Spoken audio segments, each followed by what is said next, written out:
All these actions have hit powerfully at the reactionary armed forces, their personnel contingents who, as mere cannon fodder, are being used for interests other than their own, actions that have allowed us to capture arms from the enemy, the main source of our weapons, and, what is most important, it has delivered powerful blows to the morale of the reactionary state apparatus and its support base. Also, there has been a brilliant and successful application of the policy of jail breakouts, whose greatest expression was the March 2, 1982 assault on the public jail of Ayacucho. This was a heroic action that marks an historic milestone in our armed struggle and in the annals of the Peruvian Revolution, freeing our comrades and fighters from the dungeons of the reactionary Peruvian state. With the courage, strength, and blood of the people's soldiers, our guerrilla war has been strengthened and has taken a great leap in its development. But in the same way we celebrate this undeniable victory, we protest, denounce, and condemn the despicable murder and massacre of 3 of our brave comrades by the police who, rabid in their defeat and hatred, has carried out a vile, cowardly murder in the regional hospital of that city, Ayacucho, and attempted to execute 2 other sons of the people, who were saved by other patients and employees who snatched them from the claws of the regime's henchmen. The 5 were recovering in the hospital under police custody. The people will not allow this detestable murder to go unpunished. We are fighters and we know that the armed struggle demands its measure of blood and, as the people and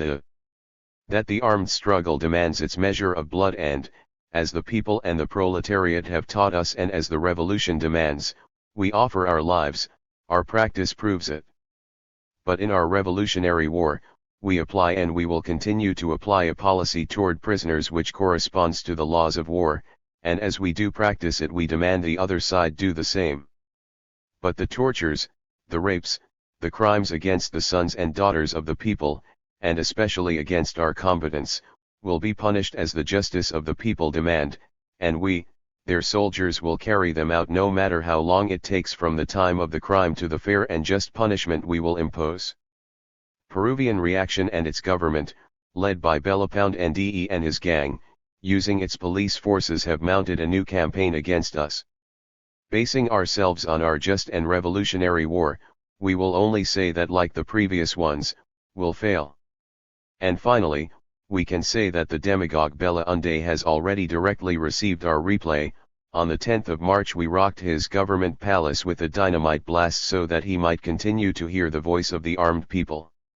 The 2900 actions clearly proved our combativeness and bellicosity of our emerging revolutionary armed forces, guided by Marxism-Leninism-Maoism, led absolutely by the party. The armed actions take place in the countryside and in the cities, mainly in the former, is an armed struggle that assumes diverse forms of action but whose axis is the guerrilla war, which is complemented by other forms of the struggle. These are the armed actions whose support and fuel are the class struggle of our people and thrive solely on the inexhaustible energy of the people themselves, especially the workers and peasants. The successful armed actions offer a bright future and have so far achieved 4 great victories. First, the tempering of the party, of leaders, cadres, militants, and fighters together in the struggle, they become forged and steeled in the only definitive revolutionary crucible, the armed struggle.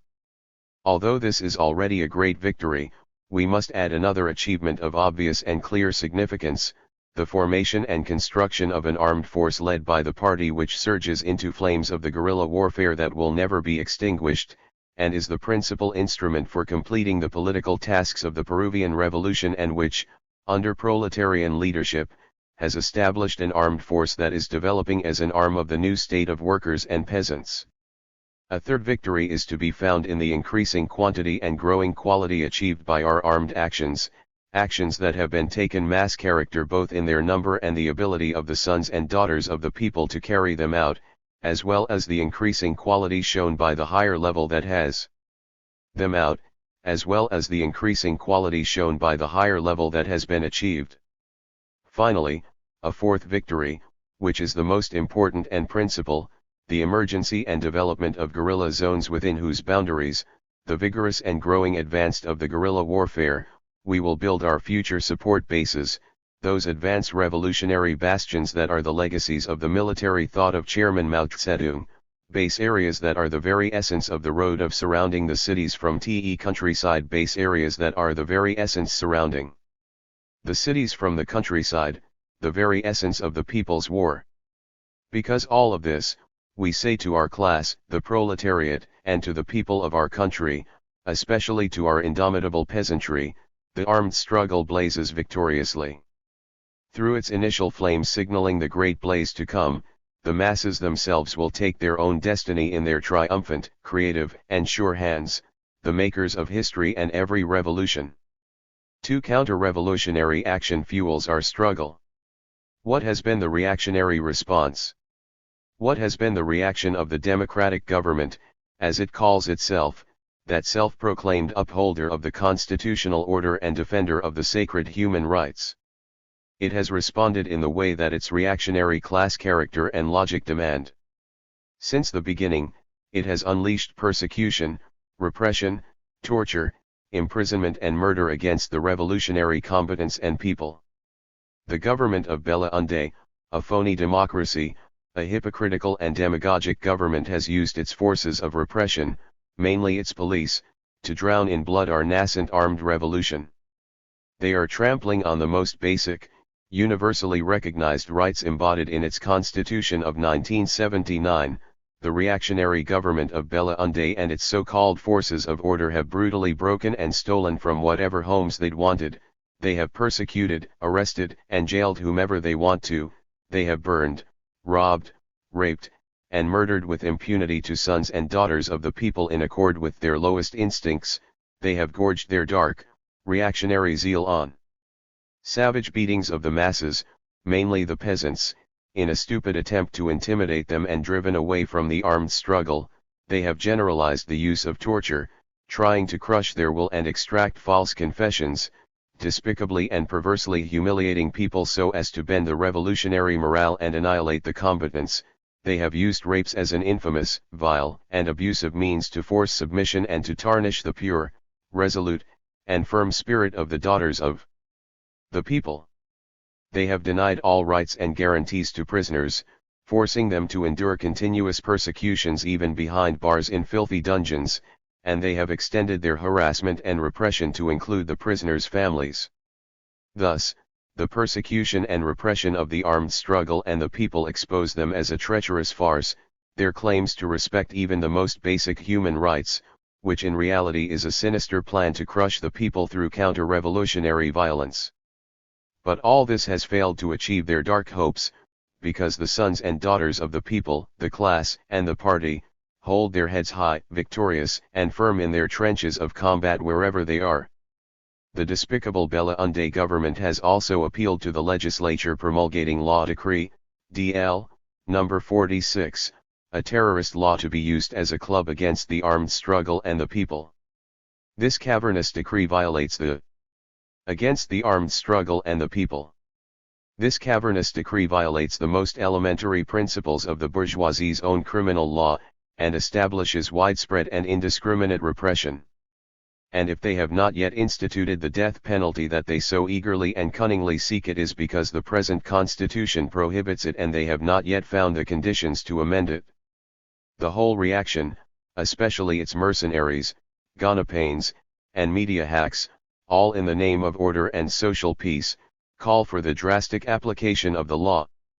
Thus, the so-called autonomous judicial system has carried out its sinister intrigues, of manipulating the oppressive laws, hanging judges, kangaroo trials, and prisons, utilizing contrived evidence, accelerated procedures, twisting laws, and selling the principles that they claim to safeguard.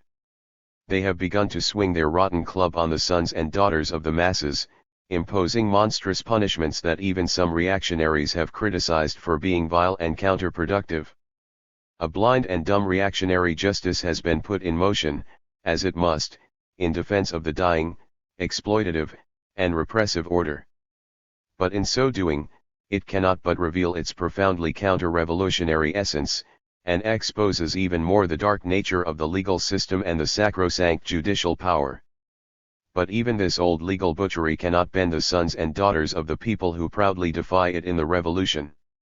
But in addition to the persecution and repression, torture and jail, legal club and judicial machinery, and the actions of their police bloodhounds of the security and intelligence units, some of whose henchmen the people have and will keep clearly in mind. The government has mounted independent police operations and joint actions with the police forces of the GC, GR, and PIP and their corresponding anti-subversive Sinchi and Durkat units in particular.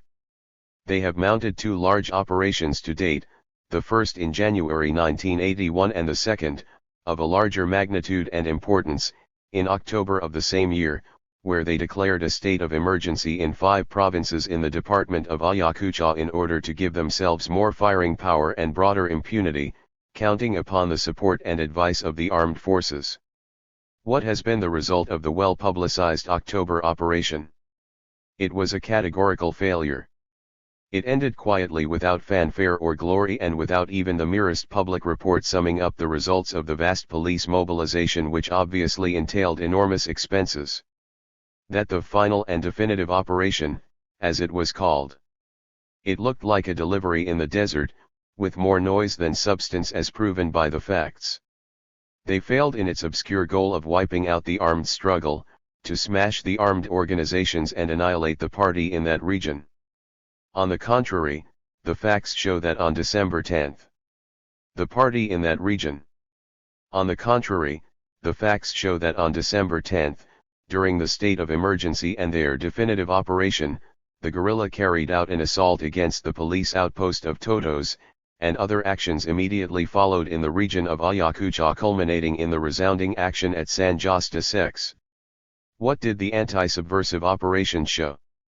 Plainly and simply that the masses reject and resist aggression, that reactionary brutality, arrogance, and violence did not dishearten them, but rather it so aroused their just class anger that they even confront with their bare hands the armed aggressors protected by the structure of the state.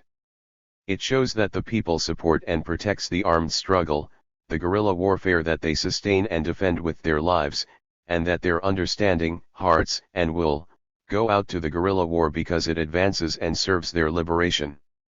The police operations and all the repressive actions only confirm that the war is gaining in strength and developing, and that if we pay with our sweat, suffering, and blood, this is no more than our quota for having risen in arms in a just and necessary rebellion for the class and the people. It is proven that we are learning warfare through waging warfare, and that we have advanced and will advance further as we follow the leadership of the party more closely and better, whose just and correct ideological and political line is expressed and molded in irrefutable deeds like those that mark the past 21 months of vigorous revolutionary armed struggle. And what is the essence of the government's political and military position with regard to the guerrillas? It is to combat them as terrorists. But in this, Peruvian reactionaries, their state, and the government of Belaunde are only following the model set down by their Yankee imperialist masters how to counter the armed struggle. It is known to all that Reagan, the President of the United States, his Secretary of State Haig, and their followers put the brand of terrorism on revolutionary wars now being waged in the world.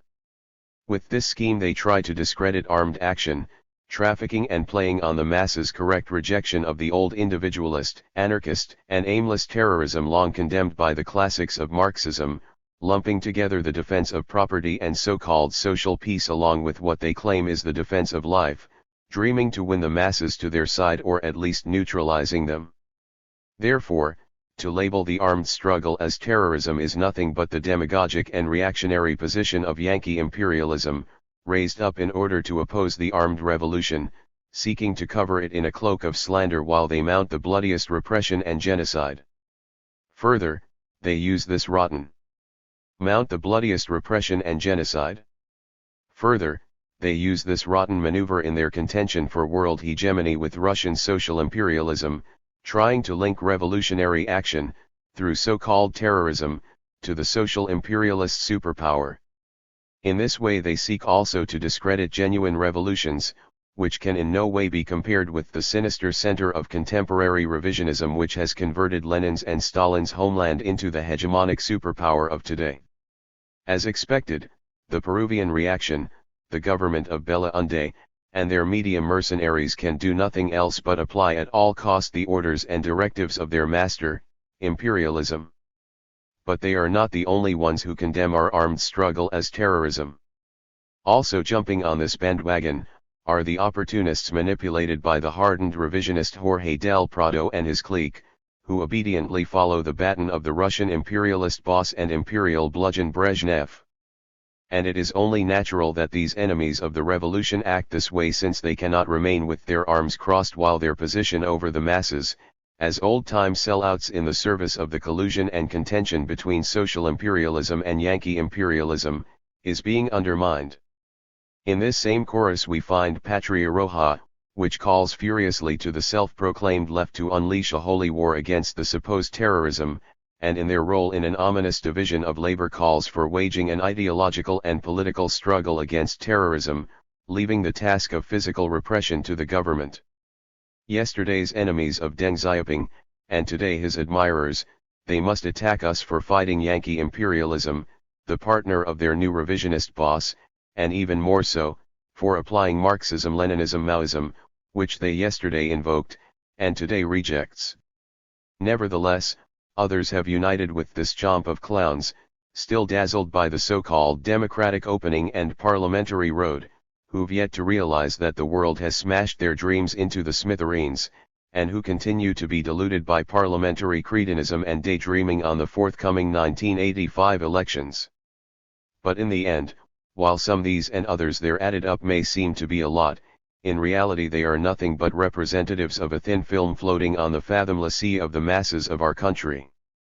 And we must keep in mind that for Marxism, there is only one tactic with regard to the masses, to draw a sharp line of demarcation between the broad masses, who ascend from the depths, and the filthy, decaying scum that floats unsteadily on the waves as a fragile base for bureaucratic trade unionism and counterfeit workers' parties, truly bourgeois workers' parties. This tactic impels us to educate the masses, theoretically and practically, in revolutionary violence and in the consequent resolute and firm. Practically in revolutionary violence and in the consequent resolute and firm struggle against opportunism. To those and all who claim to be Marxists and revolutionary fighters, whether they lead, go along with, or embrace the imperialist perversion of labeling the armed struggle that emerges from the very heart of the class struggle of our people as terrorism, we reprint these paragraphs from the great Lenin. And so matters are moving ahead. Despite the incredible and utterly indescribable difficulties, a headway is being made in the matter of getting armed. Individual terrorism, bred of intellectualist impotence, is gradually becoming a thing of the past. Military operations together with the people is now commencing. It is by engaging in such operations that the pioneers of an armed struggle become fused with the masses, not merely in word but in deeds, assume leadership of the combat squads and contingents of the proletariat, train in the crucible of civil war dozens of people's leaders who, tomorrow, on the day of the workers' uprising, will be able to help with their experience and their heroic courage thousands and tens of thousands of workers. Long live the pioneers of the People's Revolutionary Army! It is no longer a plot against some detested individual, no act of vengeance or desperation, no mere intimidation. No, it was a well thought out and prepared commencement of operations by a contingent of the Revolutionary Army, planned with due regard for the correlation of forces. Fortunately, the time has passed when revolution was made by individual revolutionary terrorists, because the people were not revolutionary. The bomb has ceased to be the weapon of the solitary bomb throwers, and is becoming an essential weapon of the people. We went from experience to experience. We sought to create a willful army marching blindly, groping our way, searching for the path to fulfill the task in that situation. And the task was clear. At present we are still very far off from having freed ourselves from these difficulties. At first we acted in a completely abstract way, like revolutionaries who make speeches but who completely ignore ways to overcome problems. Naturally, many people accuse us, and all the socialists and social democrats continue to accuse us even today, of having started something without knowing how to carry it through to the end. But these are no more than ridiculous accusations of the living dead. How could it be possible to launch into making the greatest of revolutions knowing beforehand possible to launch into making the greatest of revolutions knowing beforehand how to carry it to the end? No, our decisions could only arise out of the experience of the masses. In conclusion, while the initiated armed struggle develops as fiery guerrilla warfare with brilliant prospects, the counter-revolution, following its reactionary logic, fights and attacks us. And there are those who, serving distant revisionist masters, join the chorus, while others follow in this same vein or approach this path. And even as the people support and encourage us, further strengthening our forces, there are those who want to smother our revolutionary advances under the ragged cloak of terrorism, since we are the advancing armed revolution. There are those who call us Sendero Tenebroso, the gloomy path, while trying to perpetuate the shadows that begin to recede from the brilliant light of our actions guided by Marxism-Leninism-Maoism. There are those who call us unpatriotic while continuing to sell the country to imperialism. There are those who call us infantile without any proof whatsoever and without even seeing that even if such was the case, the genuine struggle of the class and the people teaches and matures while opportunist senility rots and is a disease that contaminates without regard to age. There are those who brand us as provocateurs without ever noticing in their blindness that they are persistently provoking the righteous anger of the people for their frustrated and unrepentant promotion of mass capitulation. And finally, there are those who call us adventurists without noticing in their political stupidity that they are just the same old political swindlers and petty professional social climbers. Nevertheless, they are totally and completely right about one thing: we have no love for parliamentary cretinism and we do not worship electoral opportunism. We are simply and plainly Marxist-Leninist Maoists. Chairman Mao Zedong has taught us, it is a good thing to be attacked by the enemy, since it proves that we have drawn a clear line of demarcation between ourselves and the enemy. It is still better if the enemy attacks us wildly and paints us as utterly black without a single virtue. It demonstrates that we have not only drawn a clear line of demarcation between the enemy and ourselves, but achieved a great deal in our work. For all that has been said, we reaffirm that counter-revolutionary action is the fuel of our struggle. 3. The crisis of the reactionary order deepens and the people call for armed revolution. What is the current situation of the reactionary forces? The former military government, which lasted 12 years, came to power with two goals to achieve. 1. To strengthen bureaucratic capitalism, and 2. To reorganize Peruvian society. To complete the first task, it took as the driven force the state-controlled economy. In order to fulfill the second task, the government was guided by a fascist political outlook and promoted the reorganization of society along corporate lines. In its first phase it made advances in obtaining its objectives, but the economic crisis generated by itself, and especially the persistent struggle of the masses, forced the military government to re-examine its objectives and limit itself to a general readjustment of its plan to subsequently proceed with the corporate reorganization in order to institutionalize those changes that they had set out from the beginning, and, moreover, to proceed to a future transfer of state power. Nevertheless, the deepening of the economic crisis and the intensification of the class struggle cut short their goals, and the new constitution, thus representing the third reorganization of the Peruvian state in this century, did not achieve the molding of a corporate Peruvian society. It only allowed for the strengthening of executive power at the expense of the parliament, and a greater participation of the armed forces in the running of the state. As a corollary to the military measures, two elections were held, the elections for the Constituent Assembly and the general elections of 1980. In both, voter turnouts declined, part of a trend common throughout Latin America, showing a loss of faith in elections and government. Under these conditions Belapound took over the government, and today, more than 1.5 years since his term began, the economic crisis continues, the publicized resurgence of the economy is nowhere in sight, a persistent, growing inflation continues to pound any economic advance, and the budget deficits, the very basis of the government's measures, increase uncontrollably, gravely threatening an increasingly battered Peruvian economy. Imperialist domination sinks its nails deeper in our country, taking over more and more of our natural. Sinks its nails deeper in our country, taking over more and more of our natural resources, especially oil, extending its grip into the peasants' areas, and broadening its control over the country's commerce and finance. The so-called agrarian reform has been concluded. The electoral opportunists join the chorus of those claiming that the land problem is ended and resolved. They try to fool the peasants with the botched farming and cattle-raising programs at the same time as they advocate the development of the associative property to cover up the return of the big landowners to promote bureaucrat capitalism in agriculture under the control of the big banks and with the direct participation of Yankee imperialism. The proletariat and workers are burdened with growing unemployment and declining wages while working conditions deteriorate and prior gains are negated or threatened every day, such as the right to strike. The petty bourgeoisie suffers increasing pauperization, the intellectuals in particular are thwarted and the people in general face hunger while the new reactionary government tries to subjugate them even more. The national bourgeoisie and medium-sized capitalists see growing restrictions on their businesses, suffering also the consequences of the government's intensified undermining of national industry. Meanwhile, in the very bosom of the big bourgeoisie, a sharp struggle between the bureaucratic and comprador factions, and even within these factions is taking place over who will reap the most profits or benefits.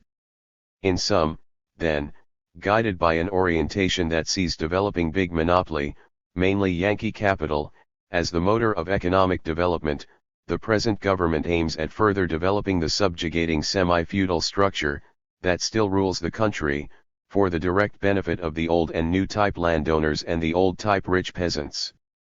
The current government undermines the basic industrial structure of the country in order to direct even more the economic trend toward extraction and production, particularly mining and petroleum.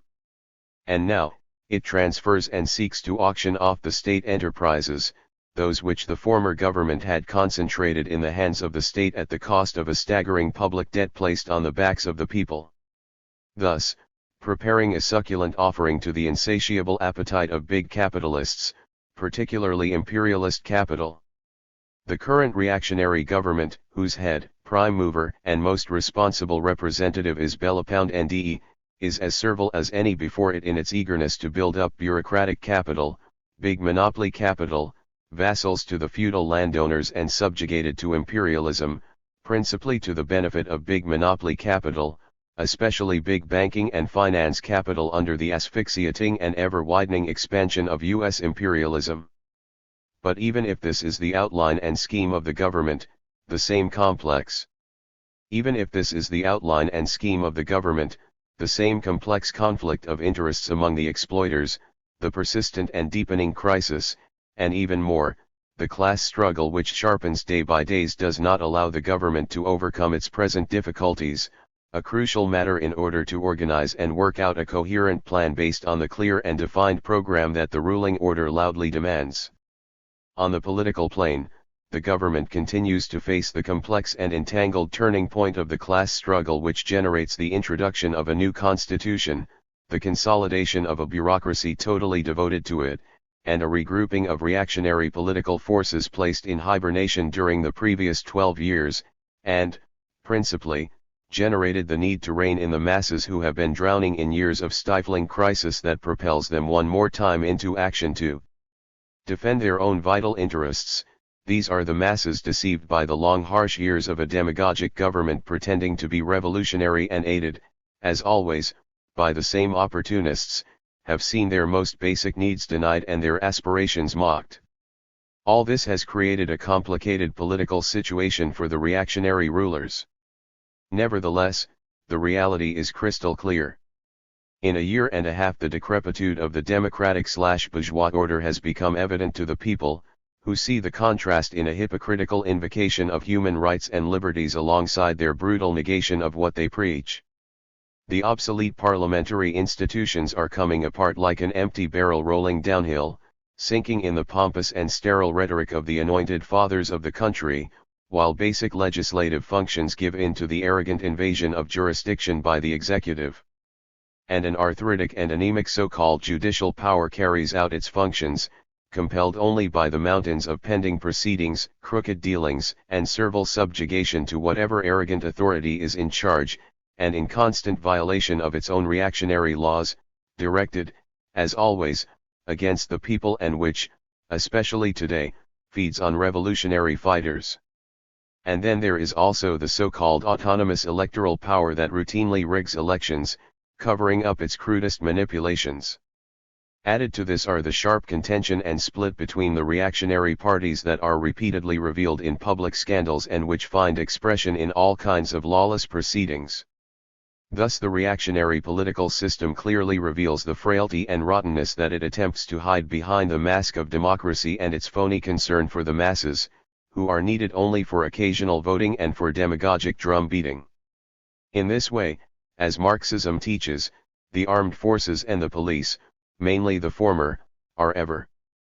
Marxism teaches, the armed forces and the police, mainly the former, are evermore the true backbone of the reactionary state and their true bastion, hence their growing importance and growing interference in the running of the state. Nevertheless, we can never forget that an armed force, in essence, strategically is only as strong as the social order it defends, no matter how heavily armed it may be tactical. The ruling, exploitative, oppressive order is also in an ideological crisis despite its hypocritical hand-wringing over the so-called moral crisis of the people, which is nothing but the destruction of old principles shattered by the blows of acute economic crisis and the political feebleness of the reaction.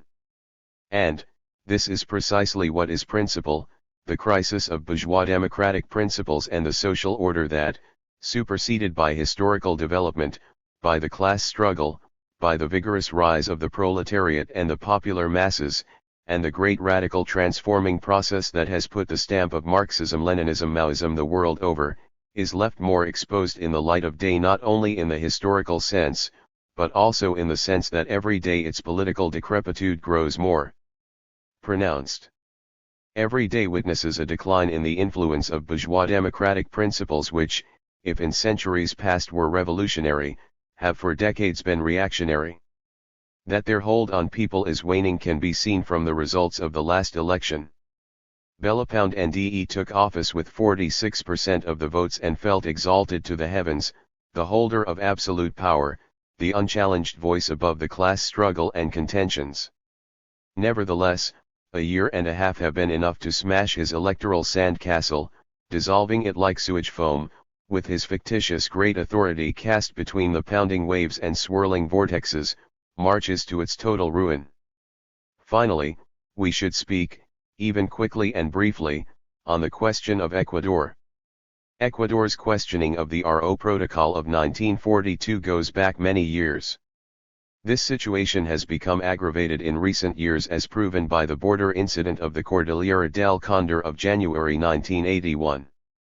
But the present Peruvian government and Belaunde who heads and leads it, even more, being the person who directly conducts international politics and who consequently is principally responsible, has been dealing with this delicate and important problem in a totally erroneous and irresponsible way. Instead of looking for a means to clarify the border question, they adopt an alarmingly superficial and frivolous attitude. If the Ecuadorian question is not treated justly and correctly, it has the potential to become a serious problem of grave and vast consequences. This problem, obviously, has never been addressed directly by anyone but the people themselves, who with their own blood and efforts have given us the territory. Themselves, who with their own blood and efforts have given us the territory which makes up our country. Here too, the reactionary politics and measures of the government of Belaunde are evident, since everyone can see that the many conflicts in our Latin American countries and the many wars our people have been involved all derive from the union of interests of the imperialists, in contention with those of its agents and internal partners who govern our republics. And this is a greater worry today when the Latin American scene reveals various potential conflicts unfolding in the stirred-up climate of contention between the superpowers in their pursuit for world domination. In sum, we see the sharpening crisis of the reactionary order, which approaches the year 1982 with dark perspectives. And what is the present situation of the people?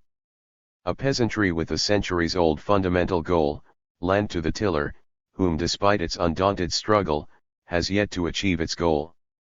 This is a peasantry whom they have tried to deceive with 3 supposed agrarian reform laws in the past 20 years.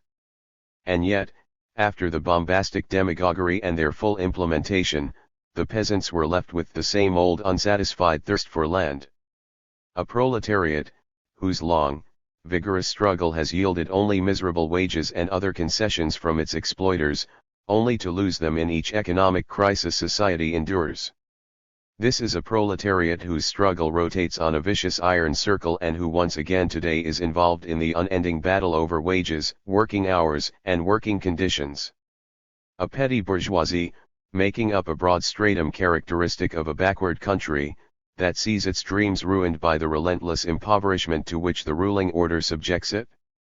There is a middle bourgeoisie, a national bourgeoisie that is weak and lacks capital, that totters between revolution and counter-revolution, while each new crisis crushes it nearly to the point of suffocation. These are the 4 classes that historically make up the people of our land.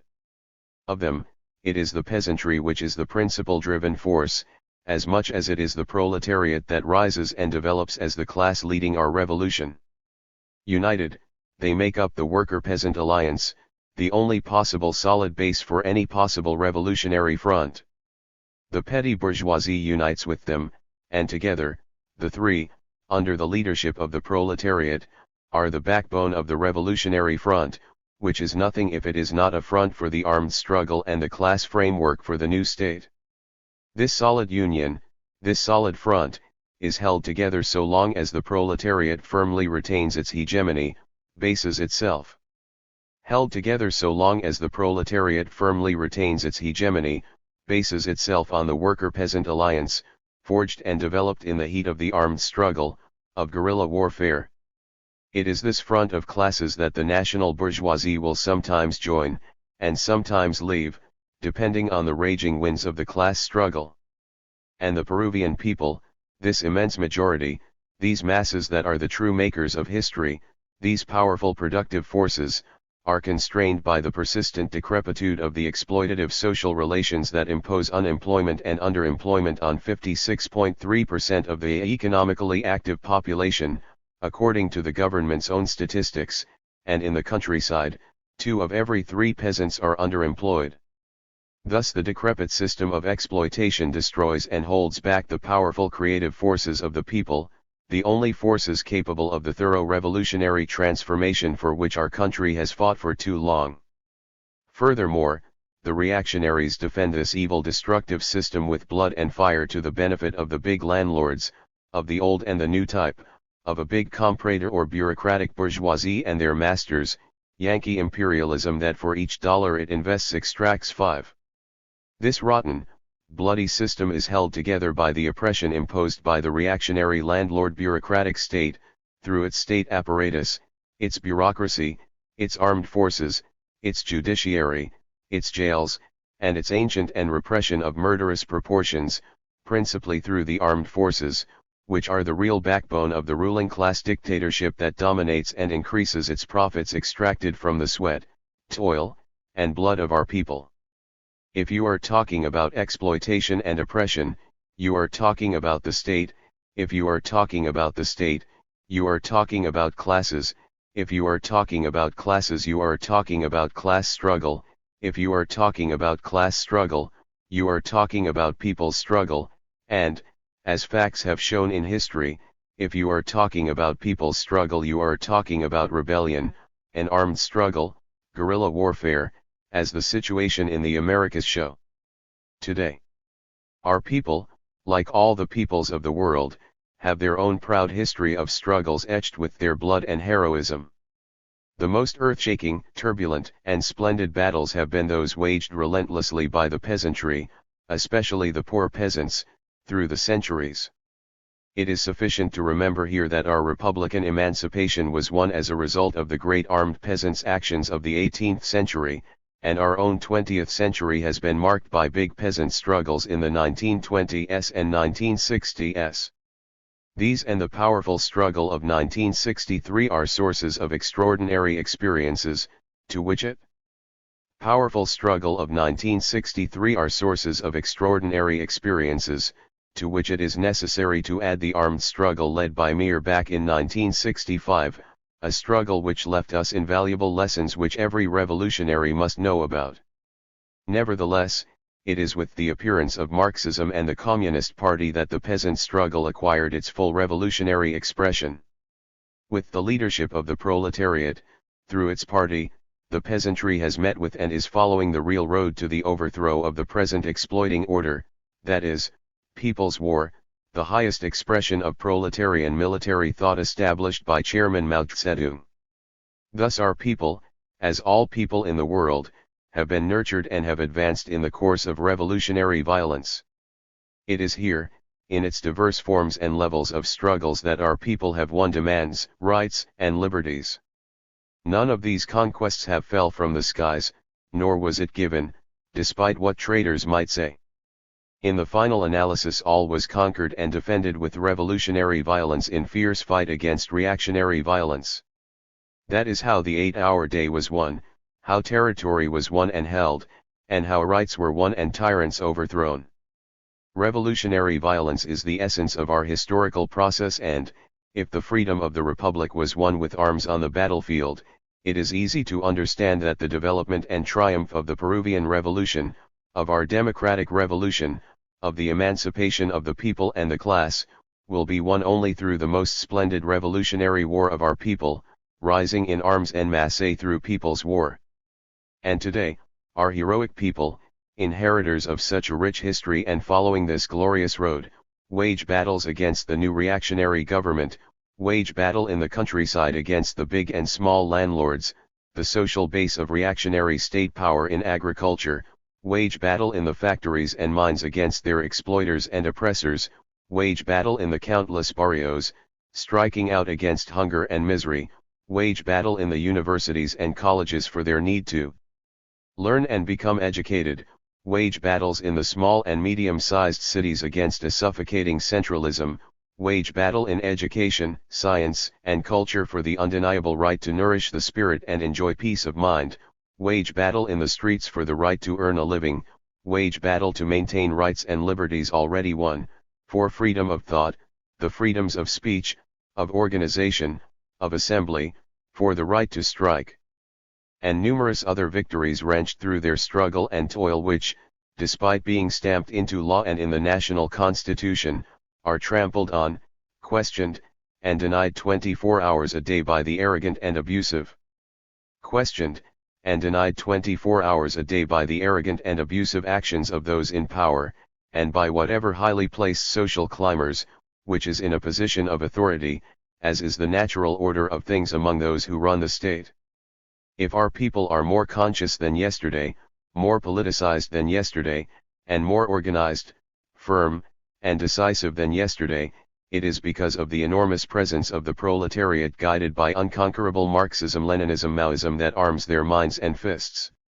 Our heroic fighting people enter into battle even when this means facing against the clubs, bombs, bullets, and fierce battalions of reaction.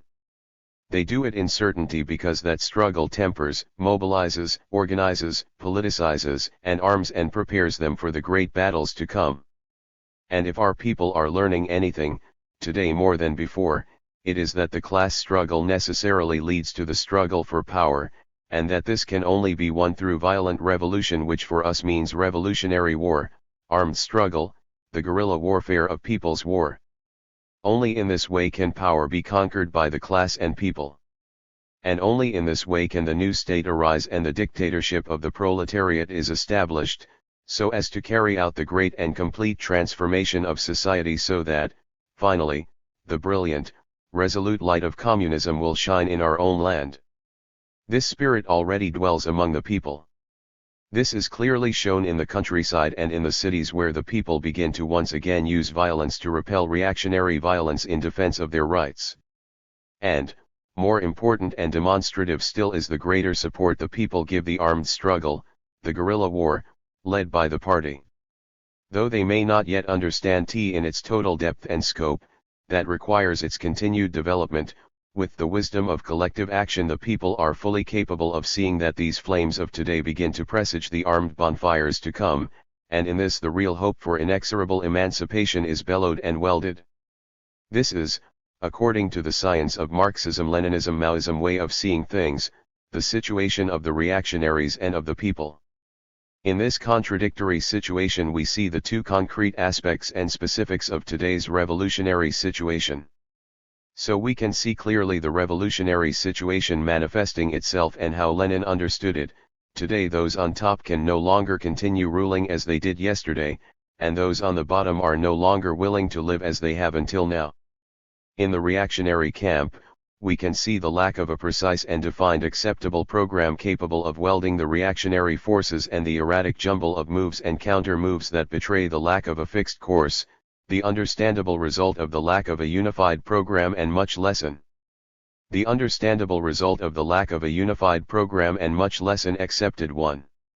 Among the people we can see the firm and decisive move toward armed revolution, their will for revolutionary transformation, although as a limitation they sometimes may express themselves in a simple desire to overthrow the decrepit ruling system. But still, if this was all there was to it, this is the basic and enough reason to meet the correct course of action, because it is the armed struggle itself, through its accomplishments, that open even wider the road of armed struggle and, likewise, shows indeed the correctness of this road in the minds of people, and thus the masses become more and more part of this great road of people's war. Such are the concrete issues of the developing revolutionary situation. We have reached this point due to two factors. 1. The polarization of the class struggle, and 2. The armed struggle that evolves as guerrilla warfare sprung from the very heart of the class struggle in the country. The polarization of the class struggle and its further development as armed struggle has intensified the pre-existing revolutionary situation. Thus, today, and in perspective, we can see that as the developing revolutionary situation heats up, it will further deepen the class struggle and both will strongly impel the further advance of the armed struggle. This is, in synthesis, the current situation of both the people and the reaction. The latter propose, through the government of Bella Unde, a social pact or concertation, reconciliation or class collaboration, which is nothing more than a rehash of the position of the previous government, but the people's position in perspective is, support the armed struggle. Thus, today the class struggle is polarized and will continue to be polarized even more in the future, concertation versus support for the armed struggle. Reconciliation is the black flag of the reaction, support for the armed struggle is the red flag of the people. Reconciliation is the flag of reaction bent on binding the people's hands and feet, and, in more limited terms, to weld together the contending factions in the reactionary camp. To achieve this, the reactionary regime will resort to whatever means, including repression, with the objective of maintaining their dominance. In the last resort they increase the use of armed force, since that is the card reaction keep up its sleeve for the opportune moment. Support for the armed struggle is the red flag of the people and must be their necessary perspective since, for the people, reconciliation is capitulation. The road for our people begins to manifest itself with greater clarity and determination. Supporting and building the armed struggle is the only historic road that corresponds to the path of the people, there is no other. Supporting the armed struggle today means simply to develop guerrilla warfare. For all that has been said we conclude, the crisis of the reactionary order deepens and the people call for armed revolution. 4. Develop guerrilla warfare. Chairman Mao Zedong states, the central task and highest form of revolution is the conquest of power by means of armed struggle, that is, the settlement of the issue through war. This revolutionary Marxist-Leninist principle is a universal truth applicable in China as in all countries. Further he says, before the outbreak of war, all organizations and struggles have as their goal preparing for it. After the outbreak of war, all organizations and struggles must be coordinated directly or indirectly with the war effort. The Communist Party of Peru, a Marxist-Leninist Maoist party of a new type, loyal to its principles and program, conscious of its historic mission as the organized vanguard of the Peruvian proletariat, has assumed its responsibility to launch the armed struggle to fight for the conquest of power for the working class and the people, and today is developing guerrilla warfare, learning from advances and setbacks, fanning more widely the living flames of armed conflict and rooting them more deeply among the poor peasants, principally, and will lead in building revolutionary base areas that will finally give concrete form to the triumphant road of People's War. Prior to the launching of the People's War, the party had to be reconstituted, following the expulsion of Del Prado and Co., the standard bearers of revisionism in the party's ranks. In the Four National Conference of January 1964, we entered the long and complex process of reconstitution. It agreed later by means of the Sixth Conference of January 1969, in which the party threw off the weight of revisionism and became a Marxist-Leninist Maoist party of a new type. With the completion of this arduous and glorious task, the 9th plenary session of the Central Committee in 1979 approved the launching of the armed struggle. Once this historic mandate was completed, in May 1980, the armed struggle was initiated with the proclamation of the two basic slogans, Armed Struggle, and Workers' and Peasants' Government.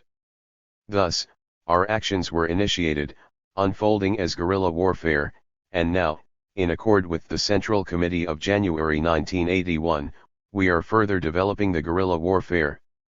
The armed struggle initiated and led resolutely by the party is the continuation of the class struggle of the Peruvian people. It is the armed continuation of its political struggle and is profoundly linked to and indissolubly united with the masses, mainly the poor peasants. The masses are our only base and support, the source of our strength and vigor. We are firm practitioners of the great principle of relying on our own strength, as we are firm followers of proletarian internationalism, unfurling that immortal call of Marx. Followers of proletarian internationalism, unfurling that immortal call of Marx and Engels, proletarians of all countries unite. And as communists we always raise highest the three great banners of Marxism, Leninism, Maoism, Marx, Lenin, and Mao, which demands us to be irreconcilable enemies of revisionism and all forms of opportunism. In waging the revolution in our country we are serving the world proletarian revolution, which will not rest until communism shines over the face of the earth. The revolutionary reality of our country shows that in fact the armed struggle burns victoriously, that the counter-revolutionary actions fuel our struggle, that the reactionary order sinks in crisis, and the people call for armed revolution. Thus our heroic people are faced with the pressing historic necessity to support the armed struggle, which today means developing guerrilla warfare. The Communist Party of Peru, the party founded by Maria Tegui, the party reconstituted as a party of a new Marxist-Leninist Maoist type, has begun the armed struggle in our country and had, through 21 months of the enrichment of combative life, developed it as guerrilla warfare. The Communist Party of Peru, which has risen to the heavens the red flags of rebellion to serve the working class and the people in their emancipation, calls on the Peruvian proletariat, and especially the poor peasantry and broad masses throughout the country, to take our historic destiny in our hands and overthrow the existing rotten, reactionary ruling order and build the new revolutionary social order that the people demand and cry out for. Peruvian people, workers, peasants, women, youth, and intellectuals, support the armed struggle. Support the development of the guerrilla warfare. Peruvian people, your vigorous voice, like furious thunder, has begun to express itself in the vibrant and purifying language of revolutionary violence, in an armed struggle. Through guerrilla actions, through guerrilla warfare, you are creating milestones in your new history, your definitive history. We have embarked on a great road, a long and arduous one, but victory will be decisive, since except for state power, all is but illusion. Develop guerrilla warfare. Long live the Communist Party of Peru. Glory to Marxism, Leninism, Maoism. March, 1982 PCP Central Committee. 1982, Maoism. On Marxism, Leninism, Maoism. The following document was published by the Communist Party of Peru in 1987 in a compilation named CPP and Mao Zedong. It's an extract from a report of a plenum session of the Central Committee that was held in November 1982, and is not to be confused with the first document of the First Congress of the PCP. Maoism. On Marxism-Leninism-Maoism.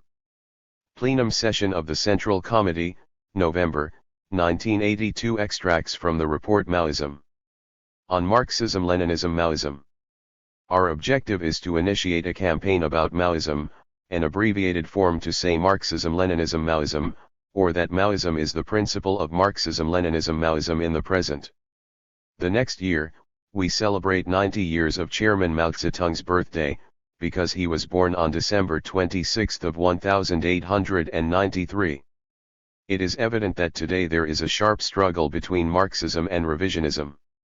Furthermore, also in those who defend Chairman Mao there isn't enough clarity and complete adhesion to Maoism as the third stage of Marxism.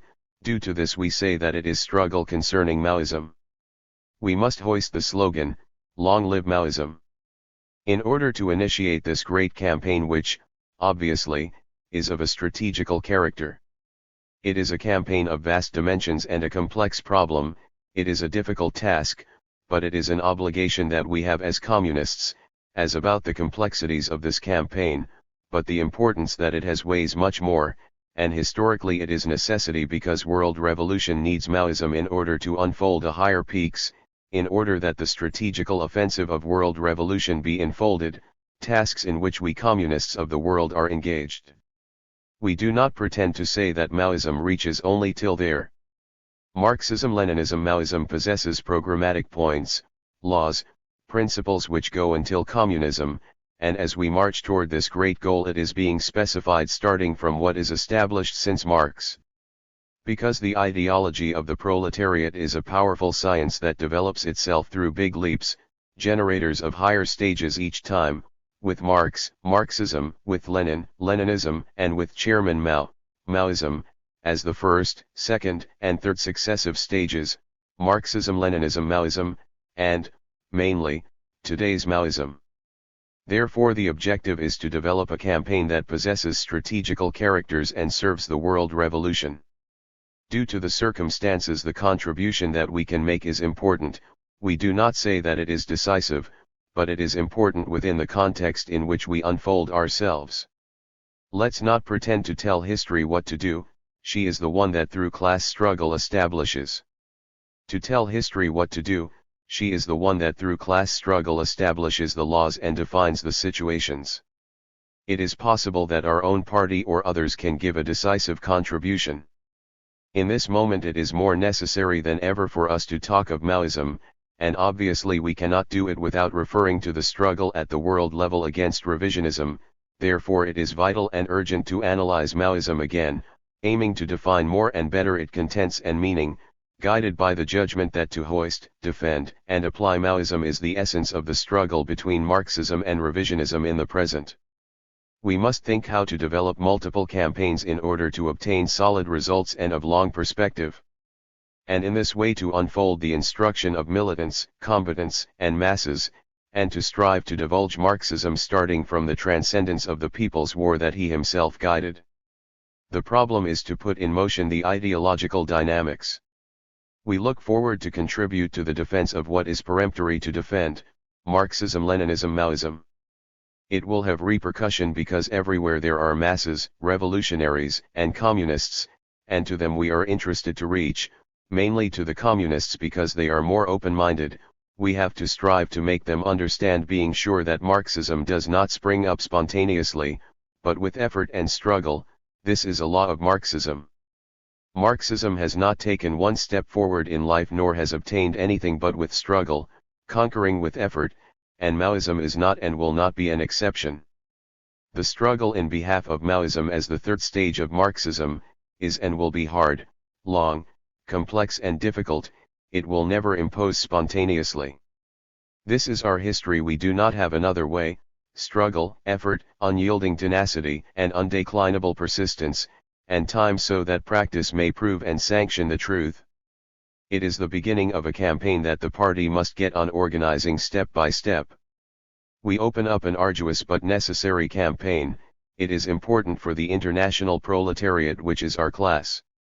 The idea is, the beginning of a campaign, a struggle of communists in behalf of the proletariat. Consider it as audacious step that we must take, All audacious step is the beginning of a new task, and the new has a problem, a terrain not sufficiently known.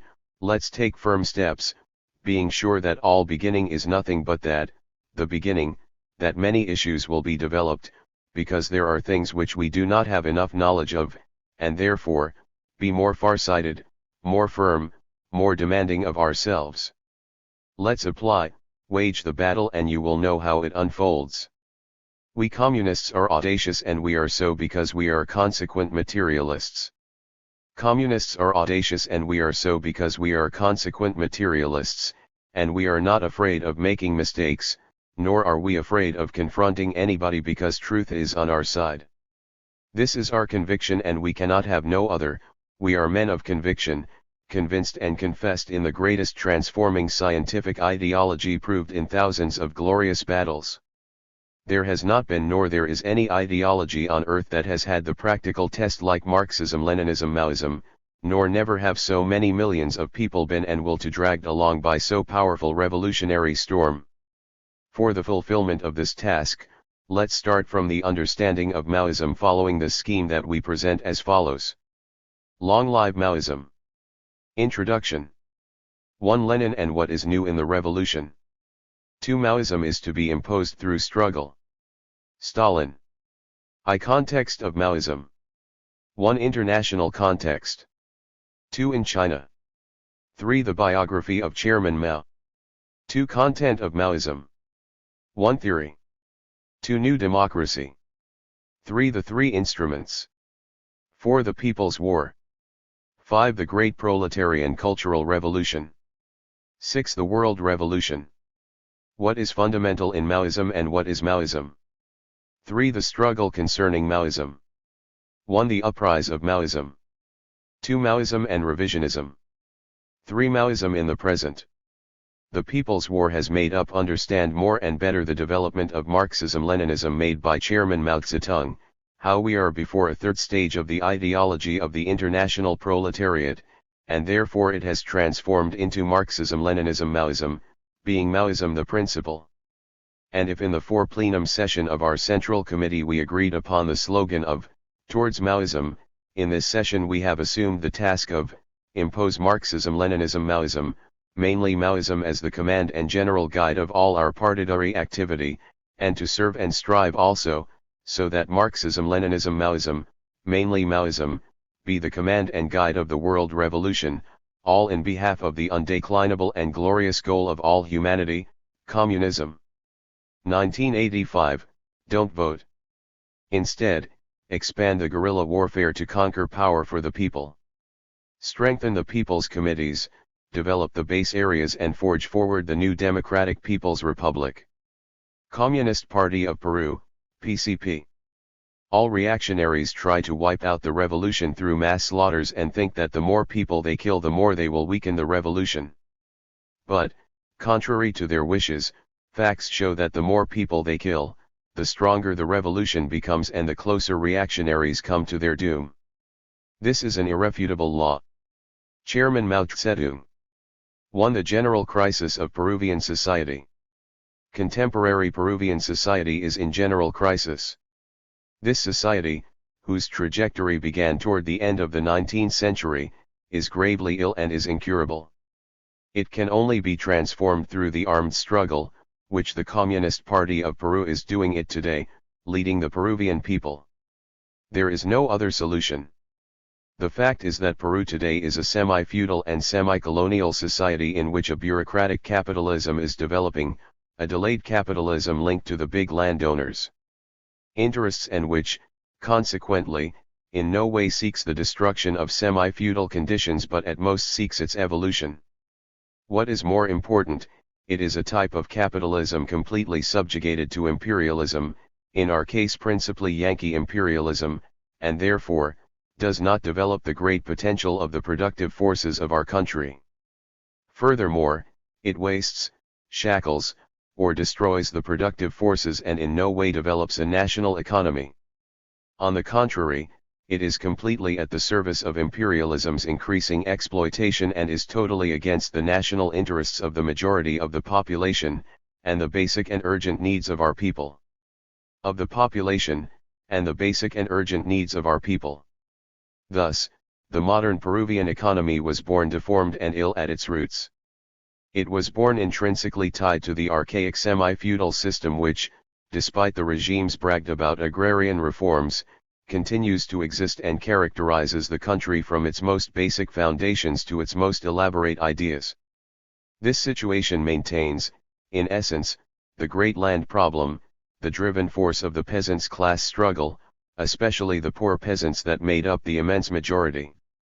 Moreover, the Peruvian economy was born subjugated by imperialism, the last phase of capitalism, masterfully characterized as monopolistic, parasitic, and moribund.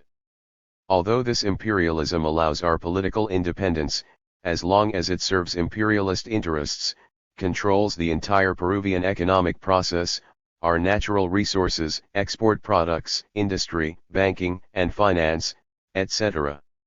In sum, it sucks the blood of our people, devours the energy of our national development, and today, especially, it squeezes us through the huge interests of the foreign debt, just as it does other oppressed nations. Therefore, the modern economy, the bureaucratic capitalism, is tied to the unburied cadaver semi-feudalism, and it is subjugated by the moribund imperialism, which increasingly lives off from the blood of the oppressed, reaped from an exploitation guarantee by its own weapons and those of its lackeys, while the domination of the world is dispute in a never-ending crisis and contention waged primarily by the two superpowers, the United States and the social imperialist Soviet Union.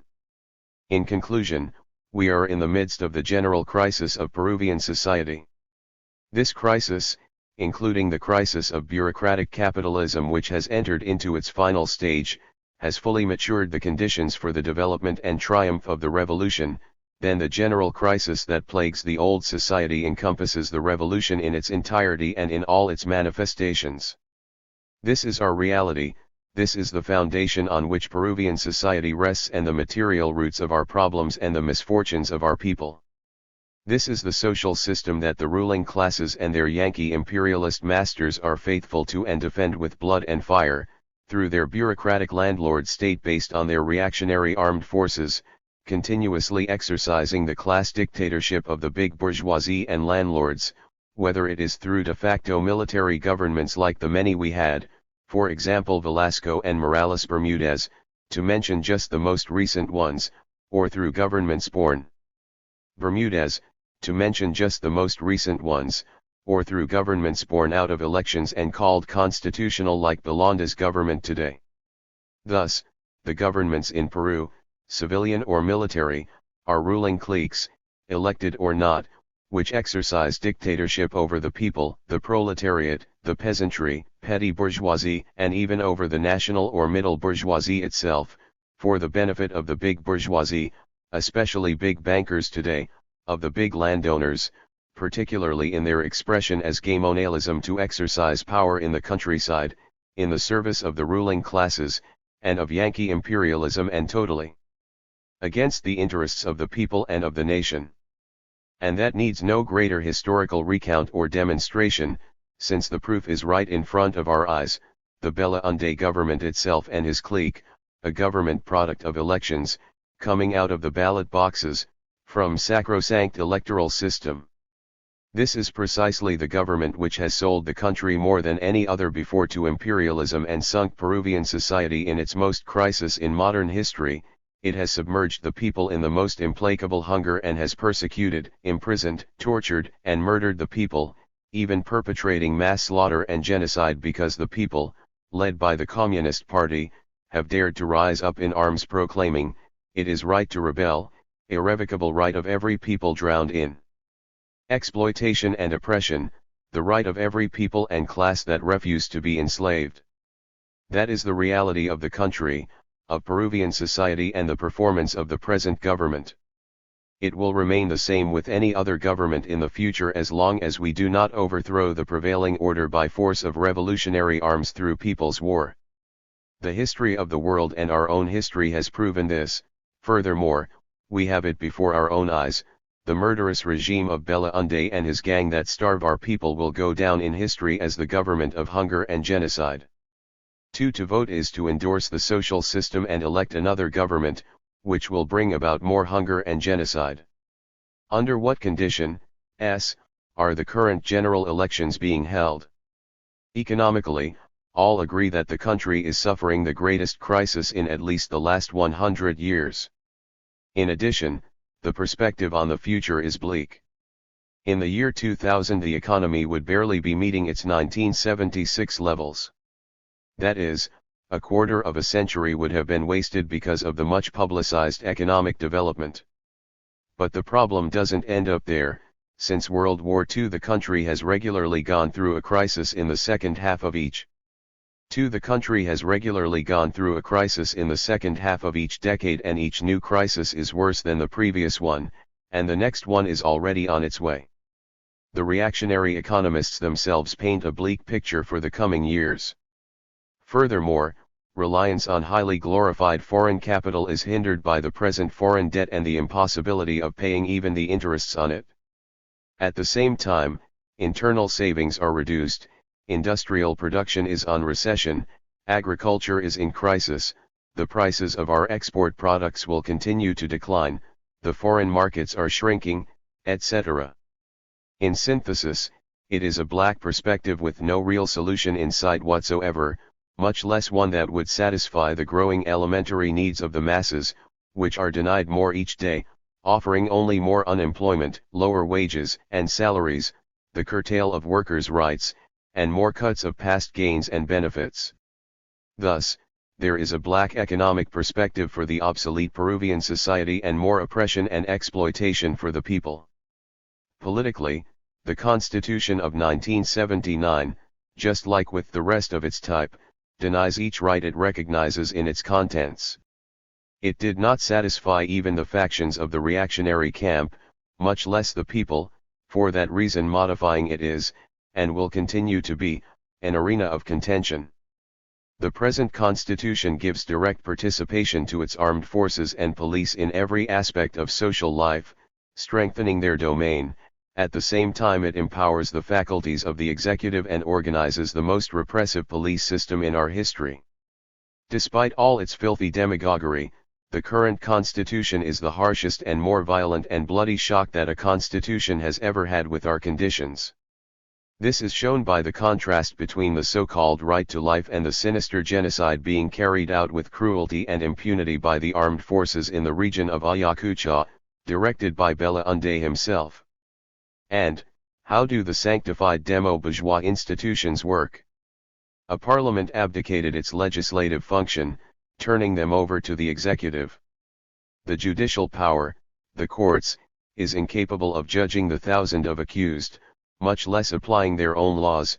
They even consent to and cover the plan of annihilation of the prisoners of war in the concentration camps known as El Fronton and the secret ones like those in Totos, Los Cabitos, the stadium in the city of Huanta, etc., in complicity with the public ministry.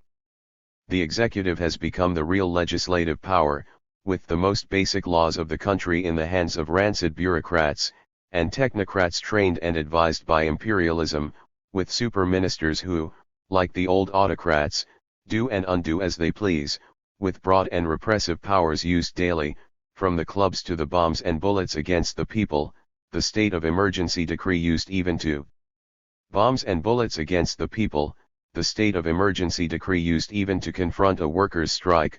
Let's not forget the frequently applied curfews or stage of siege.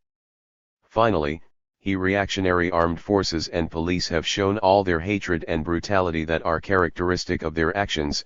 They have shown clearly that it authorizes any abuse, even murder committed with impunity against any son and daughter of the people. And those armed forces which continue to call themselves tutelar institutions, as if the people of Peru were made up exclusively of persons under age, those armed forces so specialized in defeats before foreign enemies, as they are experienced in crushing by bloodshed and fire our unarmed population, today manifest more clearly the reactionary interests which they defend, and all the class hatred shown in their intervention against the victorious armed struggle. Their leadership, the Joint Command, the National Defense Council, headed by Belaunde himself, in its futile and desperate attempt to separate the masses from armed revolution, has not found any solution other than the monstrous and infamous genocide which the fraudulent Peruvian democracy and that bogus democrat and cunning demagogue Bella Unde has exposed before our people and the entire world their sinister anti-guerrilla actions. Thus, on top of a bleak perspective, obsolete and reactionary institutions are erected and only survive by the force of inertia and the arms that sustain them, always spilling more blood and bathing themselves in the incendiary blood of the unarmed, vilely oppressed people, who are already saying, enough. And each day they believe less in the old state and hopes for less from the government. In conclusion, the lack of credibility, the disorder, the chaos, besides the rampant corruption and the most shameless cynicism, corrode the bureaucratic landowning state, for whose government all of them compete so frivolously and cheerfully, with verbal skirmishes and perhaps one confrontation or two, a few demagogues who poorly conceal their interests and greed.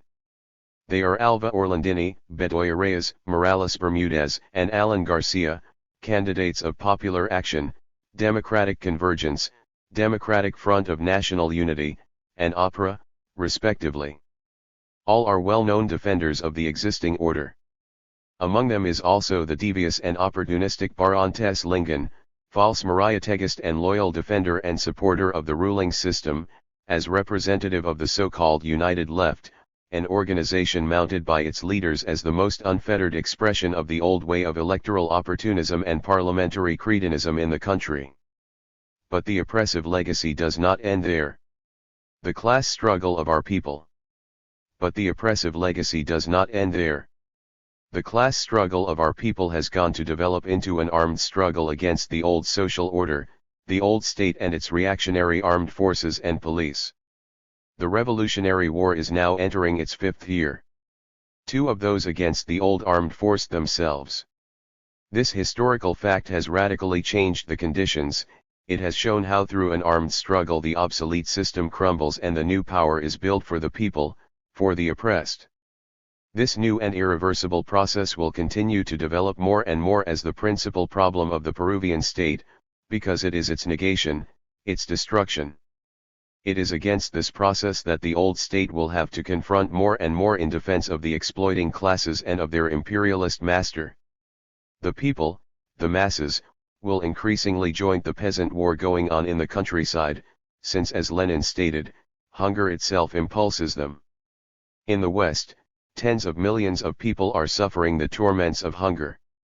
That is, precisely, what makes the social revolution inevitable, since the social revolution does not emerge out of the programs but from the fact that tens of millions of people say, rather than live and starve, we prefer to die fighting for the revolution. Therefore, we must ask, what are the implications of elections? Do the people need to go to the ballot boxes? It is to the advantage of the people to vote. Seeing our own Peruvian experience, what revolutionary transformation have the people achieved through elections or in parliamentary activities? Every conquest won by the people has been wrested away in the course of the people's struggles. As a result of these struggles, laws were enacted. From the beginning the state started cutting back and initiating a process to reduce the effects of these laws or do away with them entirely, as is shown in the history of labor legislation in the country. The victory of political rights has followed a similar course.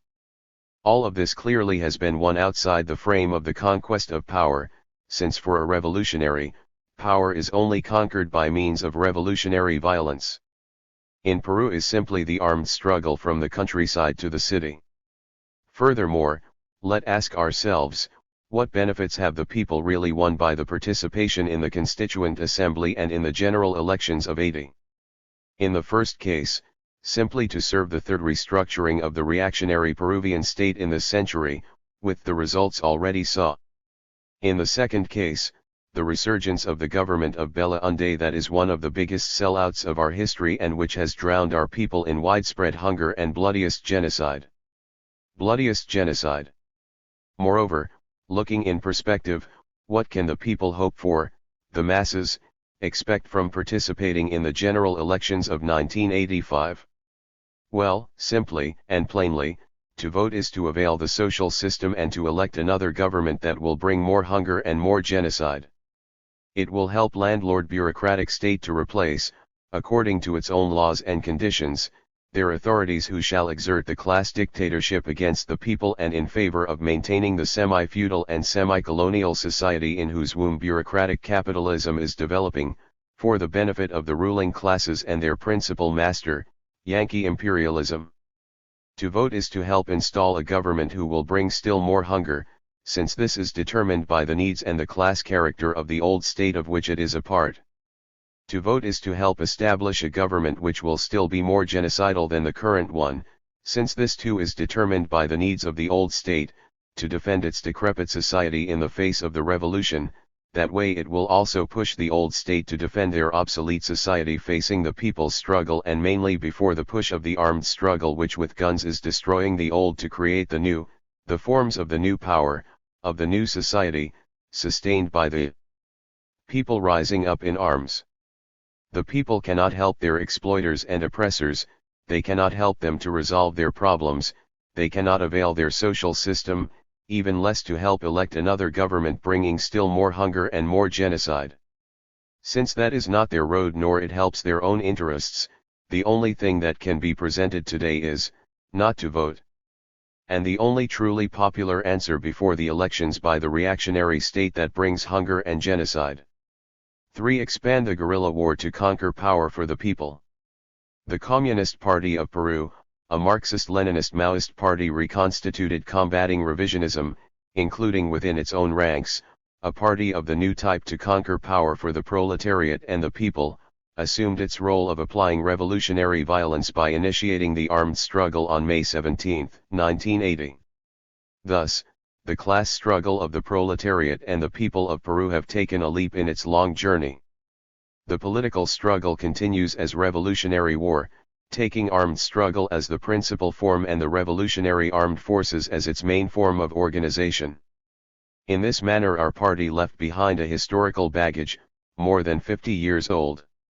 In this manner our party left behind a historical baggage, more than 50 years old, and has overcome a dark and rotten electoralism imposed on the masses.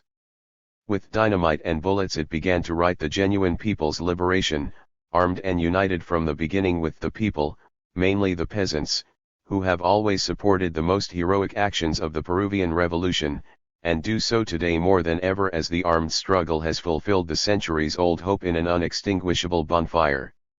As Chairman Mao said, when its existence is threatened, the exploiting class always resorts to violence. As soon as it foresees revolution, it strives to annihilate it through violence. It uses violence also to repress the revolutionary people from the moment in which they launch themselves to the conquest of power, or as the second quote at the beginning says, all reactionaries attempt to eliminate the revolution through mass slaughters. The old Peruvian state has acted and will continue to do so in the future in accordance with these laws. First they mobilized their police forces, Guardia Civil, GC, Guardia Republicana, GR, Policia de Investigaciones, PIP, and its elite counterinsurgency forces, Sinchis, the self-proclaimed Lapan Adik, Durkit, etc. They applied their notorious persecutions, tortures, imprisonments and murders with the brutality and cruelty that are their nature. Then they started their patrols, home searches, and raids in the city and countryside, mainly in the countryside, following the reactionary law of, burn all, loot all, kill all. These armed forces at the height of their actions, at most were able to launch 3 operatives, January and October of 81, and in March of 82, which were highly advertised and inflated by the press, and which despite being led and supported directly by the armed forces ended up in total failure, suffering sound defeats at the hands of the revolution, a fact that even the reactionary press had to admit. Thus, the police forces were used as cannon fodder and guinea pigs caught in their own contradictions in the reactionary camp. Despite the clamor which demanded their participation in the anti-guerrilla warfare, the armed forces of the Peruvian state did not enter the war directly until the end of 1982, due to the opposition of Belaunde, who was fearful that the military would use their participation to stage a coup d'état against him or take over the government bit by bit. The armed forces entered the war all 3 together, Army, Navy, and Air Force, although the first two ones as the principal force, so to be jointly responsible since no one wants to be blamed alone by their counter-revolutionary actions. But from the beginning the self-proclaimed tutelar institutions of the fatherland acted using messnadas, to camouflage themselves, among them, even dressing like peasants and civil guards, to commit themselves, among them, even dressing like peasants and civil guards, to commit atrocities and mass slaughters in the vain attempt to separate us from the masses. They carried out numerous bloody massacres like those in Huambo, Iquicha, Saxamarca, etc., among them the massacre of the journalists. These actions of the armed forces were all approved by the Council of National Defense with the express authorization and congratulation of Belaunde himself. Yet, those attempts failed because of the stunning blows at the hands of the revolutionary forces, and due to the necessity to conduct the municipal elections of November of '83, the armed forces carried out generalized massacres. Thus, in less than 2 months more than 800 people were assassinated in the neighborhoods of Ayacucho, and then begin the disappearances. These were vile, ignominious, and unpunished crimes committed with impunity. July of 1984 brought important state measures, although they were not public, which is yet another violation of their own judicial system. The Joint Command of the Armed Forces conferred upon itself the right to intervene in any part and every part of the country to fight the guerrillas, and on their own discretion and request, to create political military commands and establish emergency zones. Thus the country remains at the control and expense of the Joint Command, and the executive extends carte blanche to the armed forces so they can use it as they see fit. This is the so-called Peruvian democracy today. It is under this authority that they carry out new plans, premeditated raking operations and, under death threats, forcefully concentrate part of the masses under pressure to simulate a supposed struggle among peasants, when in fact it is simply and clearly a copy of the strategic hamlets used in Vietnam, or the peasant organizations, formed in Guatemala under Yankee guidance and supervision. The war has been broadened and intensified, especially in the countryside, where the armed forces have to confront a genuine peasant war led by the PCP, and despite the sinister genocides they carry on, their sinister plan to separate the guerrillas from the masses ending in a total failure. Therefore, they cannot proclaim victory, and recently their own Minister of War himself spoke of the necessity of taking time and having patience to fight the guerrillas, of the need for stronger measures and of the support of all Peruvians. This was a clear confession of the difficulties they have in confronting an armed struggle which follows the principles of the People's War. Such reactionary difficulties are even manifested in the uneasiness of the Pope who, while in Ayacucho, in that papal meeting with the repressive forces, preceded by more than a month of intense persecutions and raids, the Pope blessed the criminal.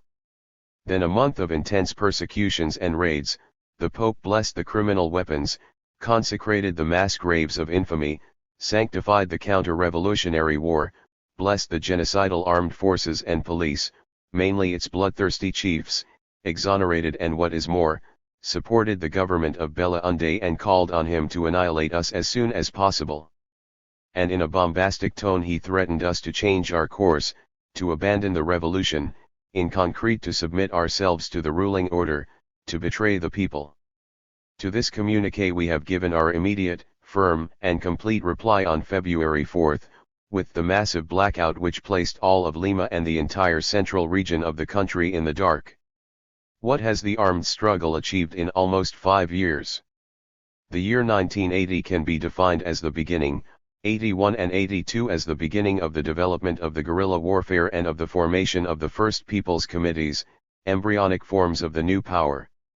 From that time to the present, the war has concentrated on establishment/counter-establishment, that is, on the counter-revolutionary war to destroy the new power and the revolutionary war to defend it, develop it, and build it, by destroying little by little and more each time, the rotten and reactionary old power. In these nearly 5 years we have carried out more than 20,000 actions. The party has multiplied its membership many times and has the prestige as it never had before. Within and outside the country, we have constructed a people's guerrilla army of thousands of fighters, and what is more important, hundreds of people's committees have been formed. We strive to develop the support bases and to advance in the formation of the People's Republic of New Democracy. It has emerged, then, the new power, and it is being developed by exercising real state functions. In synthesis, the PCP is carrying on a successful and growing armed struggle, following the standards of Marxism-Leninism-Maoism, the one and only genuine communist ideology, an armed struggle which is fulfilled in function of a new democratic revolution, according to Chairman Mao's New Democracy, with the aim of doing away with imperialism, to destroy the subsisting feudal landlord's property, and confiscating the means of bureaucratic capitalism. This is an armed struggle that serves world revolution and receives the support of the international proletariat, mainly of the revolutionary internationalist movement in which our party is a member. We base ourselves on the masses of the country who support us, mainly the poor peasantry. We are not linked, nor we will ever be linked, to any superpower or any other power, since we firmly serve the revolution guided by Marxism-Leninism-Maoism and the guiding thought which is the application of Marxism to our reality. And today our immediate goal is, to expand the guerrilla warfare to conquer power for the people. Expand the guerrilla warfare to conquer power for the people. Long live the armed struggle. Don't vote. Long live the Communist Party of Peru. Long live Chairman Gonzalo. Glory to Marxism-Leninism-Maoism. 1986, single document. Demands of the prisoners of war of the shining trenches of combat of Frontin, Lurigancho, and Callao. Lima, Peru, June 18, 1986. 1. Regarding minutes of July 16 and October 31 of 1985, signed by the representatives of the Ministry of Justice, INPE, Judicial Power, Ministry of Public on one side, and on the other side by the representatives of the special prisoners. 2. Guarantees against the new genocide which the government of Opera, the Navy, and other reactionaries plot against the inmates on the charge of terrorism. 3. No to the transfer of the judicial processes to provinces, nor of the special prisoners. Repealing of the second article of the Law 24,499. 4. Increase of the alimentary aid to a minimum of I/1500 daily. 1. This benefit will be made extensive to all prisons. 5. Discharge of the President of INPE, Manuel Aquizalo, for being accomplice to the genocide on the October 4, 1985. In Lurigancho. 6. Delivery of the bodies of the killed on October 4, 1985. To their families, complying with the resolution of the First Correctional Tribunal of Lima of October 9, 1985. 7. Immediate transfer of the 16 inmated for terrorism in Canto Grande to the pavilions where the special prisoners of Lurigancho are located. 8. Seizure of threats, persecution, and detentions of the families of the special inmated by the War Navy, Durkot and Opera government. 9. Closure of the prison of Canto Grande for being contrary to the human dignity. 10. That the reduction of Sundays and festive days remains ineffective for the computation of 2 for 1. 11. Acceleration of the trials, for the respect of the right for defense. 12. Annulment of the regulation of INPE to prohibit the introduction of all kinds of fruits and plastic containers, for being contrary to the health of the political prisoners and common ones. 13. Discharge of the provocateur employees Guevara, Gonzalez, Jo, Aber, and Redes from Frontin, as well as the Chief of Security Isabel Guerrero and the Mayor Rosa Lermo in Callao. 14. Suppression of the rubbish dumps in Lurigancho. 15. Electric power supply 24 hours per day in Frontin. 16. Reparation of the water, sewer, and electric system in Callao and Lurigancho. 17. Against requisition for being massacres and robbery of inmates. 18. Attention, treatment, and supply of medicines for the inmates that have fallen ill. Evacuation of the sick to the hospitals. Increase of the health budget 100%. 19. No to the intervention of the War Navy in Frontin, nor humiliating body searches of the war prisoners' families by the Navy officials. 20. Seizure of the terrible politics of missing persons. 21. Support to the popular struggle in Peru and for the struggle of the social detainees, political prisoners, and war prisoners in the world. 22. Delivery of clean materials, cots, mattresses, linen, pajamas for the inmates of Peru. 23. That the extension of the corresponding benefits to the special prisoners in 23. That the extension of the corresponding benefits to the special prisoners in the whole country becomes effective. 24. No reprisal against the special inmates, nor against their families and lawyers.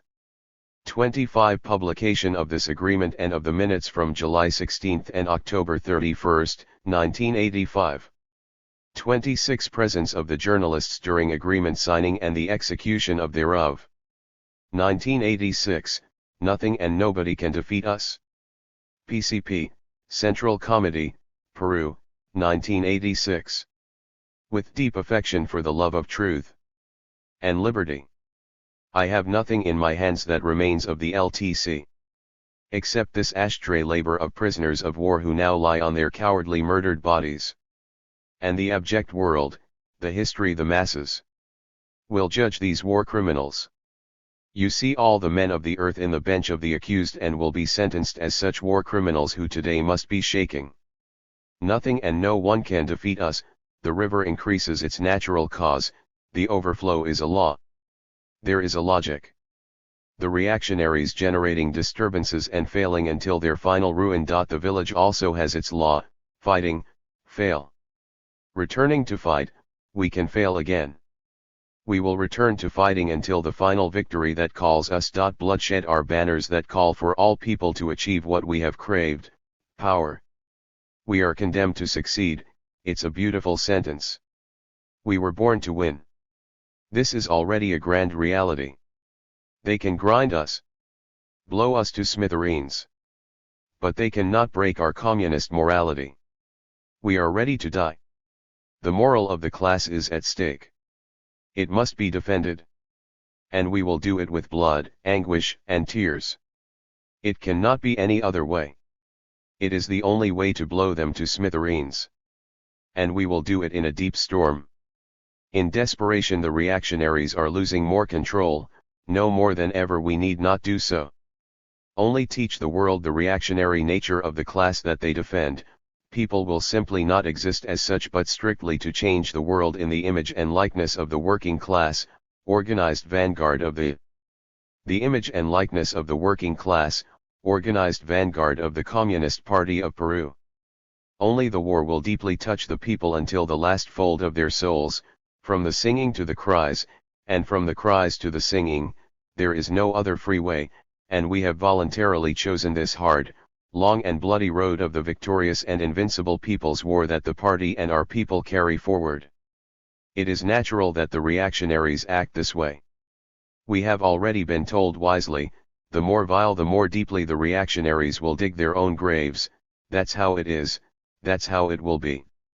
As a fighter of this heroic shining trench of combat who has resisted tenaciously the bombing of the reactionary genocidal armed forces, dishonor of the national heroes. Brave to kill, cowardly to die. They know how to kill but don't know how to die. The people will never forget the bloodshed from its best children. Beloved people from around the world, your communist children of war will not fail you, especially at this very moment. We will hoist high the red flags of communism. We have bright prospects. What can we do? Well, our destiny is to succeed. The last word is that we are winning. We fight clearly for our cause, for communism. We'll talk about other issues on another day. I reaffirm my commitment to our revolution, to the world revolution, with the blood of our people, of our brave fighters, with the blood of our communist comrades that flows freely, crumbling the old and creating the new. Never again will I see their faces, their smiles, but that lives within my heart. I will be the bearer of its ideals that are mine, that are of our people. I will follow your examples. To fight for our people, to serve the people wholeheartedly without any personal motive. With complete selflessness. Long live Chairman Gonzalo, guarantee of victory. Long live the communist. Long live Chairman Gonzalo, guarantee of victory. Long live the Communist Party of Peru. Glory to the fallen fighters. A fighter, June 19, 1986. Note, letter from a fighter, member of the People's Guerrilla Army, Ejército Guerrillero Popular, written on June 19, 1986, Day of Heroism, amid the heroic resistance of the rebellion against genocide, when the sinister reactionary armed forces, commanded by the genocidal Alan Garcia, assaulted the shining trench of combat in Peru's El Fronton prison. I hand it over before I die. We publish it, as it was drafted, so that history records it. 1986, Day of Heroism. Proletarians of all countries, unite. The blood does not drown the revolution, it waters it. Today, June 19, we commemorate the 29th anniversary of the Day of Heroism, day imperishable marked in the annals of the history of the Peruvian Revolution and the World Revolution by the action of the communists, combatants, and masses of PCP, which turned prisoners of war rebelled in the prisons of El Fronton, Lurigancho, and Santa Barbara, facing the most black and cowardly genocide in defense of the revolution and their lives. The filthy dungeons of reaction were converted into shining trenches of combat of the Marxist-Leninist Maoism, Gonzalo thought People's War, by the prisoners of war, transformed into centers of resistance in cities. Applying the concentric construction and militarization of the party, fighting, mobilizing, and producing, defending the fight and resist for the People's War and pluck laurels instead of death. Thus, the reaction not only received the brunt of People's War in the countryside and the city but also in its prisons, real concentration camps for revolutionary prisoners. With great national and international impact. With the advance of People's War, the reaction led by the fascist genocidal opera government of Alan Garcia Perez decided to implement in June 19, 1986, his voiced and long-planned genocide against the prisoners of war, continuing the genocide against the people realized by his predecessor Belaunde. But it was not easy for the reaction. The prisoners of war fought with determination and indomitable courage the armed and police forces that were sent to consummate the reactionary genocide and end the rebellion with the use of ground forces, sea and air bombardment, dynamite, flamethrowers and all sort of weapons. With the sacrifice of their own lives 300 prisoners conquered a great political, military, and moral victory for the class and the PCP with indomitable courage and heroism that only the People's War can generate and, on the other hand, the fascist government Garcia Perez, his ministers, and the highest civilian, military, church authorities as well as the revisionists were smeared in blood and once again demonstrated that the reaction against the revolution will not hesitate to resort to the most horrific genocides and violate all laws and international treaties for the purpose of seeking to save their system of oppression and exploitation. Genocide unpunished to date. Their system of oppression and exploitation. Genocide unpunished to date because only the People's War will make justice. The genocide was committed by the Peruvian reaction with advice, support, and complicity of the US imperialists, Russians and Chinese social imperialists, German imperialists, Frenchmen, Spaniards, etc., Zionists of Israel and with the support of the social democratic parties of that rotting Second International with Willy Brandt at the head, that these days celebrated one of its international conferences in Lima. These miserable once more were the bloodthirsty dogs that were primed in the blood of communists and revolutionary as in January 1919 in Germany with the murder of Rosa Luxemburg, Karl Liebknecht and other communists. But as the world revolution's experience and our own shows us, the blood does not drown the revolution, it waters it. Today as then, the heroic action of these communists, combatants, and masses of People's War summon us to continue the People's War without leaving the weapons until communism. It corresponds to the revolutionaries to persevere on the path washed down with this blood, even more, in the current situation in which international and national objective conditions are much better for the development of People's War than that time. The imperialism is in the last stage of sinking and final sweeping away by the world revolution which entered around the 1980. It's sinking even more in a series of ever longer economic crises, persistent and continuous in a complete series of all kind of wars. The inter-imperialist struggle for raw materials and energy, communication routes, markets for their investments and goods from the Third World, for redivision, is even more festering. Its main consequence is the sharpening of all modern world contradictions, mainly the principal contradiction, because the loot of the imperialist dispute are the oppressed countries. The only hegemonic superpower, the US imperialism, in collusion and contention with the other atomic superpower, Russia, and the others imperialist powers, continues its war of aggression against oppressed or third world countries, harvesting failure after failure.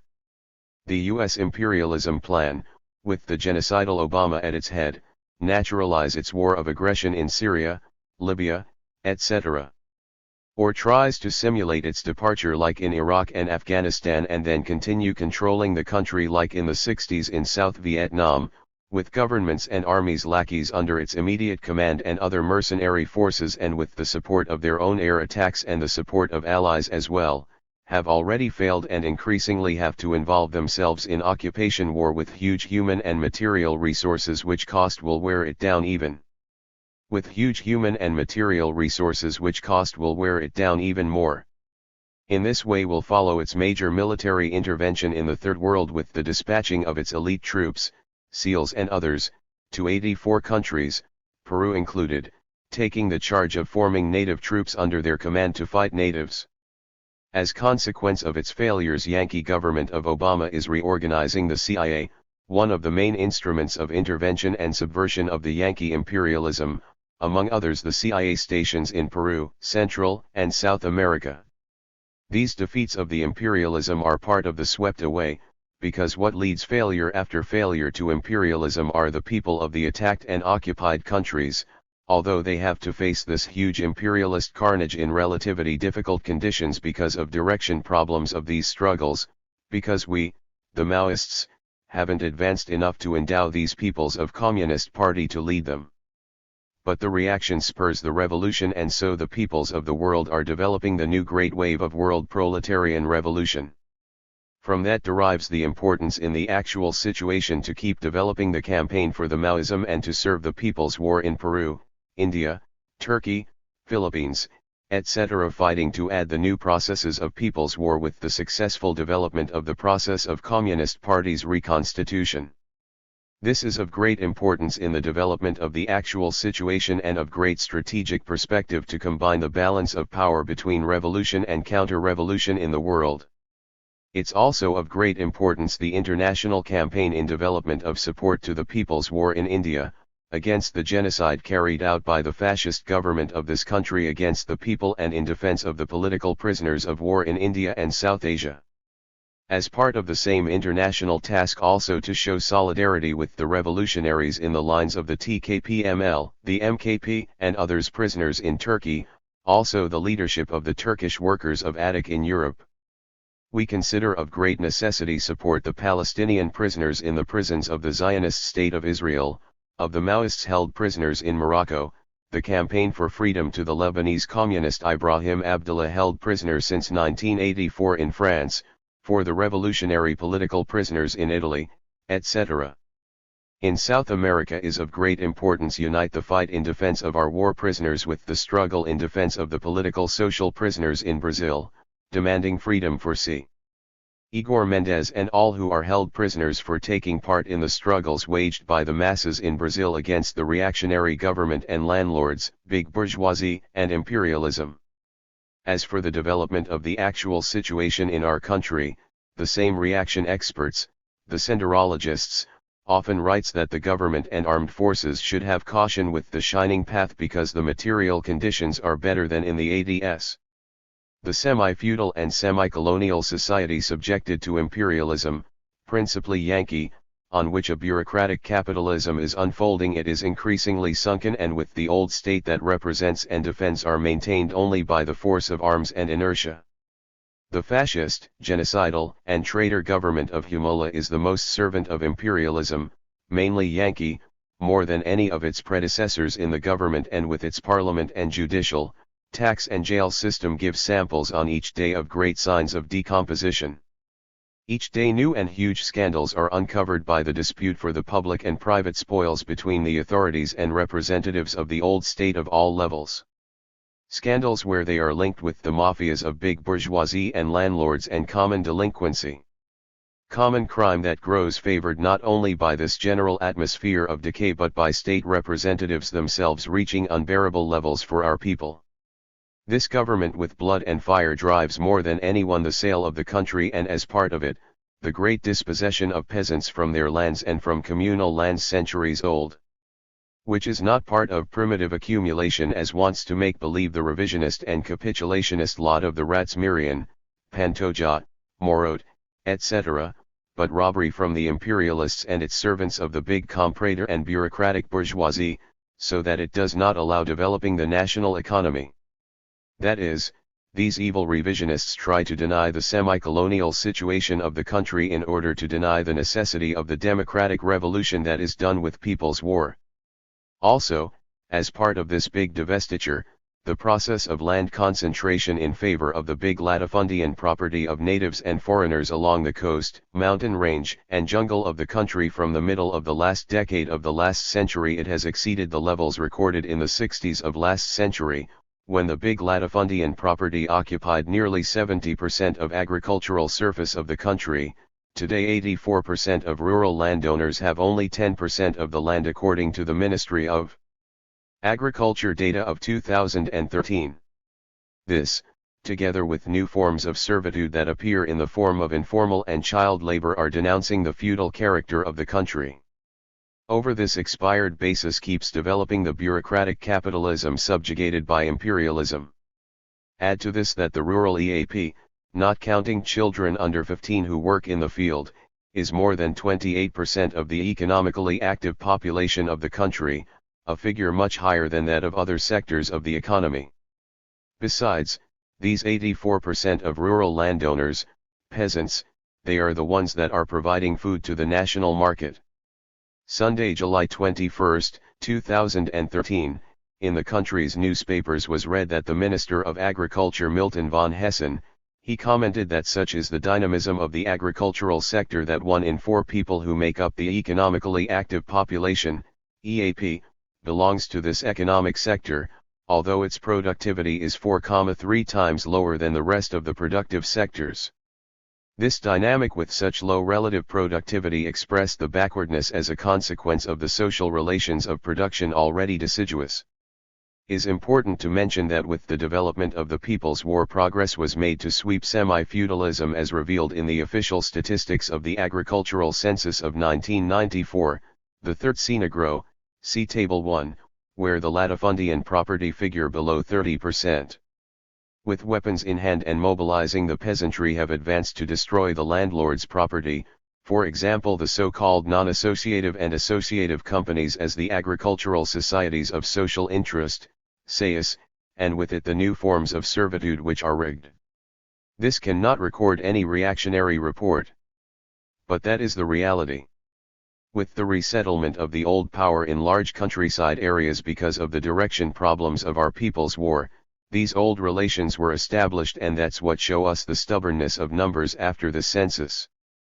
The evil rats of Rod revisionist and capitulationist wants to deny this, made to say that the country is already capitalist and deny the necessity of the democratic revolution. But if made what was said by Chairman Gonzalo, that until we complete the democratic revolution with the seizure of power in the whole country, these old relations will always be restored. But the reactionary action stirs the revolution.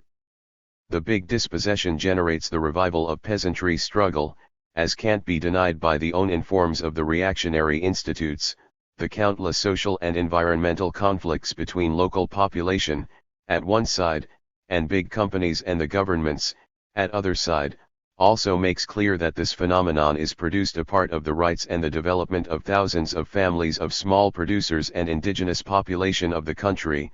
January of 2011, Spray. In these days peasantry mobilization are expressed in the struggle of the Tambo Valley, in south of the country, against the imperialist minor company Southern Copper Corporation, SCC, and against the ferocious repression unleashed by the genocidal government of Humola that has sent its armed forces to massacre the people. Development of the mobilization of the peasantry for land and against the big dispossession, great workers' mobilizations and of the small bourgeoisie as seen late last year and early this year against further exploitation, unemployment, hunger, misery, and suppressing rights laws that have cost blood for the benefit of imperialism, the big bourgeoisie and landlords. The current national strike of the SUTEP teachers organized in the National Committee of Struggle and the SUTEP Konare against educational laws given by this government against the teachers, students, and the people. Mobilization and national strike hits against the national leadership of the step of the revisionists from the Patria Roja sold to the government that together with the rats of the Konare Movadef betray the struggle of the teachers and the people to use their struggles and fool them to lead the masses after participation in the reactionary elections for replacement of the old state authorities. These few struggles mentioned as a sign expressing the development of the revolutionary situation. In all these struggles and mobilizations fighting to give them direction are the communists firmly bound to the headship of the party and the revolution, the chairman Gonzalo and Gonzalo thought, fighting to death against revisionism of both roll and old revisionism. That's how the masses are being educated in the revolutionary violence and apply lessons learned from the People's War. It is in this process that the task of general reorganization of the party is advancing to solve the problem of direction of the People's War so it can be given a new impulse. Corresponds to those in the country who have taken this task to go to those who are working while temporary and relatively isolated and are willing to join under the leadership of Chairman Gonzalo, based on the basis of party unity to drive the pending task. As part of our tasks we have to keep developing the international campaign in defense of the health and life of Chairman Gonzalo, demanding his public and direct presentation to the national and international press and allowing him to pronounce inextricably with the international campaign to serve and impose Maoism as the only command and guide of the world proletarian revolution. Honor and glory to the fallen heroes. Long live the day of the heroism. Long live the XXXV anniversary of the People's War in Peru. Long live the XXXV anniversary of the People's War in Peru. People's Movement Peru, Reorganizing Committee, June, 2015. 1986, Develop the People's War, Serving the World Revolution. Contents. 1. Develop the People's War, Serving the World Revolution. 2. Context of the sixth year. 3. On the Counter-Revolutionary War. 3.1 Masses against Masses. 3.2 Genocide. 3.3 The genocidal slaughters. 3.4 Discoveries of common graves. 3.5 The disappeared. 4. The sixth anniversary of the People's War. 4.1 On Marxism-Leninism Maoism. 4.2 Regarding the party. 4.2.11 Defining the problem of reconstruction, guided by the political strategy of surrounding the cities from the countryside. 4.2.22 Carrying out the reconstruction. 4.2.33 The culmination of the reconstruction. 4.3 On the People's War. 4.4 On building the new state power. Develop the People's War, Serving the World. Revolution. A revolution must go through a civil war. This is a rule. And to see only the ills of war but not its benefits is a one-sided view. It is of no use to the people's revolution to speak unilaterally or one-sided of the destructiveness of the war. It is good if we are attacked by the enemy, since it proves that we have drawn a clear line of demarcation between the enemy and ourselves. It is still better if the enemy attacks us wildly and paints us as utterly black and without a single virtue. It demonstrates that we have not only drawn a clear line of demarcation between the enemy and ourselves but achieved a great deal in our work. Chairman Mao Zedong. Context of the sixth year. May 17 marked the sixth anniversary of the launching of the People's War in Peru. 6 years ago the Communist Party took up arms to carry out the democratic revolution by overthrowing the exploitation and oppression of imperialism, mainly Yankee imperialism, bureaucratic capitalism, and the subsisting semi-feudalism, in order to conquer power for the proletariat and the people, within the context and at the service of the world revolution. Since then, under the invincible banners of Marxism, Leninism, Maoism and guiding thought, we have marched along the road of surrounding the cities from the countryside, and have been waging a revolutionary war, taking the countryside and city as a single unit, with the countryside the principal theater of armed action and the complementary but necessary. In synthesis, a people's war, in essence a peasant war led by the Communist Party, whose core is the generation of revolutionary base areas. These years of armed struggle can be summarized as follows. 1980 was the beginning of the armed struggle, of guerrilla warfare. 1981 and 1982 saw the unfolding of a guerrilla struggle and the birth of the People's Committees, the new political power of workers, peasants, and petite bourgeoisie, a joint dictatorship based on the worker-peasant alliance led by the proletariat through its party. 1983 and 1984 were years of struggle focusing on restoration and counter-restoration, that is, of counter-revolutionary war that tried to smash the new political power and restore the old order, and revolutionary war to defend, develop, and build the newly arising people's power, a hard-fought struggle waged between the reactionary armed forces and the People's Guerrilla Army. From 1985 through today there have been a continuing defense, development, and building to preserve the base areas and expand the People's War throughout our mountains from north to south. Since 1983 the Peruvian Revolution evolves under the great political strategic conception of building base areas and in military terms of developing People's War, which means principally guerrilla warfare complemented by guerrilla actions such as sabotage, selective annihilation, and propaganda and agitation, so as to carry out the central task of building, preserving and developing base areas and spreading the People's War throughout the country, taking into account the variability that the fluidity of guerrilla warfare imposes not just on the new state power but on all forms of revolutionary construction. Not just on the new state power but on all forms of revolutionary construction and work. This basic plan of building bases forms the context for the present plan for the Great Leap, based on the specific political strategy of two republics, two roads, two poles, that is, the Republic of the old reactionary Peruvian state versus the new democratic People's Republic in formation, the old dead-end road of votes which only serves to preserve the old exploiting order versus the new road of arms which is transforming Peruvian society to serve the people.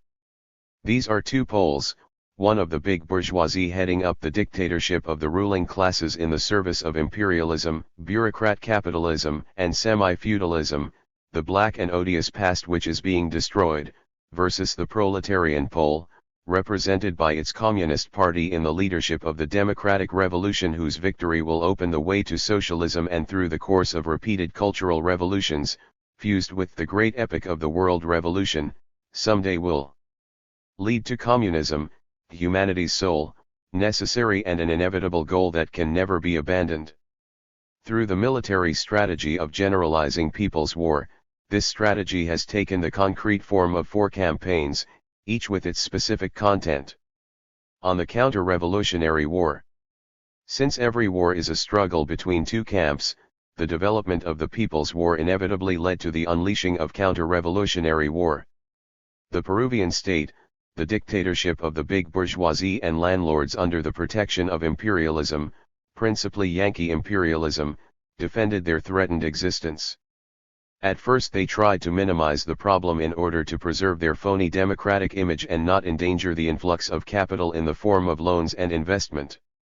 They sent in their police forces, which despite their abuses, outrages and crimes suffered humiliating defeat and were forced to withdraw from the countryside in the disputed areas and seek refuge in the provincial or departmental capitals. Thus, all the police operations, launched with such loud and confusing propaganda, were soundly defeated and the first People's Committees arose. In the face of the advance of the new state power, the Bella Unde government abandoned its reservations to send in the reactionary armed forces.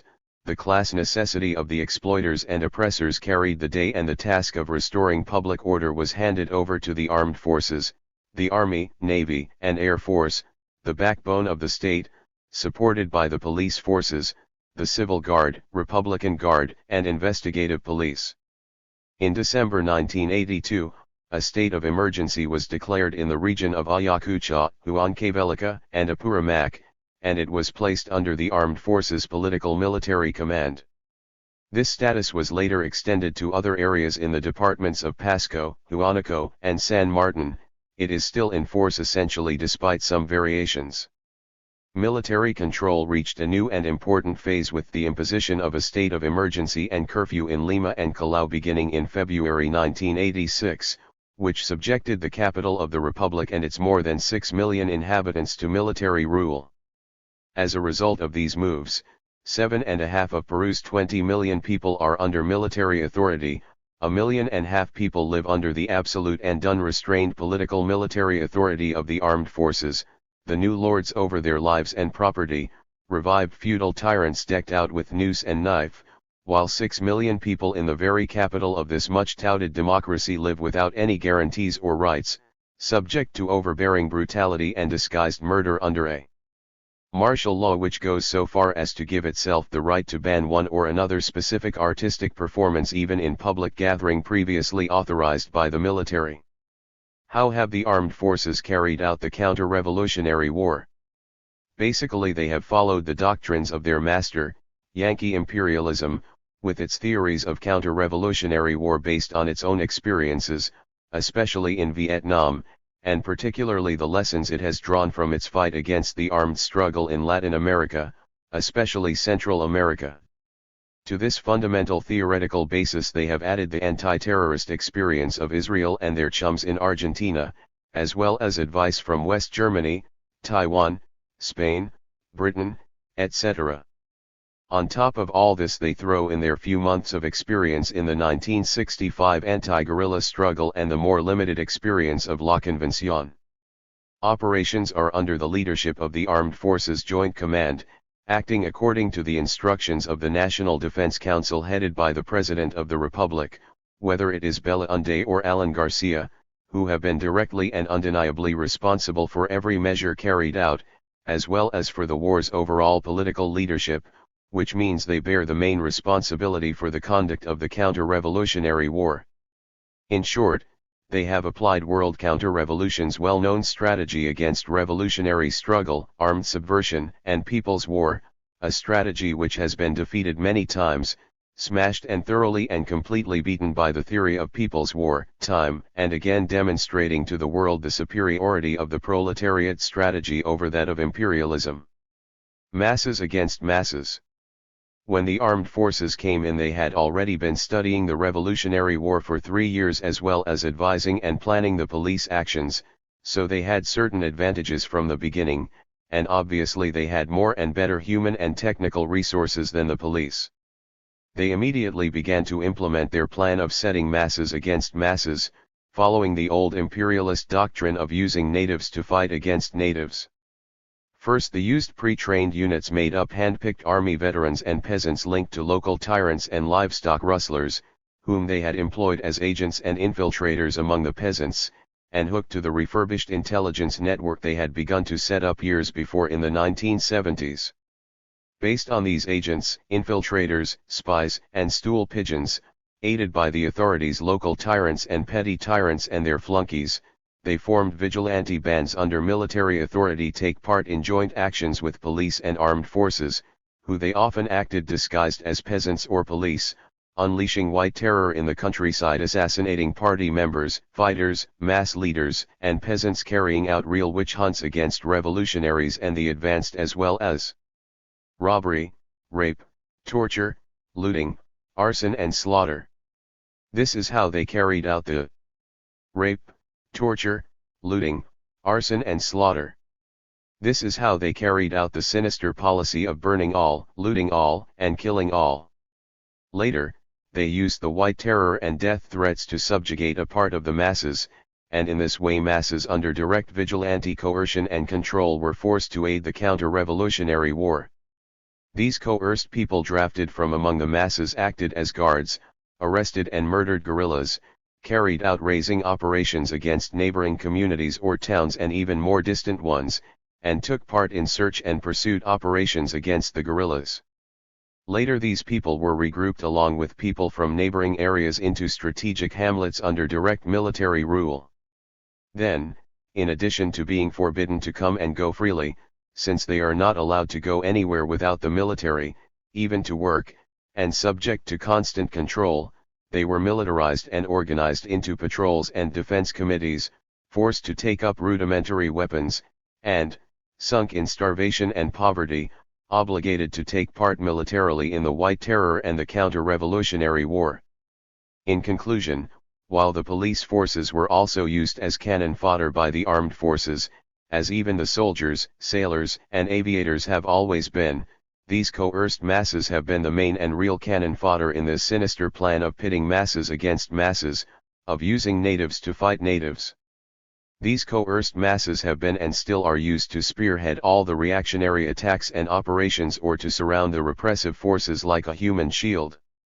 These coerced masses have suffered 2,600 losses, including vigilantes, almost 5 times more than the number of uniformed soldiers and police killed, without taking into account the hundreds of infiltrators, agents, and informers. Genocide. When their policy of masses against masses proved unable to contain the people's war, the reactionary armed forces resorted to the most evil, perverted, and criminal genocide, one of the greatest infamies in the history of the Republic of Peru. The military showed its genocidal tendencies from the beginning, in Huambo, Iquicha, Huaychao, etc. Belaunde cynically saluted and approved of these incidents as the Ayacucho peasants' gallant answer to terrorism. It should be made clear that he himself had approved and authorized such actions and not only publicly praised but called for genocide. This is the self-proclaimed Democrat, humanist, and Christian president full of respect for the Constitution and the law, covered forever in the blood of the people which began to flow in. And the law, covered forever in the blood of the people which began to flow in torrents. Among the victims were the journalists cowardly murdered in Uchurque. They began to wipe out the peasants and their communities and small towns in 1983 in the department of Ayacucho. In June of that year, in Espit, in the province of Cangalo, they used helicopters to strike the masses with gunfire, and throw grenades at villagers who were trying to flee through the mountains. In July, in the towns of Acopaja and Uchurque, in the province of Huanta, again they used helicopters to strike the masses with bullets, and wiped them out with grenades. In Pacha, a town in Vincos, in the province of Huamanga, the majority of the population was murdered and the rest carried away to Lima. In July, the first monstrously tortured bodies began to turn up in the streets of the city of Ayacucho and the surrounding areas.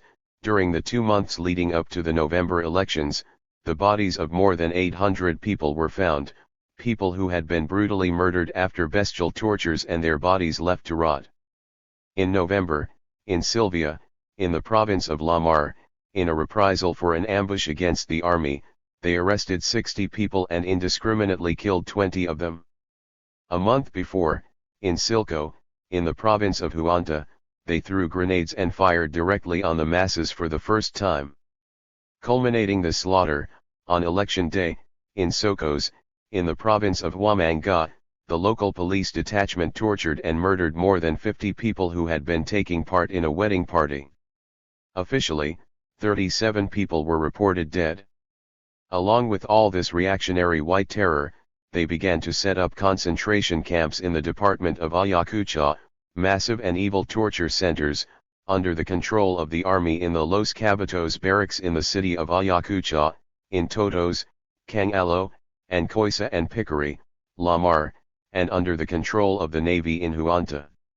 In the Totos camp, as of July 1983 they had secretly buried more than 100 people, more than 20 of them had their throats cut, the prisoners were tortured and buried alive, new prisoners were forced to dig graves more than 3 meters deep and then were shoved in, while others were thrown in with their hands and feet tied.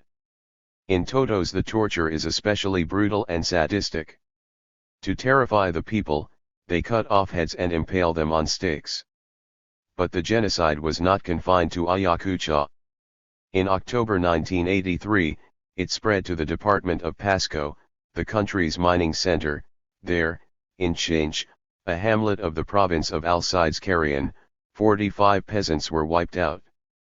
On November 13, the day of the municipal elections, 3 helicopters were used to strike with machine gun the population in Parabama, in Tauacaja province in the Machine gun the population in Parabama, in Tauacaja province in the department of Huancavelica, killing more than 50 people in retaliation for an ambush that guerrillas had carried out against an army patrol that day. During 1984 the genocide became macabre, reaching the heights of horror. The armed forces, mainly, as well as the police, unleashed their evil, rotten, inflamed, blind and rabid hatred against the people, in their frustrated efforts to stop the Revolutionary War by isolating the guerrillas from the masses of peasants, particularly the poor peasants. Once again, in their own tradition, the armed reaction fed upon the flesh and blood of the unarmed people. Let's look at some of the heroism that serves to prop up their false glory and unfounded pride. The genocidal slaughters. In the department of Ayacucho at the end of June they killed 150 people in the San Francisco area. July 5, they killed 30 peasants in Cura. On the 8th, they killed 40 after an operation in the village Rosario. The 12th, they wiped out 30 people in Pomabamba. On the 15th, in a reprisal for an action at Apachita they killed 17. The 16th, 25 tortured bodies were found along the highway to Huamanguilla. August 3, the tortured bodies of 37 people were found in Puramanta. On the 18th the corpses of 17 tortured children and adolescents were found in Coquehuachun, in Valle de los Libertadores, and 8 bodies, 2 of them children, in Leon Pata. The 27th, 19 people were found murdered in Sagrarumi and 21 in San Francisco. September 1, 23 peasants were killed in Churubamba and Misaquibamba. The same month, in Paraiso, in Mariscal Caceres province in the department of San Martin, they killed 22 peasants. In the department of Huancavelica, between the 15th and 23rd of October, an army operation killed 75 peasants in Milpo and 15 in Pilopachamarca. November 19, once again in Ayacucho, they wiped out 50 peasants in Putas and Chule. In Lucmahuaco, Vilcabamba, in the department of Cusco, soldiers and vigilantes from Andahuaylas killed 22 peasants on the 23rd and 20 more on the 26th. Once again in Huancavelica, December 6 the police killed 38 peasants in Cuni, near Marcus in the province of Acobamba. The same month 16 bodies were found in Ayawarcuna, in Ayacucho. Some actions that took place in June and July in Ayacucho as part of this sinister wave of genocide in 1984 should be specifically mentioned. In Vincos, they killed 40 commissioners of various people's committees. In Ramilapata they shot a child 9 years old and another of 11 together with their mother and their father who was the security commissioner. In Mayopampa they threw a father who was the security commissioner. In Mayopampa they threw a commissioner into a burning building. These vile murders, so merciless and ferocious that children are shot because they happen to be the children of members of the new political power, is a monstrous expression of the hate and fear with which this new political power fills them. In Balcón 70 Marines came in and murdered 18 peasants, among them 6 children whose bodies they dumped in their trucks. A third of the dead were children. This murder of children is a constant policy to terrorize and break the parents, as well as a disgusting and often used way of punishing revolutionaries especially. Nevertheless, the Marines came back again the next day, sarcastically and contemptuously offering their victims food, trying to buy them off. The people quite justly became enraged and drove them away. After an ambush in Pickery, the Gloria Civil Guard came in and stopped a truck carrying passengers, who were taken off and killed. Local forces of the People's Guerrilla Army, PGA, buried these 20 people, but in shameless cynicism the murder was attributed to the PGA. This is another common trick used by the reactionary forces who often disguise themselves in peasant clothes in order to commit atrocities, loot, rape, arson, razing and the most frightful crimes, especially against children, and then blame the guerrillas so as to turn the masses against them. One example of this is the murder of 50 peasants by the Marines in a place called Azangaro, 20 minutes from Luricacha, during this same period. Another example of their terror tactics took place in San Francisco, when peasants going down to the jungle to harvest were indiscriminately wiped out, without even being asked for their identification papers. In Huamanguilla they killed 9 peasants, burning 1 peasant alive. That is one of their usual ways of terrifying people by showing their mercilessness toward anyone considered a communist or a guerrilla. A similar example happened in Chusca, January 10, 1983, where they tied dynamite to a peasant and blew him up while shouting, "This is how terrorists die." This barbaric policy has been implemented since the beginning of the armed forces intervention and continues today. In this black wave of death-raising became widespread. A small example is the operation in Incaracay, where after stealing everything they burned down 500 houses. The extermination made whole towns disappear.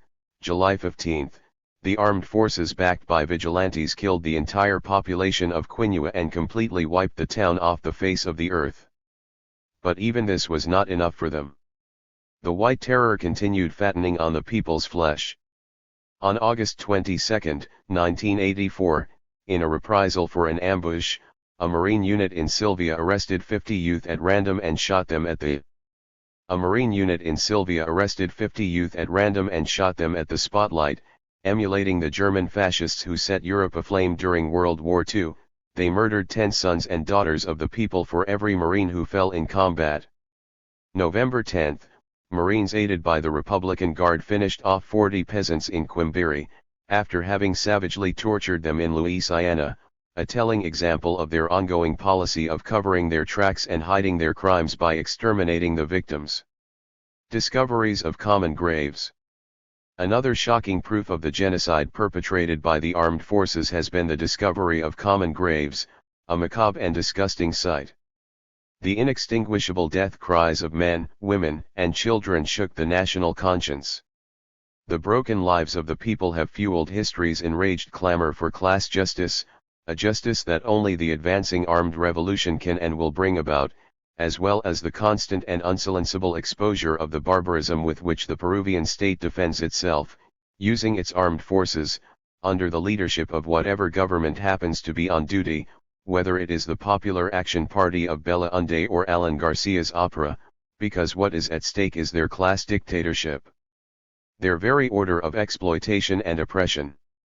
In the department of Ayacucho on August 19, 1984, a grave with 10 bodies was found in Valle de los Libertadores, and on the 22nd, a grave with 30 corpses along the Huantameo Road, 30 kilometers from Huanta. On the 23rd, 7 common graves with a total of 89 bodies in an advanced state of decomposition were found in Pacayaco, a discovery which profoundly shook public opinion and unleashed the masses' condemnation and repudiation of the armed forces and the Belaunde government then in power. The political military command of the region was in the hands of General Adrian Huaman, and the officer directly responsible for the massacre was Naval Captain Alvaro Artaza. Garcia tried to reappoint Huaman as the chief of Ayacucho, and Barrantes used to call him the peasant general. The trial of Captain Alvaro took place within the Navy itself, and the present Opera government gave him a promotion, closed his case and sent him to Spain for his own protection. The same day a common grave with 30 bodies was found in Ayawarcuna, Macacharca, on the 25th other bodies were found in Quinua and Wiyuri, and the 28th a grave with 12 people whose throats had been cut was found in Coquehuisqueca, Valle de los Libertadores. In September peasants exposed the existence of common graves in Toldarumi, Zamatapampa and Yuzutapampa in the province of Victor Fajardo, and in Picahuirumi and Carpacasa in Cangalo. The province of Victor Fajardo, and in Picahuirumi and Carpacasa in Cangalo. The authorities and the daily newspapers paid little attention to these exposures by the peasants, just as they ignored many others in order to hide the real extent of the genocide. September 13. 3 new common graves with 50 dead were discovered in Iribamba. On the 14th a grave with 5 bodies was found in Luricacha and another in Casa Orco with 10 tortured corpses. On the 18th, a grave with 5 bodies in Llane Orco. October 18th a grave with 25 bodies in Vado Chico, Huanta. On the 20th, one with 8 dead in Capitan Pampa, another with 3 in Ayawarcuna and a third with 5 corpses in Iribamba. The 25th, 4 new graves with 41 bodies in Vado Chico, the 28th, a grave with 4 dead bodies in Lorente, Huanta. November 13th, a grave with 15 bodies in Huamangilla, the L9th, 3 graves containing 45 murder victims were found in Las Vegas, at kilometer 25 of the Ayacucho-Huanta road, and the 22nd, 3 graves with 10 bodies were found in Nique. The genocide continued in 1985, though not with the same intensity. Right up until Belaunde left office, common graves continued to be discovered in Ayacucho. January 11th, a grave was found in Paxi, Huanta, with 4 bodies. January 16th, 4 graves were uncovered, one in Huamangilla with 11 bodies, a second in Cancana, Huanta, with 5, and in the province of Huamanga, a third in Pava with 3 bodies and a fourth in Pasha with 16. 2 graves with 3 bodies were found March 10th near Huanta. The massacres continue in this region, as these statistics show. February 23rd, in Canar they killed 50 peasants. On June 26th in Mayapatasuco, Huanta, they annihilated 12. July 9th in Manzanilloc, Cangalo, they cut the throats of 8 peasants and cut their bodies into pieces, and did the same to another 8 in Pacomarca, also in the province of Cangalo. July 12th they killed 12 peasants and sacked and burned homes Warakiak, 5 were killed in Shakari. This genocide also began to spread throughout the department of Huánuco. February 21st, a grave with 5 bodies was found in Alto Pasi, the 22nd they killed peasants in La Soledad, another grave with 7 dead was found the 28th in Acayacu. In March, they killed 30 people in Arranque. On June 27th a grave with 11 bodies was found in Yanajanja, Nuevo Progreso. Thus, the Action Popular government which had plunged the country into a bloodbath ended its term in office completely soaked in it, covering ex-President Belaunde with the indelible shame of genocide, and leaving us a valuable lesson. The more the various governments, which by turn head the old state, talks about democracy, human rights and peace, more hunger, poverty, repression, terror, murder, and even genocide they furiously unleash against the Peruvian people. How has the counter-revolutionary war gone since Garcia's government took office, especially regarding the questions we have been referring to? In Political Military Zone No. 5, a principal center of operation in the department of Ayacucho, once again on August 2 they began an operation that razed villages Huambalpa, Carhuanca, Vilcashuaman, Viscongo, and Cangalo. The 10th they razed Huamanmarca and murdered 7 peasants. The genocide at Acamarca August 14 shook all of Peru. In a place called Loclapampa 8 graves were found, containing a total of 69 corpses. In addition 2 people were murdered in Petec, 1 in Uracara, 1 in Mayopampa, 2 in Awakpampa and 3 in Cucacata, all savagely killed by the army, which would surround the village, round up the peasants, separate the men from the women and children, and rape, pillage, shoot, finish them off, then cover some of the bodies with burn the rest and bury the unidentifiable bits and pieces of bodies in pits. In the midst of all the fanfare and demagogic bluster of Garcia about revolution, a national, democratic and people's state, democracy, respect for human rights, not answering barbarism with barbarism, reconciliation, fighting while upholding the law and other cheap phrases thrown to the wind by the opera government, the exposure of Acamarca tore apart their lies and revealed their double-dealing, shattered illusions and once again unmasked their opportunism. Then came a great hustle and bustle in Parliament, a farce of gestures and so-called presidential measures, while the opposition rent their clothes and made easy deals, and the people repudiated and condemned all this and advanced further toward becoming clear about the highest ruling circles. Almost a year has gone by since then. Commands have been reshuffled, Lieutenants Hurtado, Paz, and Rondon have been held responsible, the various commissions have presented their reports, etc., etc.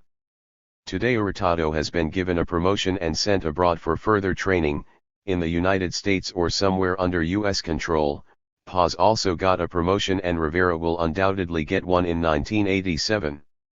What happened to the investigation, the indictments the army was preparing? Buried under silence. The sentence of 10 days hard labor the military investigators proposed for Lieutenant Hurtado, has it been carried out? How about justice? Just as in the case of Pachacuti, only the triumphant revolution will bring about justice. But this smokescreen of fighting while upholding the Constitution and the law continued. Between August 28 and September 4, 60 peasants were murdered in Huambalpa. In Pachacuti on August 28 a new grave containing 7 bodies came to light. The democratic application of the principle fighting while upholding the Constitution and the law went on. The villages of Acamarca.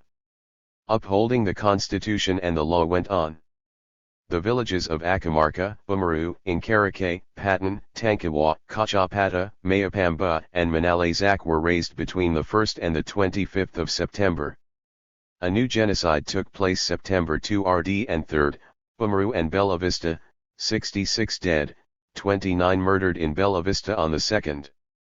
Immediately afterwards, on the 3rd, 37 peasants wiped out, among them 11 children less than 9 years old. September 13 they killed 7 eyewitnesses to the Loclapampa massacre, including a child of 9. The 28th 4 graves were found with more than 80 bodies, in Totora, near Sachabamba. In the department of Huánuco, 4 graves with 14 bodies were found in Huáncar, province of Ambo, and in the department of San Martin a grave with the bodies of 7 murdered people was uncovered in Situyi, province of Mariscal Cáceres. On October 4 Peruvian society was once again shaken by another genocide, this time in the very capital of the republic, in Lurigancho prison where 30 prisoners of war were murdered and 23 wounded, before the eyes of 7,000 prisoners. Following a pre-established plan meant to break the will of the prisoners of war and deal a blow to the revolution, the Lapan Atak, the Republican Guard's anti-subversive troops, armed to the teeth, were unleashed against the British pavilion where those convicted of terrorism were being held. When instead of surrender they were met with heroic resistance, they used dynamite and explosive charges to open a breach in the walls, then threw dynamite into the cell block, along with tear gas and incendiary bombs. After the assault, they finished off the wounded, burned alive and brutally beat the survivors and finally burned down the cell block to hide the evidence of their monstrous criminal genocide. But despite their cynical efforts to cover up their crime and silence all witnesses, the truth got out, further unmasking the Opera government and its undeniable guilt for this new, cold-blooded barbarism. November 2 in Uchawiunga, in the province of Lamar in the department of Ayacucho, they killed 19 peasants. At the end of the year, peasants in San Martin exposed the massacres in Acayacu, Campo Grande, Venanillo, Madre Mia, and Palo de Acero. As 1986 began, this situation continued, as the following facts are enough to show. January 21 in Churupampa, near Huanta, 7 bodies were found. In Uchiza, Huánuco department, 30 people were killed in February, and in the department of Pasco, in the hamlets Ocho de Diciembre and Independencia 5 peasants were shot dead on their own doorsteps in retaliation for a guerrilla raid. In short, Garcia's Opera government is continuing retaliation for a guerrilla raid. In short, Garcia's Opera government is continuing the same genocide the Bella Unde government started. The disappeared.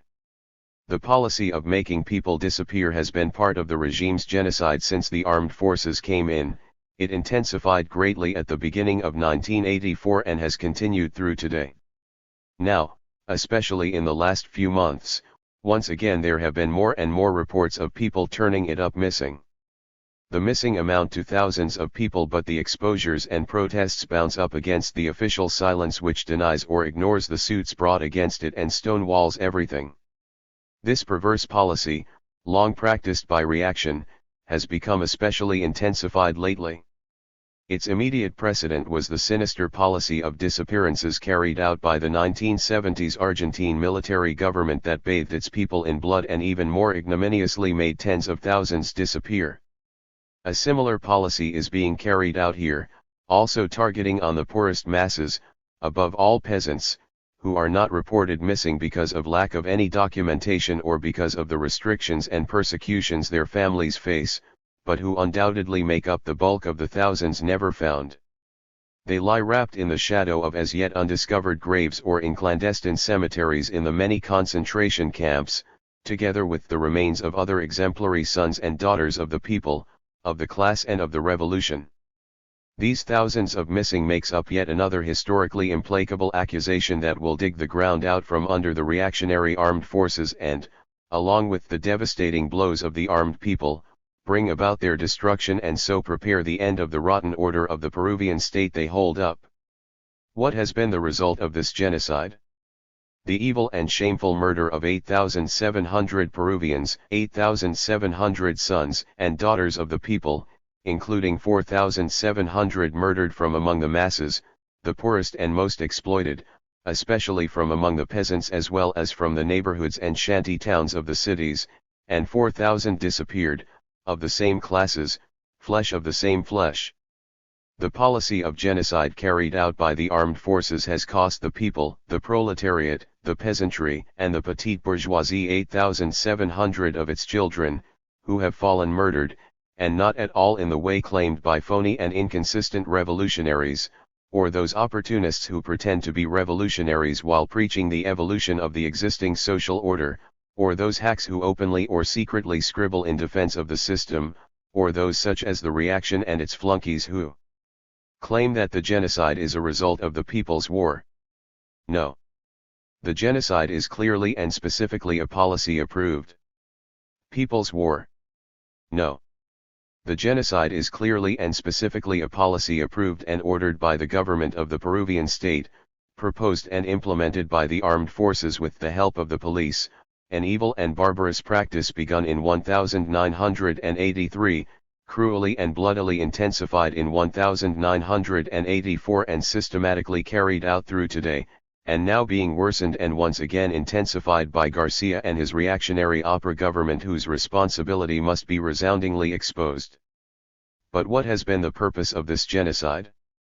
It is to try to contain the People's War, which by the end of 1982 had begun to establish the new political power in the form of people's committees, to smash the guerrilla war, to separate the masses from the revolutionary war, to destroy the new political power and hold back its development, to hold back the development of the People's War, to achieve the reactionary political objectives of the armed forces, the Army, Navy, and Air Force, institutions which together and through a division of genocidal labor among them killed 1,767 sons and daughters of the people in 1983 and disappeared 730, until that year there was only 14 losses among the masses and no missing, a total of 2,497 people among the masses murdered in 1983.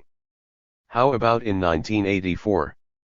The spiraling political genocide against the masses reached 2,522 dead and 2,881 disappeared, a total of 5,403 sons and daughters of the masses murdered, the highest peak of the genocide perpetuated so far by the armed forces.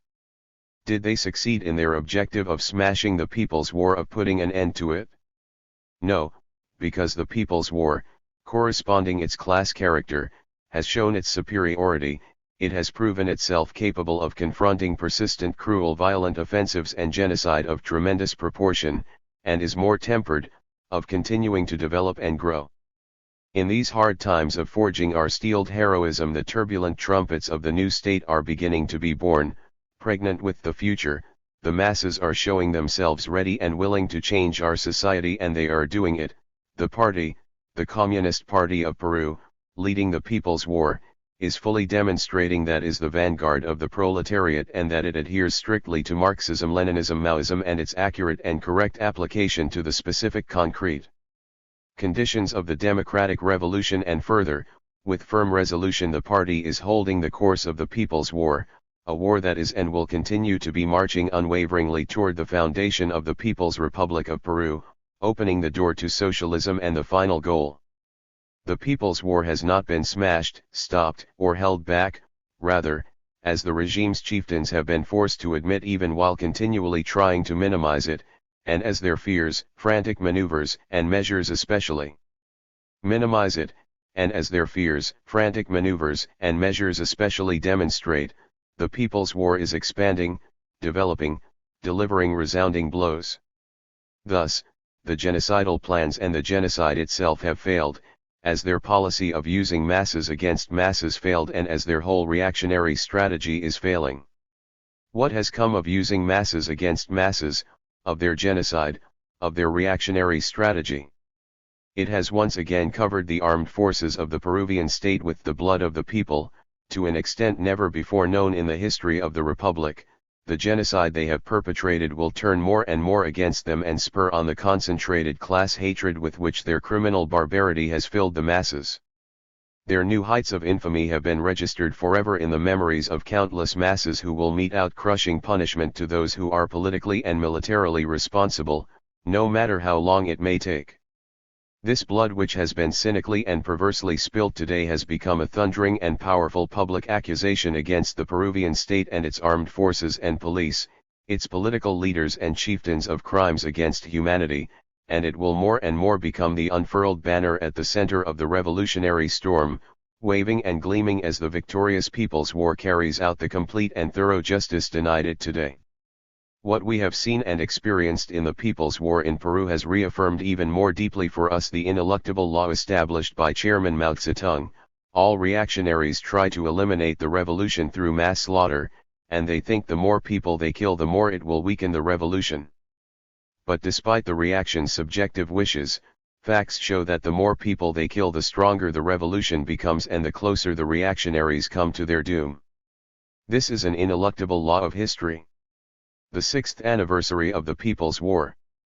The application of Marxism-Leninism-Maoism to the concrete conditions of Peruvian society leads to the conclusion that revolutionary violence or violent revolution, the only way to seize state power and transform the world, must take the form of People's War, and more specifically a peasant war led by the Communist Party of Peru as the representative of the proletariat, a war which develops as a single unit waged principally in the countryside and complementarily in cities, following the road of surrounding the cities from the countryside, whose essence is the establishment of base areas, so that the democratic revolution culminates in the establishment of People's Republic, a great victory which must be followed by continuing the revolution through socialism and cultural revolutions, under the dictatorship of the proletariat with the firm exercise of its class violence, until achieving, together with all humanity, glorious communism, the realm of true freedom. Based on the above, there are 4 fundamental questions that arise and must be taken into account: Marxism-Leninism-Maoism as the ideology of the proletariat, the party as the leader of the revolution, the People's War, which in our case is specified as a peasant war which follows the road of surrounding the cities from the countryside, and revolutionary base areas or the new power. Let us examine the 6th year now completed on the light of these relevant points. On Marxism-Leninism-Maoism.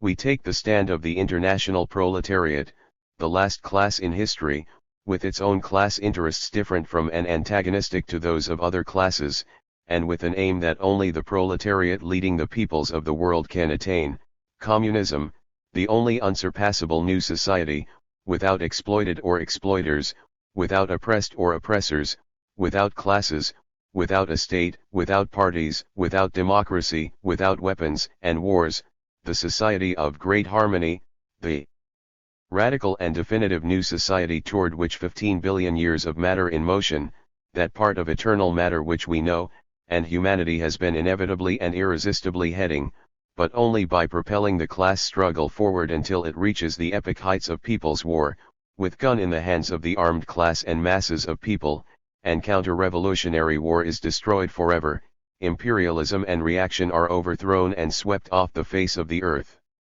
And in the shadow of the guns of invincible People's War upon which the dictatorship of the proletariat rests, society is transformed in all. Upon which the dictatorship of the proletariat rests, society is transformed in all spheres, destroying and eliminating all class differences and private ownership of the means of production that gives rise to them, ending war forever, and communism radiates for all humankind. Since we take the stand of the international proletariat, we based ourselves in its ideology today Marxism-Leninism-Maoism, with Maoism principle as its third stage. The highest point of the proletariat's ideology has reached in its historical process of development. It is within this context that we take up the position and class interests of the Peruvian proletariat as part of the international working class, since only on the basis of the universal doctrine of Marxism-Leninism-Maoism is it possible to stand with the proletariat and fight for its interests, here or anywhere else. There is only one proletarian ideology, it is applicable to the whole world, and development is a single world process. On the other hand, ever since Marx found Marxism and through the advances made by Lenin and Chairman Mao Zedong, the basic question has always been the application of this science to the conditions of each revolution. Consequently, the problem is the application of Marxism-Leninism-Maoism to the concrete conditions of the Peruvian Revolution, and specifically, the application of the universal law of violence, People's War, to the revolutionary war in this country.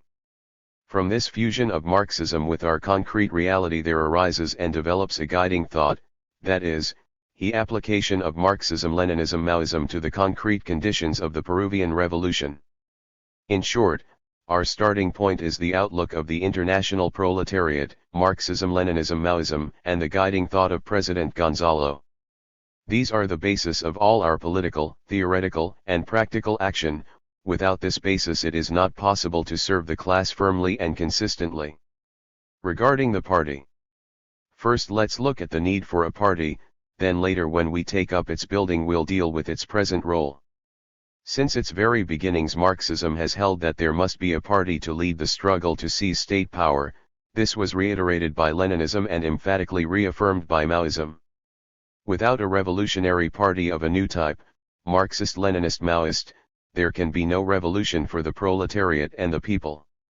This is a great truth that no communist can evade without ceasing to be one, a truth we Peruvian communists had to confront. The Communist Party of Peru was founded on October 7, 1928 on a solid Marxist-Leninist basis by José Carlos Mariátegui, who provided it with basic theses concerning Peruvian society, the land question, imperialist domination, the role. Concerning Peruvian society, the land question, imperialist domination, the role of the Peruvian proletariat, as well as programmatic points and a general political line and consequent particular lines. But the founder died in 1930, less than 2 years afterwards. Even a first Congress remained pending, so that the party did not have time to consolidate itself before trends that had already been developing took a leap. Mariátegui and his line were openly put into question, and the line was changed by Ravines. Thus opportunism usurped party leadership and imposed its authority in the two-line struggle within the party with the gravest consequences for the class and the revolution. This road led to the parliamentary cretinism manifested in the 1939 elections, in the service of the comprador bourgeoisie represented by Prado. Later, during World War II, there was a phony founding Congress which adopted the general political line of national unity under the guidance of Browderite revisionism, an expression of capitulation to Yankee imperialism's domination and the domestic rule of the comprador bourgeoisie and the feudal landlords, under the pretext of the struggle against fascism.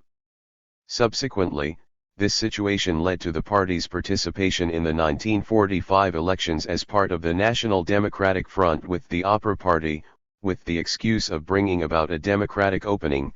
This new electoral adventure ended when the balloon the party had become blew up after Adria's 1948 coup d'état. In the beginning of the 60s the fraction founded by Chairman Gonzalo began to develop within the Ayacucho Regional Committee.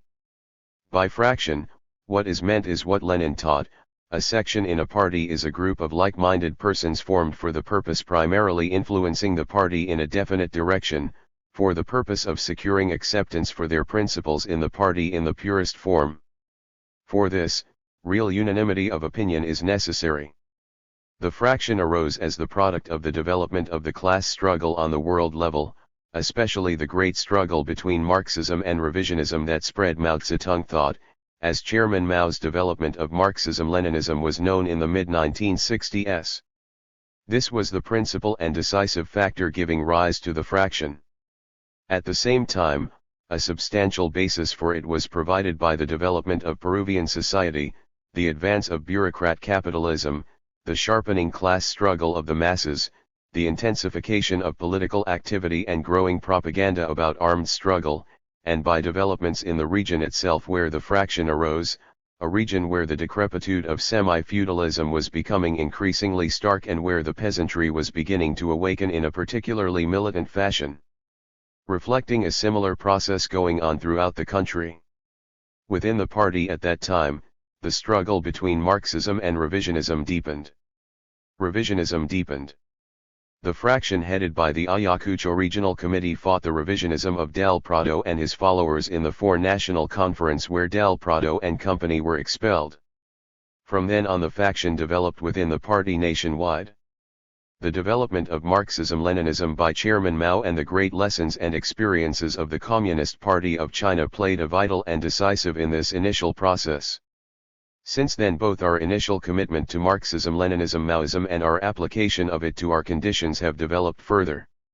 After the V National Conference in November 1965, in the two-line struggle within the party the fraction came to fight for building the three magic weapons of the revolution, the party, armed forces, and united front, demanding that these tasks are fulfilled in the light of the political line of the conference which had established the building revolutionary armed forces for armed struggle as the principal task, but in 1,000 ways the dead weight of revisionism hindered and opposed the fulfillment of the principal task. Under these circumstances the fraction, reaffirming the necessity of an ideologically united and organizationally centralized party, called for the reconstruction of the party based on the heroic fighter. This process was carried out in 3 periods, each with its corresponding political strategy. 1. Defining the problem of reconstruction, guided by the political strategy of surrounding the cities from the countryside. At this point the problem was to build a party to lead the armed struggle on this road, which meant that the peasant and land question acquired tremendous importance and it was vital to put the party's center of gravity in the countryside. Further, the decisive question of ideological and political line centered on basing ourselves on Mao Zedong thought, as it was said in those days, and on reclaiming and developing Maria Tegui, with development being the outstanding aspect of this. It was not enough to reclaim him for 2 key reasons: the development of Marxism-Leninism by Chairman Mao Zedong, and the development of bureaucrat capitalism in Peru. This phase took place during the struggle against Khrushchevite revisionism and its manifestations in various spheres of party life and ended with the January 1969 Sixth Conference which approved the reconstruction of the party on the basis of party unity around Marxism-Leninism Mao Zedong thought, as was said in those days now it is Maoism, Maria Tegui's thought and the general political line. Maoism, Maria Tegui's thought and the general political line. 2. Carrying out the reconstruction. This period was guided by the political strategy of reconstruct the party in accordance with the party's basis of unity. October 1968 saw the coup d'état of Velasco, who took on the task of deepening the development of bureaucrat capitalism, carrying out the corporativization of Peruvian society guided by a fascist political outlook and suppressing the rising mass movements. This period divides into 2 parts. First, the struggle against right liquidationism, a form of revisionism which sought to destroy the party by centering it on open, masses work and pushing it into legalism. On the strictly political level this line put forward expropriating the land instead of confiscating it and above all denied the fascist character of the government. When these liquidationists couldn't take over the party, they perversely attempted to destroy it and the fraction took up the party's defense. In February 1970 a split took place and the fraction assumed the leadership of the party. From then on it led the process of reconstruction. In the second part there was a struggle against left liquidationism, another variant of revisionism that tried to destroy the party by shutting it up behind 4 walls, denying the importance of peasant work and the possibility of any mass work because, according to them, mass work and organizations are impossible under fascism. They reduced fascism to simply a question of violence, and worse, to an irresistible violence in the face of which nothing could be done but wait for better times. They put forward the relative stability of capitalism and consequently of the social system. They said the line is enough and that there was no reason to develop Mariátegui further, and called Maoism into question, bragging about being pure Bolsheviks. This left liquidationism was smashed in 1975 at a Central Committee plenum. During this period, our political understanding of Peruvian society deepened, especially our understanding of bureaucrat capitalism, based on Chairman Mao Zedong's thesis. This question is fundamental for understanding and leading the democratic revolution. In fact, this concept slammed the door on the opportunist tendency to tail a faction of the big bourgeoisie while pretending to unite and struggle with the national bourgeoisie, and to support the Velasco's fascist and corporativist plans, reforms, and measures, and it continues to be extremely useful today. The ideological political building of the party also advanced, especially regarding the understanding of Mariátegui's thought and general political line synthesized for the first time in 5 basic points taken from his works, as well as the necessity to develop it further. The relationship between works as well as the necessity to develop it further. The relationship between secret and open work was delineated, and the latter was developed according to the Leninist criteria of areas of support for the party's mass work. Thus, mass organizations were created by the party to develop the links between the party and the masses. 3. The culmination of the Reconstruction. This period was guided by the political strategy of culminate and lay the basis, in other words, culminate the Reconstruction and lay the basis for launching the armed struggle. With the unfolding of the process, the party was approaching the conclusion of its reconstruction and so had to sum up what had been achieved, define and sanction the general political line, continue the building of the party on a national level with its center of gravity in the countryside, define the specifics of the armed struggle and lay the basis to launch it by developing the work among the peasants. The left fought tenaciously to attain these objectives, waging intense and sharp struggle against rightism. This rightism developed into a right opportunist line that first opposed the culmination and then launched an onslaught against the general political line, labeling it ultra-leftist, and ended up rapidly opposing the initiation of the armed struggle.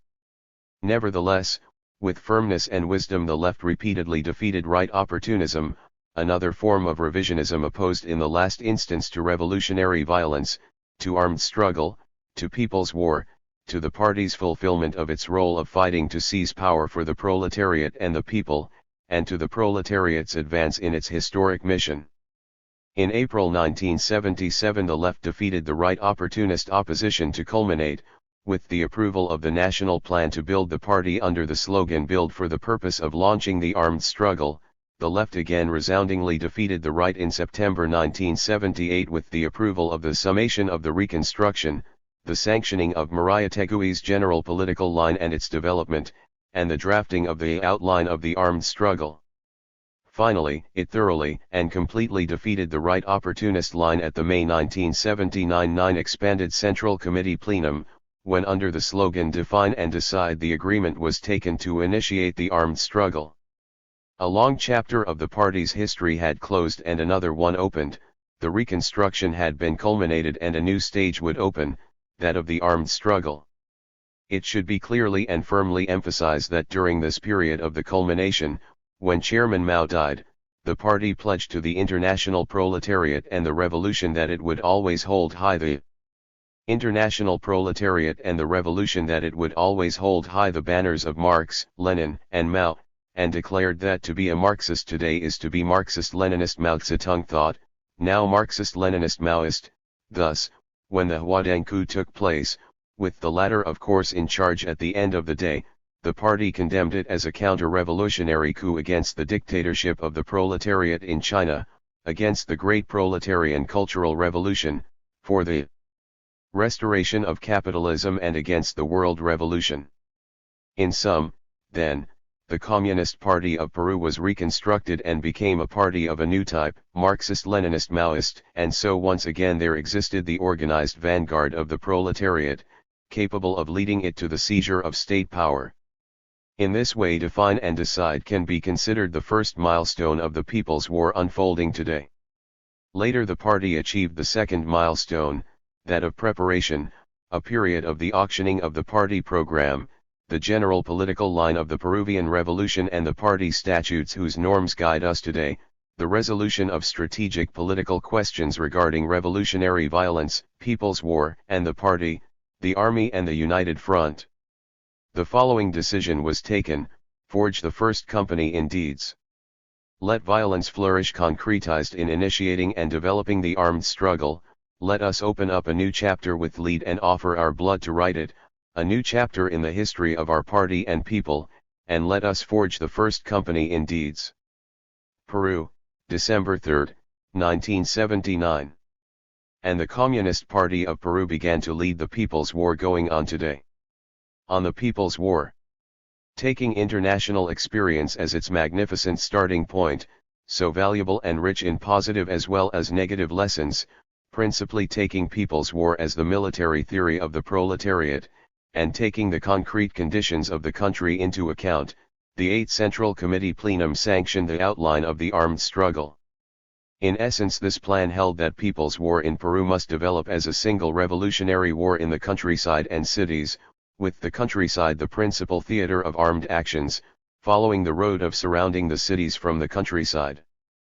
Furthermore, for social and historic reasons and especially their impact on military affairs, it took into account the importance of the mountains, especially the stretch that runs from the central to the southern region, as well as that of the capital city.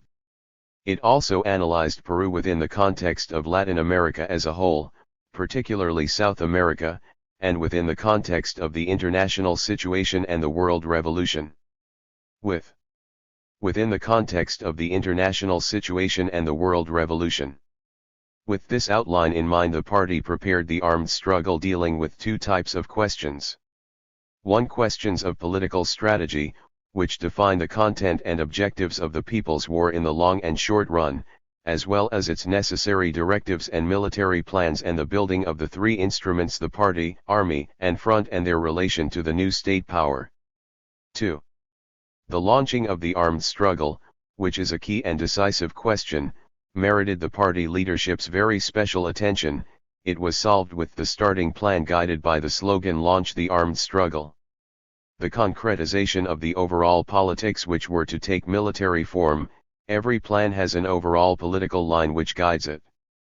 Its contents included: first, the political tasks to be carried out, which is to initiate the armed struggle, boycott the elections, foment the peasant struggle for land arms in a hand, and lay the basis for newborn things, especially political power. Second, forms of struggle: guerrilla fighting, sabotage, armed propaganda and agitation, selective liquidations. Third, forms of military organization: armed detachments, with or without modern arms.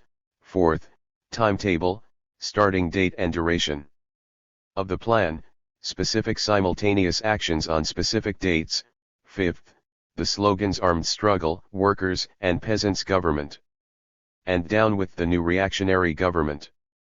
The first two periods of the People's War, the periods of defining and preparing its beginning, were completed. On May 17, 1980, not May 18 as the reaction claims to confuse it with the date of the elections, and which others repeat, the People's War in Peru began, entering its third period, that of actually beginning it, lasting all of 1980, through two successfully completed campaigns which laid the basis to go over to the fourth period, develop guerrilla warfare, in 1981, a period that continues today. May 17 was a political blow, a defiant and far-reaching blow which unfurled rebel red flags and raised hammers and sickles proclaiming its right to rebel, and power grows out of the barrel of a gun, calling on the people, on the peasants, especially the poor, to stand up, arms in hand, to light the bonfire and shake the Andes, to write a new history in the fields and every corner of our tumultuous geography, to tear down the rotten walls of the old oppressive order, to conquer the peaks, to storm the heavens guns in hand and bring about a new dawn. The beginning was modest, almost without modern arms. We fought, advanced, and built from small to large. The weak initial fire became the great turbulent and raging flames which are now spreading, throwing off sparks of revolution and exploding the People's War forward. Forward. the Peruvian state launched its counter-revolutionary war and its armed forces carried out their infamous genocide and cut down the lives of the people by the thousands. Together with this they launched their propaganda, dreaming of smashing the revolutionary war with ink, paper, lies and tricks. Opportunism played its part by snitching, sending in leaders to stir up the masses against the revolution, propagandizing and agitating against it and in defense of bourgeois democracy and the vote in pursuit of velvet seats in parliament. World reaction: the superpowers, especially Yankee imperialism as well as the social imperialists, and the other imperialist powers, gave their immediate support and sent the government their advisors. Among them an outstanding role was played by the Chinese arch-reactionary clique whose blackheads Deng, Li Xianyan, etc., were among the first to stand up as judges to condemn us. As was to be expected, the reaction opened up its hells and let loose its demons, plagues and horsemen of the apocalypse against the People's War. Soaked in blood, drunk with arrogance, they bragged of triumphs and victories, crushing defeats, setbacks and retreats, withdrawals, and the turning back and defeat of the revolution. But what really has happened? How has the armed struggle and afterwards the genocide unfolded? What has really been the reality of the last 2 years and of the 6th year of the People's War? The following is the data provided by the Interior Minister. These figures show the yearly increase of our actions, as well as those of the armed forces and their police assistants. Their policies, methods and even their genocide have not held back the growth of the armed struggle, at least as far as quantity is concerned, according to the Opera Minister himself. Nevertheless, the total 6,758 is very far from correct, firstly because of the state's rather understandable desire to minimize the dimensions of the People's War, and secondly because they don't take into account all the various forms the Revolutionary War takes, such as armed propaganda and agitation, for example, nor do they count actions carried out in distant and isolated areas. Consider that actions carried out even in the department of Lima itself aren't reported for a week, and in general, a cover of silence and lies is used to maintain the so-called public calm and the prestige of the repressive forces. During the 6 years of People's War 30,000 actions have been carried out in all but 2 of the country's 24 departments, leaving out only Amazonas and Madre de Dios, while including even the constitutional district of Callao. These actions developed basically in the Peruvian mountains and principally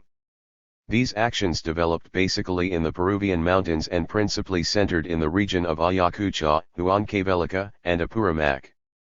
They also took place in the coastal region, in its cities and especially in the country's capital, and in the jungle highlands and the important cities there, so the revolution is fighting throughout the whole country. Furthermore, these military actions have developed and increased in quality, blows waged against armed forces, anti-guerrilla bases, ambushes, destruction of strategic hamlets, land invasions, devastating sabotage, higher-level elective annihilations and intensified armed propaganda and agitation. All these show a very important and far-reaching qualitative advance. It should be made clear that more than half of the 6 years' actions were carried out between June 1984 and today, and a third of the 1980 to 1986 total have been carried out in the last year. This is the clear and concrete reality. What are the great results of the counter-revolutionary war, its genocide, and its offensives of 83-84? Obviously they failed. They haven't even been able to hold back the development of the People's War, let alone put an end to it. Table 1 below shows the 4 forms of struggle through which the People's War in Peru is developing. The principal form is guerrilla warfare and the other 3 are complementary forms of guerrilla actions: sabotage, selective annihilations, and armed propaganda and agitation. It can be seen that 45.9% of the total actions carried out in the country are guerrilla engagement, fought by detachments in the city and in the countryside by platoons and companies, while sabotage only comprises 11.2% and selective liquidations scarcely 8.2%, and armed propaganda and agitations reach 34.1%. These figures clearly show that guerrilla warfare is the essence and heart of the People's War in the country. It is significant that the percentage of guerrilla warfare reaches its highest level, 54.4%, in the region of Ayacucho, Huancavelica, and Apurimac predominantly peasant zones, and the aim is to develop it in all regions, even, in a specific form, in Lima. Clearly, guerrilla warfare is the very center of the armed actions, and the other forms only serve to complement it and push it forward, because it is the form that most directly aims to destroy the enemy's military organizations, especially the armed forces. It is also notable that armed propaganda and agitation make up more than a third of the actions. This shows the importance people's war gives to politically educating and mobilizing the masses. Obviously this work is directed principally toward the peasants and in the cities toward the proletariat, and although in the countryside it is mainly carried out in oral form, it is complemented by campaigns with posters and illustrated leaflets. This kind of complemented by campaigns with posters and illustrated leaflets. This kind of work is most prominent in new areas, but it is given great importance in all areas, occupying second place overall. Sabotage, for its part, is in third place, with the aim of dealing economic blows to the reaction, especially imperialism and the state economy, big capital and big landlords. In regard to the latter, tearing down the semi-feudal relations of production is extremely important to the peasantry. Finally, only 8.2% of the total is made up of selective annihilations of enemies of the people, carried out either against those who have been condemned directly by the masses in people's tribunals or against incorrigible enemies of the revolution who owe blood debts, people who have carried out massacres, torturers, infiltrators, spies, etc. These actions are carried out without any cruelty but rather as simple and expedient justice, and in the majority of cases have been approved by the masses. Nevertheless, the media has portrayed them as something monstrous, clumsily distorted them and exaggerated their number. Clearly, we must underline here that the monstrosities imputed to the People's War are crimes cynically carried out by the armed forces themselves, who then attribute them to the revolution. In conclusion, the table makes the guerrilla character of all the armed revolutionary actions unmistakably clear and shows that guerrilla warfare, the very substance of people's war, is their principal aspect and essence. Thus it completely disproves the absurd accusation that tries to pin the label of terrorism on the revolutionary war going on in this country. In fact, as we have been saying since 1980, those who repeat this lie without any proof, and there is none, are only parroting Reagan and the Peruvian reaction. What is developing in Peru, while the whole world watches, is simply and completely a people's war, and nobody with an ounce of brains can deny it. The region of Ayacucho, Huancavelica, and Apurimac deserves particular attention. This is where the fraction first became active and, in a word, was its cradle. Furthermore, it is where the first actions of war took place, in Chusca, and where the heroic people and above all the poor peasants have generously spilt their blood to light the flames of the people's war and keep them burning and ceaselessly rising. The masses of this region have suffered the most vile and insatiable genocide. It is where the reaction has concentrated its armed forces and carried out its most elaborate plans. It is where the reactionaries have bragged about their anticipated triumph and about how the area is almost pacified, only have to eat their words later in the face of the revolution's new offensives, which never stops them from once again crowing victory. What is the present situation in this region, and how has the Revolutionary War developed? Present situation in this region, and how has the Revolutionary War developed there in the last 2 years? Tables 2 and 3 below show that in the last 2 years 63.4% of the total actions in the country were carried out in Ayacucho, Huancavelica, and Apurimac, and that furthermore 75.1% of the guerrilla actions, 43.3% of the sabotage, 74% of the selective annihilations and 52% of the armed propaganda and agitation were carried out in this region. So how can it be said that a slackening of the people's war has taken place there? There is no basis whatsoever except the subjective and ever-changing statements of the authorities and military chiefs who have never even given any sort of official report, not the government nor the Joint Command nor the Political Military Command, despite the fact that the region has been under a state of emergency continuously since March 1982 and sporadically before that during the police operations carried out since the beginning of 1981. Clear and concrete facts show that this region continues to be the main battlefield between the armed revolution and the armed counter-revolution. While the reactionaries dream of sweeping away the People's War, it resists all assaults and continues to be like a thunderstorm whose center is Ayacucho.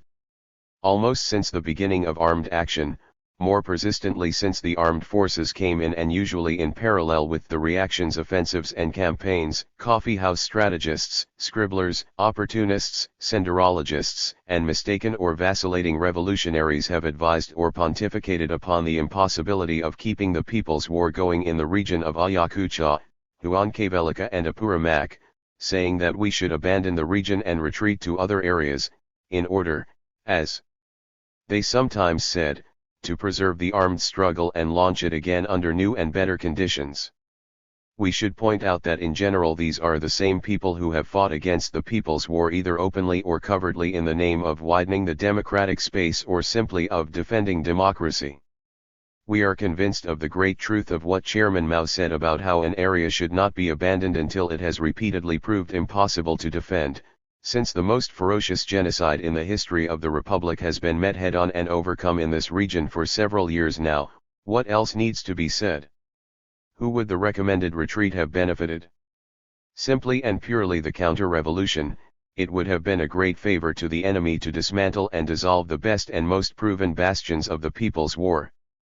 But irrefutable facts prove that whatever may be said against the People's War, it continues to develop defiantly and proudly in Ayacucho, Huancavelica, and Apurimac, firmly linked to the masses, brimming with heroism, daily writing new pages in the armed revolution which is transforming Peruvian society, and new pages in the armed revolution which is transforming Peruvian society, and which precisely in recent months have been unleashing devastating blows even within the city of Ayacucho itself, blowing up the phony showcase of peace in the country's most militarized city, as was done for example with the car bombs in the Republican Guard barracks and more recently in the Civil Guard's 9 Command headquarters on the occasion of the 6th anniversary of the People's War, a blast which shook the city and threw all the repressive armed forces and police into confusion and virtual panic. In conclusion, you can't hide the sun with your finger. Ayacucho, Huancavelica, and Apurimac continue to be the great bonfire of the People's War and the most defiant revolutionary challenge. These figures show the yearly increase of our actions, as well as those of the armed forces and their police assistants.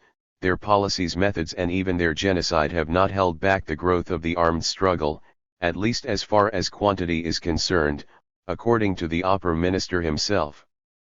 Nevertheless, the total 6,758 is very far from correct, firstly because of the state's rather understandable desire to minimize the dimensions of the People's War, and secondly because they don't take into account all the various forms the Revolutionary War takes, such as armed propaganda and agitation, for example, nor do they count actions carried out in distant and isolated areas.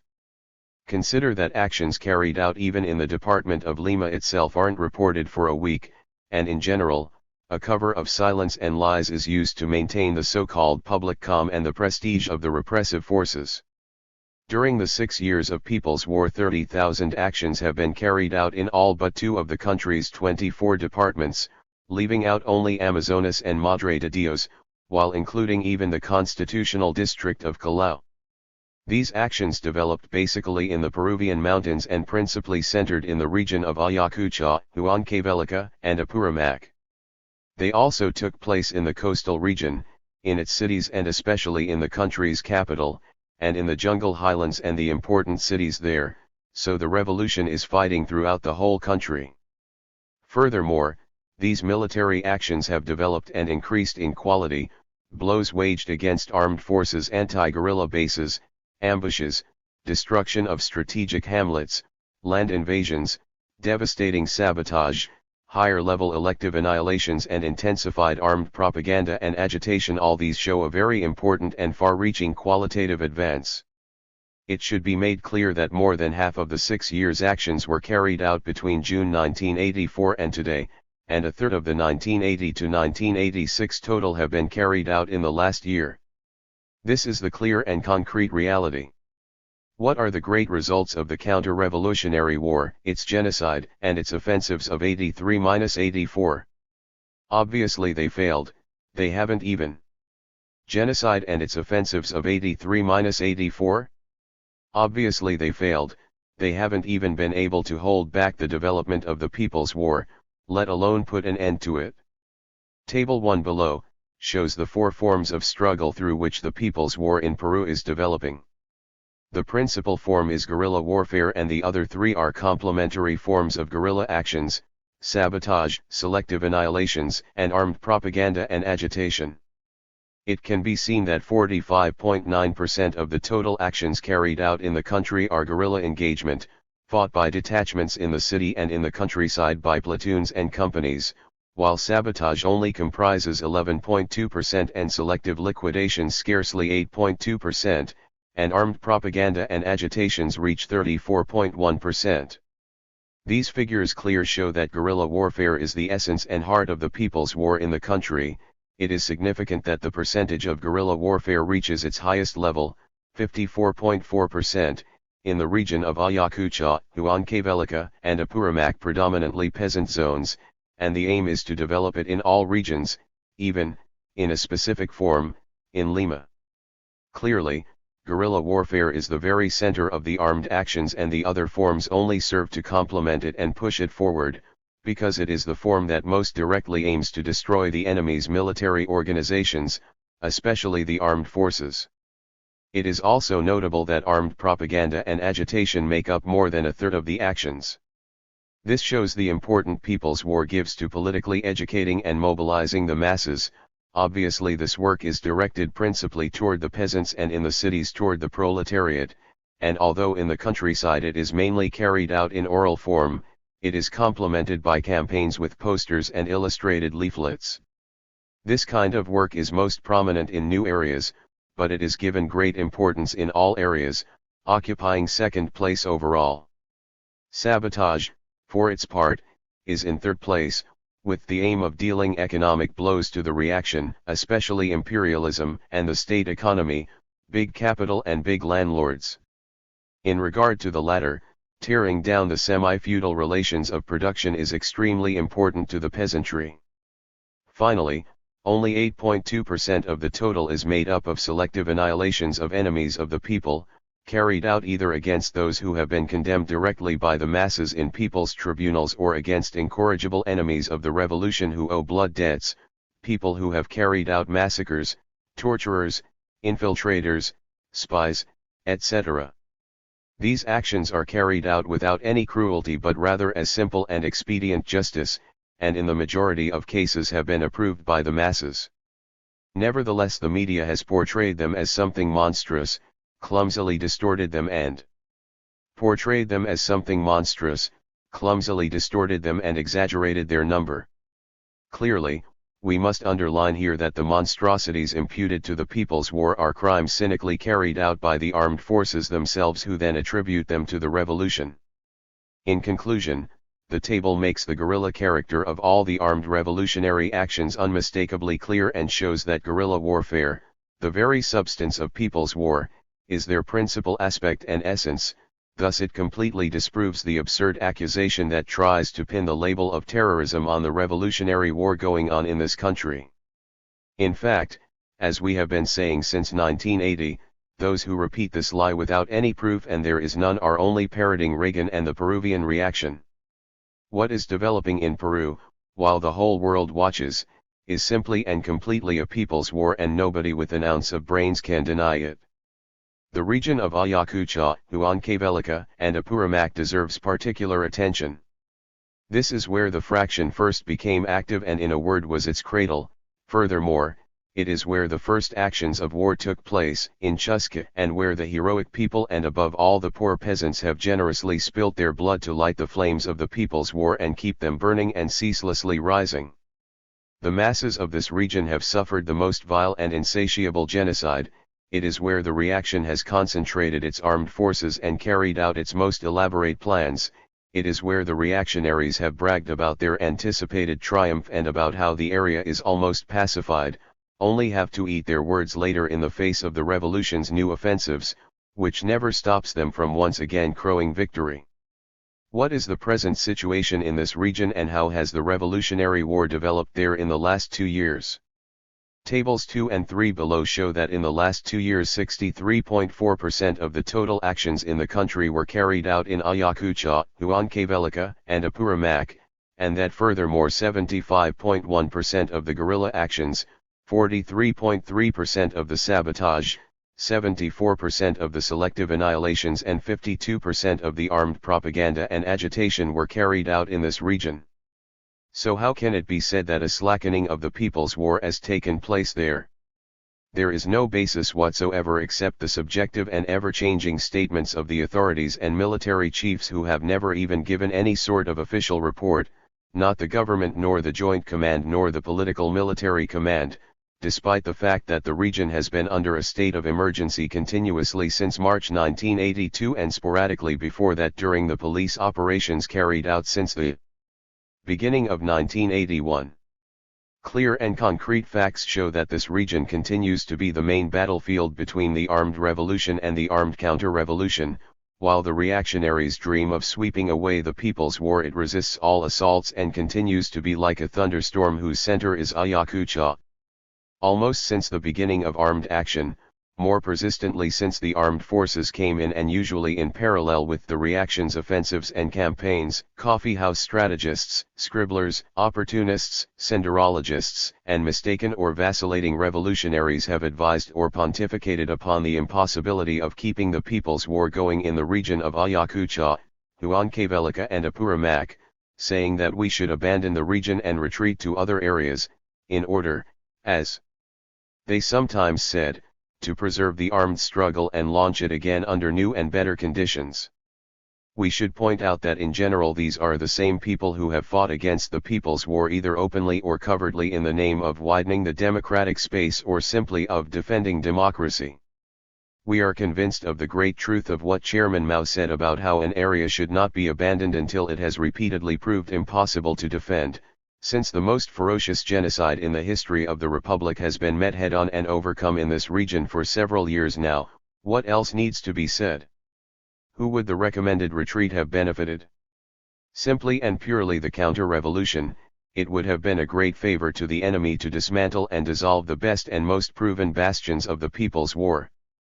But irrefutable facts prove that whatever may be said against the People's War, it continues to develop defiantly and proudly in Ayacucho, Huancavelica, and Apurimac, firmly linked to the masses, brimming with heroism, daily writing new pages in the armed revolution which is transforming Peruvian society, and which precisely in recent months have been unleashing devastating blows even within the city of Ayacucho itself, blowing up the phony showcase of peace in the country's most militarized city, as was done for example with the car bombs in the Republican Guard barracks and more recently in the Civil Guard's 9 Command headquarters on the occasion of the 6th anniversary of the People's War, a blast which shook the city and threw all the repressive armed forces and police into confusion and virtual panic.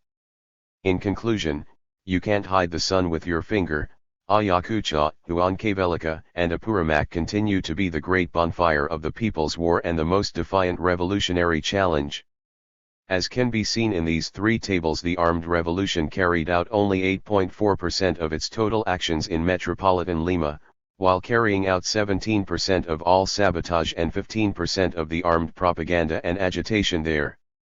These data disprove the and 15% of the armed propaganda and agitation there. These data disprove the so-called retreat or concentration of the revolution in Lima claimed by the reactionary press, military chiefs, and government authorities, who seek in this way to give some basis to their claims that the revolution is suffering hard blows in the Ayacucho region, on the one hand, and on the other to give some explanation for the resounding actions which have shaken the capital in the last 2 years. An analysis of Table I shows that during the 2 years studied 60% of the work in Lima was directed at armed propaganda and agitation, 23.7% at sabotage and only 3.8% at selective annihilations. Thus we can see from the percentages of the forms of People's War in Lima and their proportions in relation to the rest of the country that the endless clichés about the revolution's retreat are baseless fabrications. The point is that because of conditions in the capital actions there have big repercussions. The large-scale economic concentrations make large-scale sabotage possible, such as the Bayer factory or the Hogaer department store. The big central state institutions there can be sabotaged, such as the blows dealt to the government palace and the joint command. Foreign big hots visit there, so there are occasions for big blackouts such as the one that greeted the Pope. Obviously the central authorities are located there, so there are opportunities for selective annihilation such as that of Rear Admiral Ponce Nassau. Furthermore, the repercussions immediately sharpen the contradictions among the reaction. The case of this same Rear Admiral is an example. While actions there are more difficult to hush up due to the concentration of media and the presence of international news agencies and all kinds of foreign representatives. Thus, the capital cannot be neglected in People's War, all the more if we keep in mind some international experience on this point. What is required is better organized work increasingly capable of warding off blows and infiltration, with stepped-up ideological training so as to be able to face any risk and give priority to the development of work linked to the masses of workers and the neighborhoods and shanty towns. When all positive forces are brought into play, it is these conditions, and not any so-called retreat of the work from other areas, which make it possible to wage revolutionary war in the capital as well and to raise it to a higher level. Ambit and expansion. With the slogan "Stoke the bonfire, spread the flames," unleashes the class struggle of the masses especially in its armed form and let the repression spur us on.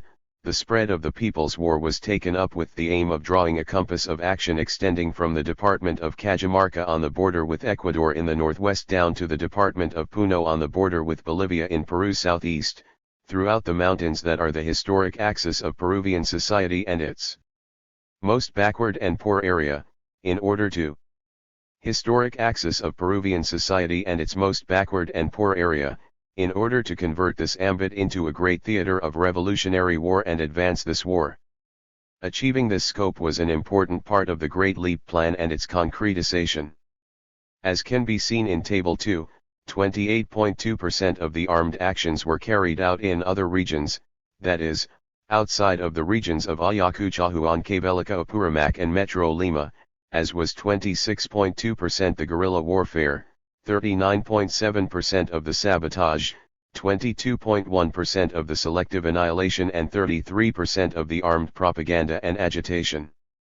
In this way the People's War is firmly advancing in the country's central region, vital to the whole economy because of its mining, agricultural products, and communication and transportation trunk lines, and because it is at the heart of the state's geopolitical plans. In the same way the Revolutionary War is rapidly advancing in the country's north, centered in the mountains, as well as in the Huallaga River Basin.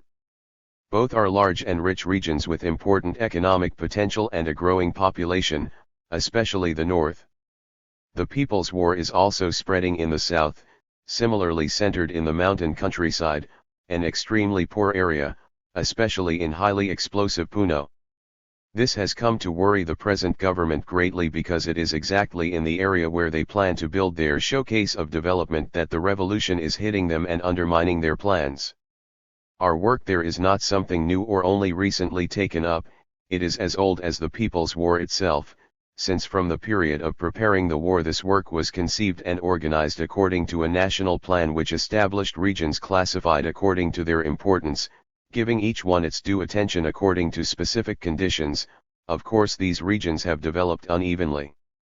Thus the war was not conceived in terms of one single region but in terms of simultaneous though uneven development in several regions, with one of them principal, which one that is could change according to necessity, all within the framework of a strategically centralized and tactically decentralized plan. The undertaking of the work in each region and its impact can be judged by the following. In July 1984, in the Huallaga River Basin, the Department of Huánuco and Mariscal Caceres Province in the Department of San Martin were declared under a state of emergency and placed under the control of Political Military Command No. 7. This situation has more or less continued until today. In the central region in November of that same year a state of emergency was declared in the province of Alcides Carrion in Pasco Department, under the command just mentioned, and this later spread to the important mining province of Pasco. In the north, armed actions have rocked the departments of Cajamarca, Ancash, and especially La Libertad. The countryside has been profoundly shaken by land invasions promoted by the People's Guerrilla Army. The police forces. By land invasions promoted by the People's Guerrilla Army. The police forces and army headquartered in Command No. 7 have replied by unleashing repression, but it is being insisted that this region too be placed under a state of emergency and that the armed forces come in fully. In the south, above all in Puno, which has been thrown into an uproar, police outposts have been assaulted, as happened for instance at San Anton. Towns such as San Jose and Chapa have been seized. Sayas, large state-linked farms have been sabotaged and burned down, and 10,000 peasants have been mobilized in armed land invasions aimed at these sayas, which control immense extensions of land. This has led the police forces to declare red zones in the provinces of San Roman, Azangaro, and Melgar. Reactionary clamor has mounted in favor of the proclamation of a state an emergency and the intervention of the armed forces. Poverty, natural calamities, and armed action are combining to make Puno an extremely explosive volcano. To the preceding, we would add that successive guerrilla actions have penetrated deeply into the department of Apurimac, to the very doorstep of its capital, Abancay. With this, the basic task of extending our scope throughout the Central Mountains has been practically completed.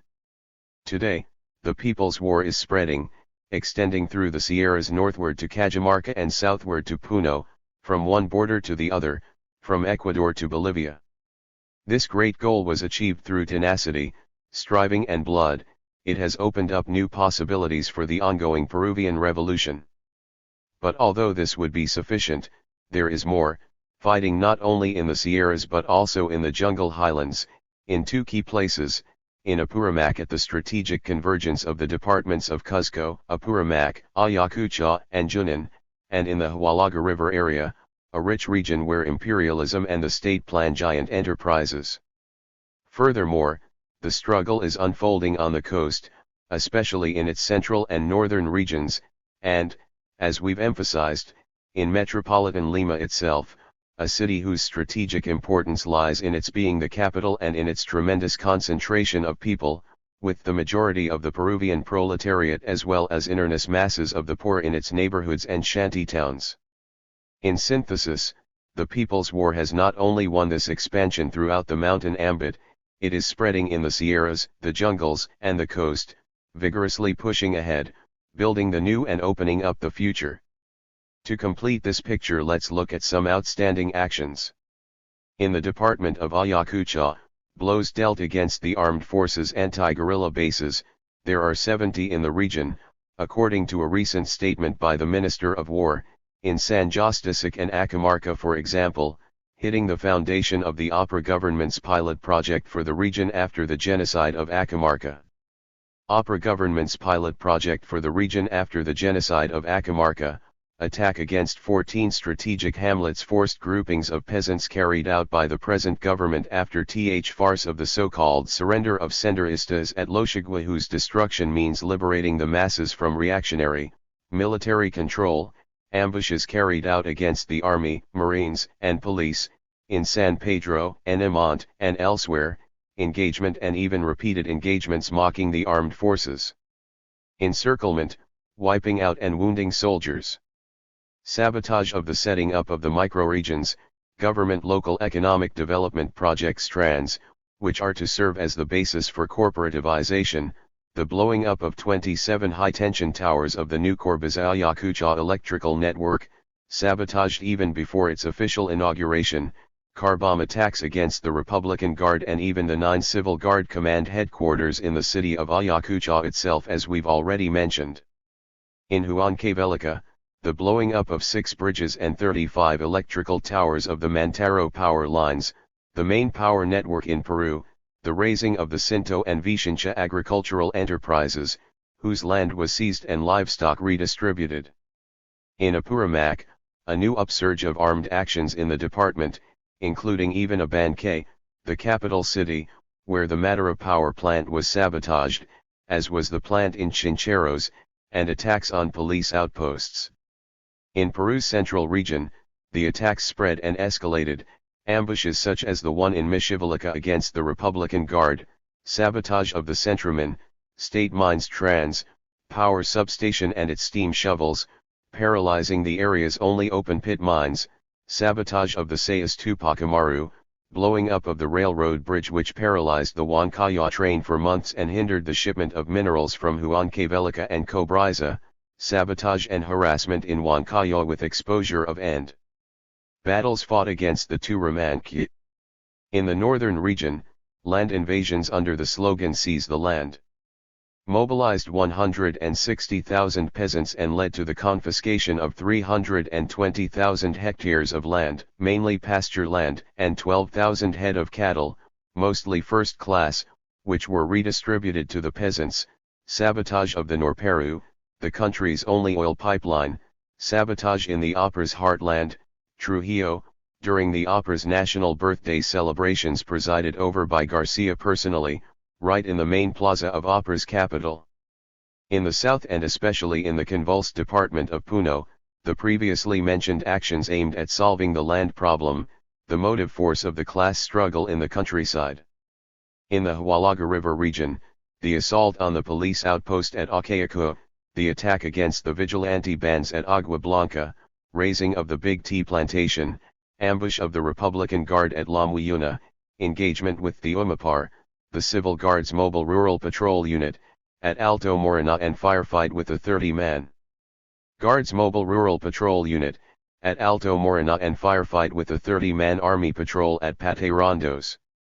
In the city of Lima, sabotage of embassies, including the biggest blow against a foreign representative so far, the recent attack against Soviet Social Imperialism's embassy, sabotage of dozens of opera's local offices, a car bomb in the middle of the Plaza de Armas in front of the government palace during the visit of Argentine President Alfonsin and the subsequent burning of the Scala store on the same square, which provoked tremendous shooting and threw the palace yards into great confusion. The car bombings of the police headquarters, the Armed Forces Joint Command and the International Airport, the usual total blackouts such as on December 3rd and during last March and July, fires, such as the Marui department store, also right on the Plaza de Armas, with the result that the entire capital of the Republic was put under a state of emergency and a curfew established under armed forces authority from last February to the present, selective annihilations, including hitting the chairman of the National Elections Board during the general elections, and armed forces and police officers and recently a Navy Rear Admiral, as well as the Opera Organizational Secretary, which sharpened the contradictions within the reactionary camp and gave rise to an enormous political uproar and thunderous threats, and, June 7, Army Day, the ceremonial pledge of allegiance to the flag presided over by Garcia was sabotaged by explosive charges, one of them only 20 meters away from the official reviewing stands, thus demonstrating that despite the state of emergency and major military and mounted police presence for the preceding 24 hours, the revolution can hit wherever and whomever necessary. The struggle of the prisoners of war and those who have come to their direct support merits special mention. Although these struggles have been waged for several years now, stubbornly and heroically going up against and overcoming torture, abuses, subhuman conditions, murder plots, reprisals, assassinations and even genocide, turning the reactionary dungeons into luminous trenches of combat, still the struggles taken up since the middle of last year should be given special emphasis. On July 13, 1985, the prisoners of war in the trenches at El Fronton, Lurigancho, and Callao began a united struggle to win special prisoner status. In daring warrior actions they forced the Bella Unde government to sign an agreement and recognize them as such, with the rights that such status implies. This struggle took the government by surprise and dealt it a sounding defeat, turning the period of the transfer of the presidency to good political advantage. The government prepared to get revenge. The new Opera government took charge of. Government prepared to get revenge. The new Opera government took charge of carrying this out. It scarcely had taken office when it began to repudiate the agreement. A difficult and complicated struggle arose, with the government trying to maneuver and double deal.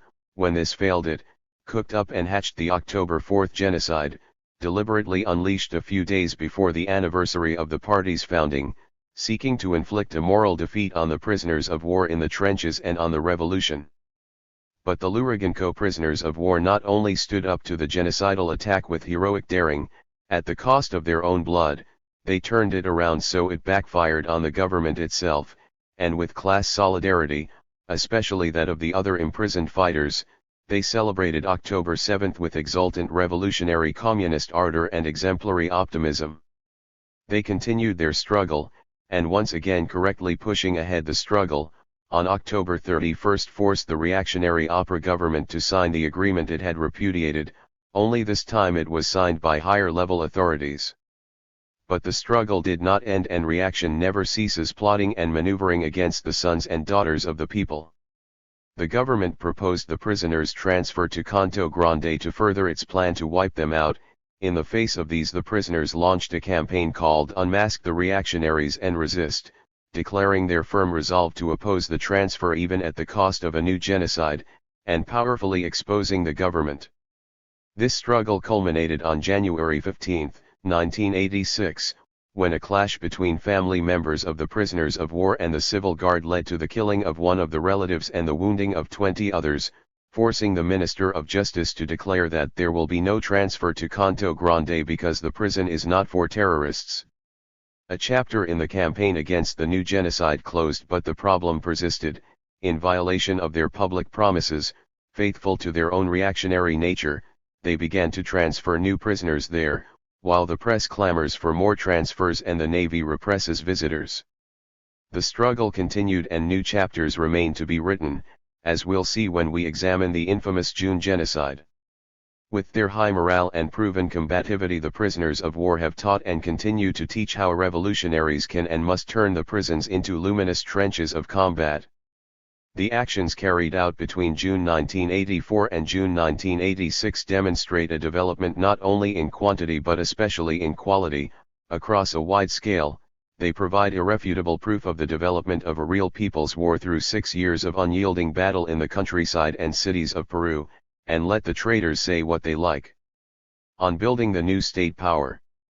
To complete the analysis of the people's war in Peru, we must take up the question of the new state power, the new state, the building of base areas, the essence of surrounding the cities from the countryside, the question of political power, the joint new democratic dictatorship, which must transform the old society so that with the culmination of the democratic revolution, socialism under the dictatorship of the proletariat advances and guarantees the march to communism. We'll take up this point within the context of the building of the three instruments, since the state is inextricably linked to the party and the army. We have already dealt with why the party is necessary and how the Communist Party of Peru was reconstituted so that it could take up the task of leading the people's war. Still, to be concisely considered are some important further aspects of its development in the course of the last 6 years. The party set itself the task of its militarization at the 1979 National Conference, when preparations for the war were being discussed. Concretely, insofar as what needs to be discussed here, we understand the militarization of the party as the ensemble of the transformations, changes and adjustments necessary to lead people's war as the principal form of struggle giving rise to the new state and the joint dictatorship that will transform society and replace the rule of imperialism, bureaucrat capitalism and semi-feudalism with a new democratic people's republic, thus culminating the democratic revolution, and further, within the framework of world imperialism and reaction which are sinking and will sink in the midst of wars, attacking and seeking to destroy all that is new and revolutionary, especially everything proletarian, to defend and develop the revolution in its socialist stage, preserving the dictatorship of the proletariat and preventing the restoration of capitalism. Tightening the omnipresent links with the world revolution by serving as a base area for the joint war of the proletariat and peoples of the world to sweep imperialism and reaction off the face of the earth, and continue a long road of repeated cultural revolutions until communism. It is within these general outlines that we conceive of the development of specific people's war fighting against an equally specific counter-revolutionary war, taking place within the framework of an era of many varied wars in which imperialism is sinking, In short, a great clash between people's war and counter-revolutionary war on a world level, the highest form of struggle and the one that will decide the issue. Looking at things in the broadest terms, as long as there are classes, the advance to communist itself through cultural revolution will take place in the shadow of people's war as the proletariat's military line, with its ongoing development. Consequently, our party and all communist parties face this necessity and these prospects no matter what specific forms they. Parties face this necessity and these prospects no matter what specific forms they may take. To be specific about the militarization of the party, our party as a whole has plunged into the People's War, throwing all its members into it. In short, our center is to combat, as our Central Committee decided. Another important question is that of concentric construction, meaning, in brief, to take the party as the axis around which to build the army, and around these instruments, together with the unleashing of the masses in People's War, to build the new state. An outstanding question is the training of party members first and foremost as communists, and as fighters and administrators, so as to carry out the three great tasks demanded by the revolution. Mass work must be developed through and for the People's War. The leadership is key and there must be a great leadership Hafadura. The two-line struggle must be firmly and consistently developed, so as to strengthen the party and other organizations for the People's War.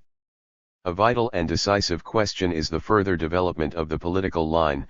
We have achieved a considerably deep understanding of Peruvian society, of the political conjuncture and principally of military line, People's War, and how to lead it, especially regarding the specifics of war in Peru and how it unfolds simultaneously in the countryside and city without forgetting that the countryside is principal. Finally, as was inevitable, the number of party members has increased considerably, with peasants becoming a very high percentage and a considerable number of youth and women entering the party, which entails some obvious problems but more importantly a great future as long as proletarian ideology is strengthened. As the crowning aspect of our advances, the People's War has allowed the party to more firmly and clearly grasp Maoism as the third and highest stage of Marxism and takes up the task of upholding, defending, and applying Marxism-Leninism Maoism and struggle to put it in command of the world revolution, with the consciousness that this will serve communism, the proletariat, and the oppressed peoples. Further, Momori firmly grasping the class outlook and fusing it with the People's War has led to the further development of guiding thought. Finally, the People's War itself has made it possible to further train the party membership in proletarian internationalism. Regarding our armed combatants, the People's War, the masses of people and the party have given rise to the People's Guerrilla Army, an army of a new type to carry out the political tasks of the revolution established by the party and take up the political tasks consecrated by the international experience of the proletariat. The political tasks consecrated by the international experience of the proletariat, to fight, to produce, and to mobilize the masses, which means politically educating them, mobilizing them, organizing and arming them. It is a peasant army under the absolute leadership of the party according to the principle, the party commands the gun, and the gun must never be allowed to command the party. Its foundation is work to build it up ideologically, with Marxism-Leninism Maoism and its application, that is, guiding thought, the party's general line and policies. Building the army politically is complemented by organizing the party within the army, with party leadership of all political work within the army as well as of the army's mass work. Militarily, the army is built on the basis of the theory of People's War and the party's military line and plans. It is organized in detachments and platoons in the city, companies and battalions in the countryside, always under the double command system, one political and the other military, guided today by the slogan, develop the companies and strengthen the platoons aiming for battalion. This building of the People's Guerrilla Army is also based on Lenin's great thesis regarding the People's Militia and its three functions as police, army, and administration. Military training take place with the aim of developing bellicosity so that actions are thoroughly and successfully carried out. The armed forces started out as armed detachments without arms, because as Lenin taught, the lack of arms cannot be used as a pretext for not organizing an armed apparatus.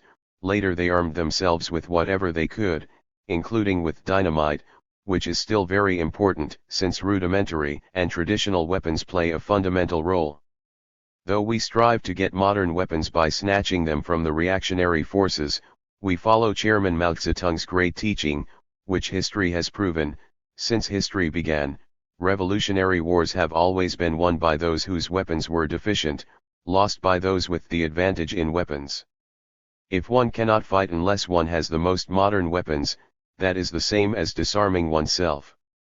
The People's Guerrilla Army, with its thousands of combatants, has proven itself. It has been steeled in the forge of the People's War and is the pillar of the new state power. The new power, the new state in the form of people's committees, the developing base areas and the new democratic People's Republic in formation, this is the highest achievement of 6 years of People's War. Taking into account Chairman Mao Zedong's thesis on the state, we consider this question as very linked to the United Front, especially taking into account the specific conditions in which we are developing and the tradition of the opportunist electoral fronts in our country. The Central Committee has instructed that the People's Revolutionary Defense Fronts be built only in the countryside, in the concrete form of the new state power, based on people's committees, while in the cities, the People's Revolutionary Defense Movement is being built. The People's Committees arose toward the end of 1982, first in Ayacucho, after the police forces were dealt humiliating blows and withdrew from large parts of the countryside. These are united front committees that give concrete expression to the joint dictatorship of the workers, peasants, and petit bourgeoisie, the three classes taking part in the armed revolution today, the proletariat, the peasantry, and the petite bourgeoisie. These people's committees, taken as a system of state, are the concrete form of the new democratic dictatorship whose system of government, in turn, is based on the people's assemblies. Although the national bourgeoisie is not taking part in the revolution now, its interests are respected. The committee is elected by a delegate assembly according to the 3/3 rule. 1/3 communists as representatives of the proletariat, 1/3 poor peasants as representatives of the peasantry, and 1/3 middle peasants and progressive elements as representatives of the petite bourgeoisie. Like all the forms of the new state power, the committees are based on the worker-peasant alliance under the leadership of the proletariat represented by the Communist Party and supported by the People's Guerrilla Army. The committee is made up of 5 commissioners, called this to emphasize that they have been commissioned to perform a specific task and can be recalled at any time. Within the framework of the program of the democratic revolution, the destruction of imperialism, bureaucrat capitalism, and semi-feudalism, they organize the social life of the masses in all spheres, the organization of production, especially agriculture and commerce, which are guided toward collective work, justice, education, and recreation, as well as seeing to the progress of the people's organizations and guaranteeing collective and individual security. The basis of this work is the introduction of new social production relations. The development of the hundreds of people's committees and of the base areas for which they are the foundation follows the fluidity of guerrilla warfare, since they are principally a product of guerrilla warfare following the road of surrounding the cities from the countryside and of the People's War as a whole, and they have suffered the assaults of the counter-revolutionary war. Thus an acute struggle is being waged around the new state power, between the armed revolution and the armed counter-revolution. For instance, the struggle between revolution and the armed counter-revolution. For instance, the struggle between restoration and counter-restoration waged especially during the years 1983 and 1984 is very significant.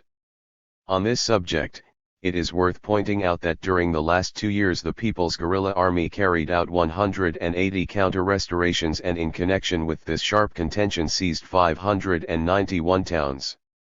In short, the vortex of the war between the People's Guerrilla Army and the reactionary armed forces and police are the question of the new state power, the creation, defense, and development of the People's Committees, the base areas and the continuing advance in the formation of the new democratic People's Republic, the new state, which radiates and will continue to radiate against wind and rain, like a blazing, defiant torch calling on the people to surge forward with the flaming waves of the People's War, devouring the past and vigorously opening the future for the proletariat and the people forever. And what has been the cost in lives?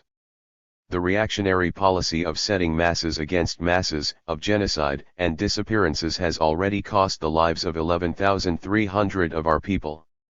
Adding to that the 1,668 dead of the armed forces and police agents, informers, feudal tyrants and despots, and the 1,738 fallen of the People's Guerrilla Army, this adds up to approximately 15,000 dead as of May 1986. This is the truth, not the doctored statistics the reaction publishes to cover up its sinister genocidal policies. This is the People's War in Peru. Its analysis and comprehension demand that 4 questions be taken up: Marxism, Leninism, Maoism, the party, People's War and the new state power, whose consideration has brought us to a clear and concrete conclusion. The People's War in Peru is an authentic people's war which is turning the country upside down. The old mole is burrowing deeply in the bowels of the old society and no one can stop him. The future already dwells among us. The old and rotten society is sinking hopelessly and the revolution shall prevail. Long live the People's War. Develop the People's War to serve the world revolution. Glory to Marxism, Leninism, Maoism. Long live the world revolution. Long live Chairman Gonzalo. 1987, Hoist, defend and apply Marxism, Leninism, Maoism, principally Maoism. Communist Party of Peru, Communist Party of Spain, May 1, 1987. The greatest epic in history, which is the struggle of the international proletariat, the last historical class whose grandiose goal is communism, in its heroic process has generated Marxism as the first stage of its invincible ideology, but class struggle and October's triumphant revolutionary storm raised Marxism up to Marxism-Leninism, but the revolution's unceasing forge, the development of the People's War and of the masses such as never had been seen before, made concrete in the triumph of the Chinese Revolution and the Great Proletarian Cultural Revolution, within the context of the turmoiling class struggle at world level and the combat against contemporary revisionism, raised up Marxism once more from its second to its third stage, from Marxism-Leninism to Marxism-Leninism-Maoism. Thus, today to follow the proletariat's ideology and to be a communist is to be a Marxist-Leninist-Maoist, principally Maoist, and only being so one can serve the proletarian world revolution wherever one combats, because Maoism as the third stage is universally valid and consequently it is necessity to hoist it, to defend it and to apply it. At present, the international class struggle sets us forth 3 contradictions: 1. Oppressed nations, imperialist superpowers, USA and USSR, and imperialist powers; 2. Proletariat, bourgeoisie; 3. Superpowers against each other, superpowers against imperialist powers and imperialist powers one against another. Of the 3 contradictions, the first is the principal one and its solution is the development and triumph of revolution of new democracy. The second one has as its solution the socialist revolution and, in perspective, the proletarian cultural revolution. The third one is the source of imperialist exploitation and oppression and of counter-revolutionary wars and of a new rapine war for world hegemony. In regard with this, the imperialist superpower USA and the social imperialist superpower USSR are those that directly and at present contend for that hegemony.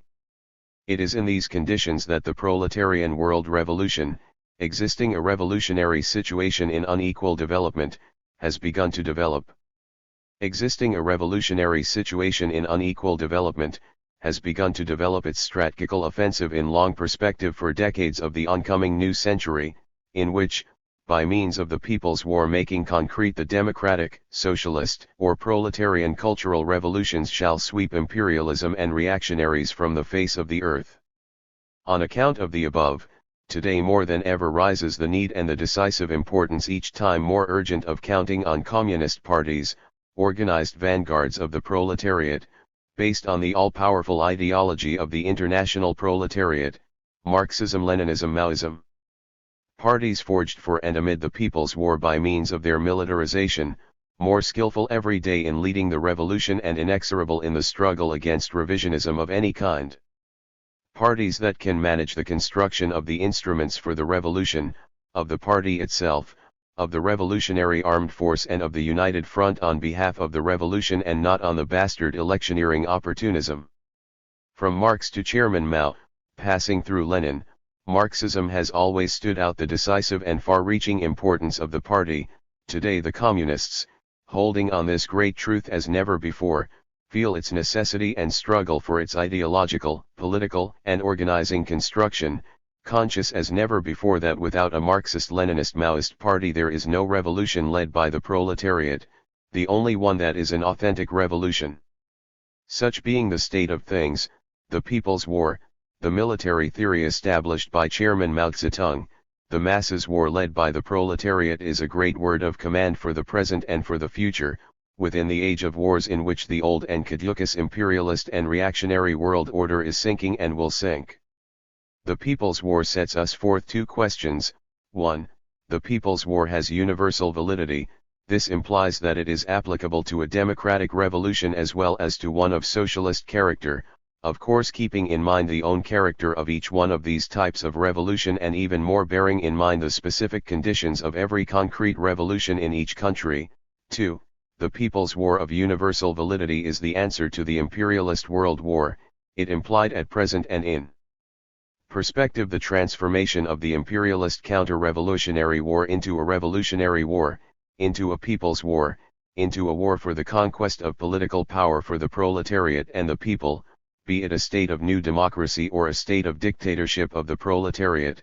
Thus, for the communist parties the problem lays not in centering the attention on the imperialist world war but on the people's war, because only from the latter will derive the political power led by the proletariat. And today, May 1st, Day of the International Proletariat, when we meditate on. And today, May 1st, Day of the International Proletariat, when we meditate on its grandiose emancipating epic and its great historical goal, today when we hail the turmoiling and demolishing revolutionary movement of the oppressed nations and the inexhaustible and unceasing struggle of the peoples of the world, we call to hoist, defend, and apply Marxism-Leninism-Maoism, principally Maoism. Since only in this way the international proletariat through its communist parties will be capable of leading the conquest for political power and of emancipating itself as a class. Glory to the international proletariat. Long live the proletarian world revolution. Long live the People's War in Peru. Hoist, defend and apply Marxism-Leninism-Maoism, principally Maoism. 1987, Agreements between PCP and PCE. Communist Party of Peru, Communist Party of Spain, May 1, 1987. 1. The Communist Party of Peru and the Communist Party of Spain agree officially to establish relations as fraternal communist parties on a common ideology, Marxism-Leninism-Maoism, a common revolutionary struggle, the proletarian world revolution, and also a common goal, communism. 2. Our two parties making proletarian internationalism concrete, assume the development of just, correct and steady relations in the assurance that evolving them fully and helping each other like comrades in arms, we will serve united with other fraternal and equal parties so that communism may shine on earth for the good of all mankind.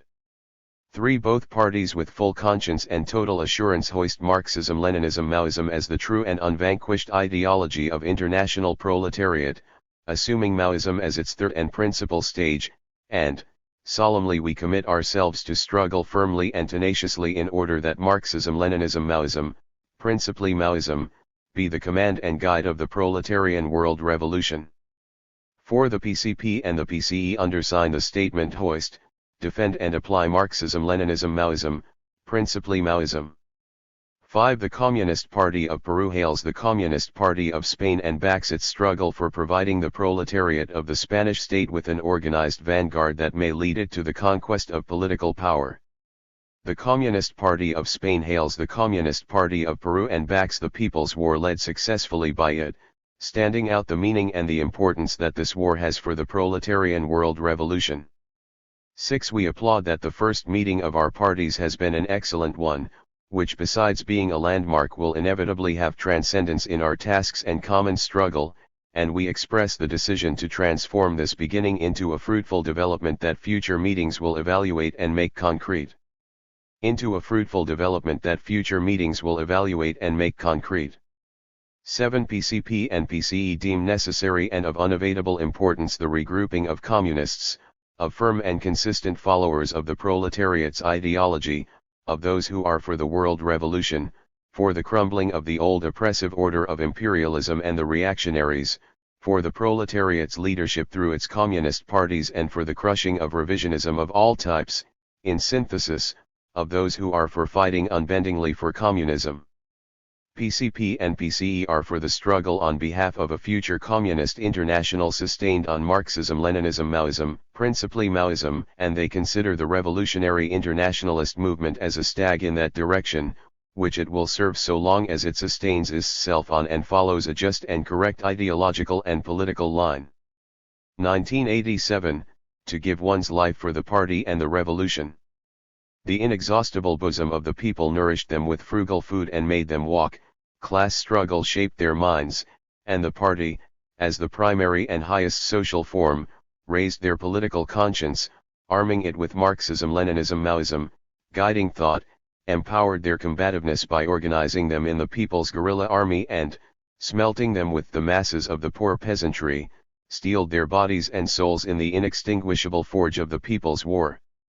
Having become prisoners of war, they never knelt down and, persisted in fighting, mobilizing and producing amid fiery struggles. They converted the sordid dungeons of the decrepit and rotten Peruvian state into shining trenches of combat.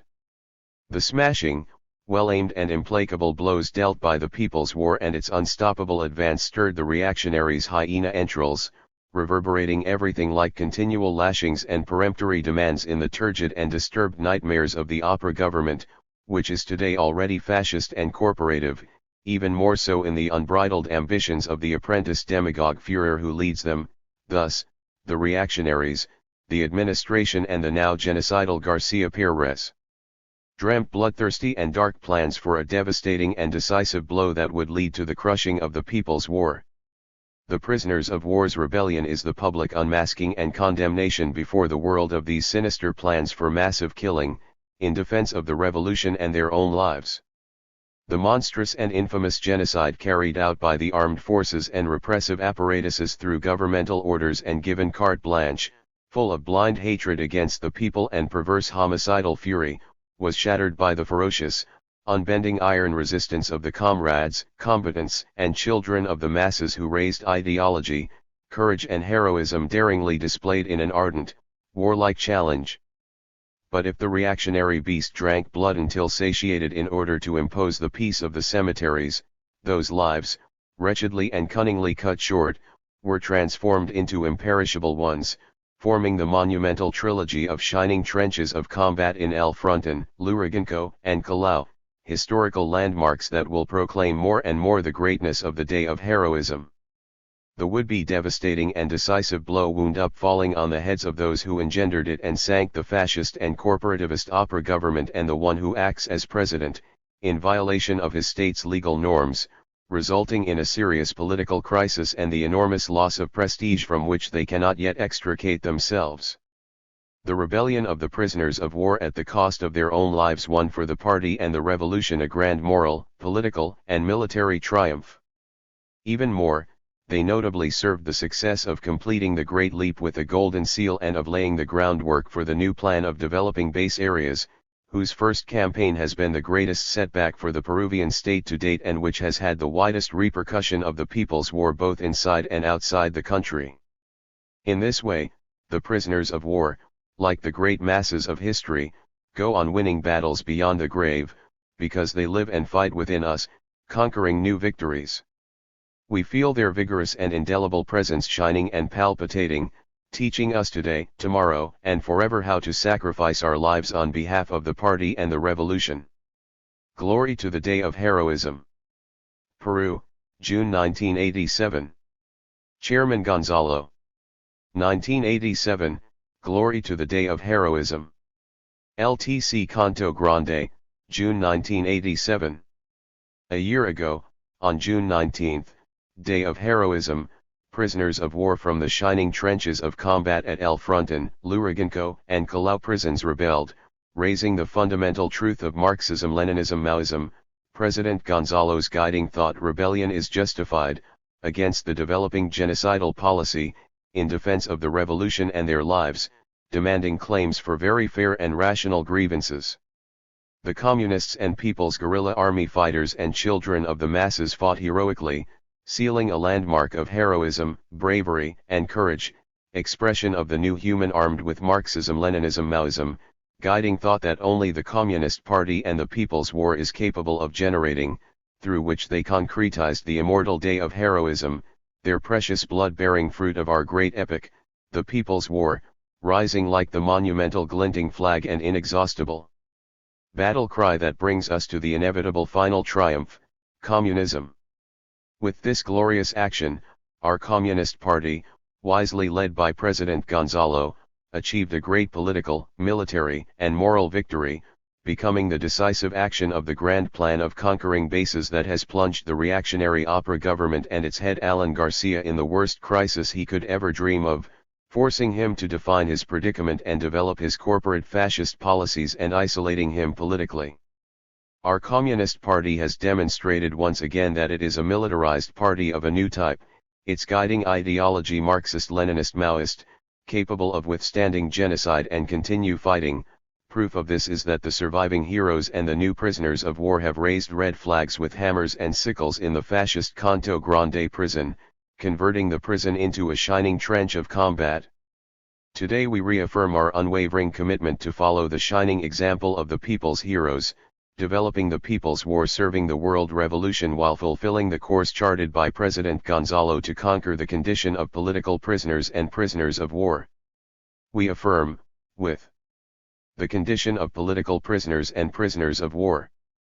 We affirm, with historical optimism, our decision of heroic resistance before the newly planned genocide, to which we will fight, resist, and defeat, thereby serving our Communist Party, the people, and the People's War in the successful completion of the new great plan to develop bases, led today by the victorious politic of culminating brightly by establishing a historical milestone.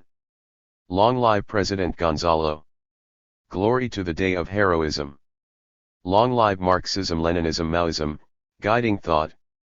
Long live the Communist Party! Develop People's War in service of the world revolution. Eternal glory to the fallen heroes, long live the revolution. Volume 2, 1988 to 1990. 1988, Fundamental Documents. Contents. 1 on Marxism-Leninism-Maoism. 2 concerning Gonzalo thought. 2.1 Historical context. 2.2 Ideological basis. 2.3 Contents.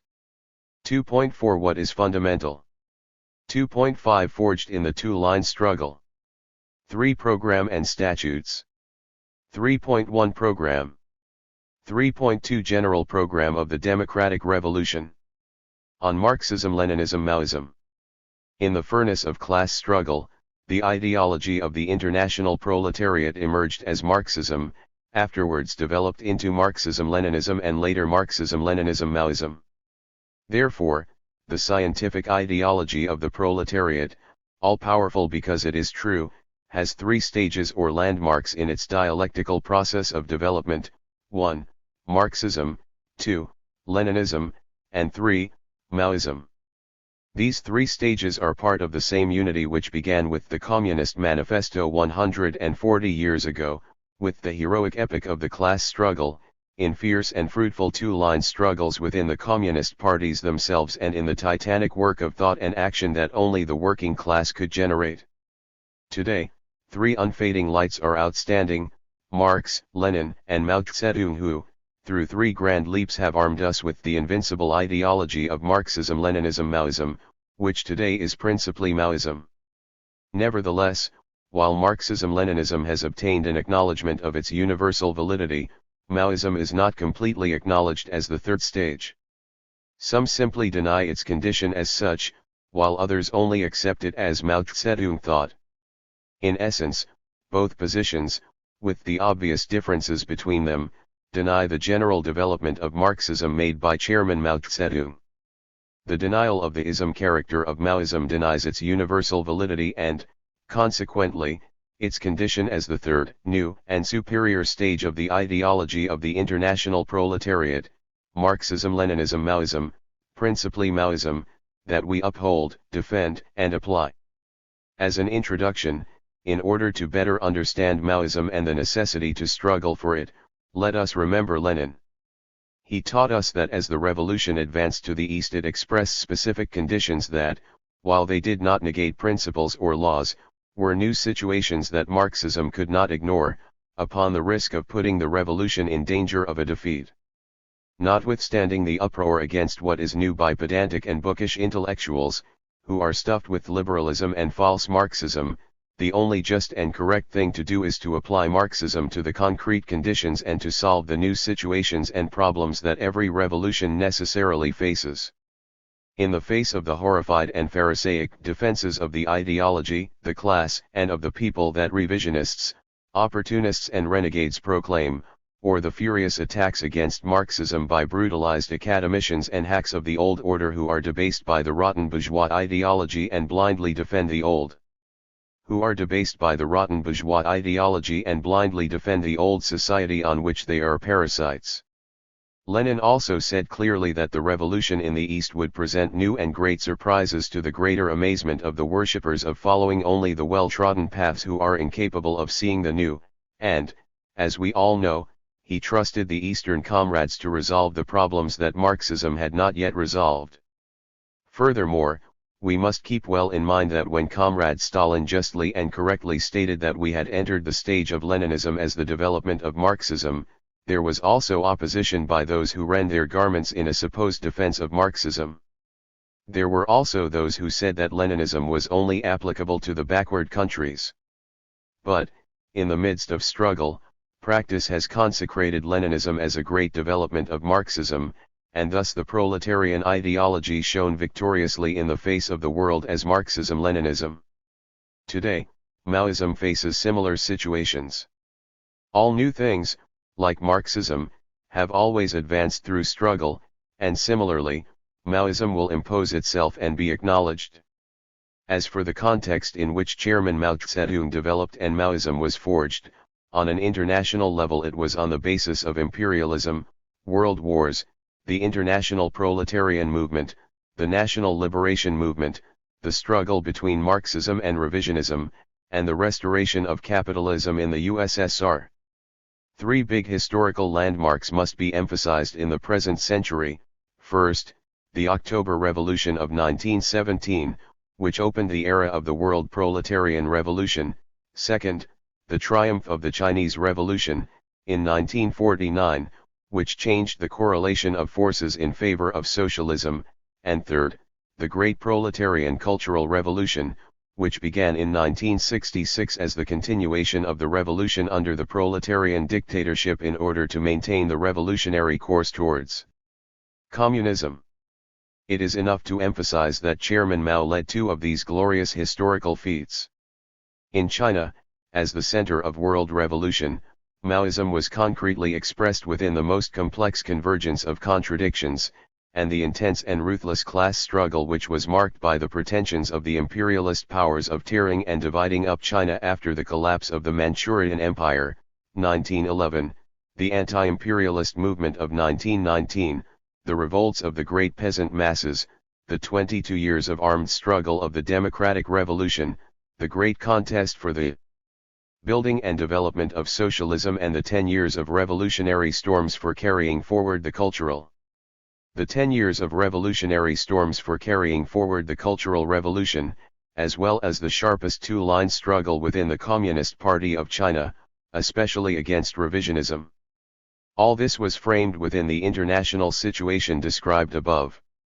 It is out of this aggregate of historical deeds that we have to extract four events of extraordinary importance: the founding of the Communist Party of China, CPC, in 1921, the Autumn Harvest Uprising which initiated the path from the countryside to the city, in 1925, the founding of the People's Republic, 1949, and the Great Proletarian Cultural Revolution, GPCR, from 1966 to 1976, in all of which Chairman Mao was a protagonist and the acknowledged leader of the Chinese Revolution. We can say from Chairman Mao Zedong's biography that he was born on December 26, 1893, opening his eyes to an agitated world scorched by the flames of war. Son of peasants, he was 7 years old when Boxer rebellions began. A student at a teacher's training college, he was in his 18th year when the empire collapsed and he enlisted himself as a soldier, later to become a great organizer of peasants and of the youth in Hunan, his native province. Founder of the Communist Party and of the Red Army of Workers and Peasants, he established the path of surrounding the cities from the countryside, developing People's War as the military theory of the proletariat. He was the theoretician of new democracy and founder of the People's Republic, a promoter of the Great Leap Forward and of the development of socialism, the leader of the struggle against the contemporary revisionism of Khrushchev and his henchmen, leader and head of the Great Proletarian Cultural Revolution. These are landmarks of a life devoted thoroughly and solely to the revolution. The proletariat has seen 3 gigantic triumphs in this century, 2 of them belong to Chairman Mao, and if one is glory enough, 2 are even more. On the content of Maoism, of its substance, we must point out the following basic issues. 1. Theory. Marxism has 3 parts: Marxist philosophy, Marxist political economy, and scientific socialism. The development of all these 3 components gives rise to a great qualitative leap of Marxism as a whole, as a unity on a superior level, which implies a new stage. Consequently, the essential thing is to show that Chairman Mao, as can be seen in theory and practice, has generated such a great qualitative leap. Let us highlight this with the following points. In Marxist philosophy he developed the essence of dialectics, the law of contradiction, establishing it as the only fundamental law, and besides his contradiction, establishing it as the only fundamental law, and besides his profound dialectical understanding of the theory of knowledge, whose center are the 2 leaps that make up its law, from practice to knowledge and vice versa, but with knowledge to practice being the main one. We emphasize that he masterfully applied the law of contradiction in politics, and moreover he brought philosophy to the masses of people, fulfilling the task that Marx left. In Marxist political economy, Chairman Mao applied dialectics to analyze the relationship between the base and superstructure, and, continuing the struggle of Marxism-Leninism against the revisionist thesis of the productive forces, he concluded that the superstructure, consciousness, can modify the base, and that with political power the productive forces can be developed. By developing the Leninist idea that politics is the concentrated expression of economics, he established that politics must be in command, applicable on all levels, and that political work is the lifeline of economic work, which takes us to the true handling of political economy, not just a simple economic policy. Despite its importance, an issue which is often sidestepped, especially by those who face democratic revolutions, is the Maoist thesis of bureaucratic capitalism, that is, the capitalism which is being developed in the oppressed nations by imperialism along with different degrees of underlying feudalism, or even pre-feudal stages. This is a vital problem, mainly in Asia, Africa, and Latin America, since a good revolutionary leadership derives from its understanding, especially when the confiscation of bureaucratic capital forms the economic basis for carrying forward the socialist revolution as the second stage. But the main thing is that Chairman Mao Zedong has developed the political economy of socialism. Of the utmost importance is his criticism of socialist construction in the Soviet Union, as well as his theses on how to develop socialism in China, taking agriculture as the base and industry as the leading economic force, promoting industrialization guided by the relationship between heavy industry, light industry, and agriculture, taking heavy industry as the center of economic construction and simultaneously paying full attention to light industry and agriculture. The Great Leap Forward and the conditions for its execution should be highlighted.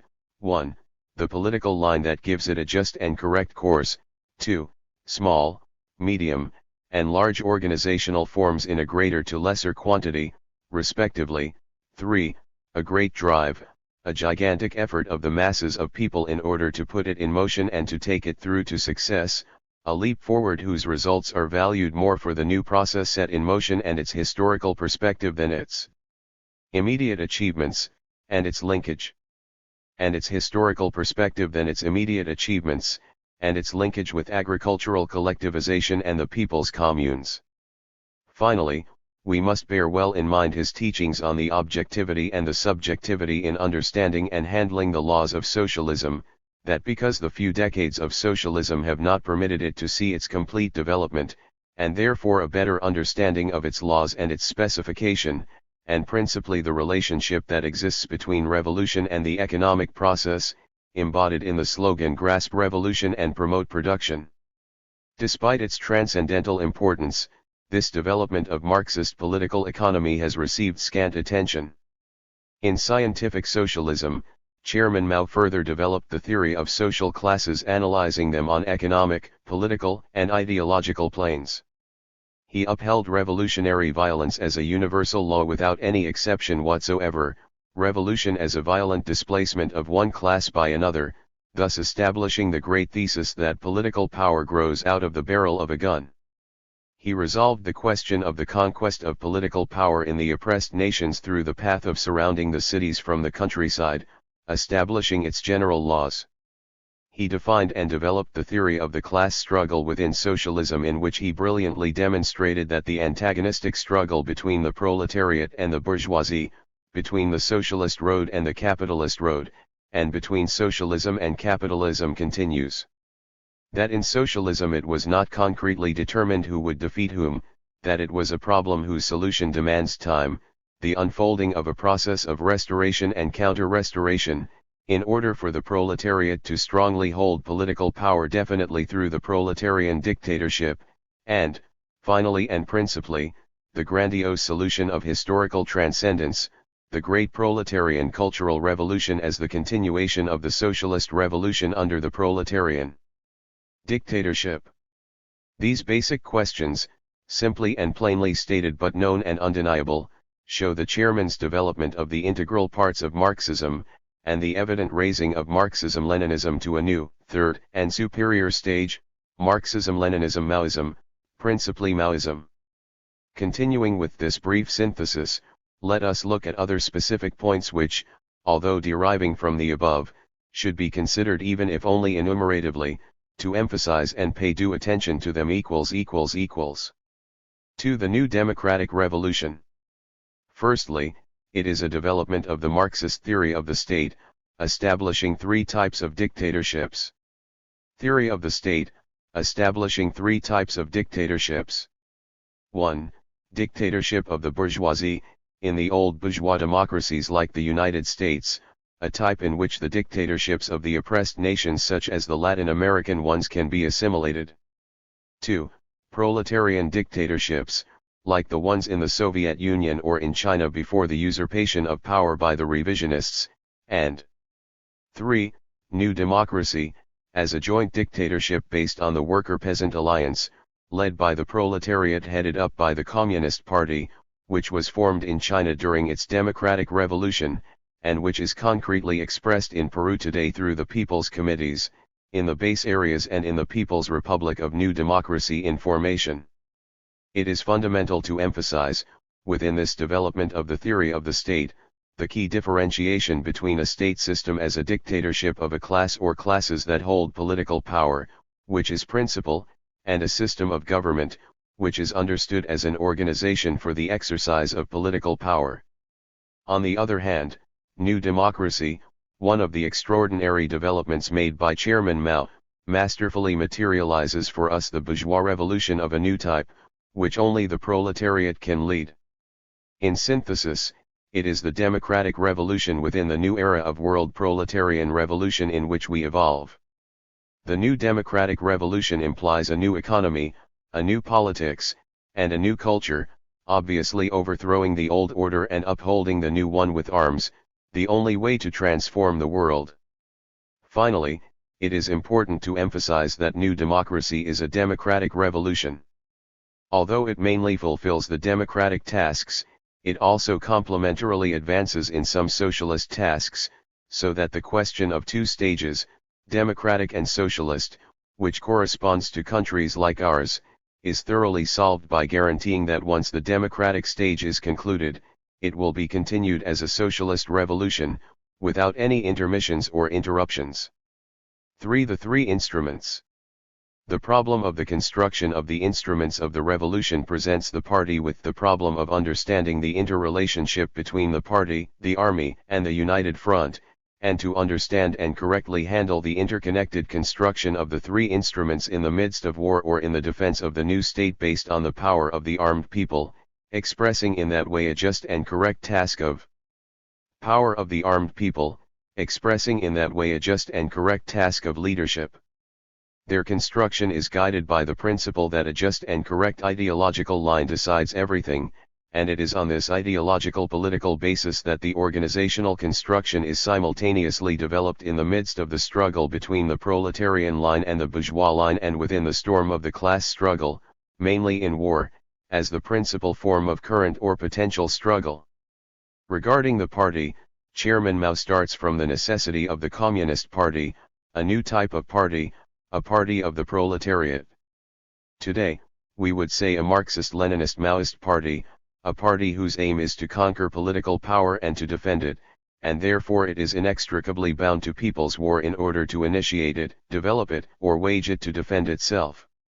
A party sustained by the masses of people, be it by way of people's war which is a war of the masses, or by the united front which, being a front of classes, is based on the broad masses. The party develops and changes itself according to the stages of the revolution and the periods that these stages may have. The driving of its development is the contradiction which materializes in its heart as the two-line struggle, the proletarian line and the bourgeois or in general non-proletarian line, which is in essence and mainly a struggle against revisionism. This leads to the decisive importance of ideology in the life of the party and to the development of rectification campaigns that serve a greater adjustment of all the systems of party organizations and the membership to the just and correct ideological and political lines, guaranteeing the predominance of the proletarian line and keeping the party leadership in its iron grip. The party serves the establishment of political power for the proletariat as the leading class of the new democracy, and principally for the establishment, strengthening and development of the proletarian dictatorship, and through cultural revolutions the conquest of the great, final goal, communism. Because of this, the party must lead everything in an all-around way. The revolutionary army is of a new type. It is an army for the fulfillment of the political tasks that the party establishes in accordance with the interests of the proletariat and the people. This characteristic is concretely expressed in three tasks: to combat, to produce in order to pose no parasitical burden, and to mobilize the masses. It is an army based on the political development of the proletariat's ideology, from Marxism-Leninism, Maoism, today, and from the general political line as well as the military one that the party may establish. It is an army based on people and not on weapons, an army that surged from the masses with whom it has always been linked, serving them wholeheartedly. Masses with whom it has always been linked, serving them wholeheartedly, which allows it to move among the people like fish in the water. Without a people's army the people have nothing, said Chairman Mao. At the same time he taught us the necessity of the party's absolute leadership over the army and his great principle: the party commands the gun and we will never permit it to be otherwise. Besides having thoroughly established the principles and norms for the construction of a new type of army, the chairman himself called for preventing the use of the army for the restoration of capitalism by usurping the leadership through a counter-revolutionary coup d'état and, developing Lenin's thesis on the people's militia, he carried out farther than anyone the general policy of arming the people, thus opening a breach and pointing out the path towards the armed sea of masses that will lead us to the definite emancipation of the people and the proletariat. It was Chairman Mao who for the first time developed a complete theory on the united front and established its laws.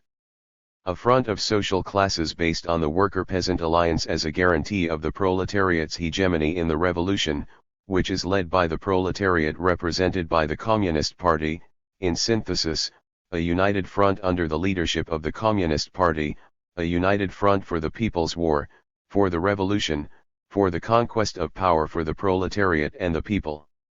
In synthesis, the United Front is the grouping of the revolutionary forces against the counter-revolutionary forces in order to wage the struggle between revolution and counter-revolution mainly through the armed people's war. The United Front, obviously, is not the same in every stage of the revolution and, furthermore, it has its specifications according to the various historical periods of each stage. Likewise, the United Front in a concrete revolution does not equal the one on a world level, although both follow the same general laws. Apart from this, it is important to emphasize the relation between the front and the state that Chairman Mao established when the war of resistance against Japan was evolving, setting forth that the United Front is a form of joint dictatorship, a question that deserves to be especially studied by those who face democratic revolutions. For the People's War is the military theory of the international proletariat. In it are summarized, for the first time in a systematic and complete form, the theoretical and practical experience of the struggles, military actions, and wars waged by the proletariat, and the prolonged experience of the people's armed struggle and especially of the incessant wars in China. It is with Chairman Mao that the proletariat attains its military theory. Nevertheless, there is much confusion and misunderstanding on this issue. And much of it springs from how the People's War in China is seen. Generally, it is considered derisively and the People's War in China is seen. Generally, it is considered derisively and contemptuously simply as a guerrilla war. This alone denotes a lack of understanding.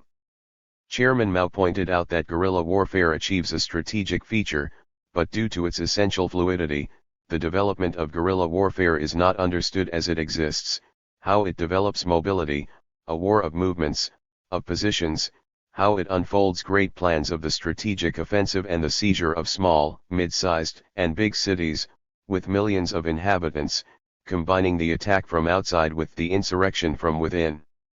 Thus, in conclusion, the four periods of the Chinese Revolution, and mainly from the Agrarian War until the People's War of Liberation, considering the anti-Japanese war of resistance between both, shows the various aspects and complexities of the Revolutionary War waged during more than 20 years amidst a huge population and an immense mobilization and participation of the masses.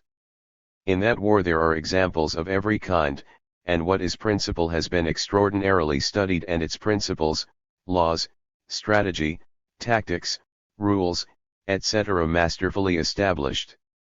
It is, therefore, in this fabulous crucible and on what was established by Marxism-Leninism that Chairman Mao developed the military theory of the proletariat, the People's War. We must fully bear in mind that subsequently, Chairman Mao himself, aware of the existence of atomic bombs and missiles and with China already having them, sustained and developed People's War in order to wage it under the new conditions of atomic weapons and of war against powers and superpowers. In synthesis, People's War is the weapon of the proletariat and of the people, even to confront atomic wars. A key and decisive question is the understanding of the universal validity of People's War and its subsequent application taking into account the different types of revolution and the specific conditions of each revolution. To clarify this key issue it is important to consider that no insurrection like that of Petrograd, the anti-fascist resistance, or the European guerrilla movements in the Second World War have been repeated, as well as considering the armed struggles that are presently being waged in Europe. In the final analysis, the October Revolution was not only an insurrection but a revolutionary war that lasted for several years. Consequently, in the imperialist countries the revolution can only be conceived as a revolutionary war which today is simply People's War. Finally, today more than ever, we communists and revolutionaries, the proletariat, and the people, need to forge ourselves in, yes. We are adherents to the theory of the omnipotence of the Revolutionary War. That it is not bad thing. The theory of the omnipotence of the Revolutionary War. That it is not bad thing, it is good thing. It is Marxist, which means adhering to the invincibility of People's War.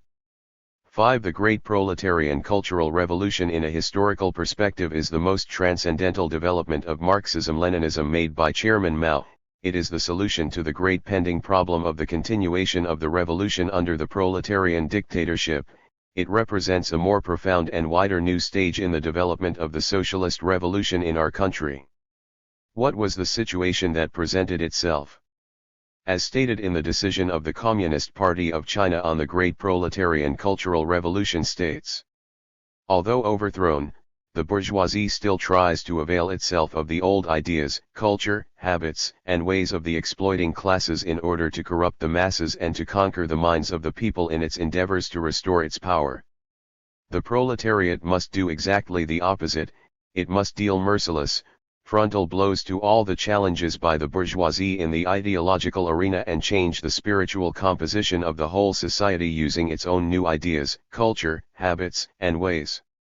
Our present aim is to crush, through struggle, those who occupy leading posts and follow the capitalist road, to criticize and repudiate the reactionary bourgeois authorities in the academic fields, to criticize and repudiate the ideology of the bourgeoisie and other exploiting classes, and to transform education, literature, and art and the rest of areas of the superstructure that do not correspond to the economic base of socialism, in order to facilitate the consolidation and the development of the socialist system.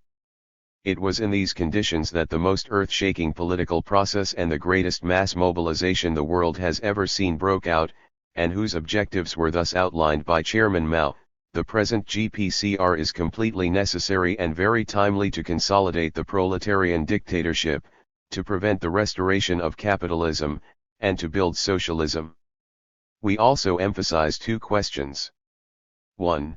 The GPCR implies a landmark in the development of the proletarian dictatorship towards the proletariat securing political power, concretely expressed in the revolutionary committees, and 2.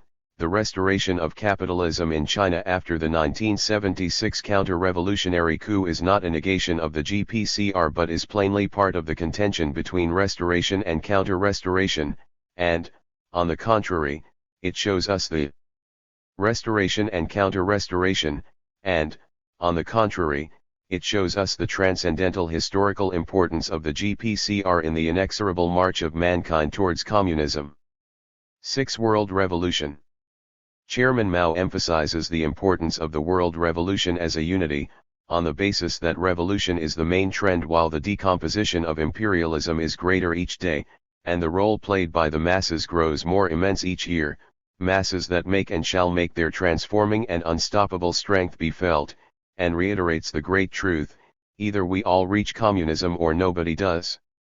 Within this specific perspective in the era of imperialism, the great historical moment of the next 50 to 100 years, and within this context the opening period of struggle against Yankee imperialism and Soviet social imperialism, paper tigers that contend for hegemony and threaten the world with an atomic war, in the face of which, firstly we must condemn it, and secondly, we must prepare ourselves beforehand in order to oppose it with people's war and make the revolution.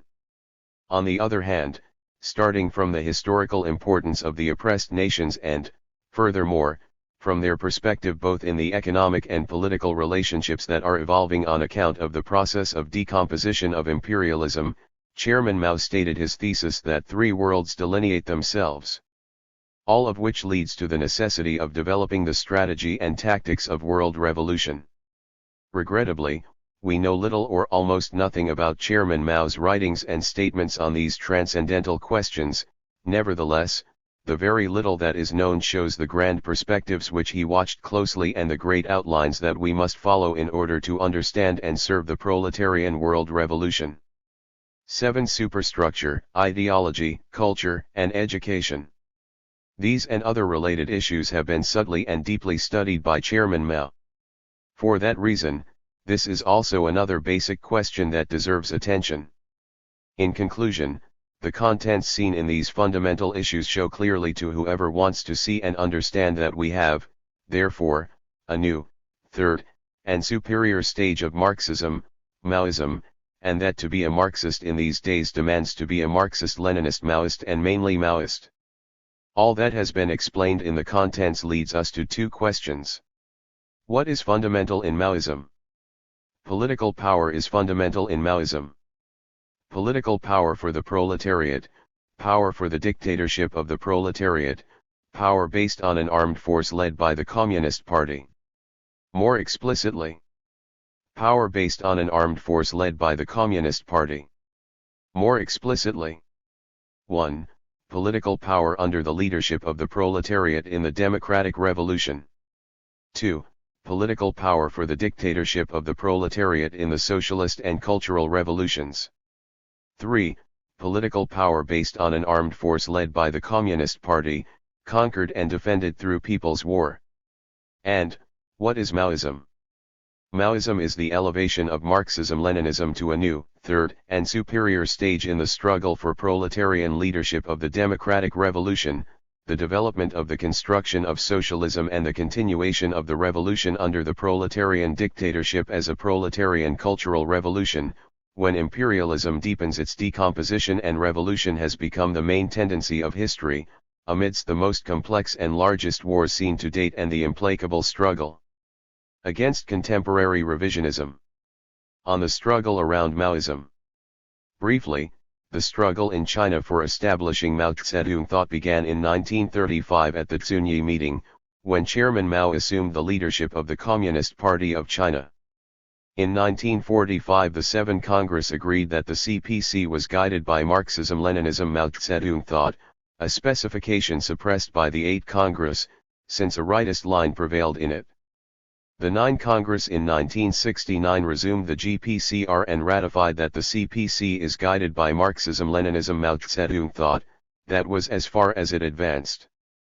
On an international level, it acquired influence from the 1950s onwards, but it is with the GPCR that it intensely spread out and its prestige rose powerfully, and Chairman Mao was acknowledged as the leader of the world revolution and originator of a new stage in Marxism-Leninism. Thus, a great number of communist parties assumed the denomination of Marxism-Leninism Mao Zedong thought.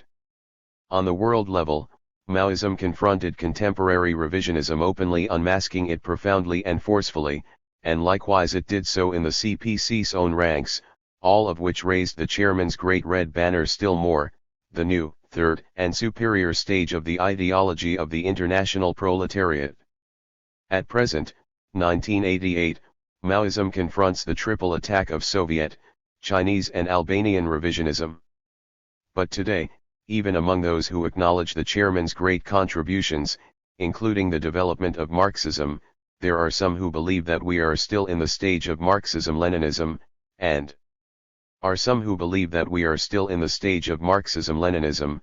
others who only accept Mao Zedong thought but by no means Maoism. In this country, obviously, the revisionists who follow the baton of their diverse masters, Gorbachev, Tang, Alia, or Castro, have continuously attacked Maoism. Among them one must condemn, unmask, and implacably combat Del Prado's callous revisionism and his gang, the so-called Peruvian Communist Party, the abject deviousness of the self-proclaimed Communist Party of Peru, Patria Roja, who, after raising themselves up as great Maoists, became Tang's servants, after having condemned him when he was defenestrated in 1976, as well as the anti-Maoism of the so-called Izquierda Unida, United Left, in whose heart swarmed all the revisionist and even anti-Marxist positions passed off by false Marxists and opportunists of many kinds. We must raise Maoism as a revealing mirror for revisionists in order to combat them implacably, working for the development of the People's War and the triumph of the democratic revolution underway, which is an unavoidable and unrenounceable task of a strategic character. The Communist Party of Peru, through the fraction led by President Gonzalo, who propelled its reconstitution, took up Marxism-Leninism Mao Zedong thought in 1966. In 1979 the slogan "Uphold, Defend, and Apply Marxism-Leninism Mao Zedong thought," in 1981, towards Maoism, and, in 1982, took Maoism as an integral part and superior development of the ideology of the international proletariat, Marxism-Leninism Maoism.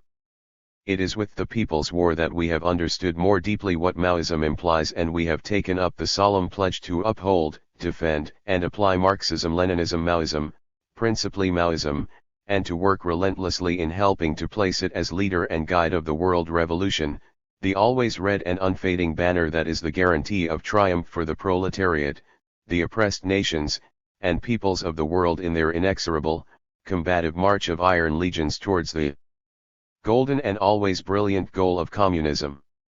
Concerning Gonzalo thought, all revolutions, in their process of development, through the struggle of the proletariat as the leading class and, above all, the struggle of the Communist Party that raises their unrenounceable class interests, give rise to a group of leaders and principally one who represents and leads it, a leader with acknowledged authority and influence.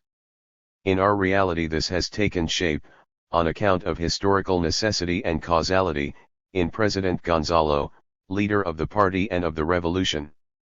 Moreover, and this is the basis upon which all leadership is formed, revolutions give rise to a thought that guides them, which is the result of the application of the universal truth of the ideology of the international proletariat to the concrete conditions of each revolution, a guiding thought indispensable to reach victory and to conquer political power and, moreover, to continue the revolution and to maintain the course always towards the only, great goal, communism, a guiding thought that, arriving at a qualitative leap of decisive importance for the revolutionary process which it leads, identifies itself with the name of the one who shaped it theoretically and practically. In our situation, this phenomenon specified itself first as guiding thought, then as President Gonzalo's guiding thought, and later, as Gonzalo thought, because it is the president who, creatively applying Marxism-Leninism-Maoism to the concrete conditions of Peruvian reality, has generated it, thus endowing the party and the revolution with an indispensable weapon which is guarantee of victory. Gonzalo thought has been forged through long years of intense, tenacious, and incessant struggle to uphold, defend and apply Marxism-Leninism-Maoism, to retake Mariátegui's path and to develop it, to reconstitute the party and, principally, to initiate, maintain and develop the People's War in Peru serving the world revolution, and that Marxism-Leninism-Maoism, mainly Maoism be, in theory and practice, its sole command and guide. It is of substantive necessity for the party to study Gonzalo thought for a more just and correct understanding of the general political line, and mainly of the military line, aiming at deepening the understanding of the particularities of the Peruvian Revolution, what is specific and particular that President Gonzalo has masterfully emphasized. In this way we serve the great plan to develop base areas, the development of the People's War and the perspective of conquering political power countrywide. Political power countrywide. We must study Gonzalo thought, starting from the historical context that generated it, examine the ideological base which sustains it, explain its content, more substantially expressed in the general political line and in the military line which is its center, aiming at what is fundamental within it, the problem of political power, of the seizure of power in Peru, which is inextricably linked to the conquest of power by the proletariat in the whole world, and we must pay close attention to its forging in the two-line struggle. In synthesis, these fundamental issues can be dealt with by applying the following scheme. Historical context. International context. In relationship to historical events. 1. The development since the Second World War onwards. 2.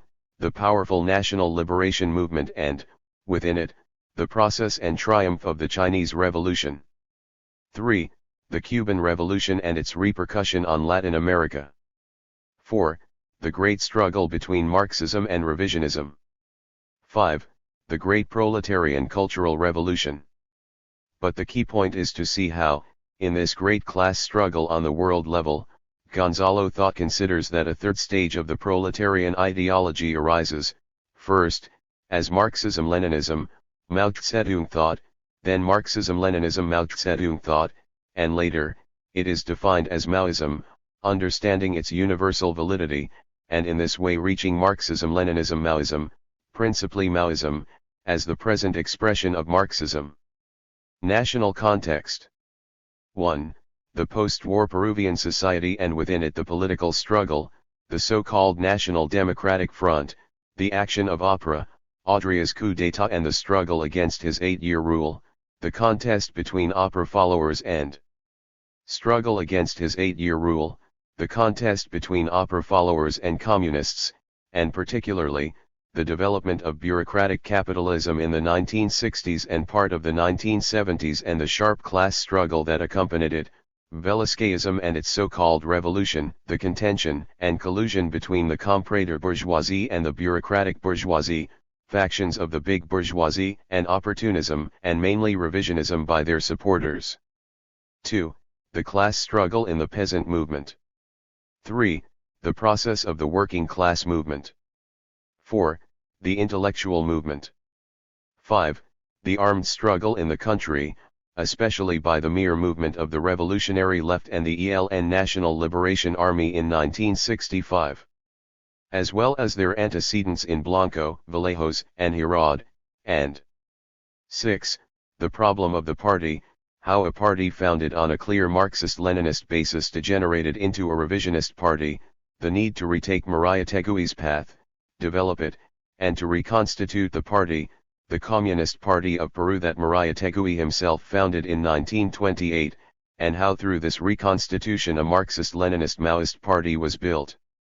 Here it is fundamental how Gonzalo thought profoundly understood Peruvian society, and focused on the crucial problem of bureaucratic capitalism, and saw the need to reconstitute the party and to conquer political power and defend it with the People's War. Ideological basis. Without Marxism-Leninism-Maoism, Gonzalo thought cannot be conceived, because the latter is the creative application of the former to our reality. The key question on this point lies in the understanding of the historical process of the development of the proletarian ideology, of its 3 stages shaped in Marxism-Leninism-Maoism and with Maoism as principle, and, principally, it is the application of Marxism-Leninism-Maoism as a universal truth to the concrete conditions of the Peruvian Revolution, hence Gonzalo thought is specifically principle for the Communist Party of Peru and the revolution it leads. The guiding thought, having reached a qualitative leap of decisive importance for the party and the revolution, has evolved into Gonzalo thought, thus stamping a milestone in the party's life. Contents. A. Theory. How it understands and applies the 3 integral parts of Marxism-Leninism-Maoism, mainly Maoism. It emphasizes the importance that Marxism gives to philosophy, the necessity of forming ourselves in it, and especially its application of the law of contradiction in the study of every problem, always aiming at defining the principal aspect and the process of things. In political economy, the concern about the relations of exploitation, and especially about bureaucratic capitalism, orienting itself towards ripening the revolution and the repercussion of the People's War on the base, as well as paying attention to the economic relations of imperialism, looking for their political consequences. In scientific socialism it centers on the People's War and its concrete expression in the country, since it always has the problem of political power in mind and, particularly, its shaping and development as a new state.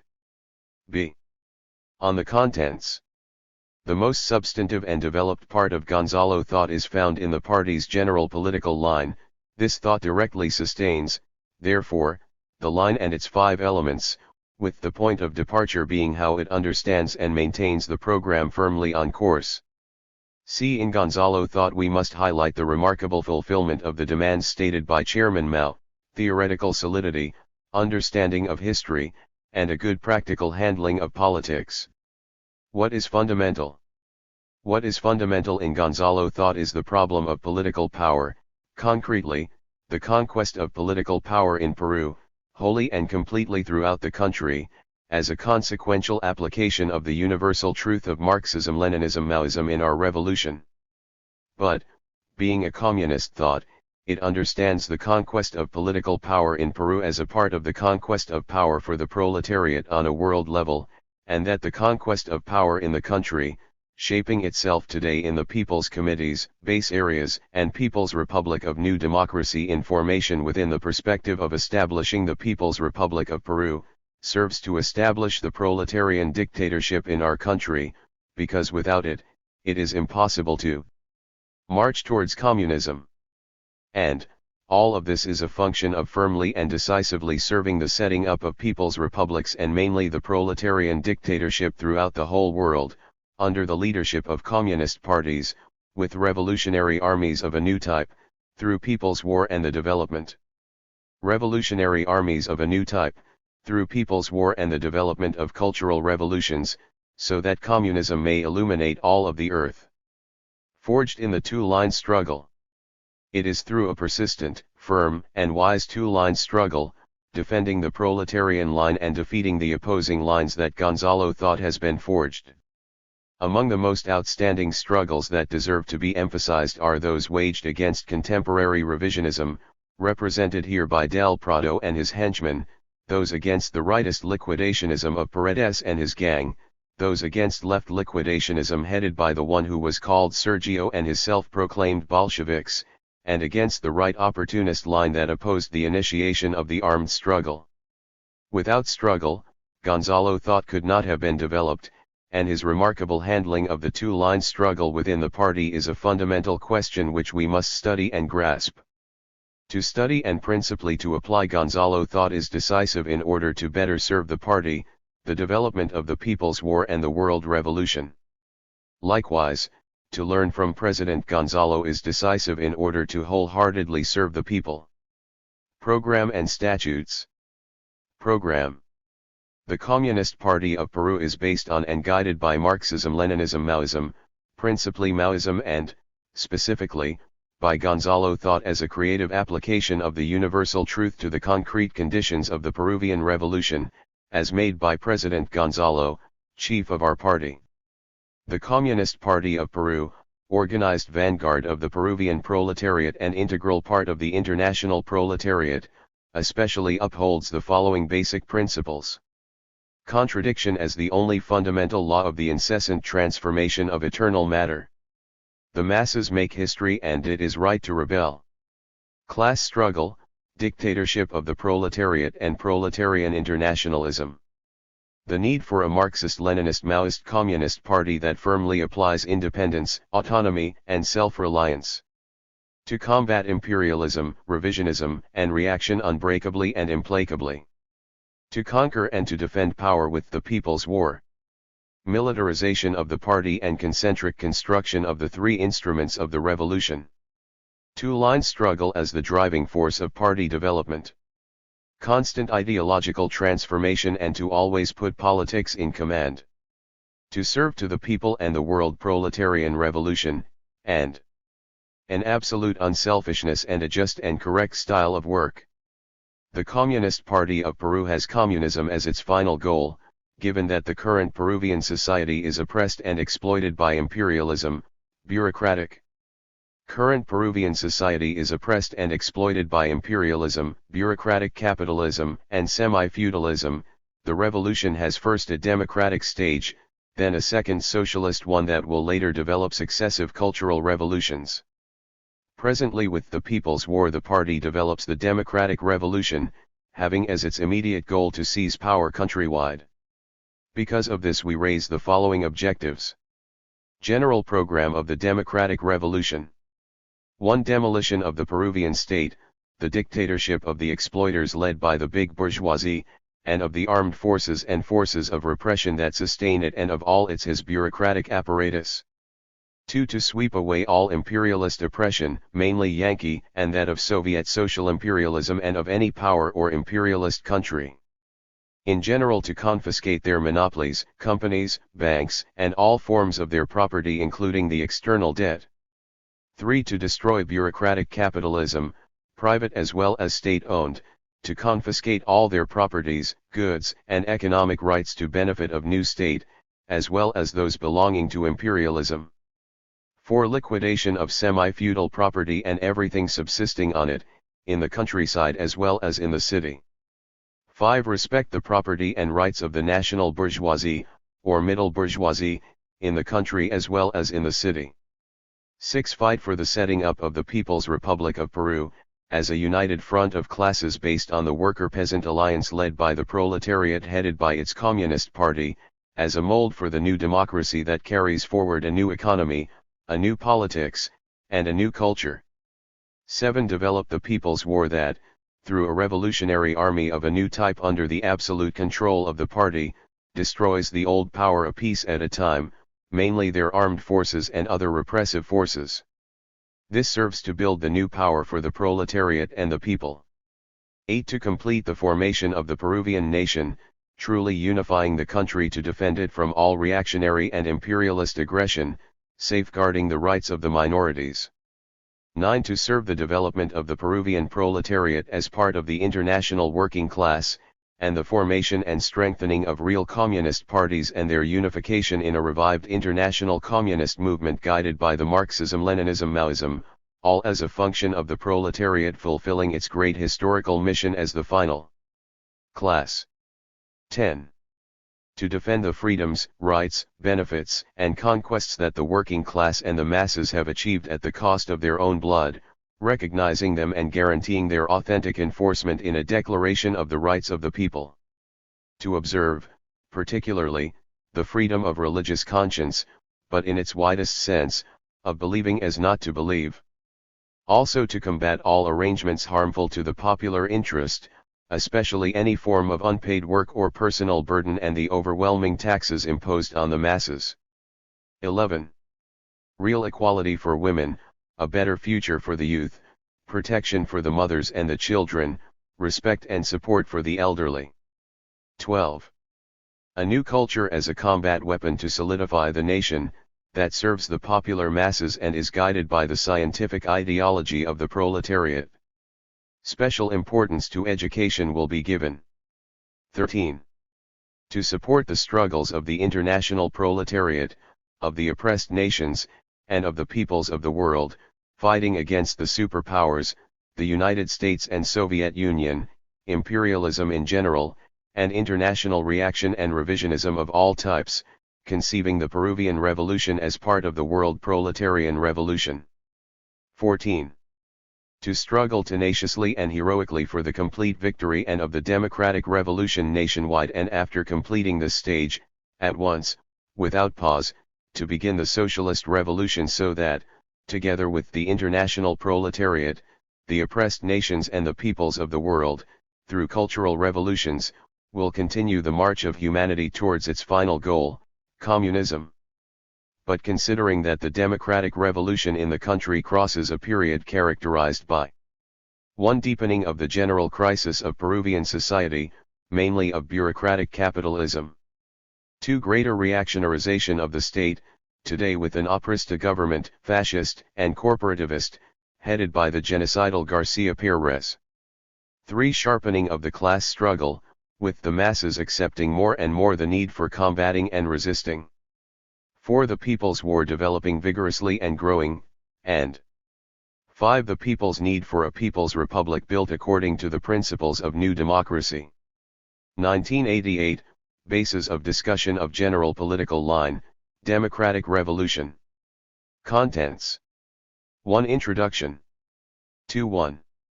The character of contemporary Peruvian society. 2.1. Why is Peru semi-feudal? 2.2. Why is it semi-colonial? 2.3. Bureaucratic capitalism. 3.2. Targets of the democratic revolution. 4.3. Tasks of the democratic revolution.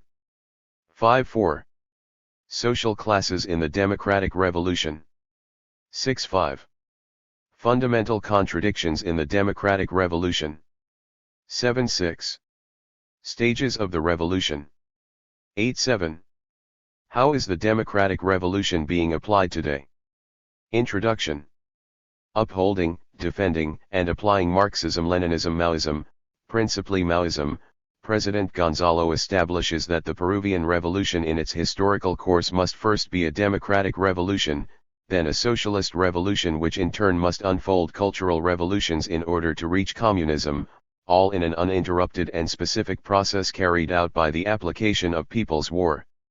To reach this conclusion, his point of departure was Marx's teaching, that Germany needed to replay the peasant wars of the 16th century, which would have channeled the democratic energy of the peasantry. Lenin developed this point further, holding that since the bourgeoisie is a decrepit class and since the peasantry have raised the necessity of destroying feudalism, They could only fulfill a democratic revolution under the leadership of the proletariat. Later, Chairman Mao established a new democracy that as part of the World Proletarian Revolution, a transitional stage consisting of a joint dictatorship of the revolutionary classes must be formed in opposition to the bourgeois dictatorship, which can only be fulfilled under the leadership of the proletariat. President Gonzalo takes into account the specific conditions of Peru that are characterized as follows. In the historical process of Peru there has not been a bourgeois revolution, since the bourgeoisie were incapable of leading it. Consequently, the land question and the national question are two pending problems to be solved. We are in the era of imperialism and of the world proletarian revolution, therefore, the proletariat is the class that has the task of destroying imperialism, bureaucratic capitalism and semi-feudalism, not for the benefit of the bourgeoisie but rather for the proletariat, the mainly poor peasantry, the petty bourgeoisie and the middle bourgeoisie.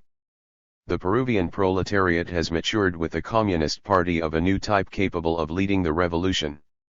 The democratic revolution of the old type is no longer appropriate, but instead a bourgeois revolution of a new type is needed, and that this type and all revolutions today can only be fulfilled through people's war, the principal form of struggle, and by the revolutionary armed forces, the principal form of organization. Thus, he establishes the character of Peruvian society as a semi-feudal, semi-colonial one in which bureaucratic capitalism develops. He also sets the targets of the revolution, the tasks to undertake, and finally he defines the targets of the revolution, the tasks to undertake, and finally he defines the social classes and outlining the essence of the democratic revolution, its practicality today and its perspectives. 1. The character of contemporary Peruvian society. Based on historical materialism, he analyzes the Peruvian process of history and shows that in the old society an agrarian order unfolded based on the Ilu, which was a communal agrarian order which was beginning to develop a form of slavery, the Incan Empire erected through wars of conquest. Later in the 16th century, the Spanish brought a decrepit feudal system and imposed it by force of arms against the resistance of the natives, and Peru became feudal and colonial. Later, with independence, Spanish dominance was broken, but the feudal system was not. The emancipators were landowners and the peasants did not achieve the conquest of the land. The 19th century expresses an intense struggle between England and France to dominate us, and by the mid-century, the first sprouts of capitalism begin to develop on the existing feudal base. All this process in Peru is going to mean a change, the passage from feudalism to semi-feudalism and from colonialism to semi-colonialism. In characterizing contemporary Peruvian society, President Gonzalo says, contemporary Peru is a semi-feudal and semi-colonial society in which bureaucratic capitalism develops. Although Mariátegui had defined it well in the third point of the program of the constitution of the party, this character is the light of Marxism-Leninism-Maoism, mainly of Maoism. President Gonzalo has demonstrated how this semi-feudal and semi-colonial character maintains and develops itself through new modalities, and in particular how bureaucratic capitalism has developed on this base throughout the entire process of contemporary society. This is a problem of transcendental importance in order to understand the character of society and of the Peruvian Revolution. Bureaucratic capitalism is a fundamental thesis of Chairman Mao that it is not yet understood nor accepted by all the Marxists throughout the world, which for obvious historical reasons was not known by Mariátegui, and that President Gonzalo applies to the concrete conditions of our country. He maintains that in order to analyze the contemporary social process, one must start from three intimately linked problems. The periods that bureaucratic capitalism is going through, the process. The periods that bureaucratic capitalism is going through, the process accomplished by the proletariat in its highest expression, the Communist Party, and the road that the revolution must follow. He teaches us that since 1895 three historical moments can be differentiated in contemporary Peruvian society. First moment. The development of bureaucratic capitalism. The constitution of the PCP. Definition and outlining of the path of surrounding the cities from the countryside. Second moment. The development of bureaucratic capitalism. Reconstitution of the PCP. Establishment of the road of surrounding the cities from the countryside. Third moment. The general crisis of bureaucratic capitalism. The leadership of the PCP in the People's War. Application and development of the road of surrounding the cities from the countryside. At the same time, he proposes that contemporary Peruvian society is in a generalized crisis, a serious and incurable illness that can only be transformed through the armed struggle. The Communist Party of Peru is leading the people in this, as there is no other solution. Why is Peru semi-feudal? President Gonzalo states, the decrepit semi-feudal system continues subsisting and characterizes the country from its deepest foundations to its most elaborate ideas. In essence, it persistently maintains the land question unresolved, which is the motor of the class struggle of the peasantry, especially of the poor peasants that are the immense majority. He stresses that the land question continues subsisting because the semi-feudal relationships of exploitation allow semi-feudalism to evolve, and it is the basic problem of society that is expressed in land, servitude, and gamonalismo. The term gamonalismo designates more than just a social and economic category, that of the latifundistas or large landowners. It signifies a whole phenomenon. Gamonalismo is represented not only by the gamonales but by a long hierarchy of officials, intermediaries, agents, parasites, etc. The literate Indian Sikh transaction who enters the service of gamonalismo turns into an exploiter of his own race. The central factor of the phenomenon is the hegemony of the semi-feudal landed estate in the policy and mechanism of the government. J. C. Mariategui, 7 Interpretive Essays on Peruvian Reality, p. 30. Quote added by translator. We must see these conditions in all their aspects. 30 Quote added by translator. We must see these conditions in all their aspects, economic, political, and ideological, in both the base and superstructure. The peasantry constitutes about 60% of the population, which for centuries has worked the land, but it is tied to the big property and to servitude. Hence, a great concentration of land exists in a few hands, with both associative and non-associative forms. The immense majority of the peasantry are the poor peasantry that do not have land, or if they have it they are very few, thus giving the position of the minifundio small landowner submitted to the voracity of the latifundio large landowner transaction. This condition crushes the peasantry in a system of servitude that, as Lenin taught, presents itself in 1,000 forms, but its essence is personal subordination. Thus we see forms centered around servile relationships such as unpaid work in the Sayas agrarian societies, CAPs, peasant groups, in cooperation popular servile labor in government works during the Belanda regime, paid assistance programs, Pro-M emergency program run by the government, etc. Beyond this, it is known that in the countryside for every 3 peasants able to work only 1 works, and the state tries to channel the unused labor to benefit itself with unpaid labor. We can also observe, particularly in the Sierra region, an autarkic economy outside of the national economy. Reaffirming himself in Marxism-Leninism-Maoism, President Gonzalo unfurls the principle that the agrarian reform consists in the destruction of the feudal landlord property, in the individual distribution of land to the peasantry under the slogan of land to the tiller tierra para quien la trabaja, which is achieved through the People's War and the New Power, led by the Communist Party. This is equivalent to Lenin's thesis that there are 2 roads in agriculture: the landlord's road, which is reactionary, evolves feudalism and supports the old state, and the peasant's road, which is advanced, destroys feudalism and tends towards a new state. He analyzes the character and the results of the agrarian laws passed by the old state, proving with certainty the subsistence of semi-feudalism, whose existence today is often denied.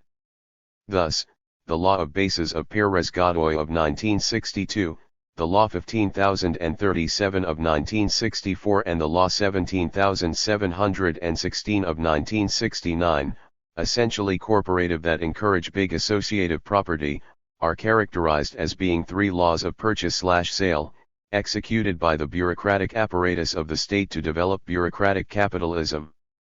He warns that the law of promoting cattle ranching of 1980 treats the land question American Samoa resolved and at the same time advocates associative property and the return of the game o'Nails to invigorate bureaucratic capitalism, which is also return of the game o'Nails to invigorate bureaucratic capitalism, which is also under the control of the big bankers with the direct participation of Yankee imperialism. This is the path that the fascist and corporativist Aprista government takes, referring to the government in 1988 transaction, which is returning to the fascist and corporative agrarian reform of Velasco, raising cries of revolutionizing agriculture and thus strengthen gamonalismo, which treats the land question as resolved and centers around productivity, gives the law of communities, the law of peasant rondas in order to deepen bureaucratic capitalism and to spread it to every corner of the country, calling the masses to corporativization, aiming at the peasant communities as the base of their corporative zeal, which equally serve the creation of the microregions, the regions, Cordeza Development Corporation and other fascist and corporative creations.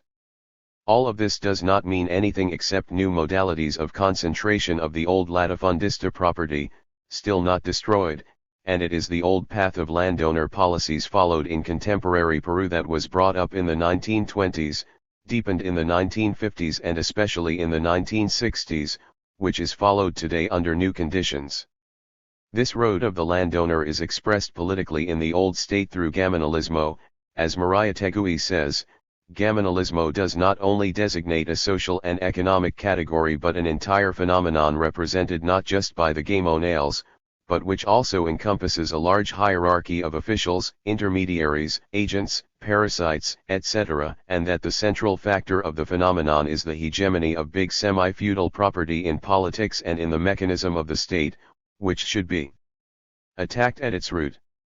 President Gonzalo specifically emphasizes the manifestations of semi-feudalism in politics and in the mechanism of the state by conceiving that gamonalismo is the political manifestation of semi-feudalism upon which this regime of servitude is supported, in which bosses and lackeys, who change outfits according to the government in turn, represent the old state in the most remote villages of the country. Since this is an agrarian war, this is the factor which the spearhead of the democratic revolution is targeted at. Why is it semi-colonial? Modern Peruvian economy was born in submission to imperialism, the final phase of capitalism, which was masterfully characterized as monopolistic, parasitical and dying. Imperialism, even though it allows our political independence, as long as it serves its interest, still controls the entire economic independence, as long as it serves its interest, still controls the entire economic process of Peru, our natural wealth, export products, industry, banking, and finances. In brief, it sucks the blood of our people, devours the energies of a nation in formation, and most strikingly today it squeezes us and other oppressed nations with the external debt. President Gonzalo reaffirms himself in Lenin's thesis, later accurately developed by Chairman Mao, to define the semi-colonial character of our society. In synthesis, Lenin outlined that there are many forms of imperialist domination, but two are typical. The colony, which is the complete domination by the imperialist country on the oppressed nation or nations, and an intermediate form. The semi-colony, in which the oppressed nation is politically independent but economically subjugated. It is an independent republic, but one that finds itself subjected to the ideological, political, economic, and military web of imperialism no matter if it has a government of its own.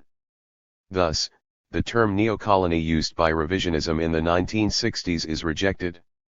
It was based on the conception that imperialism applies a softer form of domination and which led them to derive the characterization of a dependent country. Therefore, applying Chairman Mao's thesis that a period of struggle was opening against the two superpowers that contend for the repartition of the world, one must specify who is the principal enemy of the moment.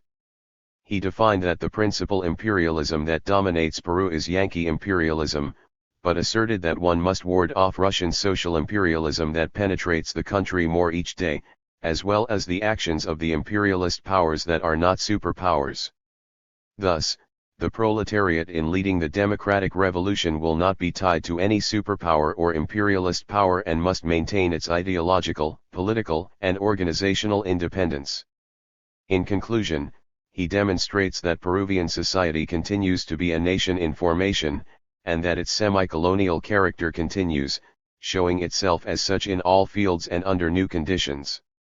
Bureaucratic capitalism. President Gonzalo states that the understanding of this issue is key to the comprehension of Peruvian society.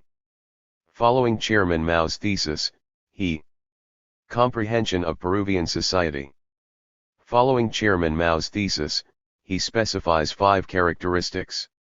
That bureaucratic capitalism is the capitalism that imperialism develops in the backward countries, which is comprised of the capital of large landowners, the big bankers, and the magnates of the big bourgeoisie. It exploits the proletariat, the peasantry, and the petty bourgeoisie and places constraints upon the middle bourgeoisie. It is passing through a process by which bureaucratic capitalism is combined with the power of the state and evolves into state monopoly capitalism, comprador and feudal, from which can be derived that in a first moment it unfolds as a non-state big monopoly capitalism and in a second moment, when is combined with the power of the state, it unfolds as state monopoly capitalism. It ripens the conditions for the democratic revolution as it reaches the apex of its development. And confiscating bureaucratic capital is key to reach the pinnacle of the democratic revolution, and it is decisive to pass over to the socialist revolution.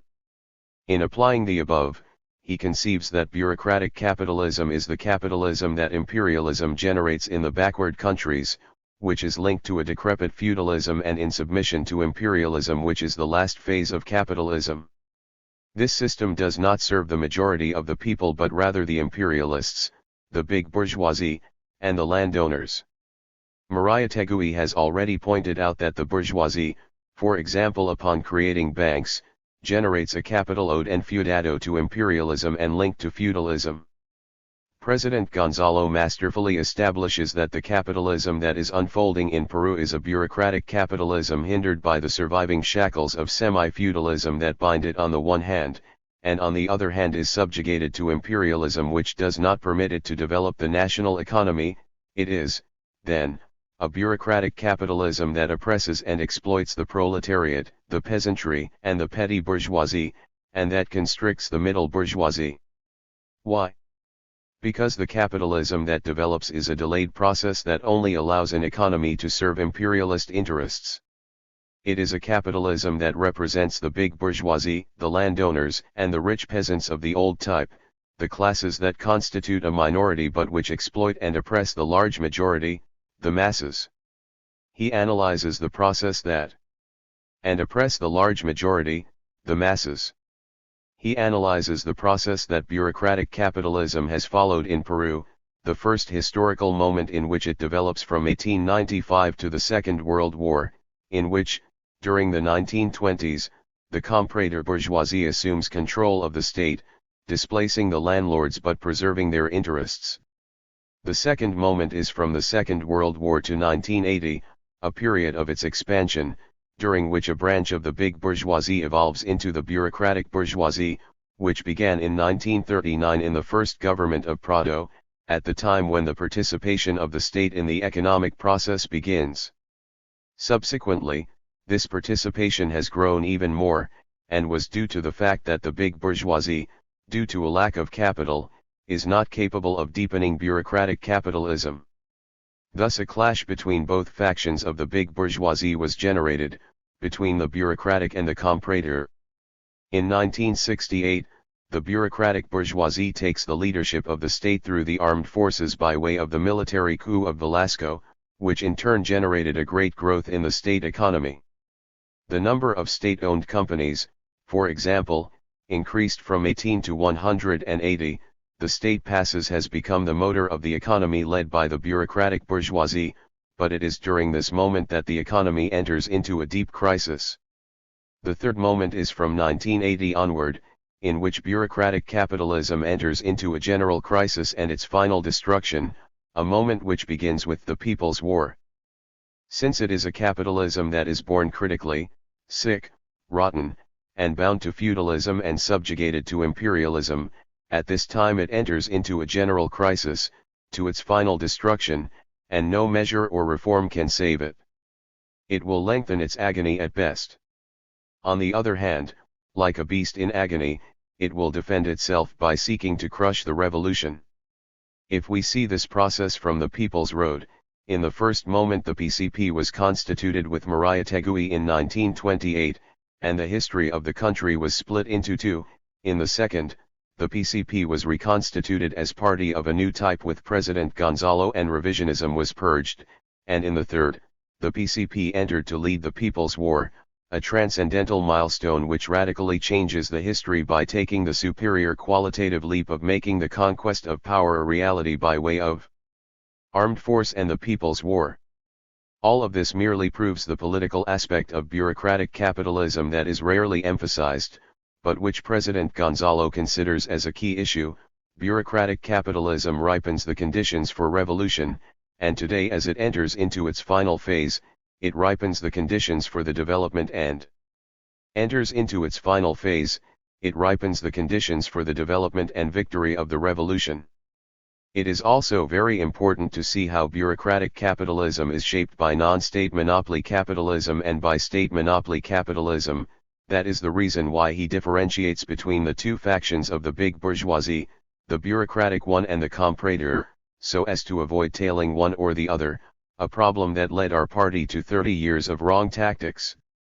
It is important to conceive it this way, since the confiscation of bureaucratic capitalism by the new power will facilitate the completion of the democratic revolution and to advance into the socialist revolution. If only the state monopoly capitalism is targeted, the other part would remain free, the non-state monopoly capital, and the big comprador bourgeoisie would remain economically able to lift its head to snatch away the leadership of the revolution and to prevent its passage to the socialist revolution.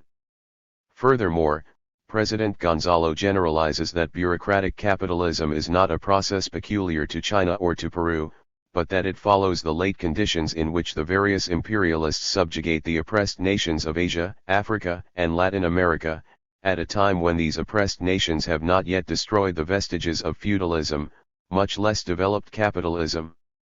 In synthesis, the key issue to understand the process of contemporary Peruvian society and the character of the revolution, is this Marxist-Leninist Maoist, Gonzalo Tho thesis on bureaucratic capitalism, which is a contribution to the world revolution that we Marxist-Leninist Maoists have firmly assumed with Gonzalo thought. What type of state is sustained by this semi-feudal and semi-colonial society, upon which bureaucratic capitalism is unfolding? Based on the analysis of contemporary Peruvian society and the masterful Maoist thesis on new democracy, which proposes that the many state systems in the world can be classified according to their class character into three fundamental types. Republics under the dictatorship of the bourgeoisie, which also include the old democratic states, and the states under the joint dictatorship of landowners and the big bourgeoisie. Republics under the dictatorship of the proletariat. And republics under the joint dictatorship of the revolutionary classes. And republics under the joint dictatorship of the revolutionary classes. President Gonzalo establishes that the character of the old reactionary state in Peru is of the first type, a joint dictatorship of landowners and the big bourgeoisie, bureaucratic bourgeoisie, or comprador that in collusion and contention struggle for the leadership of the state.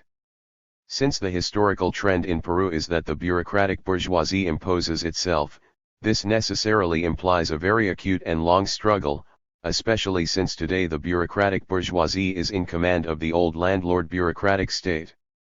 At the same time, there are differences between the state system and the system of government. They are parts of a unity of opposites. The state system is the place that classes occupy within the state, and the government is the form in which power is organized. Chairman Mao taught that the main thing is to define the class character of a state. The forms of government that are introduced can be civilian or military, with elections or by decree, liberal democratic or fascist, but they always represent the dictatorship of the reactionary classes. To not see the old state this way is to fall into the trap of identifying a dictatorship with a military regime, and to think that a civilian government is not a dictatorship. thus tailing one of the factions in the big bourgeoisie behind the tail of defending democracy or avoiding military coups, positions that instead of destroying the old state support it and defend it, as is the case in Peru with the revisionists and opportunists of the United Left. The old state is subordinated to imperialism, in our case mainly Yankee imperialism, which is propped up by its spinal column, the reactionary armed forces, and counts on an increasingly growing bureaucracy. The armed forces have the same character as the state that they support and defend. President Gonzalo tells us clearly, it is this social system that yields their usufruct that the ruling classes and their master Yankee imperialism defends with blood and fire, through their landlord bureaucratic state, sustained by their reactionary armed forces, constantly exercising their class dictatorship, of the big bourgeoisie and landlords, either through a de facto military government, or through governments stemming from elections and so-called constitutional ones, and, this decrepit system of exploitation, destroys and halts the powerful creative forces of the people, the only forces capable of the deepest revolutionary transformation. 2 targets of the democratic revolution. President Gonzalo teaches us that there are 3 targets of the democratic revolution: imperialism, bureaucratic capitalism and semi-feudalism, with one of them being the principal target according in which the revolution crosses takes place. Today, in the period of the agrarian war, the principal target is semi-feudalism. Imperialism, mainly Yankee, because for us it is the principal imperialism that dominates and that tries to ensure its dominance more and drives home our situation as a semi-colonial country, but we must also ward off penetration by Russian social imperialism and of the other imperialist powers. We must use the various factions of the old state to sharpen their contradictions and isolate the principal enemy in order to defeat it. Bureaucratic capitalism is the constant obstacle of the democratic revolution that acts to maintain semi-feudalism and semi-colonialism at the service of imperialism. And semi-feudalism that subsists today with new modalities but that still constitutes the basic problem of the country. 3 tasks of the democratic revolution. First, to destroy imperialist domination, mainly Yankee imperialism in Peru's case, while warding off the actions of the other superpower, Russian social imperialism, and of the other imperialist powers. Second, to destroy bureaucratic capitalism, confiscating both the big state and non-state monopoly capital. Third, to destroy the property of the feudal landlords, confiscating both the big associative and non-associative properties, with individual distribution of the land under the slogan "Land to the tiller la tierra para quien la trabaja," primarily and principally to the poor peasants. Fourth, to support middle capital, which is allowed to work while imposing conditions. All of this implies the collapse of the old state through the People's War with armed revolutionary force and the leadership of the Communist Party in building a new state. 4 social classes in the democratic revolution.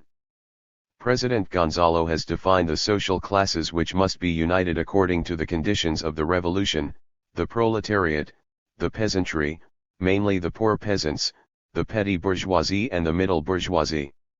The classes we aim against are, landlords of the old and the new mold, and the big bureaucratic bourgeoisie or comprador bourgeoisie. President Gonzalo tells us, the peasantry is the principal motive force, who for centuries fundamentally demand land to the tiller, which despite their courageous struggles has yet to achieve it; the proletariat, the leading class of our revolution, that in the long, arduous struggle has torn only starvation wages and has conquered only crumbs from their exploiters, only to lose them through each economic crisis that the society suffers; a proletariat that debates within a sinister iron circle, a petty bourgeoisie with broad layers, which corresponds to a backward country, who sees their dreams shattered in time to the inexorable pauperization that the prevailing social order imposes to them; and, a petty bourgeoisie, a national bourgeoisie that is weak and lacks capital, which develops unevenly, zigzagging and split between revolution and counter-revolution. 4 classes that historically make up the people and the motive forces of the revolution, but of them all it is mainly the poor peasantry who are the main driving force.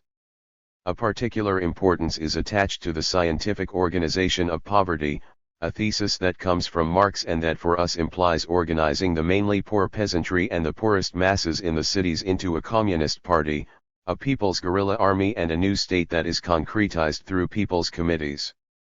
A series of relationships is established.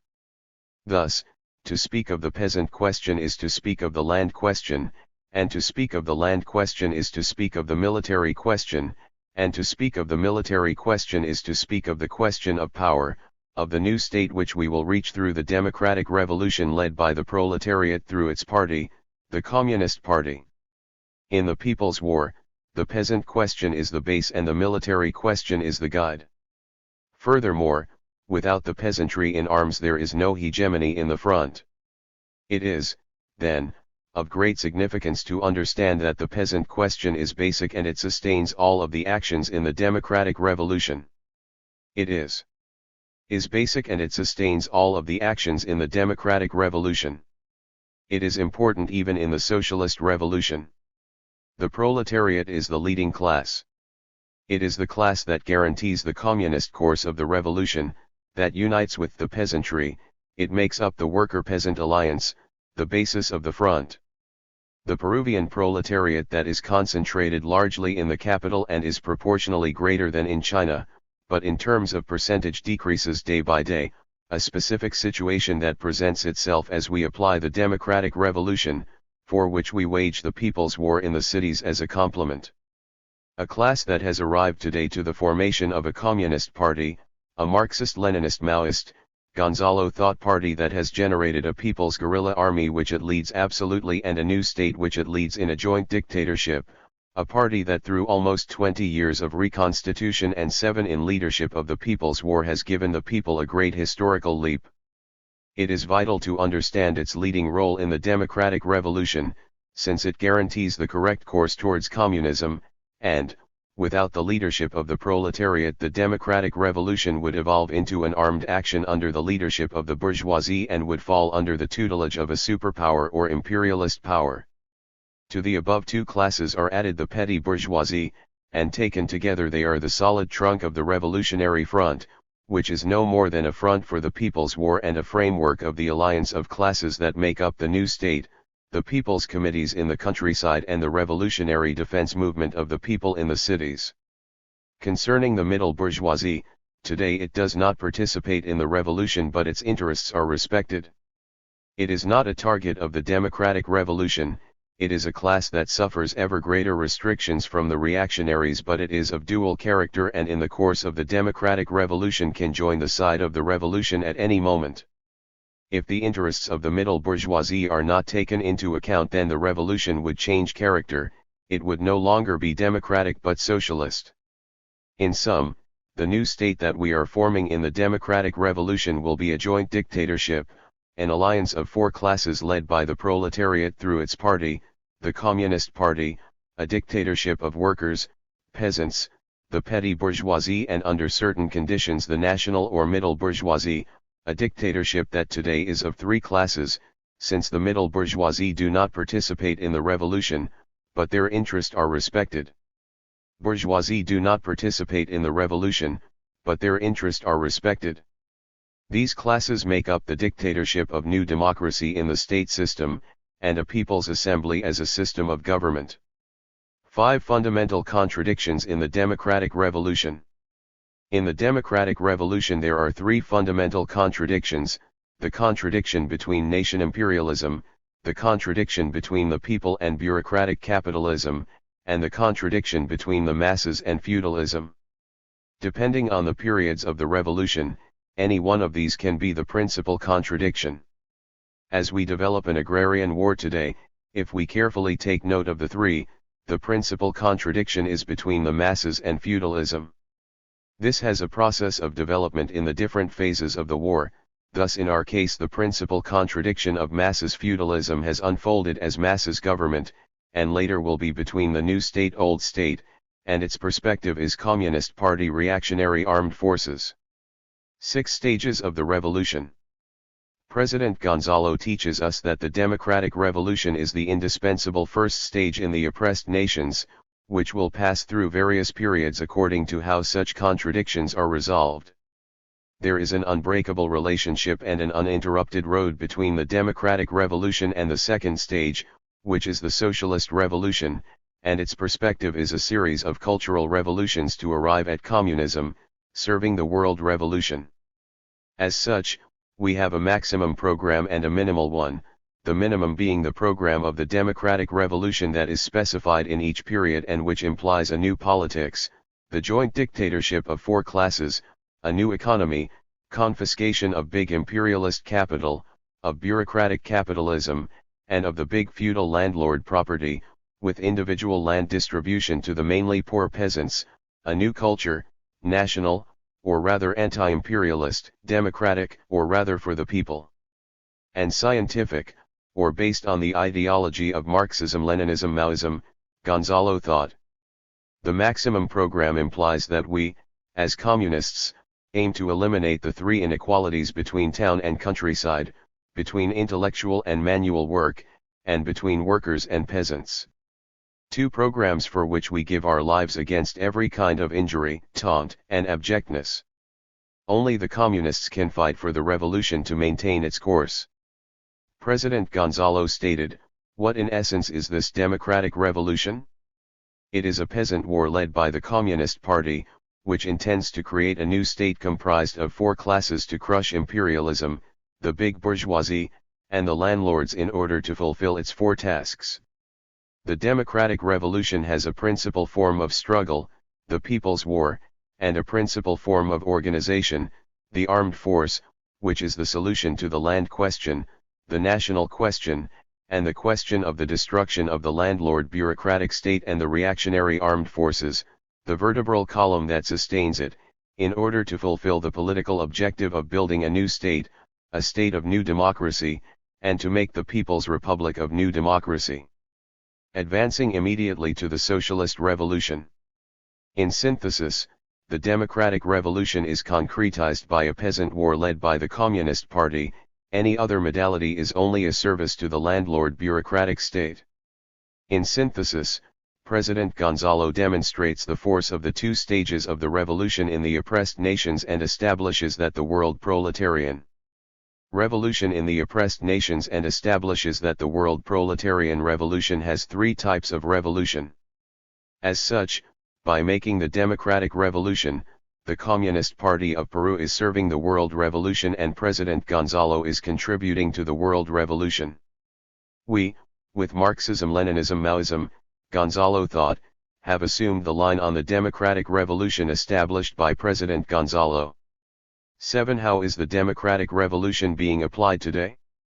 In over 7 years of the People's War in Peru, the justness and correctness of Gonzalo thought is demonstrated, and we see that the Communist Party of Peru, with the leadership of President Gonzalo, is leading the poor peasantry in arms, is forming a joint dictatorship of workers, peasants, and the petty bourgeoisie under the hegemony of the proletariat, is observing the interests of the middle bourgeoisie, and is destroying 13 centuries of the reactionary state. It is a dictatorship that marches within the people's committees, today clandestine, which are expressions of the new state that exercises power through people's assemblies, in which everyone expresses opinions, chooses, judges, or sanctions by applying true democracy. They do not hesitate in using the dictatorship, force if necessary in order to maintain their power and to defend it from the exploitative classes or their oppressors, gamonales, or lackeys, thus specifying a new politics and an advance in the seizure of power from below. It is destroying the basis of this society, semi-feudalism, and it is introducing new social relations of production by applying a new economy, taking into account the agrarian tactic of combating the evolution of semi-feudalism by aiming at associative property and avoiding non-associative property, neutralizing the rich peasantry, winning over the middle peasantry and basing itself on the poor peasantry, and the agrarian program of land to the tiller through confiscation and individual distribution through a process, with plans of raising, whose concrete objective is to destroy semi-feudal relations in order to disarticulate the productive process, directing the spearhead of the revolution at dislocating the power of the gamonales with armed actions, applying sowings and collective crop harvestings although we do not yet have power and while the EGP is not sufficiently developed, All the peasants work everyone's land, always collectively favoring the mainly poor peasantry. In the event of a surplus, a form of taxes is calculated and produce or seeds is distributed to the poorest and to the middle peasants. The lands of the rich peasants are not touched unless such land is needed, but conditions are imposed on them. This political policy has had highly positive results, it has benefited the poorest, it has increased the quality of the products, and above all it is defended better. The perspective of this policy is the invasion of lands and defended better. The perspective of this policy is the invasion of lands and individual allotment. Also, particularly in new peasant zones, we have applied invasions of lands and individual allotment, lighting the struggle in the countryside and disturbing the plans of the old state, of each government in turn, in each specific conjuncture, organizing the armed defense. Today, we have generalized the land invasions countrywide. Furthermore, the organization of production of an entire people is being achieved, with the exchange of produce or seeds, the collection of firewood or cochinilla, a type of plant used in making dyes, for example, communal shops, trade, and mule driving. This process serves the actions in cities, sabotages against demo-bourgeois or corporative fascist state organizations, state or private and imperialist banks, imperialist centers of the superpowers or powers, industrial or research sites, businesses of bureaucratic capitalism, for example Centrum in Peru, also the selective annihilation of recalcitrants and the agitprop campaigns and armed propaganda. And on the basis of this new politics and new economy, a new culture is being erected that beats in the hearts of mainly the poor peasants. Basic education is a problem that deserves our fundamental attention and is unfolding under co-education, education and work, with a basic program for the children, adults, and for the masses in general. It is truly important. The problems of health and recreation of the masses are also of vital importance. Thus, the masses are organized, forming their mobilization, politicization, organization, and armament, aiming towards the armed sea of masses, based on the ideology of Marxism-Leninism, Maoism, Gonzalo thought, under the leadership of the party, with the experience of the People's War and above all and principally with the new power, exercising it, conquering it, defending it and developing it, as people's committees, bases of support and advancing the People's Republic of New Democracy. This is the democratic revolution that the party is specifying for Peruvian society, overthrowing imperialism, bureaucratic capitalism and semi-feudalism in the country through a united people's war, principally in the countryside and with an urban complement, and it is not the democratic revolution falsely proclaimed by the current fascist and corporatist opera government that denies the character of Peruvian society, classes, and the class struggle, especially the landlord bureaucratic, dictatorial character of the old state, as well as the need for violence to topple it.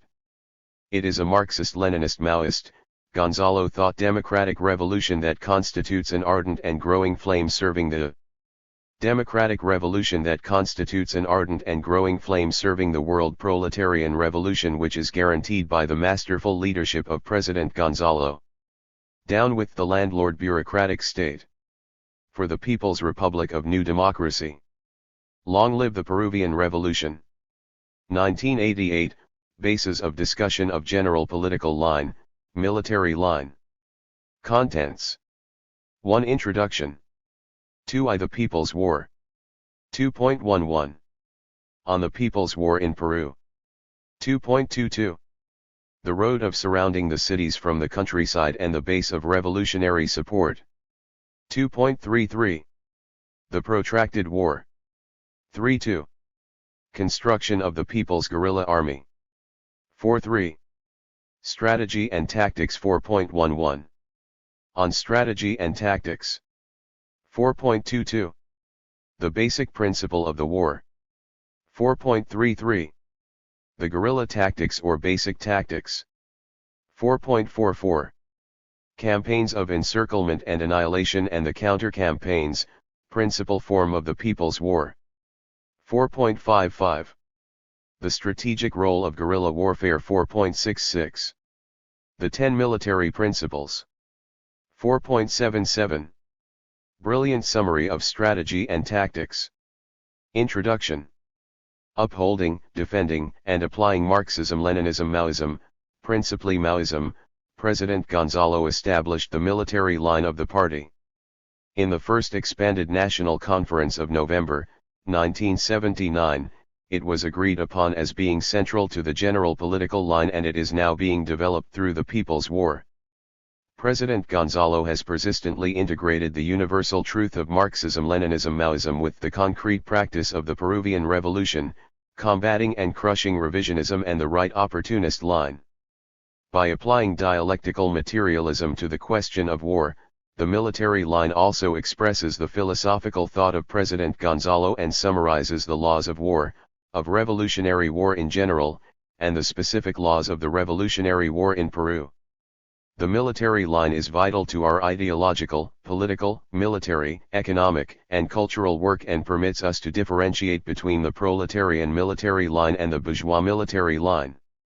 The military line consists of the laws that govern the people's war for the conquest of power and its defense. It contains three elements. 1. People's war, specified in our case as Unified People's War, principally in the countryside, with its complement in the city. 2. Construction of the Revolutionary Armed Forces, applied here as the People's Guerrilla Army, which has the particularity of incorporating the militia in order to advance towards the sea of armed masses, and 3. Strategy and tactics that are formed through the encirclement and annihilation campaigns and the counter-campaigns of encirclement and annihilation. In our case, this element is specified by applying political and military plans that have a political and military strategy developed in campaigns with specific objectives. The People's War. 1. On the People's War in Peru. President Gonzalo, reaffirming himself on the universal law of revolutionary violence, follows the military theory of the proletariat established by Chairman Mao. The People's War has universal validity and is applicable in all types of countries, in accordance with the conditions of each revolution. The World People's War is the principal form of struggle that the proletariat and the oppressed peoples of the world should launch to oppose imperialist world war. The People's War is a war of the masses and can only be accomplished by mobilizing the masses and being supported by them. He says, the masses give us everything, from the crusts of bread that are taken from their own mouths to their precious blood which stirs jointly with that of the combatants and militants, which nourishes the road of the People's War for the new power. The masses should be organized into armed units in the People's Guerrilla Army. In the rural base areas, all the men and women of each People's Committee are organized militarily. In the cities, the People's Guerrilla Army also acts and is bound more and more to the masses in the various new organizations in and for the People's War. The revolutionary movement in defense of the people is the realization of the front in the cities. Its objective is to mobilize the masses in resistance, to serve the war, and serve the future insurrection. He holds that in order to carry forward the People's War we must take into account four fundamental problems. 1. The ideology of the proletariat, Marxism-Leninism-Maoism, that must be specified as a guiding thought, therefore we base ourselves on the Marxism-Leninism-Maoism, Gonzalo thought, primarily the latter. 2. The need for the Communist Party of Peru that leads the People's War. 3. The People's War specified as a peasant war that follows the road of surrounding the cities from the countryside. And 4. Base areas or the new power, the construction of the base areas, which is the essence of the path of surrounding the cities from the countryside. He analyzes the historical process of our people and demonstrates that they have always struggled, that it has been nurtured and advanced through revolutionary violence. It is through this violence, in its diverse forms and degrees, that our violence. It is through this violence, in its diverse forms and degrees, that our people have conquered their economic gains, revendications, rights, and freedoms, since nothing fell from the sky, nor was it handed out. Damn the words of traitors, everything was won in fact through revolutionary violence, in ardent battles against the reactionary violence. That is how the 8-hour day was won, our lands were conquered and defended, our rights were won and tyrants were overthrown. Revolutionary violence is, therefore, the very essence of our historical process, it is easy to understand that the development and victory of the Peruvian Revolution, of our democratic revolution, the emancipation of the people and the class, will be achieved solely through the greatest revolutionary war of our people, raising the masses in arms through the People's War. He draws the historical lesson that these political and military realities have defined the major transformations in the country. First comes the military deed and later political change. This shows once again that war is the continuation of politics by other means. He teaches us how the masses of our people have fought against exploitation. Since the 7th century, in which the Peruvian state emerged, the masses have combated oppression and exploitation.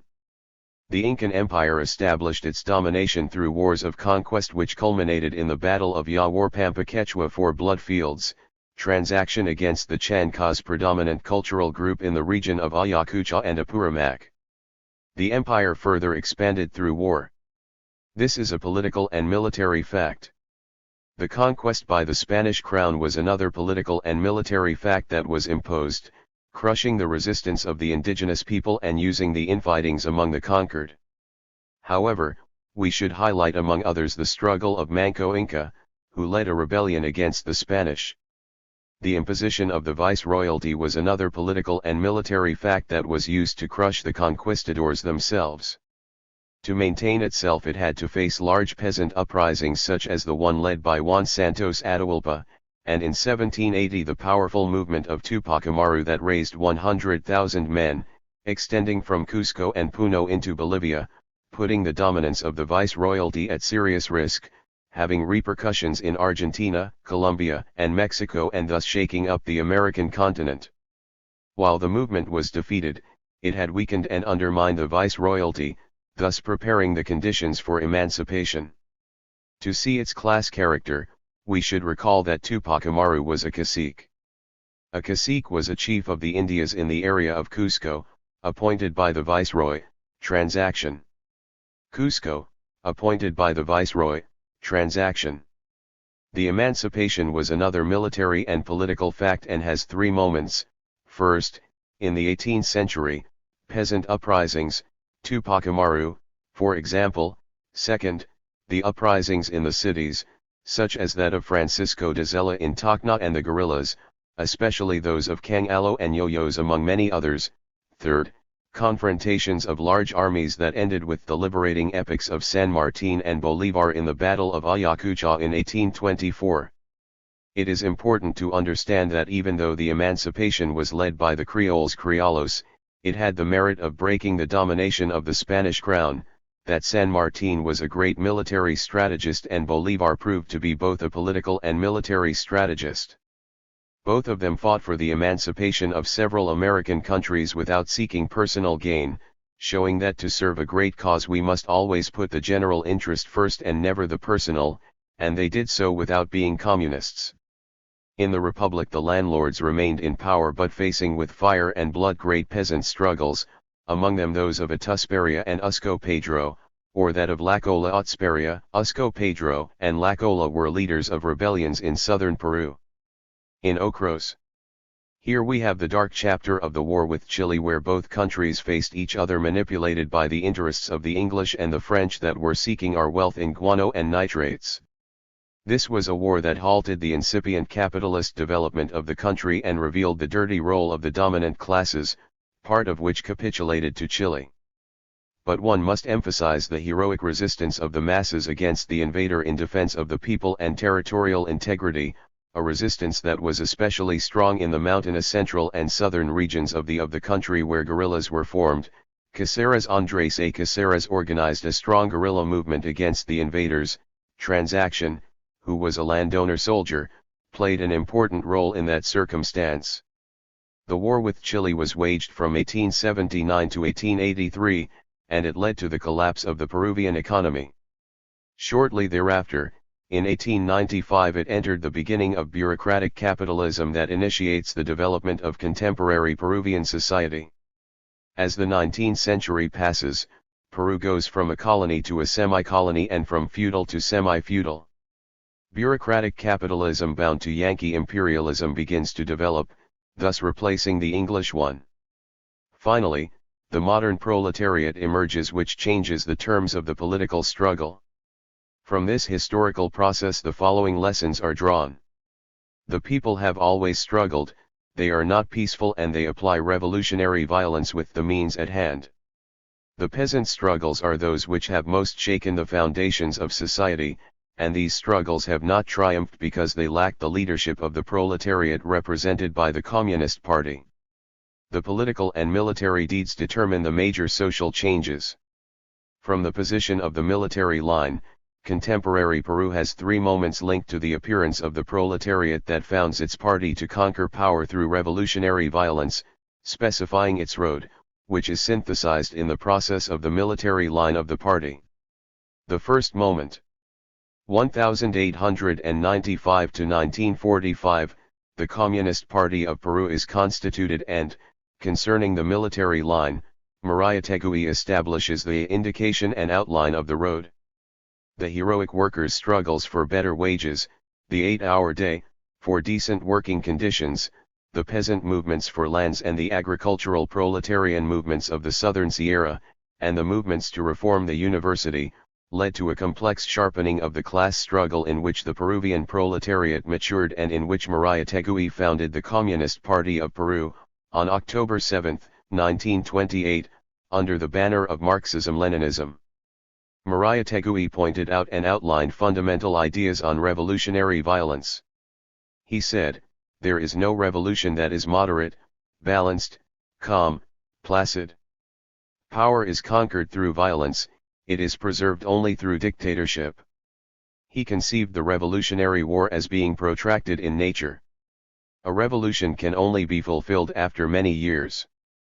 Frequently it has alternating periods of predominance of either the revolutionary forces or the forces of counter-revolution. He established the relationship between politics and war, understanding that the revolution generates an army of a new type with its own tasks different from those of the exploiters. He also understood the nature of the peasantry and the vital participation of the working class in a leading role, that the revolution will come from the Andes, that with the demolition of the latifundista feudalism, the urban capitalism will lack forces to resist the growing working class, that in order to make revolution, guns, a program, and doctrine are needed. He conceived the revolution as a total war in which there is a conjunction of political, social, military, economic, and moral elements, and that each faction puts in tension and mobilizes all the resources that it can. Each faction puts in tension and mobilizes all the resources that it can. He totally rejected the electoral road. Mariátegui died in April, 1930. The right led by Ravines is going to usurp the leadership of the party, and the questioning and denial of Mariátegui's road occurs. They invoke insurrection in words but degenerate into electoralism. The so-called Constitutional Congress of the party in 1942 sanctions the tactics of capitulation of the National Union, both in internal politics as well as internationally. The party is influenced by Browderite ideas, a predecessor of contemporary revisionism, where there is a clear abandonment of revolutionary violence and an electoral tactic is promoted focusing on the National Democratic Front. Nevertheless, the red line in the party struggled to defending the Marxist-Leninist positions, although it was bitterly resisted and the internal struggles were resolved through expulsions. The second moment. 1945 to 1980, the Communist Party of Peru is reconstituted, and with respect to the military line, President Gonzalo establishes the definition and basis of the road. This second moment has two parts. The first, in the period from 1945 to 1963, which is one of new impulses for the development of the party and the beginnings of the struggle against revisionism. The second part, from 1963 to 1980, is one of the establishment of the general political line and reconstitution of the party. In the first part of the second moment, by the mid-1950s, the struggle for reactivating the party that had remained unfinished after Adria's coup d'état begins. Afterwards, the party starts the opening step in the struggle against revisionism. This process occurs in the midst of the repercussions of the Cuban Revolution. At the same time, at the world level, the unfolding of the struggle between Marxism and revisionism begins. The revolutionary road is discussed, the armed struggle is discussed again, and, in the Fourth Congress of the party, in 1962, it is agreed that in Peru the so-called two roads are feasible, the peaceful road and the violent one. Also, the revolution can follow the road of surrounding the cities from the countryside or from the city to the countryside. But in spite of this talk, the party in essence was hanging on to the old electoral strategy then taking the form of the so-called National Liberation Front. This was the revisionism of Khrushchev. At this time the political positions of President Gonzalo began to emerge, laying the foundations of the Red Line which adhered to the positions of Chairman Mao in the struggle between Marxism and revisionism. In the second part of the second moment, from 1963 to 1980, we have the In the second part of the second moment, from 1963 to 1980, we have the establishment of the general political line and reconstitution of the party. This task was carried forward by President Gonzalo in constituting the Red Fraction of the party in an intensive struggle of more than 15 years and through three political strategies. From 1963 to 1969 he guided the Red Fraction under the political strategy of following the road of surrounding the cities from the countryside. From 1969 to 1976 he led the party with the political strategy of reconstitution of the Party for the People's War. From 1976 to 1979 there was the political strategy of complete the reconstitution and establish bases for the beginning of the armed struggle. During the first strategic period following the road of surrounding the cities from the countryside, the communists of Peru are profoundly shaken by the struggle between Marxism and revisionism, and Marxist positions seep into the organization. In the 1960s there is a great peasant movement that mobilized 300 to 500,000 peasants which fought for land but that was precluded from the armed struggle by a revisionist leadership. A great movement of labor strikes occurs in the working class, and the university struggle is developed to a higher level. All these events had repercussions on the party and President Gonzalo forged the Red Fraction in Ayacucho, with clear ideas that the party must seizing power, and that it must be based on Marxist theory. A frontal struggle is unleashed against revisionism that had its center in the Soviet Union, and adheres firmly to the positions of the Chinese Communist Party and principally with those of Chairman Mao. He sustained that, the countryside is in a powerful revolutionary ferment, we must lend special attention to the countryside and to the poor peasants, that our revolution will be from the countryside to the city. In the Four National Conference of January, 1964, he met with the different bases of the party to expel revisionism and its crusty representatives Jorge del Prado, Acosta, and Juan Barrio. Our party is going to be one of the first in breaking and expelling revisionism from its ranks. President Gonzalo began to consolidate the party in the Regional Committee of Ayacucho. The center of party work was focused in the countryside. In the city he organized the poor masses in the Neighborhoods Federation, and reorganized the Revolutionary Student Front. But what is of transcendental importance, is that despite the opposition of the new central leadership, President Gonzalo applying a party agreement launched the special work, which was the military work of the regional committees by giving them three functions. Military work of the regional committees by giving them three functions: political, military, and logistical.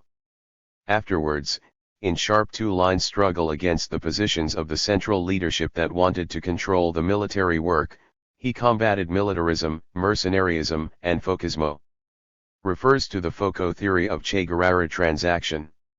In these circumstances the guerrillas of the mere movement of the revolutionary left, transaction develop, a position that expressed the struggle of our people from a petit bourgeois outlook, which follows a militaristic line and ignores the party. In spite of being out of step with the rise of the peasants, this movement showed the feasibility of the perspective of armed struggle, provided that it was led by a just and correct line under the leadership of the party. For that reason, President Gonzalo was opposed to dissolving the party in order to tail the MIR and the ELN National Liberation Army, transaction in a supposed front. At the September 1967 meeting of the expanded Political Bureau, he outlined a strategic plan which contained a set of measures that the Central Committee had to take for the construction of the three instruments, having as its principal task the forming of the armed forces that was agreed upon at the National Conference of 1965. This occurs in the midst of a factional struggle where most notably the fractions of Patria Roja and of the right liquidationism of Paredes contended for the leadership of the party. Paredes intended to replay the tactic of tailing a faction of the big bourgeoisie, while those of Patria Roja went on to plunge into right opportunism. During the second political strategy of reconstitute the Party for the People's War, President Gonzalo outlined the underlying revisionism within the party and that its reconstitution on the basis of party unity, upholding Marxism-Leninism Mao Zedong thought, the thought of Mariátegui and the general political line was necessary. These positions were opposed by the aforementioned fractions. The mishandling of the two-line struggle by Paredes is going to lead to the breakup of the party.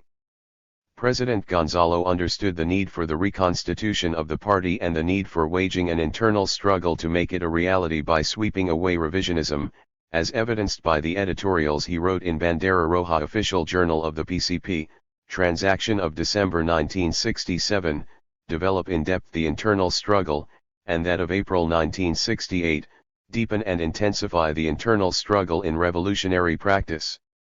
He worked tirelessly for the channeling of revolutionary violence in a people's war, for the road of surrounding the cities from the countryside, thus. War, for the road of surrounding the cities from the countryside, thus accomplishing the principal task demanded by the party. The construction of the revolutionary armed forces. He proposed that the indispensable base in this undertaking was the development of revolutionary peasant work, that without good work in the peasant masses, that is, work guided by Marxism-Leninism Mao Zedong thought and led by the Communist Party, there cannot be a development of the armed forces nor of the people's war. Afterward, he proposed that the party must not only retake the continuing validity of Mariátegui's thought, but must also develop it. He established the agrarian program of the party in May of 1969. In 1972, the strategic plan of the Regional Committee of Ayacucho was established. Right liquidationism is defeated, and in the party two fractions remain, the Red fraction fundamentally in Ayacucho, led by President Gonzalo, and the Bolshevik fraction, acting mainly in Lima. This second one developed a left liquidationist line, a form of revisionism that isolated the party from the masses. Their conception was that fascism could not be fought, that a correct line was sufficient. They had a military line that was opposed to the People's War. They were crushed in 1975 and their leaders fled. During the third political strategy to complete the reconstitution and to establish bases to begin the armed struggle, the problem was to consider the reconstitution of the party as complete, and to establish bases to begin the armed struggle. This issue was settled in the 7th plenum of April, 1977, in which all the party worked under the slogan of construction serving the armed struggle, in struggle against the seeds of a right opportunist line, role, which sustained that Velasco military regime from 1968-1972, Transaction had made the agrarian reform, that there was a need to organize the peasants in connection with the Peasant Federation of Peru and that the People's War needed to be waged for the deepest claims of the masses. Forgetting about the problems of land and of power. In the cities, they developed workerism, focusing the class in labor unions gremialismo and opposed to the class playing its leading role. Once these positions were crushed, President Gonzalo launched the National Plan of Construction in June of 1977. Dozens of cadre were sent to the countryside in the interests of the strategic needs of the People's War and to build regional committees taking into account the future bases areas. In the 8th plenum of July of 1978, the outline for the armed struggle was established. In essence, this outlined that the People's War in Peru must be developed as a unified whole in both the countryside as well as in the city, with the countryside being the principal theater of armed actions, following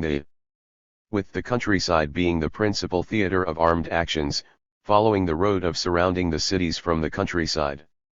Furthermore, it must take into account the historical social process of the country, especially the military aspect, the importance of the Sierra and principally from the central and southern part in our history, the importance of the capital, and the need to place Peru within the context of Latin America, in South America particularly, and within the international context and the world revolution. All the party was put into a general reorganization, placing the countryside as central to develop the principal form of struggle and organization. Thus, the basis of the construction of the three instruments of the revolution was laid down. In synthesis, the entire process of reconstitution led us to a party of a new type prepared to begin the People's War and to lead it until the conquest of power countrywide. In this process the historical contingent was forged, who with the ideology of the proletariat under the leadership of President Gonzalo was prepared to assume the conquest of power through the People's War. The third moment. 1980 to the present, the party begins to lead the People's War. Its military line is formed with the application and development of the road. This third moment has 4 milestones. 1. Definition, 2. Preparation, 3. Initiation, and 4. Development of the guerrilla war. 1. Definition. In essence, the party takes up the historic and transcendental agreement of initiating the People's War in Peru, which was agreed upon in the 9 expanded plenum of June, 1979. This agreement was achieved in the midst of 3 intense struggles. The first was against the right opportunist line that was opposed to beginning the armed struggle, denying the revolutionary situation and declaring its conditions as non-existent, and that there was a condition of stability. After the expulsion of this line, the party agreed upon a new stage and a new goal. The second struggle was against a new rightist line that believed that the armed struggle was impossible, that it was a dream, that there was no need of taking up that agreement because it was a matter of principle. The third struggle was with the divergences in the left line within the PCP, transaction, one in which the details were discussed on how to develop the People's War. It was established that the proletarian position was President Gonzalo's and therefore was the one which should be implemented. All the party made a commitment to be guided by the leadership of President Gonzalo. Concerning the organization of the armed forces, it was agreed to form military cadres, specific groups for action and to undermine the reactionary forces, aiming at soldiers. In strategy and tactics, the organic system was restated. 2. Preparation.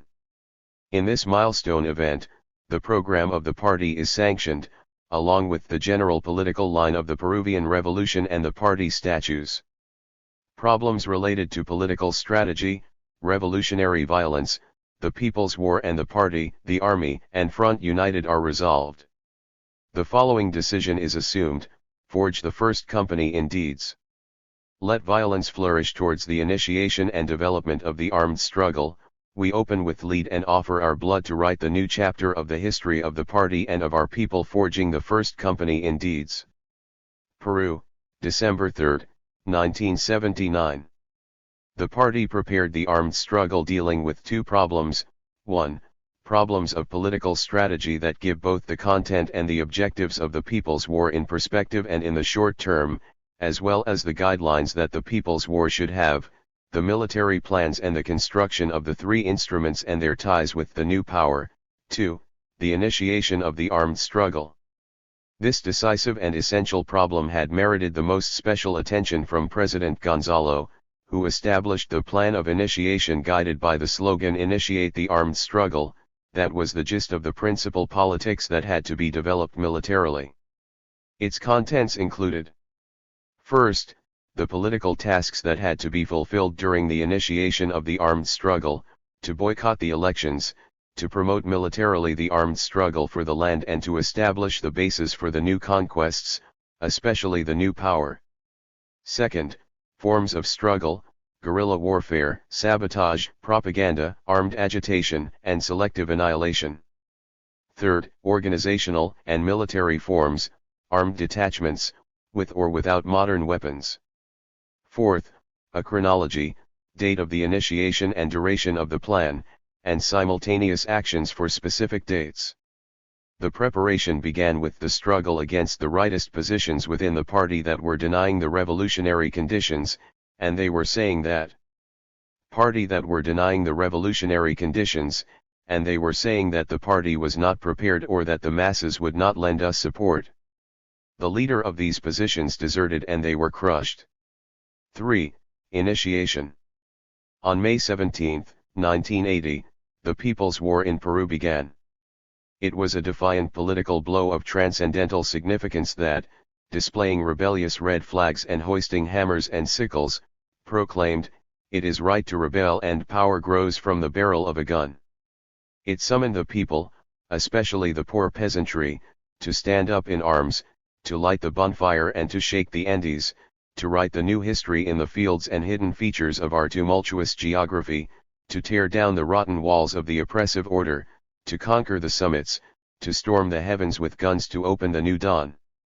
The beginnings were modest, almost without modern weapons.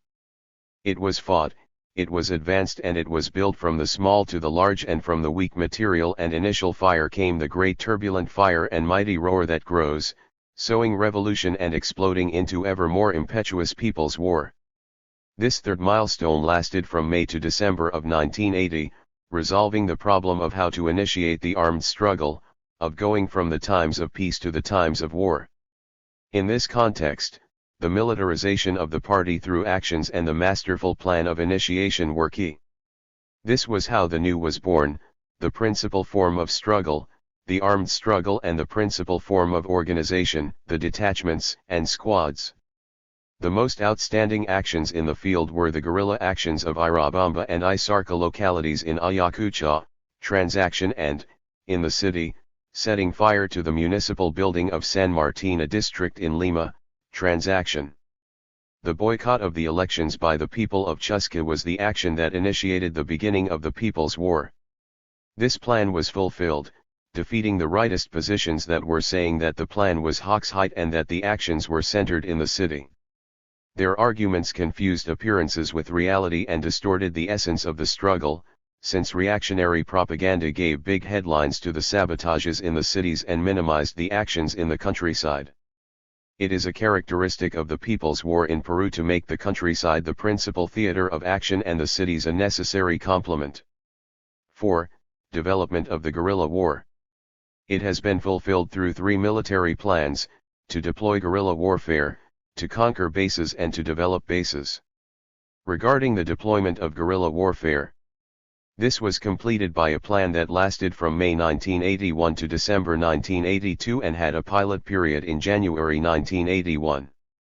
The slogan "Open Guerrilla Zones Serving as Base Areas" implied an 1981 The slogan "Open Guerrilla Zones Serving as Base Areas" implied an ideological political leap by putting Marxism-Leninism-Maoism, guiding thought of President Gonzalo, as the basis of party unity.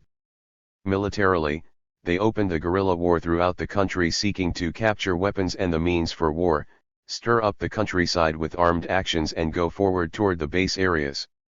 These plans were partially completed, with the last one, Go Forward, being the link with the subsequent plan.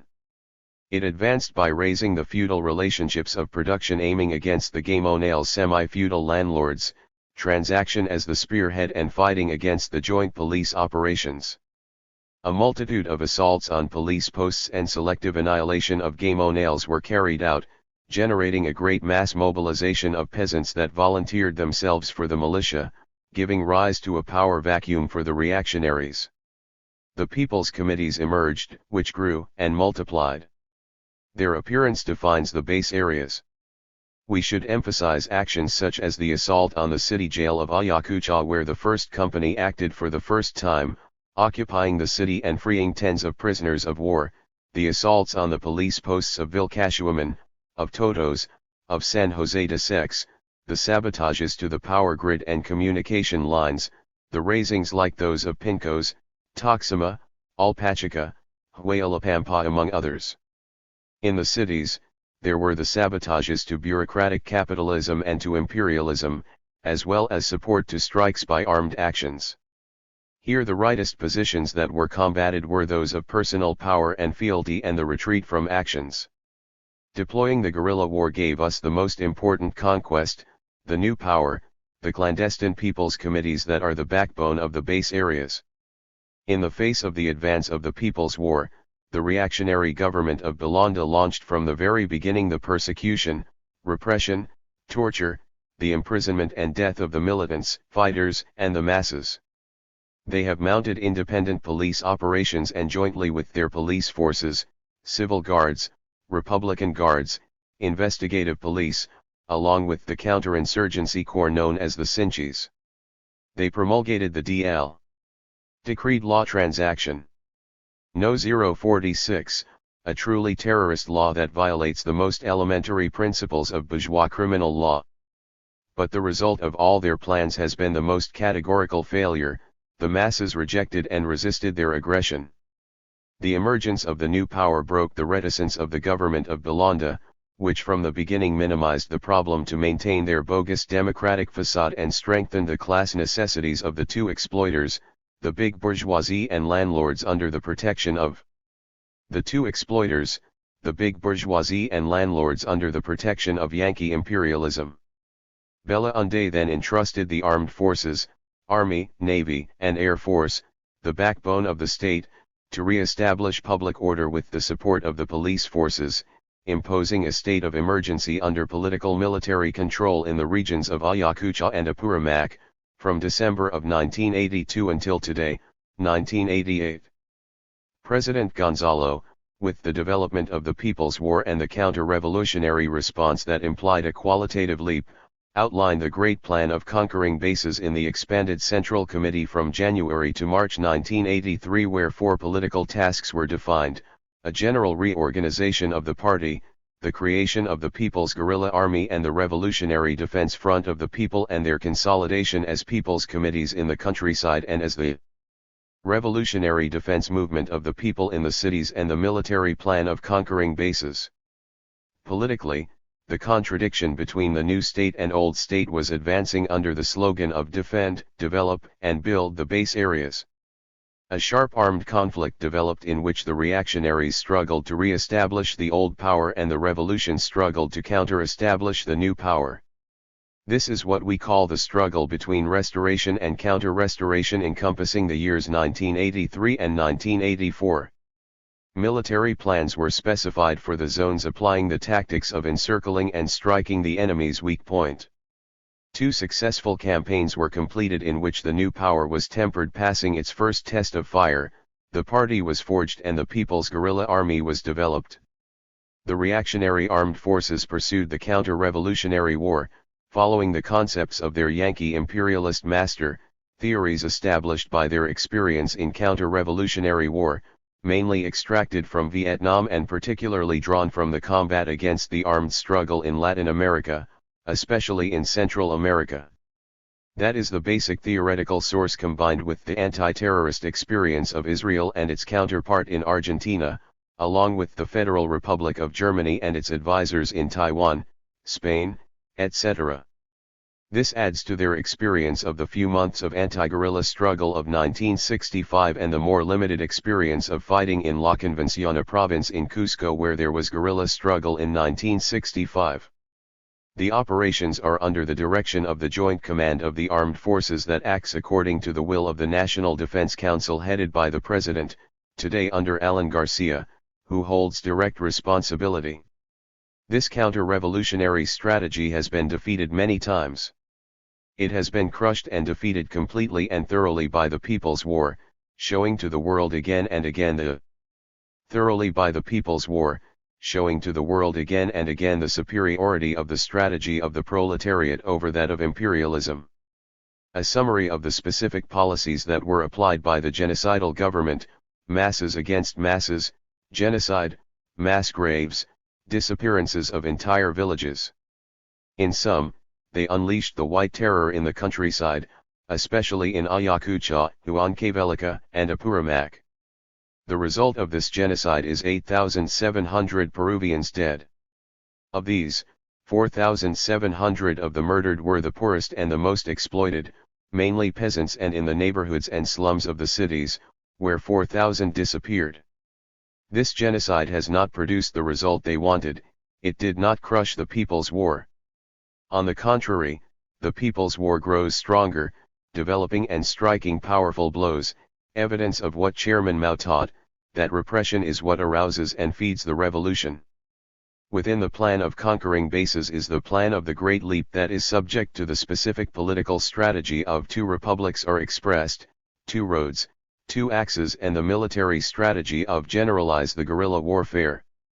4 successful campaigns were carried out under the political guidelines of open our political space, against the general elections of 1985, disrupt and destabilize them and impede them wherever feasible, against the ascension to power by the new Aprista government, and undermine the fascist and corporativist Aprista assembly.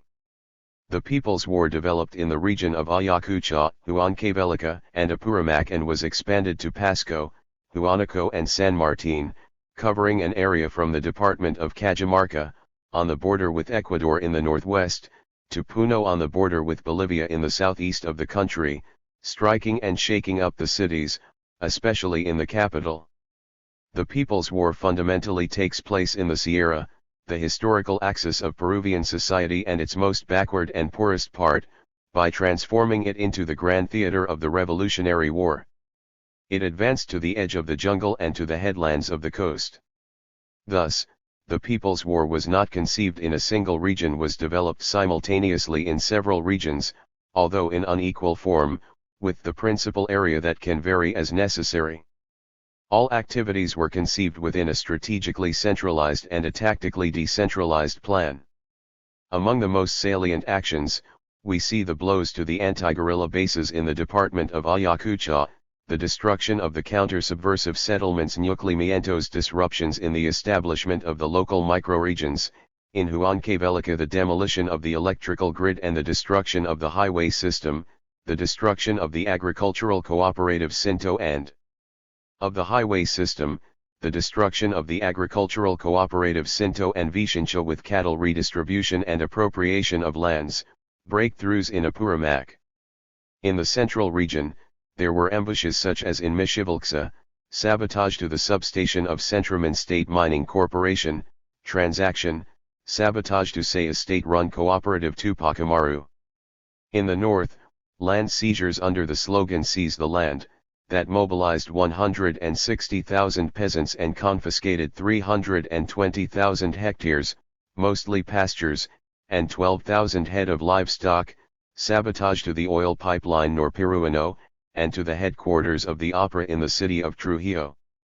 In the south, the land seizures mobilized more than 10,000 peasants, in Hualaga, an assault on the police post of Acayacu, destruction of the large company Tilaro, ambush of the Republican Guards, in metropolitan Lima, sabotages against the embassy of the Russian social imperialists, against dozens of local offices of the Opera Party, against banks and factories, all leading to a state of emergency with military control in February of 1986. Alan Garcia Perez continued the counter-revolutionary policy of his predecessor and sought to crush the People's War through genocides such as those of Acamarca, Loclapampa, Bumaru, and Bella Vista in the countryside. In the capital of the Republic, he unleashed 2 genocides against the prisoners of war, the first on the 4th of October, 1985, where 30 militants and combatants were annihilated in the Shining Trench, refers to a prison transaction of Lurigancho. That did not break the heroic resistance of the prisoners of war who, with their blood, formed the Day of the Prisoner of War. On the 19th of June, 1986, the most vile and despicable premeditated crime was unleashed to crush the People's War and to annihilate the prisoners of war, who with a ferocious resistance inflicted the most serious political, military, and moral rout to the genocidal Aprista government. This brought out and defined their dilemma of serving the bureaucratic faction of the big bourgeoisie, in order to develop corporativist fascism, Garcia and the Aprista party remaining forever bathed in the blood of the genocide. Thus the Day of Heroism was formed with the monumental trilogy of 250 dead in the shining trenches of combat of El Fronton, Lurigancho, and Callao. We unmask and condemn opportunism and revisionism in its various incarnations, the pro-Russian, the pro-Chinese, the false Mariategists, all those who have acted and continue to act as informers, tailing after the counter-revolution, denying and combating the People's War and branding it as terrorism, repeating what Reagan and the Peruvian and world reactionaries say. They can never hope to prove their accusations and simply hurl adjectives and condemn violence whatever the source, and continue with their old electoral posturing with the aim of hoodwinking the people with parliamentary cretinism, sinking further each day into the embrace of the old order, their rotten parliament, their electoral farces, their constitution and their laws, living in quivering fear and reverential dread before the reactionary armed forces and the bluster of the old state. We condemn the groveling attitude and capitulation of Barrantes Lincoln and others of his ilk secuaces y comp inches. Since 1983, the political strategy of the Great Plan of conquering bases was completed through 2 campaigns of defending, developing, and building parts I and II, and of the Plan for the Great Leap with its 4 campaigns up to December of 1986. These plans show us the advance of the People's War, that we are solidly linked to the masses, contrary to everything they say, since the facts are undeniable. The People's War has conquered an area that is being extended through the Sierra, the jungle, and the coast, marching vigorously and strong, building what is new and opening the future. The base areas which are the foundation of the road of surrounding the cities from the countryside have been already established. The Great Plan of developing bases. This has a special role in the People's War since the essence of the People's War is to develop support. Therefore the Great Plan of developing bases has to do with the construction of the new power and its development. It has to do with the perspective that is being opened for the conquest of power countrywide. The political strategy is to develop base areas and the military strategy is to develop the People's War serving the world revolution, a plan that is being fulfilled through a pilot plan. The triumph of the revolution begets and crushes a powerful counter-revolution. We are entering decisive years in which the opera government continues without having a strategic plan. They talk of a new strategy but there is none. What remains is only greater repression, political, economic, and social laws, strengthening the military to facilitate the actions of the armed forces to unleash new genocides under new conditions, for us as well as for them. For us, the genocide underway presents itself under new circumstances.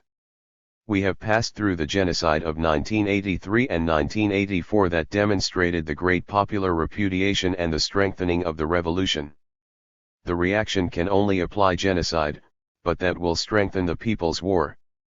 There might be initial withdrawals or inflections, but we will prevail by persisting in Marxism, Leninism, Maoism, Gonzalo thought, in our politics of the 5 developments, in Leninism, Maoism, Gonzalo thought, in our politics of the 5 developments, in the invincibility of the People's War and in the support of the people who make history always under the leadership of the Communist Party. On the concrete situations and possibilities that are presented us in the new Great Plan of developing bases we must be aware of. 1. Armed groups such as the MRTA and the CRP, the short-lived People's Revolutionary Commando, transaction have appeared. They have been recast and they do not have a definite Marxist conception. Thus, they march to serve imperialism, social imperialism, and the supposedly fascist dialogue to which they have already given unilateral truces. 2. Opera has already begun to unfold fascism and corporativism. It faces serious and increasing difficulties, such as its growing and sinuous collusion and contention with the comprador bourgeoisie, among other more important contradictions. 3. The class struggle sharpens and intensifies more, the masses begin to defend themselves and resist. If social explosions occur in the urban areas, they could be used by social imperialism and the reactionaries in general, through their political representatives. 4. A coup d'état is possible at any moment. The same Garcia Pérez may promote a self-coup in order to preserve his political future. 5. In perspective, the reactionaries can also play with an Allende-type government, using the Aprista Barrantes or someone similar. Within this possibility one must consider the sinister role of the United Left. 6. The Peruvian state has border problems that can be inflamed at any moment, as is shown by the experience of other Latin American countries. This problem must be seriously addressed. 7. The sending of Yankee troops is already a real fact and not a simple possibility. Their presence is linked to a similar presence in other countries, especially on the border, and it must be seen in the context of military measures taken by Brazil. 8. The imperialist wars and their aggressions continue to increase. The world war for hegemony between the USA and the USSR continues being prepared through collusion and contention of a global dimension. Consequently, the People's War is a peremptory necessity and the World People's War is an inevitable perspective.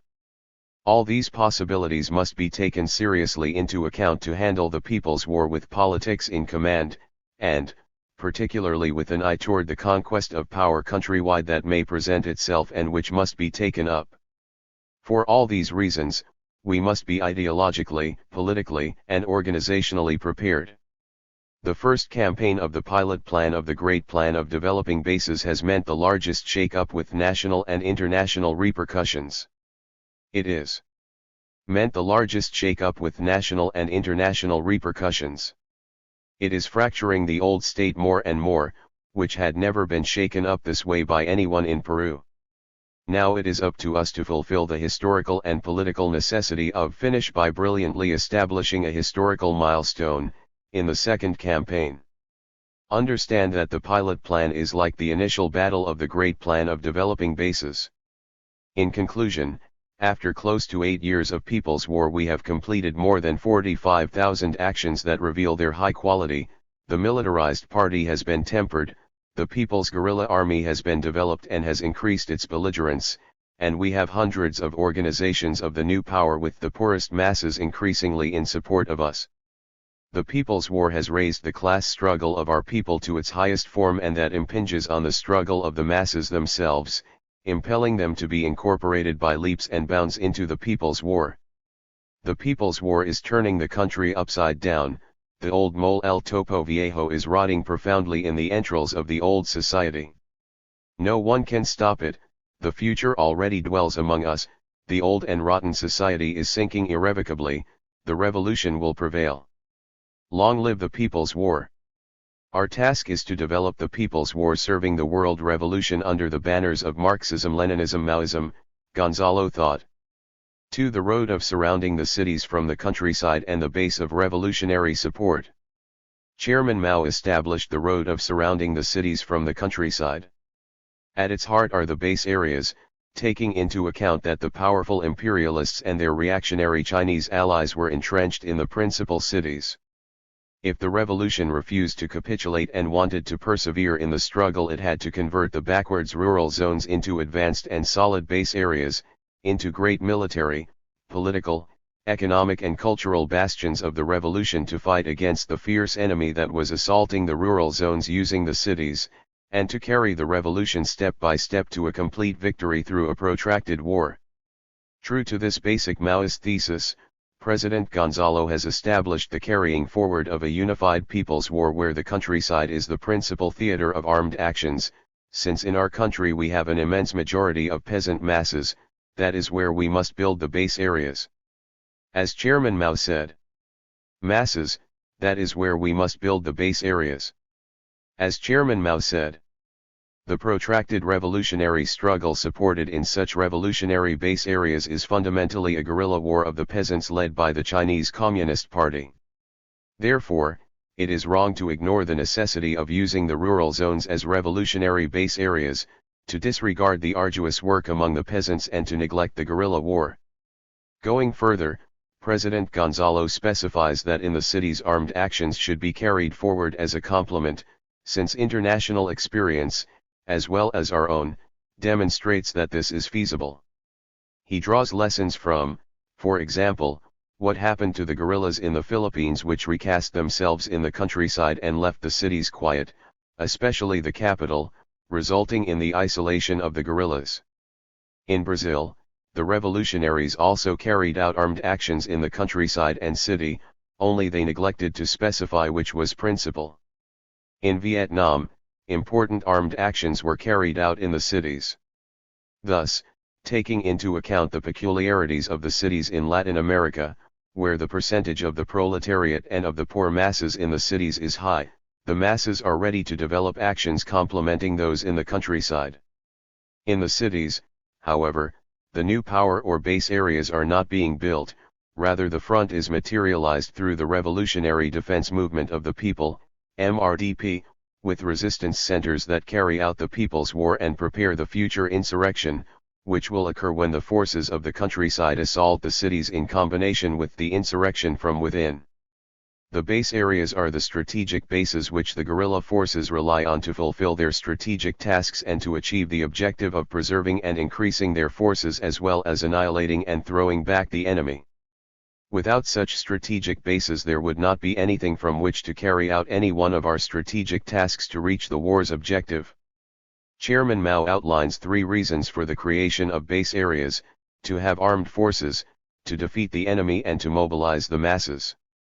These were specified in our People's War in 1982, when applying the plan of deployment the guerrilla war in its role of beating the enemy, we aimed at destroying the old feudal relations of production.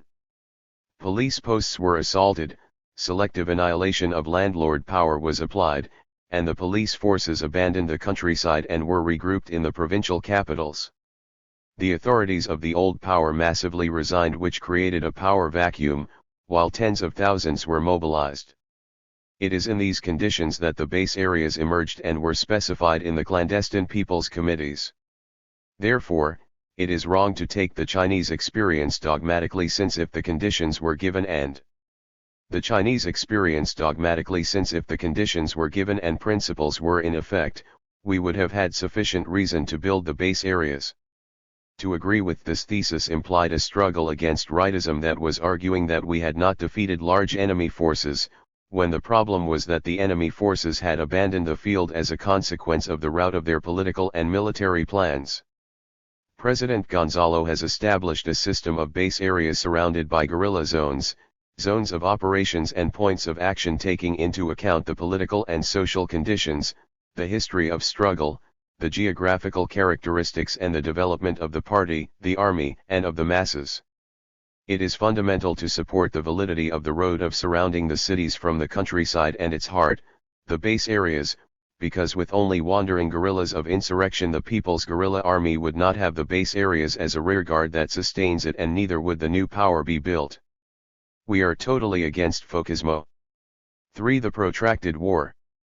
The People's War is protracted because it derives from the correlation between the factors of the enemy and ourselves that are determined by the following 4 fundamental characteristics.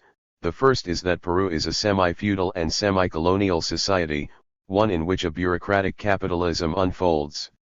The second is that the enemy is strong, the third is that the People's Guerrilla Army is weak, and the fourth is that the Communist Party leads the People's War. From the first and fourth characteristics we can derive that the People's Guerrilla Army will not grow too rapidly and will not defeat its enemy soon. These peculiarities determine the extended character of the war.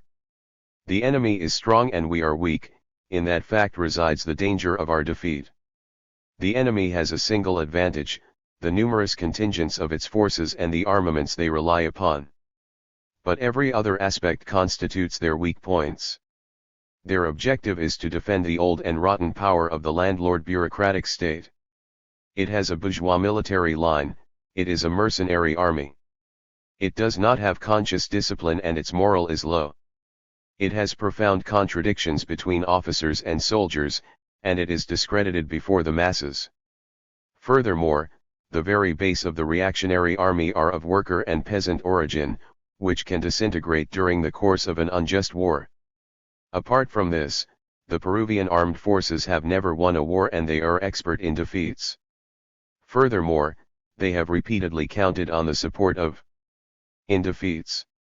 Furthermore, they have repeatedly counted on the support of international reaction, but we count on the support of the oppressed nations, of the peoples of the world and the international proletariat, which are the new forces. The People's Guerrilla Army has a single weak point, its insufficient development, but the remaining aspects constitute valuable advantages.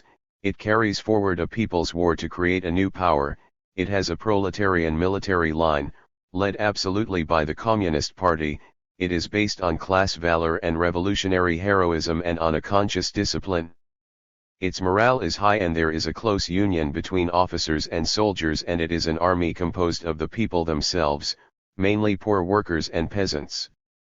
But the objective fact is that there is a large disparity between the forces of the enemy and our forces, and for us to go from weak to strong requires a period of time, one in which the defects of the enemy are exposed and our advantages are developed. Therefore, we say that our army is apparently weak but in essence it is strong, and the enemy's army is apparently strong but in essence it is weak. Thus, to go from weak to strong we must carry forward the protracted war, and this has three stages. The first is the period of the strategic offensive of the enemy and the strategic defensive of our forces. The second will be the period of the strategic consolidation of the enemy and of our preparation for the counter-offensive. The third will be the period of our strategic counter-offensive and of the strategic withdrawal of the enemy.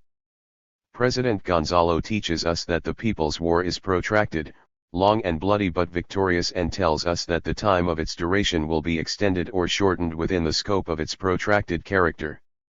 The time will depend on the extent that we fight within the proletarian military line, since rightism is the principal danger that can cause serious setbacks to the war. Today, we find ourselves in the period of the strategic offensive of the enemy and of our own strategic defensive. We must strengthen the People's War by applying guerrilla warfare, establishing bases for the next stage, paying whatever cost is necessary but fighting to minimize it. 2. Construction of the People's Guerrilla Army. To wage the People's War we must count on the principal form of organization, which is the People's Guerrilla Army, since the backbone of the old state is the reactionary armed forces, and to destroy the old state one must first destroy its reactionary army. The party must count on a powerful army. Without a people's army the people have nothing, as Chairman Mao taught us. The construction of the army is seen in the line of construction based on Marxism-Leninism-Maoism, Gonzalo thought.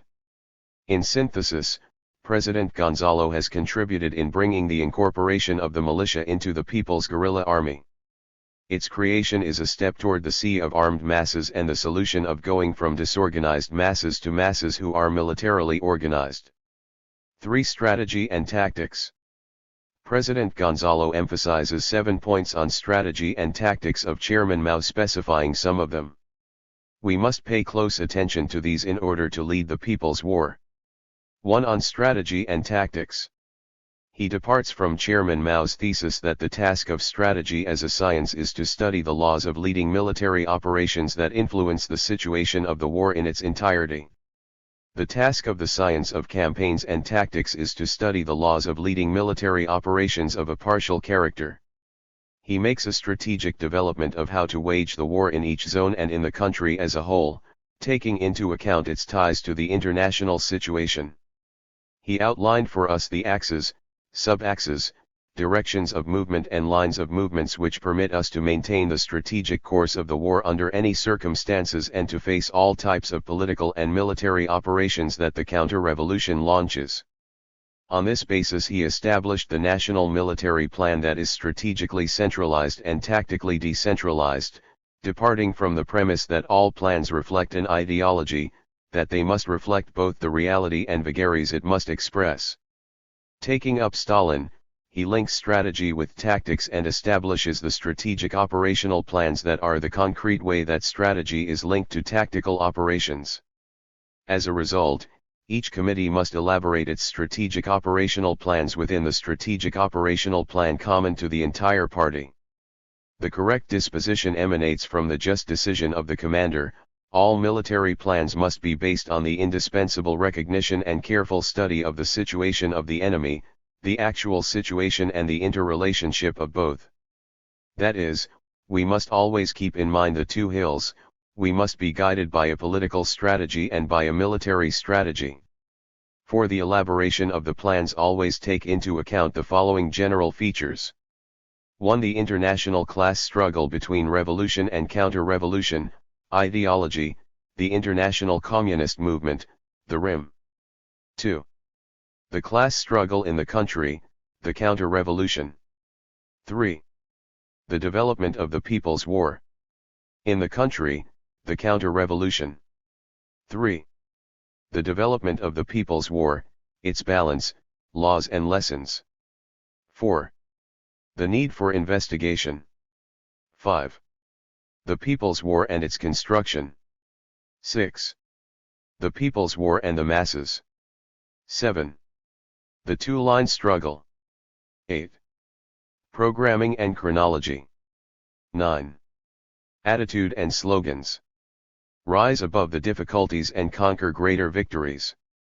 In almost 8 years of the People's War, we have had 4 plans: plan of initiation, plan of developing the People's War, plan of conquering bases, and plan of developing bases. 2. The basic principle of the war. All the orienting principles of military operations originate with a single basic principle: do everything possible to preserve our own forces and to annihilate the enemy's forces. All war imposes a price, sometimes it is extremely high. To preserve our own forces, we must annihilate those of the enemy, but to annihilate the enemy, we must pay a price in order to preserve the whole. President Gonzalo teaches us that one must be prepared to pay the highest cost of the war, but we should fight so that it will always be the smallest possible cost. It is a contradiction, and the problem resides in attitude and good planning. It is mainly a question of leadership.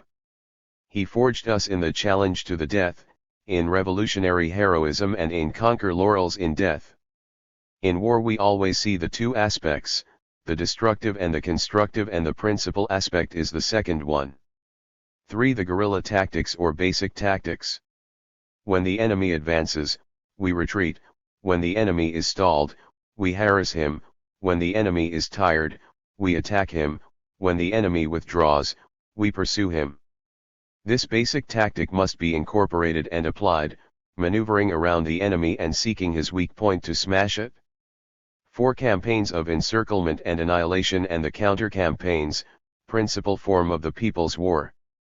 It is a law that the counter-revolution in seeking to crush the revolution unleashes campaigns of encirclement and annihilation against each unit of the People's Guerrilla Army or against the base areas.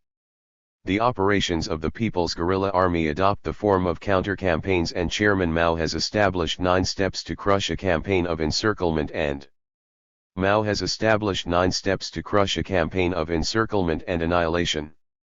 1. The active defense. 2. The preparation of a counter-campaign. 3. The strategic withdrawal. 4. The strategic counter-offensive. 5. The initiation of the counter-offensive. 6.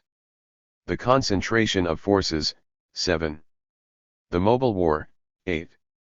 The war of rapid decision. And 9. The war of annihilation. President Gonzalo, applying this law to the conditions of our People's War, has outlined the 5 parts of the campaign which permit us to defeat the political and military plans of the reactionaries. Each campaign has a specific political and military objective, fulfilled by the element of surprise, attacking them when we want, where we want and as we want. He also specified the 5 steps that must follow each military action, always serving the political objective, opposing the criteria of action for action's sake. He stresses the importance of differentiating between the essence and the appearance of the enemy's movements. He has also established for us the 4 forms of struggle of the People's War. 1. Guerrilla action with its 2 forms, the assault and the ambush. 2. Sabotage. 3. Selective annihilation, and 4. Propaganda and armed agitation, as well as its diverse methods. 5. The strategic role of guerrilla warfare. Chairman Mao raised guerrilla warfare to a strategic level. Prior to him, it was only considered as a tactical problem that did not decide the outcome of the war, but even though the guerrilla war does not decide the war's outcome because this requires conventional warfare, it fulfills a series of strategic tasks that carry forward to the favorable outcome of the war. We conceive guerrilla war on a vast scale, generalized guerrilla warfare that must support the protracted and bloody war. From there, we apply the 6 strategic problems of guerrilla warfare. 1. Initiative, flexibility, and planning in the realization of offensive operations within the defensive war, battles of rapid decision within the protracted war and operations in the exterior lines within the war in the interior lines. 2. Coordination with the regular warfare. 3. Creation of base areas. 4. Strategic defense and strategic assault in the guerrilla war. 5. Transformation of the guerrilla war into mobile warfare. 6. Relationships of command. 6. The 10 military principles. In December 1947, Chairman Mao masterfully synthesized the just and correct strategic line followed in more than 20 years of People's War in 10 military principles. This is seen in his article, The Current Situation and Our Tasks, third part. We apply these principles and it is very important to broaden their application. 7. Brilliant summary of strategy and tactics. Chairman Mao has summarized in a brilliant way the strategy and the tactics of the People's War in the following phrase: you fight your way and we'll fight ours, we fight when we can win and we retreat when we cannot. In other words, you are supported by modern armament and we by the popular masses with a high level of revolutionary conscience, you fight to the fullest with your superiority, and we fight with ours. You have your combat methods and we have ours. When you want to assault us, you are not permitted to do so and cannot even find us. But when we attack you, we reach the target, we inflict accurate, sure blows and we annihilate it. When we can annihilate it, we do so with deliberate decision, when we cannot annihilate it, neither do we allow ourselves to be annihilated by you. To not fight when there is a possibility of winning is opportunism. To persist in fighting when there is no possibility of winning is adventurism. Our strategic orientation and tactics are based on our will to fight. Our recognition of the need for retreating is based first of all on our recognition of the need for fighting. When we retreat, we always do so with an eye to future combat so that we may finally and thoroughly annihilate the enemy.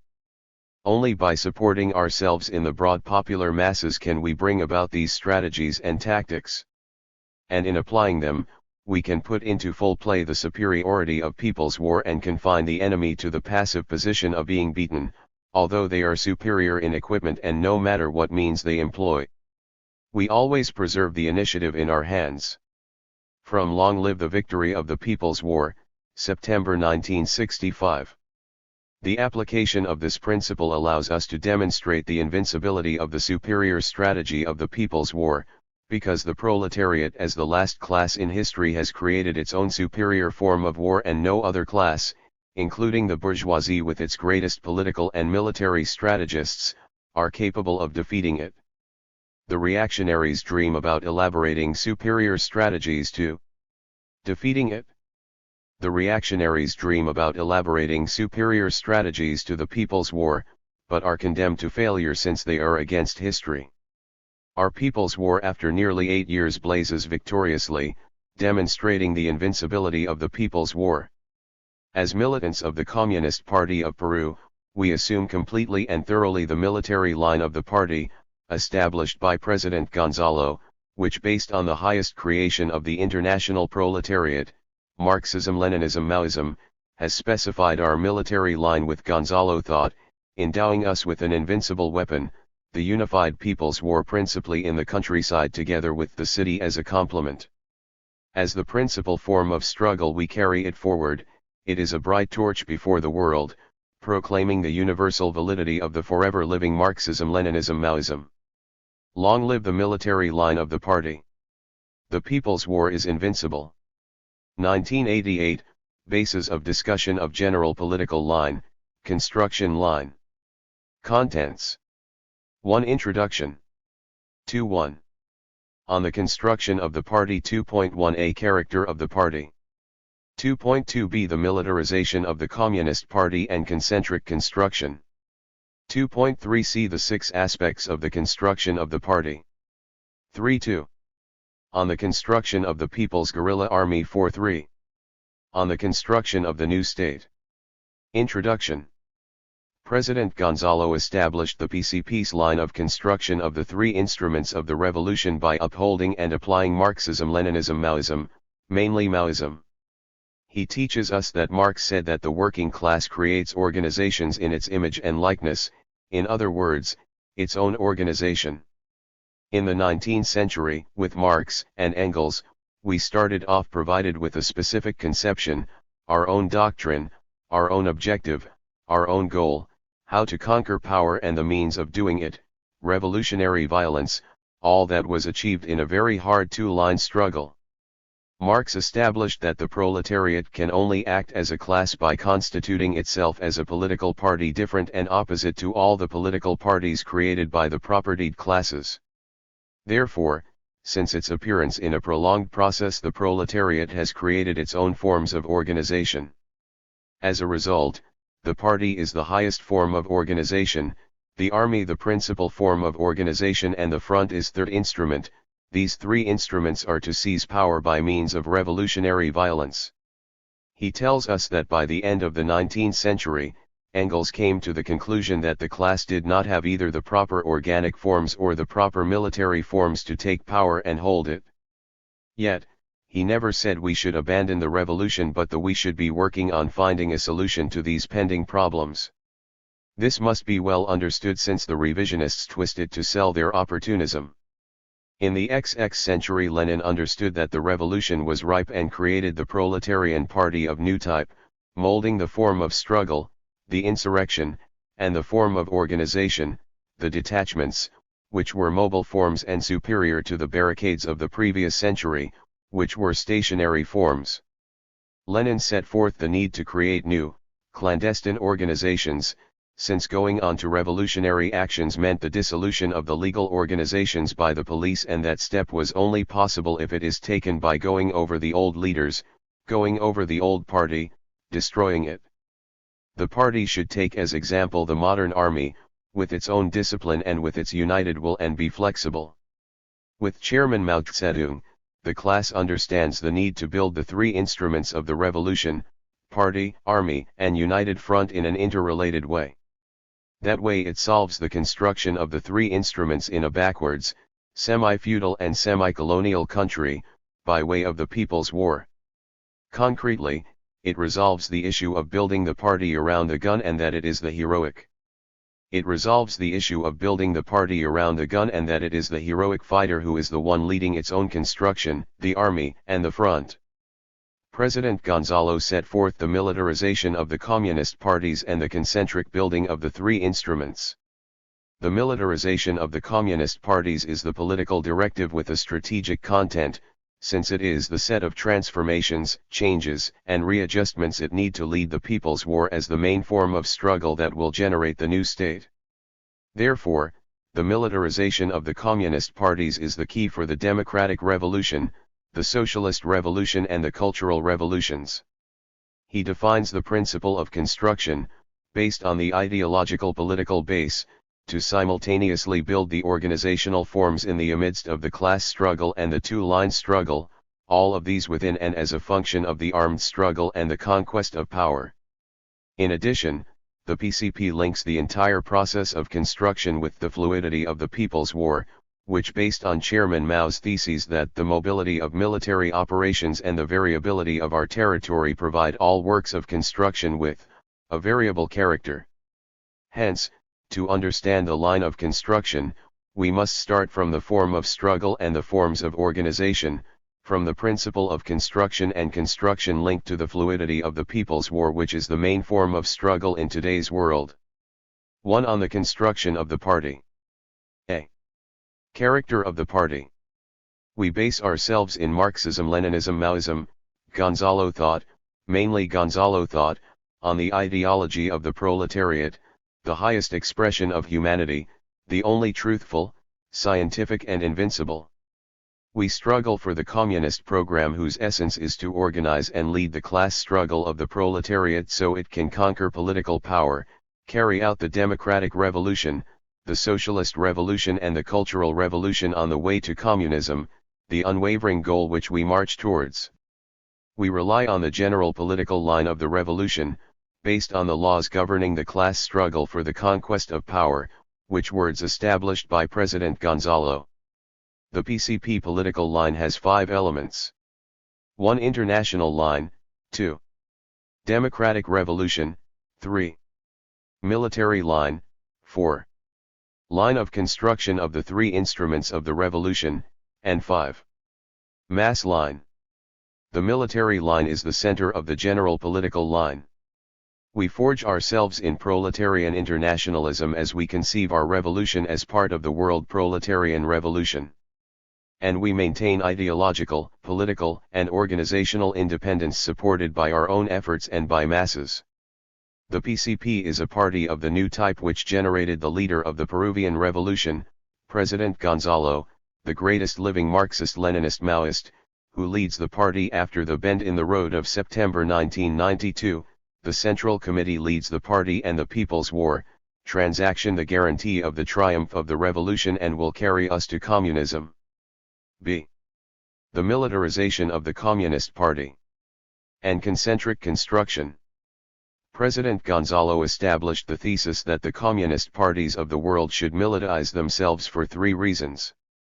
First, because we are in the strategic offensive of the world revolution, we live during the sweeping away of imperialism and reaction from the face of earth within the next 50 to 100 years, a time marked by violence in which all kinds of Within the next 50 to 100 years, a time marked by violence in which all kinds of wars take place. We see how reaction militarizes itself more and more, militarizing the old states, their economy, developing wars and aggression, trafficking with the struggles of the peoples and aiming at a world war. Since revolution is the main tendency in the world, the task of the communist parties is to raise revolution, making reality the main form of struggle, the People's War, to oppose the world counter-revolutionary war with world revolutionary war. Second, because capitalist restoration must be confronted. When the bourgeoisie loses power, it reintroduces itself inside the party, uses the army and seeks a way of usurping power, of destroying the dictatorship of the proletariat to reinstate capitalism. Therefore, the communist parties must militarize themselves and exercise the overall dictatorship of the 3 instruments, forge themselves in the People's War and empower the armed organization of the masses, the People's Militia, so as to engulf the army. Towards this end, President Gonzalo tells us to forge all militants as communists, first and foremost, as fighters and as administrators. For that reason every militant is forged in the People's War and remains alert against any attempts of capitalist restoration. Third, because we march towards a militarized society. By militarizing the party, we complete a step towards the militarization of society, which is the strategic perspective to guarantee the dictatorship of the proletariat. The militarized society is the sea of armed masses which Marx and Engels spoke about, that guarantees the conquest and defense of the conquered power. We take the experience of the Chinese Revolution, of the anti-Japanese base at Yan'an, which was a militarized society where everything flowed out of the barrels of guns, party, army, state, new politics, new economics, new culture. And that way we develop war communism. In the first PCP National Conference, November 1979, President Gonzalo proposed the thesis of the necessity to militarize the Communist Party of Peru, PCP. Then, in the early months of 1980, when the party was getting ready to launch the People's War, he proposed to develop the militarization of the party by ways of actions, based on what the great Lenin said about reducing the non-military work and to center it in the military, that the times of peace were ending and we entered the times of war, so that all forces should be militarized. Thus taking the party as the axis of everything, build the army around it, and with these instruments, with the masses in People's War, build the new state based on both. The militarization of the party could only be carried forward through concrete actions of the class struggle, concrete military type actions. This does.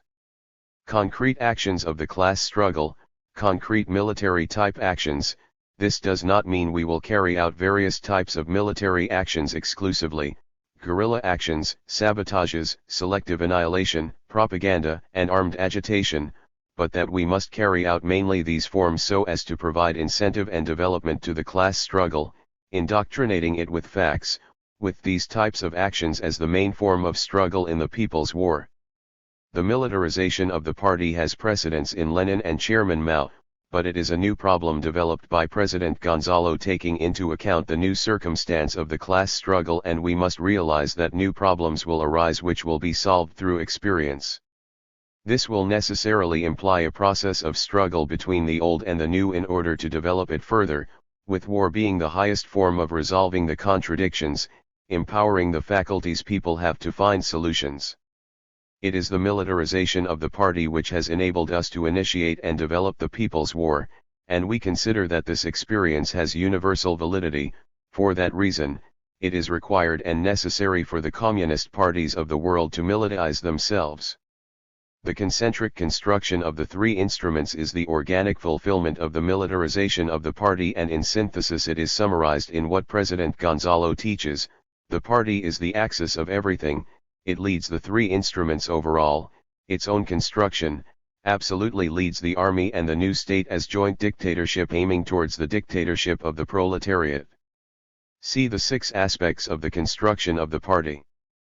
The ideological construction.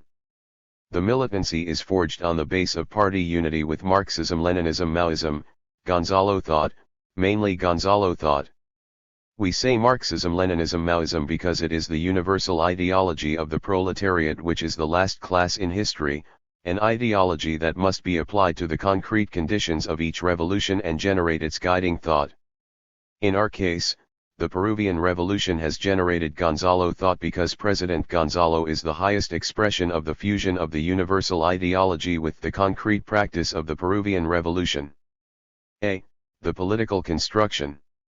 Militancy is forged in the program and statutes, the general political line and the military line as its center, specific lines, general policy, specific policies, and the party's military plans. Politics must always be in command, and that is our strong point. Command, and that is our strong point. B. The organic construction. The organic construction follows the political construction, and taking into account that line is not enough, the organic apparatuses must be simultaneously built taking into account the organic structure, the organic system, and the party work. In its organic structure, the party is based on democratic centralism, mainly centralism. 2 party armed networks are established, the territorial network which covers one jurisdiction and the mobile network whose structure is deployed. The organic system is the distribution of forces in function of the principal and secondary points wherever the revolution is acting. Party work is the relationship between secret work, which is the principal, and open work, the importance of the 5 necessities: democratic centralism, clandestinity, discipline, vigilance, and secret work. Of the 6, democratic centralism is the most important. C. The leadership. We are fully conscious that no class in history has ever achieved the installation of its rule unless it promotes its political leaders, its vanguard representatives, capable of organizing the movement and leading it. The Peruvian proletariat in the midst of the class struggle has generated the revolutionary leadership and its highest expression, the leadership of President Gonzalo, who handles revolutionary theory and has a commanding knowledge of history and a profound understanding of the revolutionary practice, who in hard 2-line struggle defeated revisionism, the right and left liquidationism, the right opportunist line and rightism. He has reconstituted the party, leads it in the People's War, and is the greatest living Marxist-Leninist Maoist, a great political and military strategist, a philosopher, teacher of communists, center of party unity. Reaction has 2 principles: to destroy the revolution, to annihilate its leadership, and to isolate the guerrilla from the masses. But in synthesis its problem is to annihilate the leadership, because it is what enables us to maintain our perspective and reach our objective. Our party has defined that leadership is key, and it is duty of all militants to constantly work to defend and preserve the leadership of the party, and very especially the leadership of President Gonzalo, our leader, against any attack inside or outside the party, and to abide his personal leadership and command by raising the slogans of "Learn from President Gonzalo" and "Embody Gonzalo thought." We base ourselves in the collective leadership and the individual leadership, and we keep in mind the role of the leaders and how through the People's War, through the renewal of the leadership, the direction of the revolution fulfills and tempers itself. We maintain the principle that the leadership never dies. Tempers itself. We maintain the principle that the leadership never dies. We who follow Marxism, Leninism, Maoism, Gonzalo though, subject ourselves to President Gonzalo and embody Gonzalo thought. D. Two-line struggle. The party is a contradiction where the class struggle expresses itself as the two-line struggle between the right and the left. It is the two-line struggle that propels the development of the party. Its just and correct handling requires that the left must impose itself. We fight conciliation because it nourishes the right, and the principle of criticism and self-criticism must be practiced by all in the party, militants, cadres, leaders, combatants, masses too. Everybody must practice it, assuming the philosophy of the struggle and then going against the current, keeping in mind that the Central Committee is the vortex of the storm, since there the class struggle expresses itself the sharpest. The just and correct handling that President Gonzalo makes of the two-line struggle has helped maintain the unity of the party and develop the People's War even further. In general, the main danger the party faces is revisionism, although inside the party it continues to develop a struggle against rightist criteria, opinions, attitudes, and positions, in the midst of the people. It is necessary to organize the two-line struggle to impose the party line, through a plan to develop it in an organized manner. Mass work.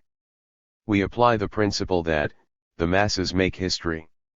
The party leads the mass struggle in function of power, which is the principal economic and political right reivindication in Spanish, transaction.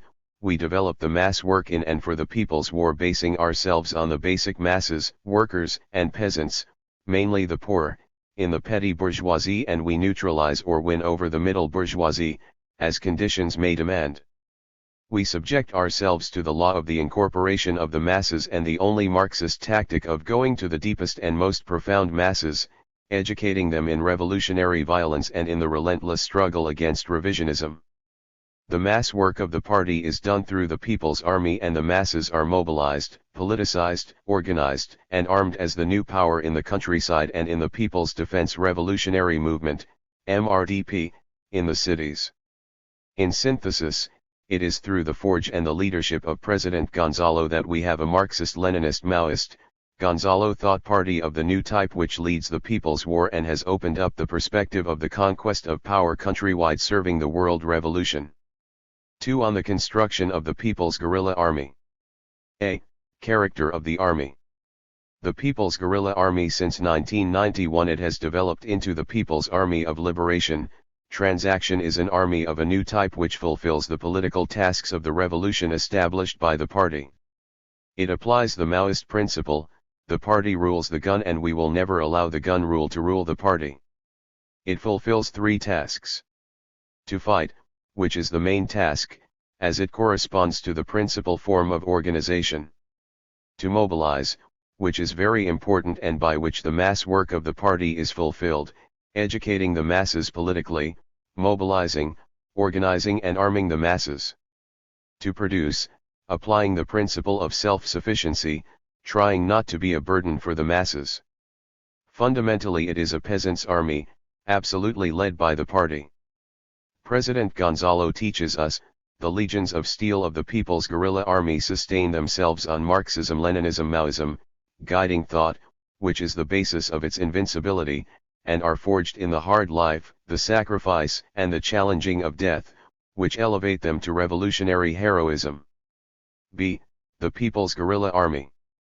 Marx set forth that the proletariat needed its own army and the thesis of the general arming of the people. Lenin created the Red Army and established the thesis of the People's Militia with the functions of the police, army, and administration. Chairman Mao developed the construction of the revolutionary armed forces with the immense participation of the masses. The People's War materializes its mass character in 3 great coordinations. It was based on these Marxist-Leninist Maoist theses and taking into account the specific situation of the People's War in Peru that President Gonzalo proposed the forming of the People's Guerrilla Army. Since the preparation of the war, President Gonzalo conceived the need of building the principal form of organization to carry forward the People's War, defeat the enemy and build the new state. On December 3, 1979 it was agreed to form the first company of the 1st Division of the Red Army. In 1980, with the initiation, the platoons and detachments were materialized and we proposed to transform ourselves from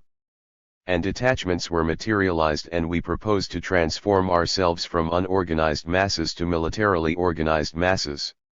In 1983, we needed to take a leap forward in the construction of the Revolutionary Armed Forces. We faced a large growth of the people's militias, which demonstrated how the masses wanted to fight. Besides, that year the reactionary armed forces had entered the fight against us.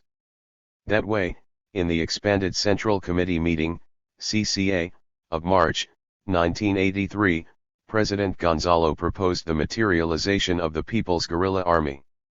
Why an army? Because it was a political need to confront the enemy and develop the People's War. All the party thus agreed, amidst the two-line struggle against the rightism opposed to incorporating the militias into the army. Why a guerrilla? Because it applies guerrilla warfare in the milestone of developing guerrilla warfare. It is not a regular army but a guerrilla army, and its characteristics enable it, if needed, to develop itself as some sort of regular army. Why peoples? Because it is formed by the masses of the people, by the peasants, especially the poor ones. They serve the people, since they represent the interests of the people. A very important situation is how President Gonzalo conceived the People's Guerrilla Army by incorporating the people's militias, made up of three forces, principal, local, and of the base, which acts mainly in the countryside and in the city as complementary. That is a great step towards the sea of armed masses. C. The construction of the People's Guerrilla Army. The character of the army is based on the fighters and not on the weapons. Our army is made up of peasants, mostly poor, proletarians and petty bourgeoisie. It wrests weapons away from the enemy and also uses all sorts of elementary weapons. Our slogan is, to conquer weapons, from the enemy by paying whatever cost is necessary. The formation of the People's Army must be distinguished from its construction. D. The ideological political construction is the principal one, based on Marxism-Leninism-Maoism, Gonzalo thought. In the political and military ideas of the party, all its political and mass work are being implemented under the party's leadership. The party is organized at all levels of the army, the double command is applied, political and military, and the two-line struggle develops between the proletarian military line and the bourgeois military line. In addition, the revolutionary armed requires the formation of three departments, political, military, and logistical. E. Military construction is important. Armed with the theory and practice of the People's War, the military line and the party's military plans, it is organized in People's War, the military line and the party's military plans. It is organized in platoons, companies, and battalions in the countryside and in special detachments and people's militias in the cities. This construction is also based on the two-line struggle. The three main forces, principal, local, and at the base level, fulfill the specific role as supporting the new state. Develop the companies, strengthen the platoons aiming at battalions, is still a valid slogan. F. Instruction is needed and indispensable. It aims at increasing war readiness. Testing is unavoidable and the ability to command is the key to action. Instruction specializes, elevates the forms of struggle. The organization of courage has a class character and strengthens war readiness because it is fought with absolute unselfishness and fully convinced of the justness of our cause. In synthesis, President Gonzalo created the People's Guerrilla Army, an army of the new type. He established the line of its construction based on Marxism-Leninism-Maoism, Gonzalo though so it can fulfill the specific tasks of the revolution. It is an example before the world and serves the world revolution. 3. On the construction of the new state. A. Character of the new state. Power is the central task of the revolution and the front is the third instrument. By applying the masterful thesis of Chairman Mao on new democracy, President Gonzalo teaches us our conception of joint dictatorship which materializes the People's Republic of New Democracy. Starting from the link between state front, The Revolutionary Front for the Defense of the People is materialized, which began in the People's Committees in the countryside, and in the cities it is simply the Revolutionary Movement for the Defense of the People, MRDP.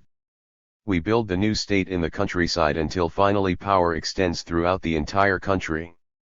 As a state system, it is a joint dictatorship of workers, peasants, mainly poor, and the petty bourgeoisie, that respects the interests of the middle bourgeoisie, under the leadership of the proletariat represented by the party, which applies its functions through the people's assemblies. B. The new state and the fluidity of war. The construction of the new state follows to fluidity of the people's war. It can expand or contract, disappear in another place to appear in other.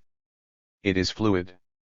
As Chairman Mao teaches us, our democratic republic of workers and peasants is a state, but actually it is not such in the full sense of the word. Our power is still very far from having the complete form of a state, our territory is still very small, and the enemy constantly dreams about annihilating us. Always keep in mind the system of support bases, of guerrilla zones, of zones of operations and points of actions, because those constitute the environment in which the new state develops and are key to maintaining a strategic course.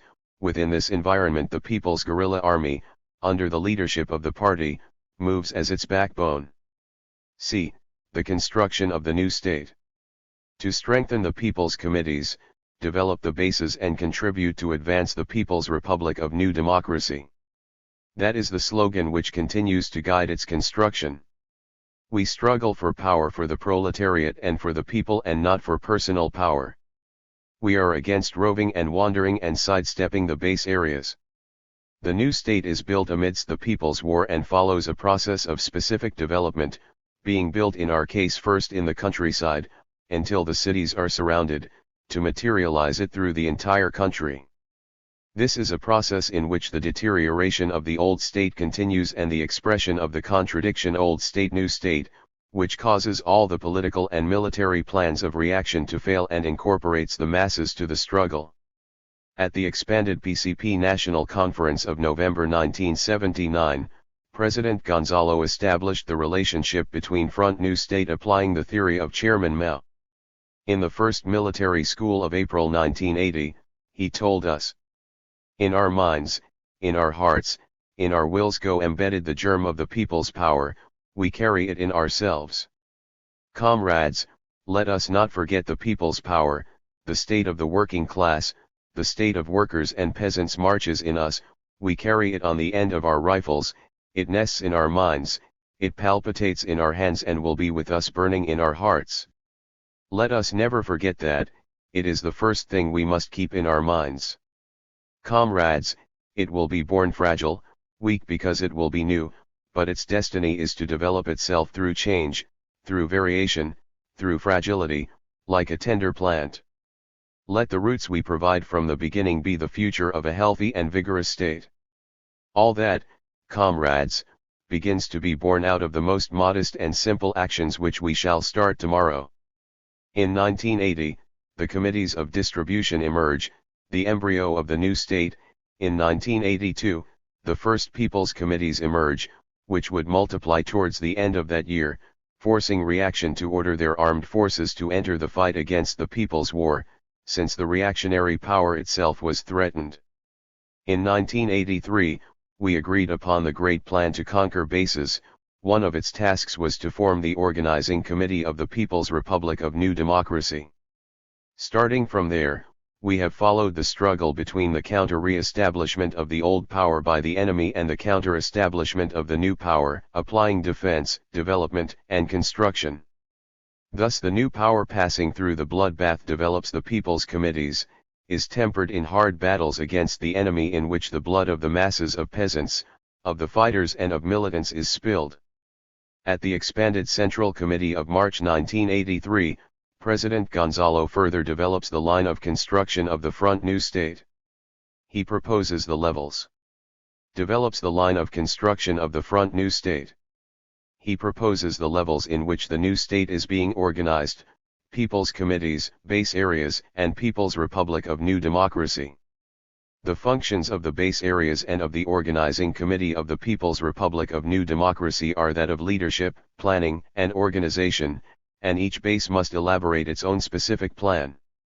He establishes that the People's Committees are materializations of the new state. They are committees of the United Front, led by commissars who assume their state functions by commissioning, elected by the assemblies of representatives and subject to removal.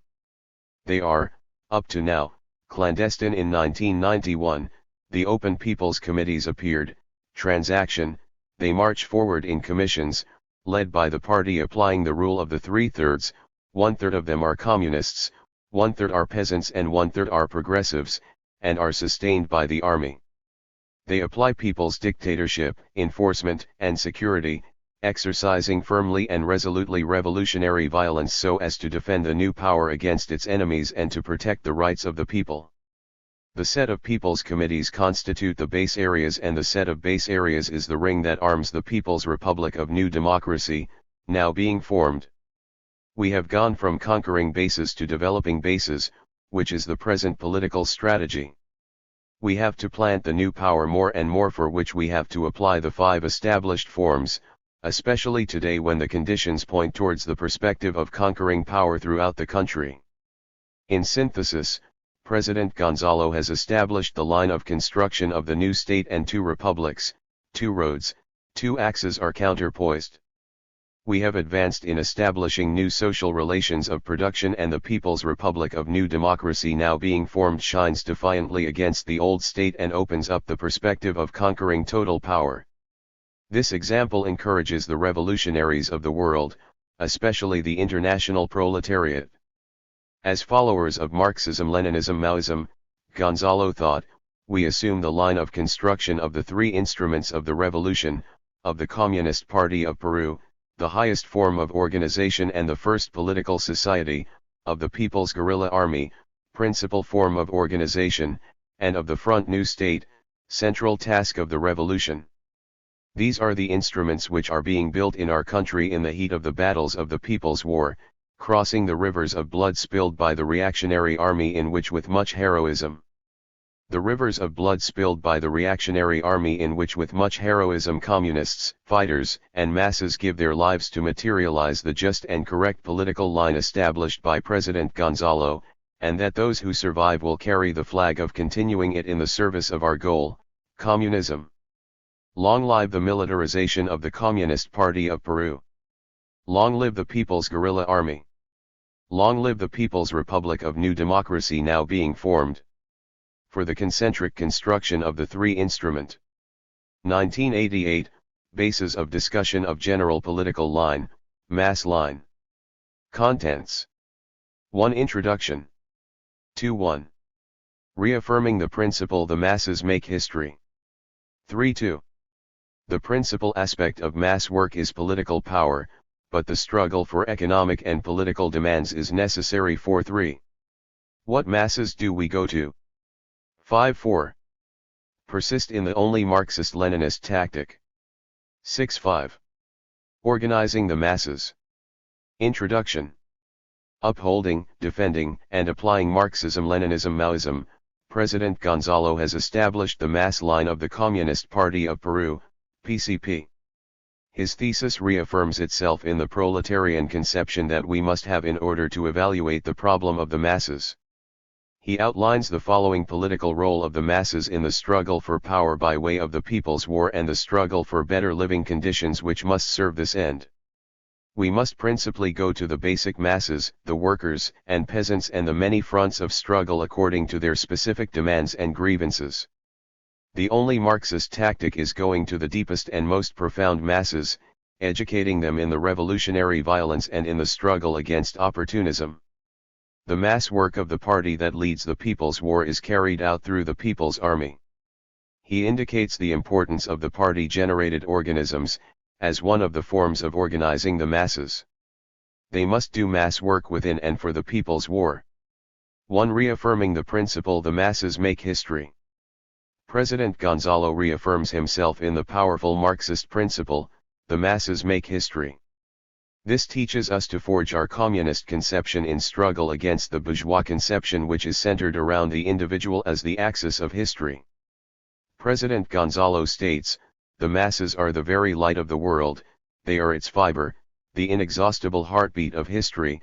When they speak everything trembles, the old order begins to shake, the high summits bow down, the stars change their course because the masses make everything possible and are capable of anything." Today this reaffirmation has a great importance because it is part of the proletarian conception. It upholds the mass line and is applicable to everything. The mass line allows judgment on everything from international questions to specific policies, because it is an ideological problem. No historic fact, no transforming movement, no revolution can be made without the participation of the masses. The party applies this principle because it has a mass character and it cannot be unlinked from them, otherwise it would be extinguished or diluted. The masses, in order to guarantee the course of their struggle, must be led by the party. The party has masses, the militants, who as communists must necessarily embody this principle and struggle constantly to overthrow the rotten individualism which is not a proletarian conception. It can be observed how our process of people's war is critical to this transformation. Furthermore, one principle of leadership is from the masses to the masses. This also applies to the people's war because it is a war of the masses, which are the very source of it. It is with this Marxist conception that we make the people's war. He particularly highlights the rebellion of the masses as the makers of history. President Gonzalo says, "Since ancient times the masses live subject to oppression and exploitation, but they have always rebelled. This is a long and inexhaustible history. Every time the masses have fought their oppressors they have always called for organizing their rebellion, their arming, their uprising, that it be led, that it be conducted. It has always been this way and it will continue to be. Even after there is another world, it will continue being this way, only in another form. The masses clamor to organize the rebellion. Therefore, the party, its leaders. The masses clamor to organize the rebellion. Therefore, the party, its leaders, cadre and militants today have a peremptory obligation, a destiny, to organize the disorganized power of the masses, and this can only be done with arms in hand. We must arm the masses bit by bit, part by part, until the general arming of the people. When this goal is reached, there will be no exploitation on earth." Here he expresses his absolute conviction in the masses, in their historical and political necessity to rebel, to arm themselves, their demand that they be led and organized. He calls upon the communist parties to complete the demand that comes from Marx and Engels, who taught us that there are two powers on the earth, the armed force of the reactionaries and the disorganized masses. President Gonzalo proposes that if we organize this power, what is only a potential will be activated, and what is a possibility will be a reality. If it is not based on the masses, everything is a house of cards. Concretely, the problem is to go from the state of disorganized masses to masses that are militarily organized. We should organize the masses with arms in hand because they clamor to organize the rebellion. As such, we must apply the people's war, which is the principal form of struggle, and organize them for the taking of power led by the party. This is clearly tied to the principal contradiction in the world today, the strategic offensive of the world revolution, and with the principal tendency in today's world, revolution. As Marx indicated, the mass line also aims at forming the general arming of the people with the goal of guaranteeing the triumph of the revolution and to prevent capitalist restoration. This is a thought of great perspectives that will carry us to communism. Only by organizing the sea of armed masses will it be possible to defend what is conquered and develop the democratic, socialist, and cultural revolutions. He refutes those who propose that the masses don't want to make revolution or that the masses will not support the people's war. The problem is not with the masses because they are ready to rebel, but rather it is with the communist parties who must assume their obligation to lead and raise them up in arms. He differentiates from those positions that today are based on the accumulation of forces, which propose parsimoniously binding the masses by way of the so-called democratic spaces or the use of legality. Such accumulation of forces doesn't correspond to the current moment of the international and national class struggle. It doesn't fit in the type of democratic revolution we are developing and which will have other characteristics within the socialist revolution, since we are living in a revolutionary situation of unequal development in the world. Living in a revolutionary situation of unequal development in the world. He is opposed to and condemns the opportunist positions of making the masses tail after the big bourgeoisie, an electoral path or for armed actions under the command of a superpower or power. Thus, he upholds the great slogan of Chairman Mao, "It is right to rebel," and conceives that the problem of the masses today is that the communist parties mobilize, politicize, organize, and arm the masses to take power, specifying people's war. He specifies the necessity of the scientific organization of poverty. President Gonzalo again stresses that those most disposed to rebel, who clamor the most to organize the rebellion, are the poorest masses, and we must pay particular attention to the revolutionary and scientific organization of the masses. This is not against the class criteria, because poverty has its origin in exploitation. In the class struggle, misery exists linked to fabulous wealth. Even the utopians knew that both are linked, a colossal and challenging wealth next to a revealing and clamorous poverty. This is because exploitation exists.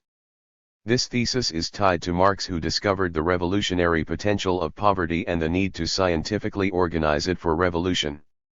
Marx taught us that the proletariat does not have property and is the creative class, the only class that will destroy property and will thus destroy itself as a class. This thesis is tied to Lenin, who taught us that social revolution does not arise from programs but from the fact that millions of people say we prefer to die fighting for revolution rather than live as victims of hunger. This thesis is tied to Chairman Mao, who conceived that poverty will propel the yearning for change, for action, for revolution, that it is a blank piece of paper on which the newest and most beautiful words can be written. He takes into account the specific conditions of our society. In Peru, to speak about the masses is to speak of the peasant masses, the poor peasants, that the 1920s, 1940s, and 1960s demonstrate that it is the peasant struggles that shook the very foundation of the state, but that they lack a guide, the ideology of Marxism-Leninism, Maoism, Gonzalo thought. They lack a motor, the people's war and the just and correct leadership of the Communist Party. The peasants' struggles were not able to take the correct path to power, and the blood they shed was used to fetter them and brand them to the old order. These were unforgettable bloodbaths which left extraordinary lessons. The 1980s show that a true mobilization of the armed peasant masses organized in the Communist Party and People's Guerrilla Army, and that they are giving their Communist Party and People's Guerrilla Army, and that they are giving their precious blood for the new power that is blossoming and developing through the People's War. This particularity is strategic because it permits the comprehension that revolution in the world is defined on the side of the poorest, who constitute the majority and who are the most disposed to rebel. In each revolution we must go to the poorest, applying the three requirements that the scientific organization of poverty demand: ideology, people's war, and a communist party. In this regard, President Gonzalo says, poverty is a driving force of the revolution. The poorest are the most revolutionary, poverty is the most beautiful song, poverty is not a disgrace, it is an honor, our mountains with their masses are the source of our revolution, who with their hands led by the Communist Party will build a new world. Our guide, ideology. Our motor, the armed struggle. Our leadership, the Communist Party. 2. The principal aspect of mass work is political power, but the struggle for economic and political demands is necessary. Basing himself on Chairman Mao's thesis, which generalized revolutionary violence as the universal law for the conquest of power and which established that the principal form of struggle is the armed struggle and the principal form of organization is the armed forces. Before the outbreak of a war, all the struggles and organizations should serve to prepare it. President Gonzalo teaches us that in mass work the struggle for power and the struggle for economic demands, luchas reivindicativa, are two sides of the same coin, with the struggle for power being the first and foremost demand of the masses. Organize the masses so that they can go beyond what is permitted by the existing legal order, so that they struggle to destroy the old order and not to maintain it. This is accomplished by use of the three instruments of the revolution: the party where the few converge, the army with more participants, and new state, front, which is the base which progressively agglutinates the masses through leaps. In the countryside this is achieved through people's committees, and in the cities through the People's Revolutionary Defense Movement. In this way the tradition of electoral fronts, which the revisionists and opportunists apply to channel the struggle of the peasantry and to divert the masses in the cities from not seizing power through war, is destroyed.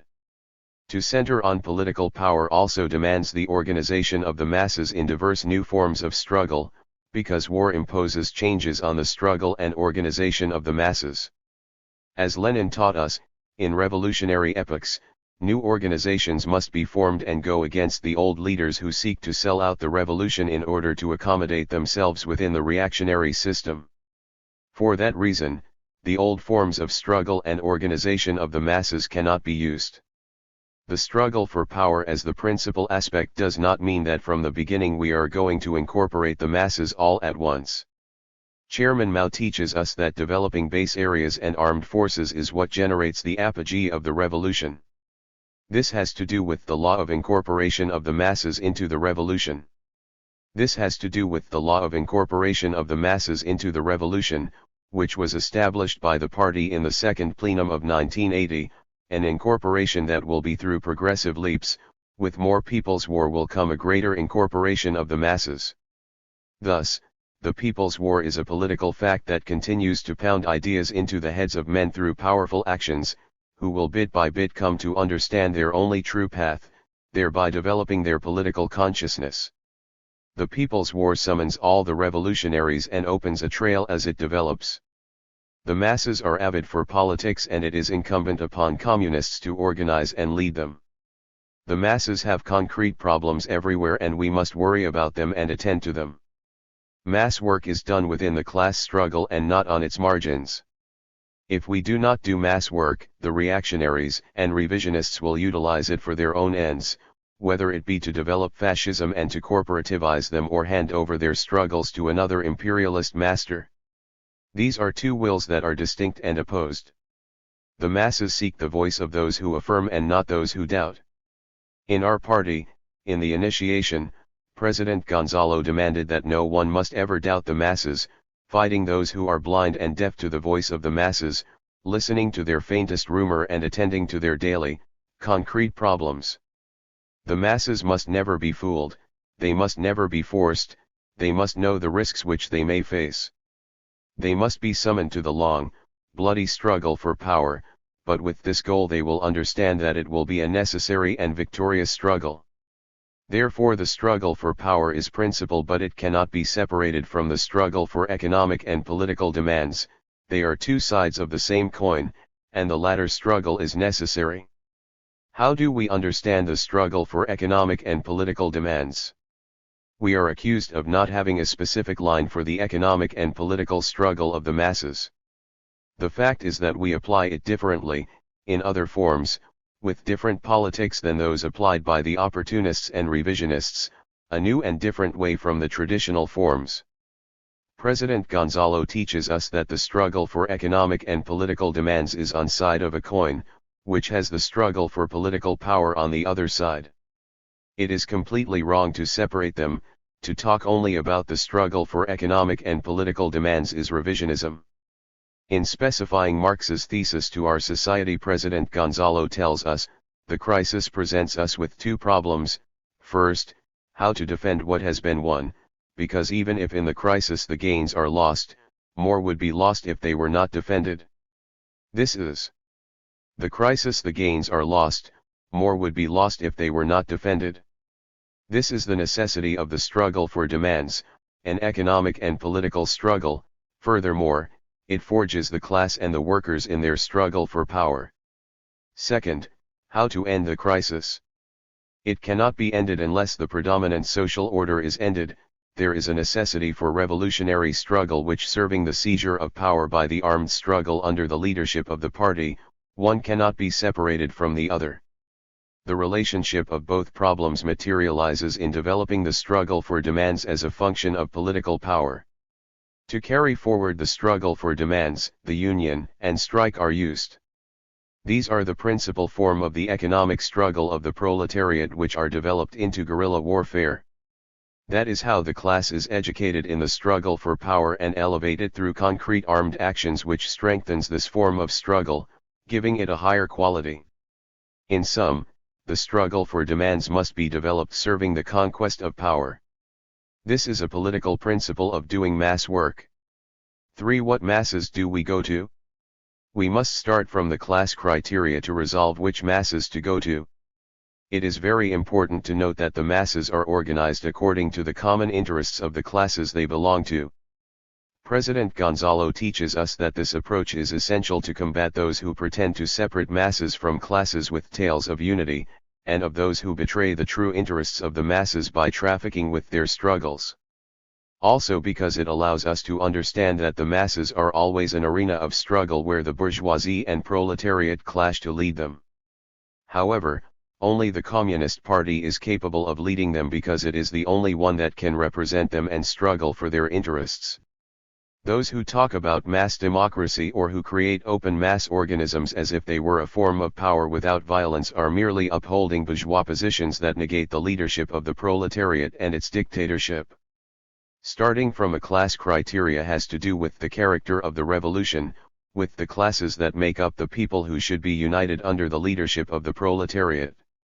In our case of the democratic revolution, the proletariat leads, the peasantry is principal, the petty bourgeoisie is a firm ally and the middle bourgeoisie has a dual character. The basic masses which we must go to are the proletariat and the peasantry, principally the poor peasantry, the petty bourgeoisie and also the middle bourgeoisie. Keeping in mind the specific demands of the masses, we should differentiate between those sectors of the masses which suffer more oppression with the goal of organizing them so that they will struggle to achieve conquests and resolve their specific contradiction. This refers to the mass fronts in which we must work.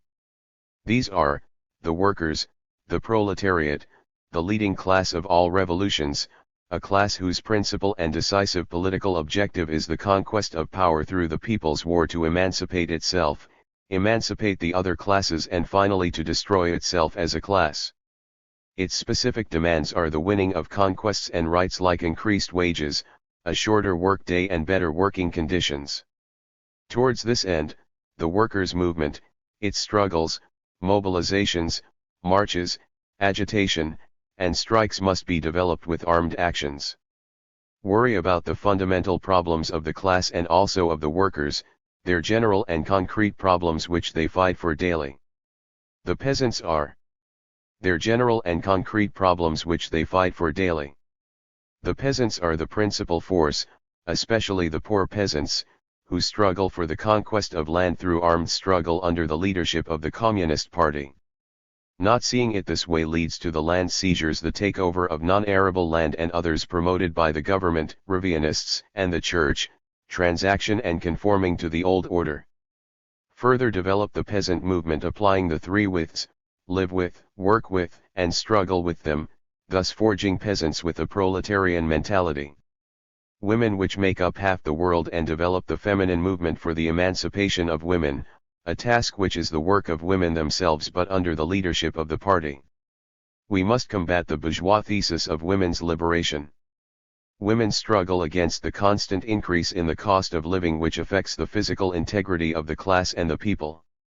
The party mobilizes the working, peasant and intellectual women, etc. The intellectuals so that they may fulfill their role as revolutionary intellectuals serving the proletariat and peasantry within the people's war. Among them are the high school students, university students, and professional occupations, etc. See their specific demands, the defense of their conquests, aiming at a new national, scientific, and mass culture, making them conscious that they can only achieve this with the revolution. Mobilize the poor masses in the cities, in the shanty towns and slums against hunger and misery, so that they fight for the revolution's program.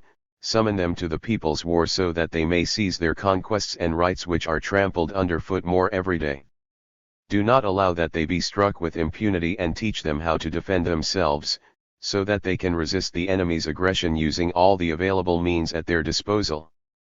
Apply, combat and resist, which is the common slogan for the class. Mobilize the youth so that they directly participate in the front lines of the combat trenches of the people's war.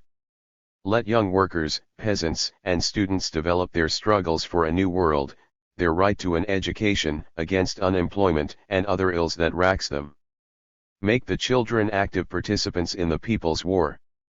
They can carry out many tasks which will help them understand the necessity of transforming the world. They are the future, and in the end they will live in the new world. Change their ideology so that they adopt the proletariat's. 4. Persist in the only Marxist-Leninist tactic. Starting from Engels' thesis, in a country with an old political and workers' movement, there is always a colossal heap of garbage inherited by tradition that must be cleaned step by step. Lenin established, the only Marxist line in the world proletarian movement consists in explaining to the masses that the split with opportunism is inevitable and indispensable, educating them in revolution through a merciless struggle against it. Chairman Mao indicated that a period of struggle against imperialism and revisionism was opening, with revisionism being one of the principal sources of imperialist wars and a danger within the party for communists in general. President Gonzalo calls for persisting in the only Marxist tactic, which implies 4 issues. First, sweep away the colossal heap of garbage that is revisionism and opportunism, principally electoralism. None of these revisionists and opportunists, nor any of their varieties, can represent, much less defend, the masses. Now as before they only defend the exploiters in turn. Yesterday they were merely a boxcar at the tail of the fascist and corporativist Aprista government, sinisterly dragging along the union organizations under their influence. This practice of revisionism has continued under Fujimori. Transaction. All these political and union organizations and their leaders do not represent the people but that crust of the labor aristocracy.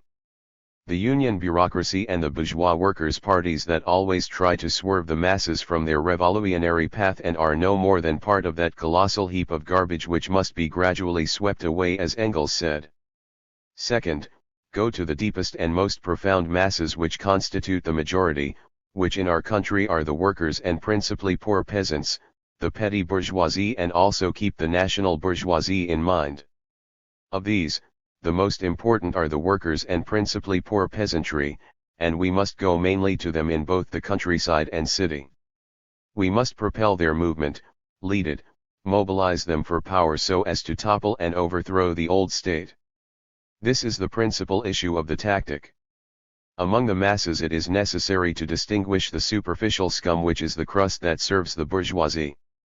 Distinguish the superficial scum which is the crust that serves the bourgeoisie from the immense majority of deep and profound masses which will emerge more and more until the destruction of the decrepit state, even more so when a people's war starts to crumble the old Peruvian state. Third, the masses must be educated in the people's war, in its theory and practice. Thus, educating them in the peace of bayonets is to allow them to be slaughtered. The masses should no longer shed their blood with impunity only to be betrayed by their false leaders, for capitulation. Rather, this precious blood should serve the conquest of power for the class and the people. Fourth, it is necessary to struggle implacably against revisionism and opportunism, combating it as a dangerous cancer within and outside the party and among the very masses themselves, or else they will not solidify their revolutionary path. This is a struggle which we have been waging since the reconstitution of the party, and which today in open people's war is more urgent and implacable because of the increasingly treacherous way they act against us, the people and the revolution, especially if social imperialism is operating behind them within their policy of collusion and contention with Yankee imperialism for global hegemony. This is applicable to revisionism and opportunism of all breeds, no matter who their representatives are. Regarding this, President Gonzalo tells us, rise above this miasma, this superficial revisionism, opportunism, and electoralism which rides on the masses. The main thing is that below this the most colossal and self-impelled force agitates, upon which we operate with the most powerful instrument of the rebellion which exists on the earth, armed action. We are the cry that says, it is right to rebel. 5. Organizing the masses. President Gonzalo, starting from the ideological and political basis and along with the organizational construction, established the forms of struggle and the forms of organizing the masses. He teaches us the process in which the mass work of the party developed. In the constitution of the PCP, transaction, he tells us that Maria Tegui outlined the basis for the mass work of the party and determined specific lines by unleashing the two-line struggle against anarchism, which sidestepped the necessity of the party, and also against opera, which negated the Marxist-Leninist conception and the capacity of the class to constitute itself into a communist party, through its work in the front. Once Maria Tegui died in the 1930s, his line was abandoned. The work is centered around the masses, putting them at the tail of the big bourgeoisie, deviating them towards frontism, elections, and revisionism, which weighs down on the efforts of the Red Line to oppose them. These erroneous tactics last more than 30 years. In the Reconstruction, President Gonzalo establishes the mass line of the party and the organic forms. This is in a period of over 15 years of hard two-line struggle which achieve partial leaps. Refers to successes, transaction. In the first political strategy of the Reconstruction, he develops the initiation of the mass work of the party. All the militants in Ayacucho did peasant work, including the civil construction workers, for example, also with the intellectuals and poor masses of the slums. They supported the land seizures, carried out peasant events, organized the I-Regional Convention of Peasants of Ayacucho, where the agrarian program was established. This was a transcendental event. He led the historic struggles of June 20, 21 and 22 in 1969 in Ayacucho and Huanta, mobilizing the masses of high school students, parents, and families against Decree 006 of General Velasco, which we defeated. The PCP organized the People's Defense Front of Ayacucho, reorganized the Revolutionary Student Front, FER, created the Popular Feminine Movement, MFP, the Center for Maria Tegui's Intellectual Work, SETIM, the Revolutionary High School Student Front, FRES, and above all the Poor Peasants Movement, MCP. Thus, new politics were developed through mass work, new forms of struggle and new organic forms came to exist. In the Tulan struggle, President Gonzalo fought against revisionism, which led the masses towards electoralism, and against revolutionary violence to preserve the old. Towards electoralism and against revolutionary violence to preserve the old order. He fought against Patria Roja, a form of revisionism which trafficked, like it does today, with the slogan "Power grows from a barrel of a gun," negating semi-feudalism, focusing its work around the petty bourgeoisie, especially students and teachers. He also defeated the right liquidationism that diluted the party's leadership among the masses, preaching legalism and saying everything could be done through the Peasant Confederation of Peru, CCP, that the peasants didn't understand confiscation but they did understand expropriation, and that the fascist and corporativist measures of the Velasco government military dictatorship from 1968-1972, transaction should be deepened. In the second political strategy of the Reconstitution, he established the generated organisms agreed upon in the Third Plenum of 1973. The actual movements as organizations generated by the proletariat in the different fronts of work. Their three characteristics. 1. Adherence to Maria Tegui. 2. Mass organizations, and 3. Practicing democratic centralism. He founded the character, content, and role of the generated organisms, applying Lenin's thesis on a clandestine party and points of party support in the masses, leased from the Chinese experience on open and secret work. He specified the necessity, that in order to develop the reconstitution of the party, of opening the party to the masses more, that in order to agree on a policy and carry it out effectively needed to defeat the left liquidationism that believed fascism sweeps everything away, aiming at the party's extinction by isolating it from the masses, and showing contempt for the peasantry and proletariat and preaching that line is enough. With the defeat of the left liquidationist line, the ties with the masses grew and people's schools were formed, schools which politicized the masses with the conception and line of the party, which played an important role in the agitation and propaganda by linking the struggle for demands with the struggle for political power. They completed a systematic and planned study of base work plans, unleashing. They completed a systematic and planned study of base work plans, unleashing the two-line struggle and developing the mass work. The advance of the work of the generated organisms led to President Gonzalo proposing their development into one avalanche, under the political guide of initiating the armed struggle. This led to the forming of zonal works. The metropolitan coordination was established for the cities, applying Lenin's thesis for open work, Chairman Mao's thesis for work in the cities, and that the struggle of the masses should be developed in a reasonable, advantageous, and measurable way. Their application allowed us to keep the party clandestine, entrenched in the masses, moving in a good number of activists, distribute propaganda in a short time, and facilitated agitation and mobilization under a centralized party plan. All of this is what we called the three little feet for mass work in the cities, generated organisms, people's schools, and the metropolitan coordination. For the countryside, the first two forms were applied. In the third political strategy of the reconstitution, the party widely developed its mass work in the zones of the Sierra, linking itself with the poor peasants primarily in the cities, with the proletariat and masses in the slums and shanty towns. The generated organisms have played a good role within the culmination of the reconstitution and building bases for the armed struggle. The specific lines were developed even further, so that the CLAS movement of workers and laborers, MOTC, proposed 15 basic theses for the workers' movement. The poor peasant movement, MCP, politicized the peasants with the agrarian program specified for new conditions. In the shantytown CLAS movement, MCB, the list of denunciations and demands of the people are published. The Student Revolutionary Front, FER, develops the thesis of the defense of the university against fascism. The Revolutionary High School Student Front, FRES, impelled the struggle of students for popular education.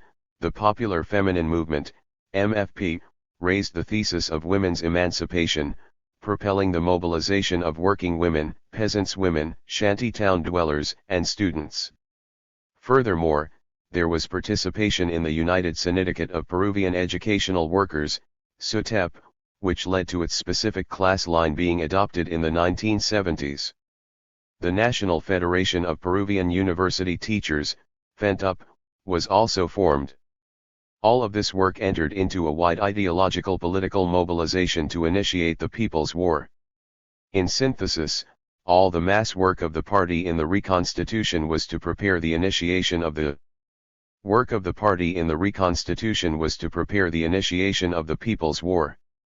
As Chairman Mao taught us, before initiating the war, everything is preparation for it, and once it has begun, everything serves to develop it. President Gonzalo has applied and firmly developed this principle.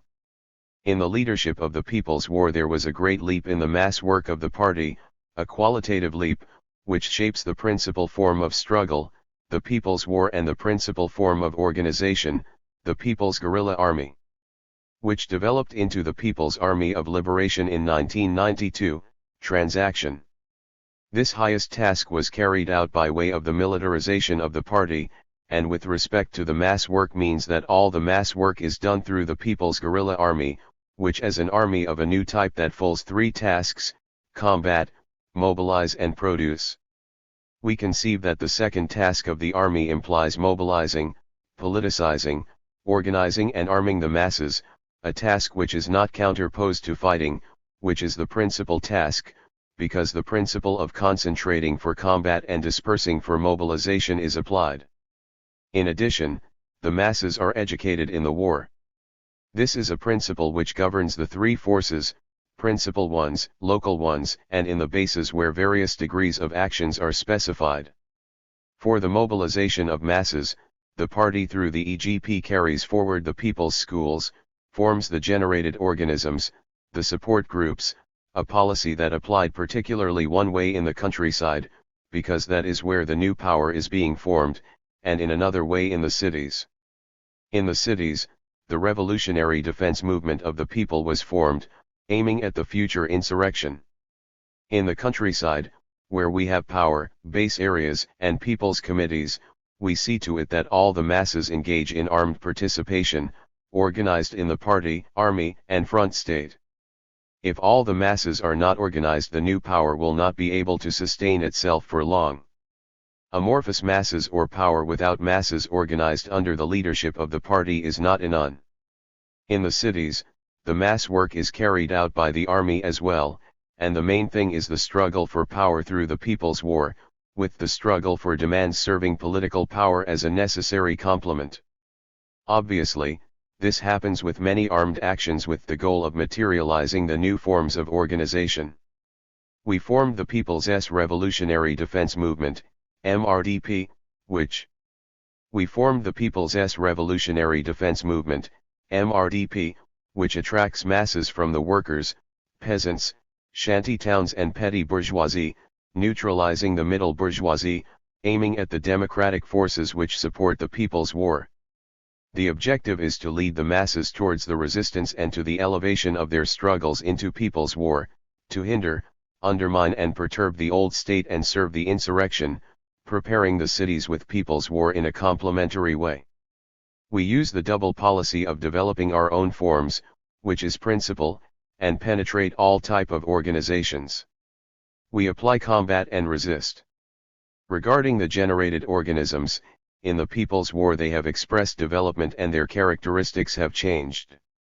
They continue being mass organizations of the party, and today, they are guided by Marxism, Leninism, Maoism, Gonzalo thought, they are governed by democratic centralism, and they serve the development of the People's War. In the countryside, the generated organisms are militarized, in the cities many degrees of militarization can be applied. Today, we have the following: MOTC, MCP, MCB, MFP, MJP Youth Movement, Transaction, MIP. Intellectual Movement, Transaction. Peru People's Aid is also important, which has upsurged in the People's War as part of the struggle for prisoners of war and disappeared. For the party's overseas work, the Peru People's Movement, MPP, has been formed with its specific tasks.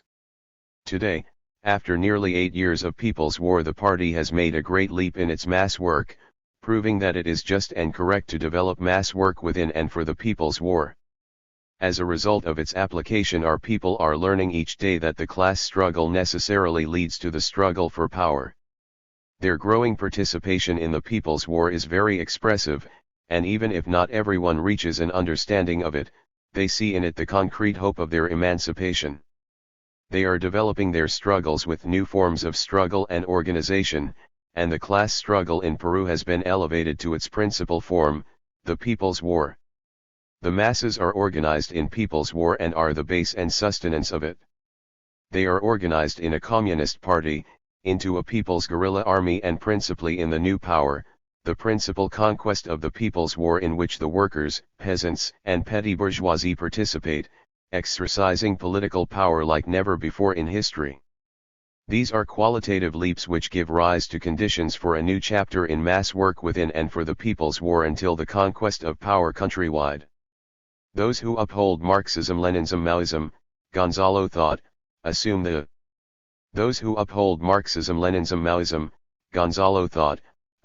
embodiment of the mass line of the party and apply it, giving up our lives so that the party seizes power throughout the country and serves the world revolution. Embody the mass line of the party. Organize the clamor of the people for rebellion. Make the great leap in the incorporation of the masses within and for the People's War. 1988, Basis of Discussion of General Political Line, International Line. Contents. 1. Introduction. 2.1. The New Era. 3.2.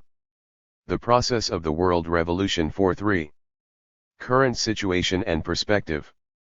5.4. The International Communist Movement and the Revolutionary Internationalist Movement. Introduction. President Gonzalo established the international line of the Communist Party of Peru. As proletarian internationalists, he teaches us that we must begin by unfolding the Peruvian Revolution through the People's War as part of, and at the service of, the world proletarian revolution. We are marching towards our inalterable goal, communism, taking into account that each revolution is unfolded within the zigzags of world politics. In appraising the world's situation, President Gonzalo begins with Lenin's thesis. The economic relationships of imperialism constitute the basis of the existing international situation. The history of the XX century has been defined completely by this new phase of capitalism, its last and highest phase, and that the difference between oppressed and oppressor countries is a distinctive feature of imperialism. Since we are in its final and highest phase, imperialism, in order to analyze the current situation we cannot depart from the fundamental contradiction of capitalism. Furthermore, upholding what Chairman Mao taught us, that imperialism and all reactionaries are paper tigers and that what is truly powerful are the people, and that, Soviet revisionists and American imperialism, being co-conspirators, have perpetrated so many crimes that the revolutionary peoples of the entire world will not let them go unpunished. The peoples of all the countries are rising up. It has begun a new historical period of struggle against American imperialism and Soviet revisionism. He sustains that the destruction of imperialism and world reaction to be carried out by the communist parties, leading the proletariat and the peoples of the world, will be an incontrovertible reality. He calls upon us to fight against the two imperialist superpowers, Yankee imperialism and Soviet social imperialism, against the imperialist powers and world reaction, in accordance with the specific conditions of each revolution to determine the principal enemy and to confront their actions. 1. The New Era. The victory of the October Revolution in 1917 marked an extraordinary milestone in world history, the end of the bourgeois revolution and the beginning of the world proletarian revolution. This new period was signaled by the intensifying violence expressing the decrepitude of the bourgeoisie in leading the revolution and the maturity of the proletariat to take, lead, and maintain the power of the dictatorship of the proletariat. The revolutions of the oppressed nations also occur within this framework. In the midst of a complex system of wars of all types, imperialism will be sunk along with world reaction, from which socialism will emerge. Consequently, revolution and counter-revolution are conscious that only through war political changes are defined. Since war has a class character, there are imperialist wars such as the First and Second World Wars that were wars of plunder for an allotment of the world, or imperialist wars of aggression against oppressed nations such as those of England in the Malvinas, Yankee imperialism in Vietnam, and social imperialism in Afghanistan, and national liberation wars such as those which are waged in Asia, Africa, and Latin America. The People's War in Peru is led by Marxism-Leninism-Maoism, Gonzalo thought. For this reason, it cannot be held back by the superpowers, nor any imperialistic power because of its just character and correct ideology. It is in the vanguard. It is a reality that demonstrates to us that the communists should focus on this principal aspect of developing people's war as the principal form of struggle to serve the world revolution. Facing this situation, it is only through war that the world is transformed. As outlined by Chairman Mao, we uphold the omnipotence of the Revolutionary War, meaning people's war, as the highest military theory, that of the proletariat which must be applied according to each type of country whether imperialist or oppressed. The World People's War is an adequate response that serves to prevent the imperialist war or, if this is already happening, to transform it into people's war. As communists we wage war to destroy war through war in order to establish a lasting peace. We are the only ones that fight for a real peace, not like Reagan and Gorbachev who wage war the more they speak of peace. They are the warmongers. Upon analyzing the world in this era, we see that four fundamental contradictions are expressed. Contradictions are expressed. 1. The contradiction between capitalism and socialism, referring to the contradiction between two radically different systems, which will encompass this entire era. This contradiction will be one of the last to be resolved, and will continue after the seizure of power. 2. The contradiction between the bourgeoisie and the proletariat, the contradiction between two opposite classes that will persist after the taking of power, expressing itself through multiple ideological, political, and economic forms until its resolution with the arrival of communism. 3. The inter-imperialist contradictions, the contradiction between the imperialists themselves for hegemony in the world and occurring between mutual superpowers, between superpowers and the minor imperialist powers and among the minor imperialist powers themselves. This contradiction will be solved during the subsequent era of 50 to 100 years. 4. Contradictions between oppressed nations and imperialism, which is the struggle of the oppressed nations to destroy imperialism and reaction, whose resolution is also framed within the next 50 to 100 years. During this period, this is the principal contradiction, though any one of the four fundamental contradictions can become principal in accordance with the specific circumstances of the class struggle, temporarily, or in certain countries. In perspective, in order to arrive at our final goal, communism, Marxist-Leninist Maoists must carry forward three types of revolutions. 1. Democratic revolution, the bourgeois revolution of a new type led by the proletariat in the oppressed countries, which establishes the dictatorship of the proletariat, consisting also of the peasantry, the petty bourgeoisie, and in certain conditions the middle bourgeoisie, under the hegemony of the proletariat. 2. Socialist revolution, in the imperialist and capitalist countries, which establishes the dictatorship of the proletariat. 3. Cultural revolutions, which are made to continue the revolution under the dictatorship of the proletariat. The latter is to suppress and eliminate the regeneration of capitalism and to wage armed combat against attempts at capitalist restoration, and which also serves to armed combat against attempts at capitalist restoration, and which also serves to strengthen the dictatorship of the proletariat and to facilitate the march towards communism. Just as no class in the world was able to seize power all at once, but only through a process of restorations and counter-restorations, when the proletariat takes power and establishes its dictatorship, the eagerness of the bourgeoisie for restoring capitalism and to recover its power grows and opens up a historical process of struggle by the proletariat to maintain and defend its dictatorship and to combat the conspiracy of capitalist restoration. This struggle between restoration and counter-restoration is an undeniable historical law, which is replayed under the dictatorship of the proletariat. In world history, when the feudal class advanced in China, it was delayed 250 years while it crushed the restoration of slavery. When the bourgeois class in the West struggled against feudalism to crush the attempts at restoration or the restorations of feudalism, it took 300 years to be definitively established in power.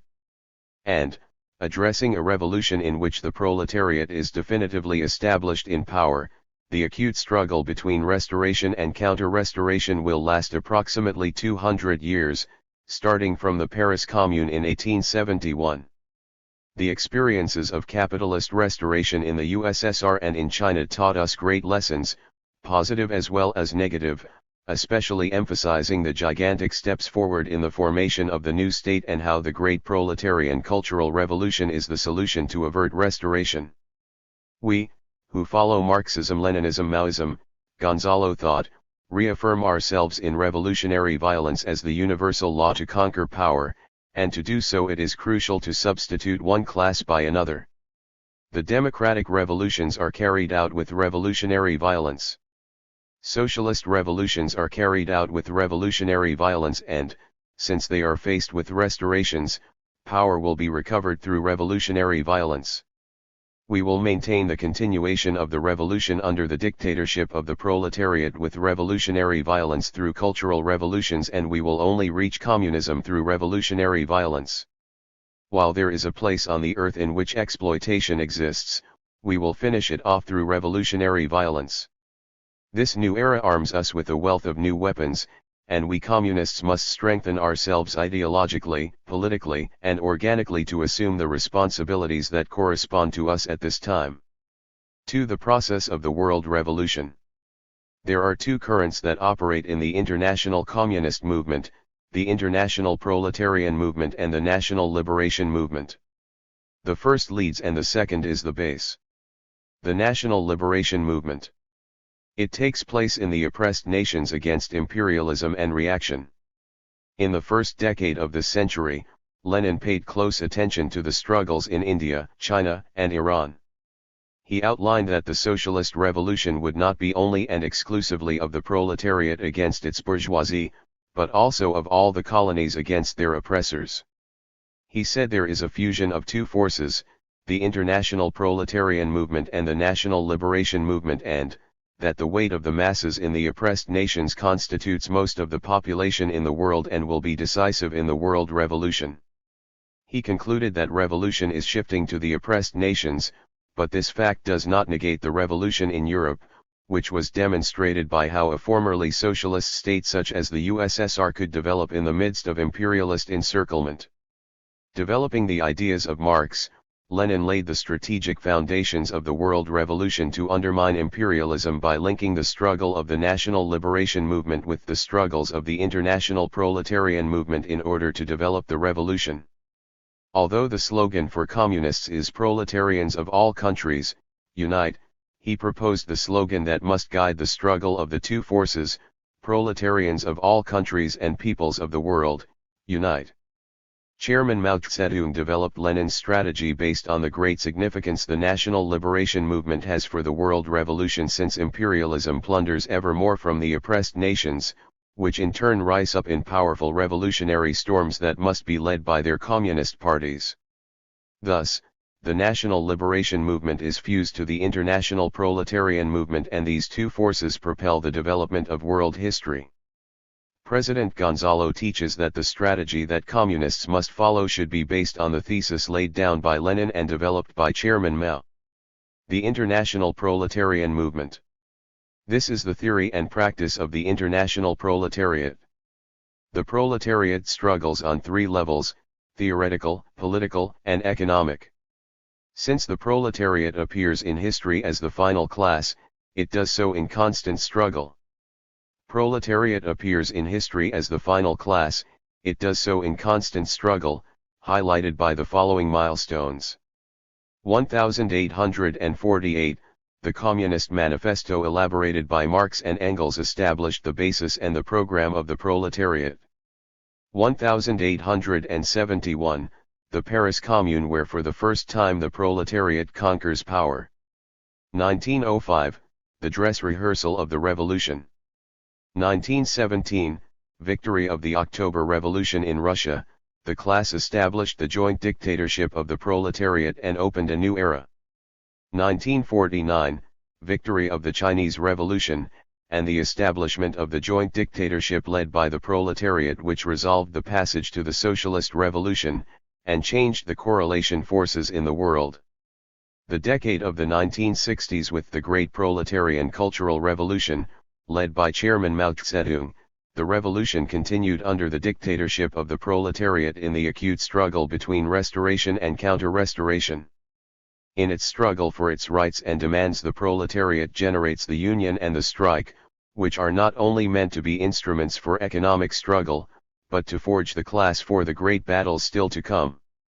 The strike is the principal instrument in the economic struggle, and the general strike is a complement to the insurrection, but it is wrong to expound, as do Searle, the anarchists, and others, that power can be seized by the general strike alone.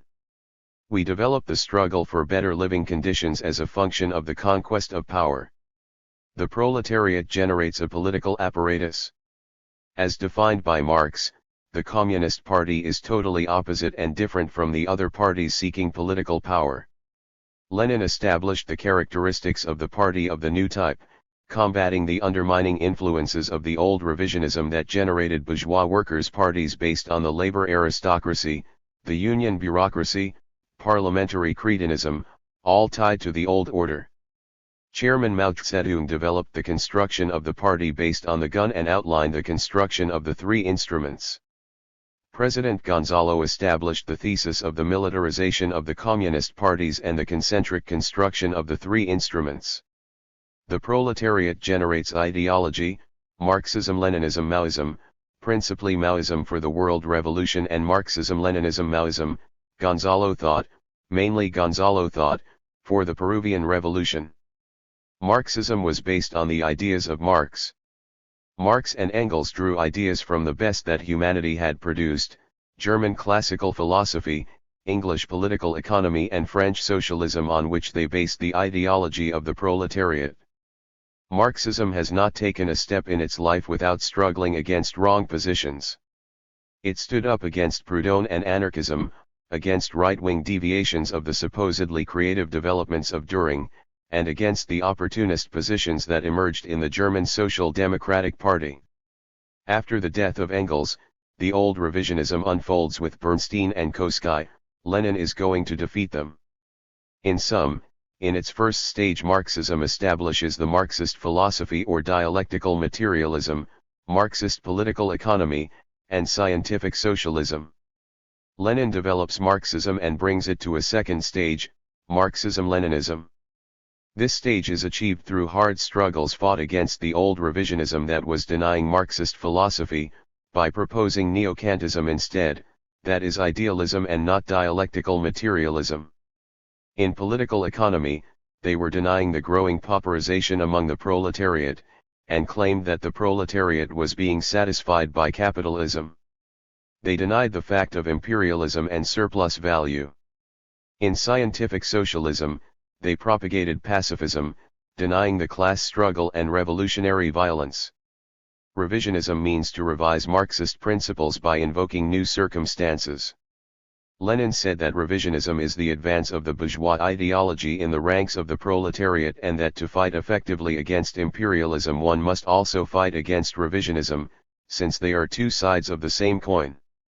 Lenin emphasized that revisionism seeks to divide the trade unions and the political movement of the proletariat, and that it generates the split in socialism. In this effective and relentless struggle against revisionism, during World War I, Lenin further proposed the need to convert the imperialist war into a revolutionary war, unmasking the old revisionists as social patriots. Lenin pointed out that in revolutionary times one must create new organizations, since the reactionaries can destroy the legal organizations, and we should develop clandestine organizations even for mass work. Based on these principles, he led the October Revolution with the Communist Party through the insurrection. In the process of building socialism in the USSR, Stalin continued the work of. In the process of building socialism in the USSR, Stalin continued the work of Lenin. He waged a 13-year struggle against the deviations of Trotsky, Zinoviev, and Kamenev that concluded in 1937. It is untruthful to say that things were administratively resolved. We agree with the position of Chairman Mao on the legacy of Comrade Stalin as being 70% positive. As communists today, we have the task of making an adequate analysis of World War II, the standing of the international communist movement, and, particularly, to study well its 7th Congress and, within this, the role of Comrade Stalin, along with the actions of revisionists in France, Italy, etc. In developing Marxism-Leninism, Chairman Mao Zedong raises Marxism to its highest summit, thus the theory of the proletariat evolves into Marxism-Leninism-Maoism. This task is fulfilled in the midst of a tenacious and persistent struggle, crushing the right opportunist line within the Chinese Communist Party, especially the revisionist line of Liu Shaoqi and Deng Xiaoping, and on the international level, he led the struggle against and the defeat of the contemporary revisionism of Khrushchev.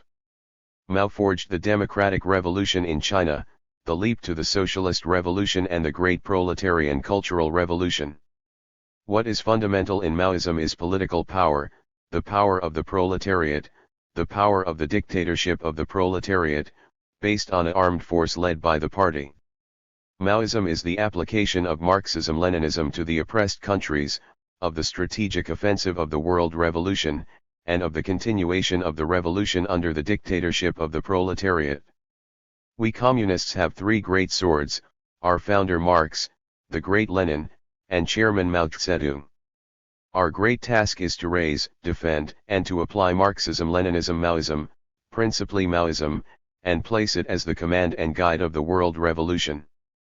Continuing the development of Marxism-Leninism-Maoism, developing the Peruvian Revolution and supporting the world revolution, President Gonzalo upholds, defends, and applies our undefeated and unfading ideology, Marxism-Leninism-Maoism, Gonzalo thought as the base of party unity. For us, What is principle is to incarnate Gonzalo thought because it is the guarantee of victory that leads us to the democratic revolution, to the socialist revolution, to the cultural revolutions, and on through to communism. President Gonzalo teaches us that in the process of the world revolution to sweep away imperialism and reaction from the face of the earth there are three moments. First, the strategic defensive. Second, the strategic equilibrium, and third, the strategic offensive of the world revolution. He reaches this conclusion by applying the law of contradiction to the revolution, since contradiction rules everything and all contradictions have two aspects in struggle, in this case revolution and counter-revolution. The strategic defensive of the world revolution is opposed to the offensive of the counter-revolution, beginning in 1871 with the Paris Commune and ending with the Second World War. The strategic equilibrium begins after the victory of the Chinese Revolution, the Great Proletarian Cultural Revolution, and the development of the powerful national liberation movements. Afterwards, the world revolution enters the strategic offensive.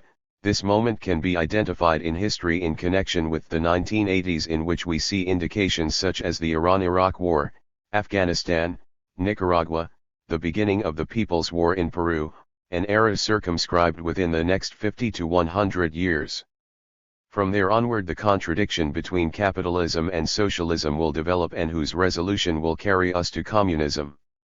Our conceptions is of a long-term process with the conviction of reaching communism, even if it means passing through a series of twists and turns and the reverses that will necessarily occur.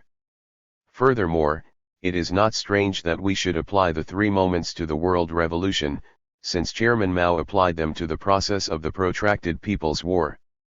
As communists, we should see not only the specific moment, but the long years to come.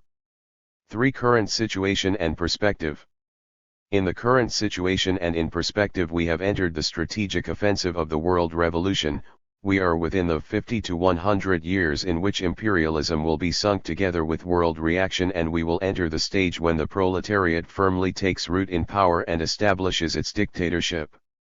From there forward the contradiction will be between socialism and capitalism on the road toward communism.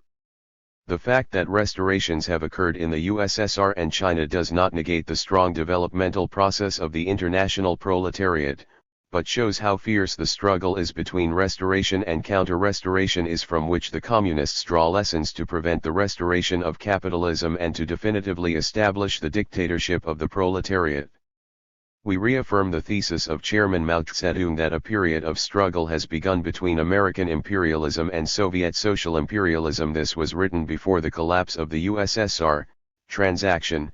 Thus the two principal enemies are defined at the world level, for those who make democratic revolution or socialist revolution, including those who make nationalist movements, and what corresponds to them is that each revolution or movement specifies its principal enemy and seek to combat the dominance of the other superpower or of the other powers. In Peru, Yankee imperialism dominates us in collusion with the big bourgeoisie and the landowners. However, at the world level there is contention between the two superpowers for world hegemony. We fight against American imperialism, feudalism, and bureaucratic capitalism, but we cannot allow its substitution with the domination of social imperialism, nor of some other power. In Afghanistan, the direct aggression is by Soviet social imperialism that contends for hegemony with Yankee imperialism, China, as well as with other Western powers, and there a struggle must be waged against social imperialism as the principal enemy and not to permit the entry either to the domination of American imperialism nor of other powers. The problem is that the struggle is not correctly unfolded due to lack of political leadership of a communist party. In synthesis, there are two superpowers that are the principal enemies, with one being the principal in each case, and we do not overlook the actions of the imperialist powers. We consider Chairman Mao Zedong's thesis that three worlds are delineated just and correct, and that it is connected with Lenin's thesis on the distribution of just and correct, and that it is connected with Lenin's thesis on the distribution of forces in the world based on the analysis of classes and contradictions. We reject the opportunist and revisionist misrepresentation by Deng Xiaoping of the three worlds that follows at the tail of the US or USSR in order to betray the revolution. Starting from this, President Gonzalo analyzes the current situation in which the three worlds are delineated and further demonstrated that they are a reality. The first world is the two superpowers, the US and the USSR, which contend for world hegemony and which can unleash an imperialist war. They are superpowers because they are economically, politically, and militarily more powerful compared to the other powers. The US has an economy centered on non-state monopoly of property. Politically, it develops a bourgeois democracy with a growing restriction of rights. It is a reactionary liberalism. Militarily, it is the most powerful in the West and has a longer process of development. The USSR is economically based on a state monopoly, with a politically fascist dictatorship of a bureaucratic bourgeoisie, and is a top-level military power, although its process of development is shorter. The US seeks to maintain its dominance and also to expand it. The USSR aims more towards expansion because it is a new superpower, and economically it is in her interests to dominate Europe to improve its conditions. In synthesis, they are two superpowers which do not constitute a bloc but have contradictions, clear mutual differences, and they move within the law of collusion and contention for the redivision of the world. The second world are the imperialist powers, which are not superpowers, but have smaller economic, political, and military powers such as Japan, Germany, France, Italy, etc., which have contradictions with the superpowers because they sustain, for example, the devaluation of the dollar, military restrictions, and political impositions. These imperialist powers want to take advantage of the contention between the superpowers in order for them to emerge as new superpowers, and they also unleash wars of aggression against the oppressed nations, and furthermore, acute contradictions exist among them. The Third World is composed of the oppressed nations of Asia, Africa, and Latin America. They are colonies or semi-colonies where feudalism has not been destroyed, and on that basis a bureaucratic capitalism unfolds. They are tied to a superpower or imperialist power. They have contradictions with imperialism.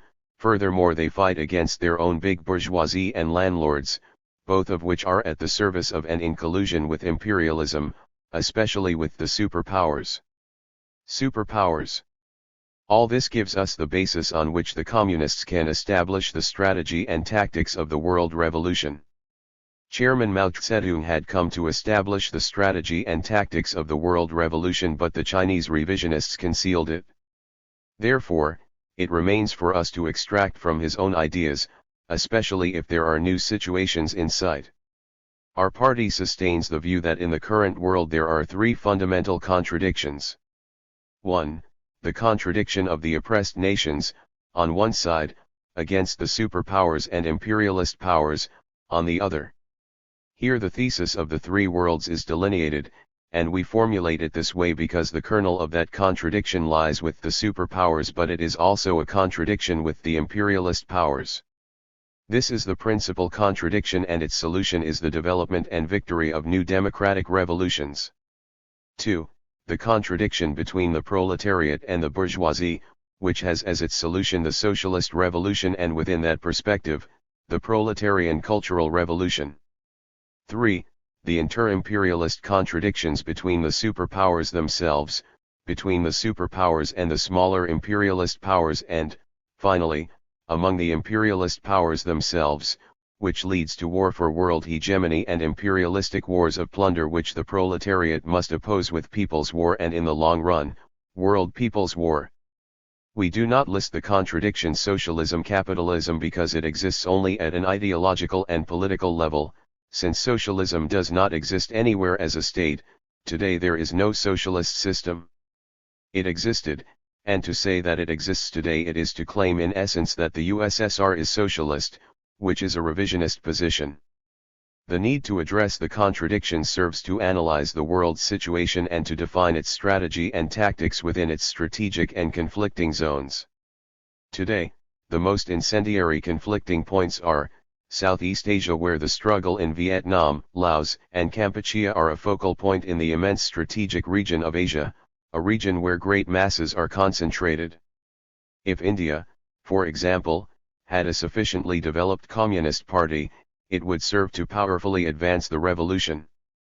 In the Middle East, the great oil center, there is also an acute contest between the superpowers and powers bound to the issues of the Near. Contest between the superpowers and powers bound to the issues of the Near East and to nationalist and even reactionary movements.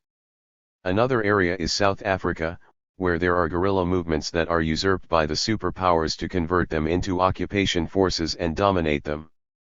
Latin America is an important center of struggle, from Central America, Nicaragua and El Salvador, to the volatility of the Antilles, Haiti, etc., and the People's War in Peru, a Marxist-Leninist Maoist, Gonzalo thought revolution that struggles for an authentic democratic revolution without submitting to any superpower or power. In Europe, where persistent anti-imperialists' military actions are developing, it is necessary to study their ideology and the politics they uphold, the class which they serve, their links with the ideology of the proletariat, and their role within the world proletarian revolution, as well as their position on contemporary revisionism. These movements express the uneven development of the revolutionary situation that exists in the Old World. Any one of these points of conflict could provide the spark to an imperialist world war, a situation that may occur when the strategic superiority of one of the superpowers is defined. Therefore, it is increasingly urgent and peremptory to rely upon communist parties based on Marxism, Leninism, Maoism, and be forged for and in people's war through their militarization. To strategically define the zones of secondary and principal importance in waging the world revolution, is key to establishing the role that each region and each party will play in the world revolution. For the communist parties, the problem is not to center attention on the imperialist world war but to do so on the people's war, since only from such a conflict will power led by the proletariat derive. We believe that while there is imperialism, there is a likelihood that imperialist world wars will develop. What Chairman Mao said is certain, that either revolution will prevent war or world war will provoke revolution. In order for an imperialist world war to happen, the strategic superiority of one of the superpowers must be defined. According to the reactionary military theoreticians, this situation would unfold at the moment of the first use of atomic weapons, or the overwhelming atomic bombardment by each belligerent. This would be followed by a second moment, which would involve contingents of millions in an invasion and, subsequently, since the objective is the division of the spoils, especially of the oppressed nations, a conventional war to occupy territories. Then it will enter into a great and ferocious massacre which will have repercussions against the imperialists and will provide great reasons for the oppressed nations, the peoples of the world and the class to rise up in people's war. Thus, if another imperialist world war presents itself, first, we will oppose it, and second, we will not fear it as we will focus on revolution. Third, to focus on revolution means to wage the people's focus on revolution. Third, to focus on revolution means to wage the people's war led by the proletariat through its communist parties, and fourth, this people's war must be specified in each type of country according to its type of revolution. Therefore, the World People's War is the order of the day. For the international communist movement and the revolutionary internationalist movement. The history of the international communist movement is a glorious process of struggle through which the communists in the world have fought, and continue to fight, for unity in order to attain their unalterable goal, a communist society. In this heroic struggle, 3 internationals were forged.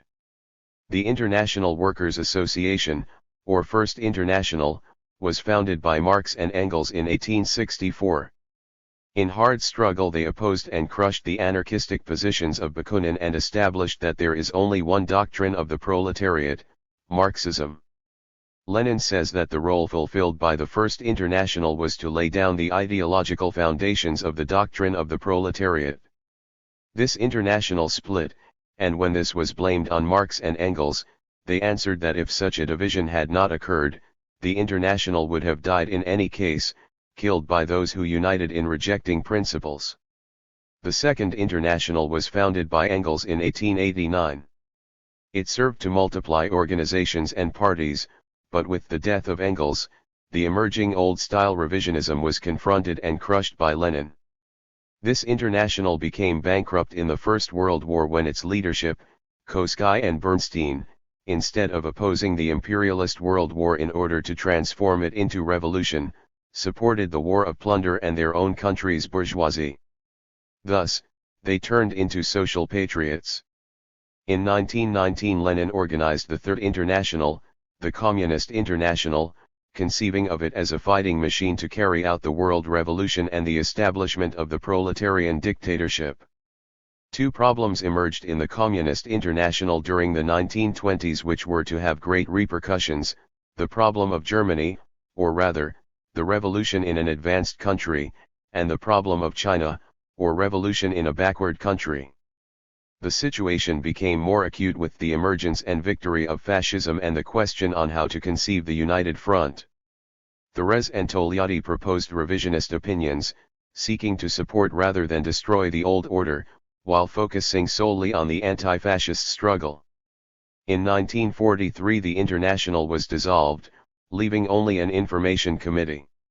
It is an urgent task for communists, and for our party, to evaluate the Communist International, especially its 7th Congress before World War II, and the role of Comrade Stalin. World War II, and the role of Comrade Stalin. The struggle of communists to unite at an international level is long and complex. This was shown in the struggle against contemporary revisionism after World War II. Tito was condemned in 1948. The ideas of Browder also played a negative role.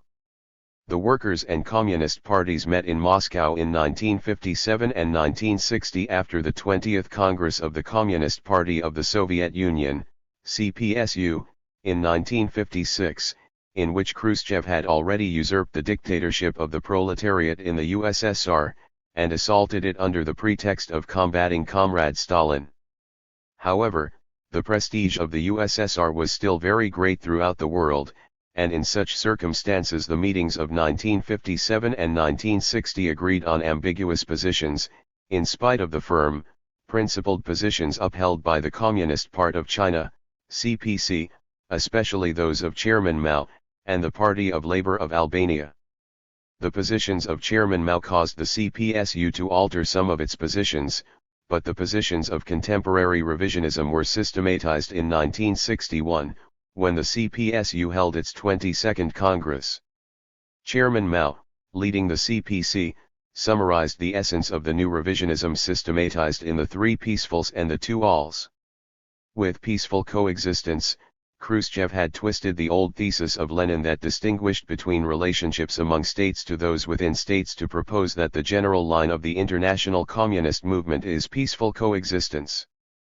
For Khrushchev, the problem was to prevent war, because according to him, atomic weapons did not distinguish between exploiters and exploited, and men had to fraternize in order to prevent the annihilation of humanity. Peaceful transition proposes that revolution no longer required revolutionary violence, but that one social system could be transformed into another through the peaceful route, through elections or parliamentarism. The concept of peaceful emulation expressed the idea that to destroy the imperialist system, the socialist system had to emulate it in order to demonstrate to the imperialists that the socialist system is superior, and thus encourage the imperialists to become socialists. The state of the whole people was the revisionist thesis with which Khrushchev intended to deny the class character of the state. It was specifically aimed against the dictatorship of the proletariat. The party of the whole people was another monstrosity which denied the class character of the party as the party of the proletariat.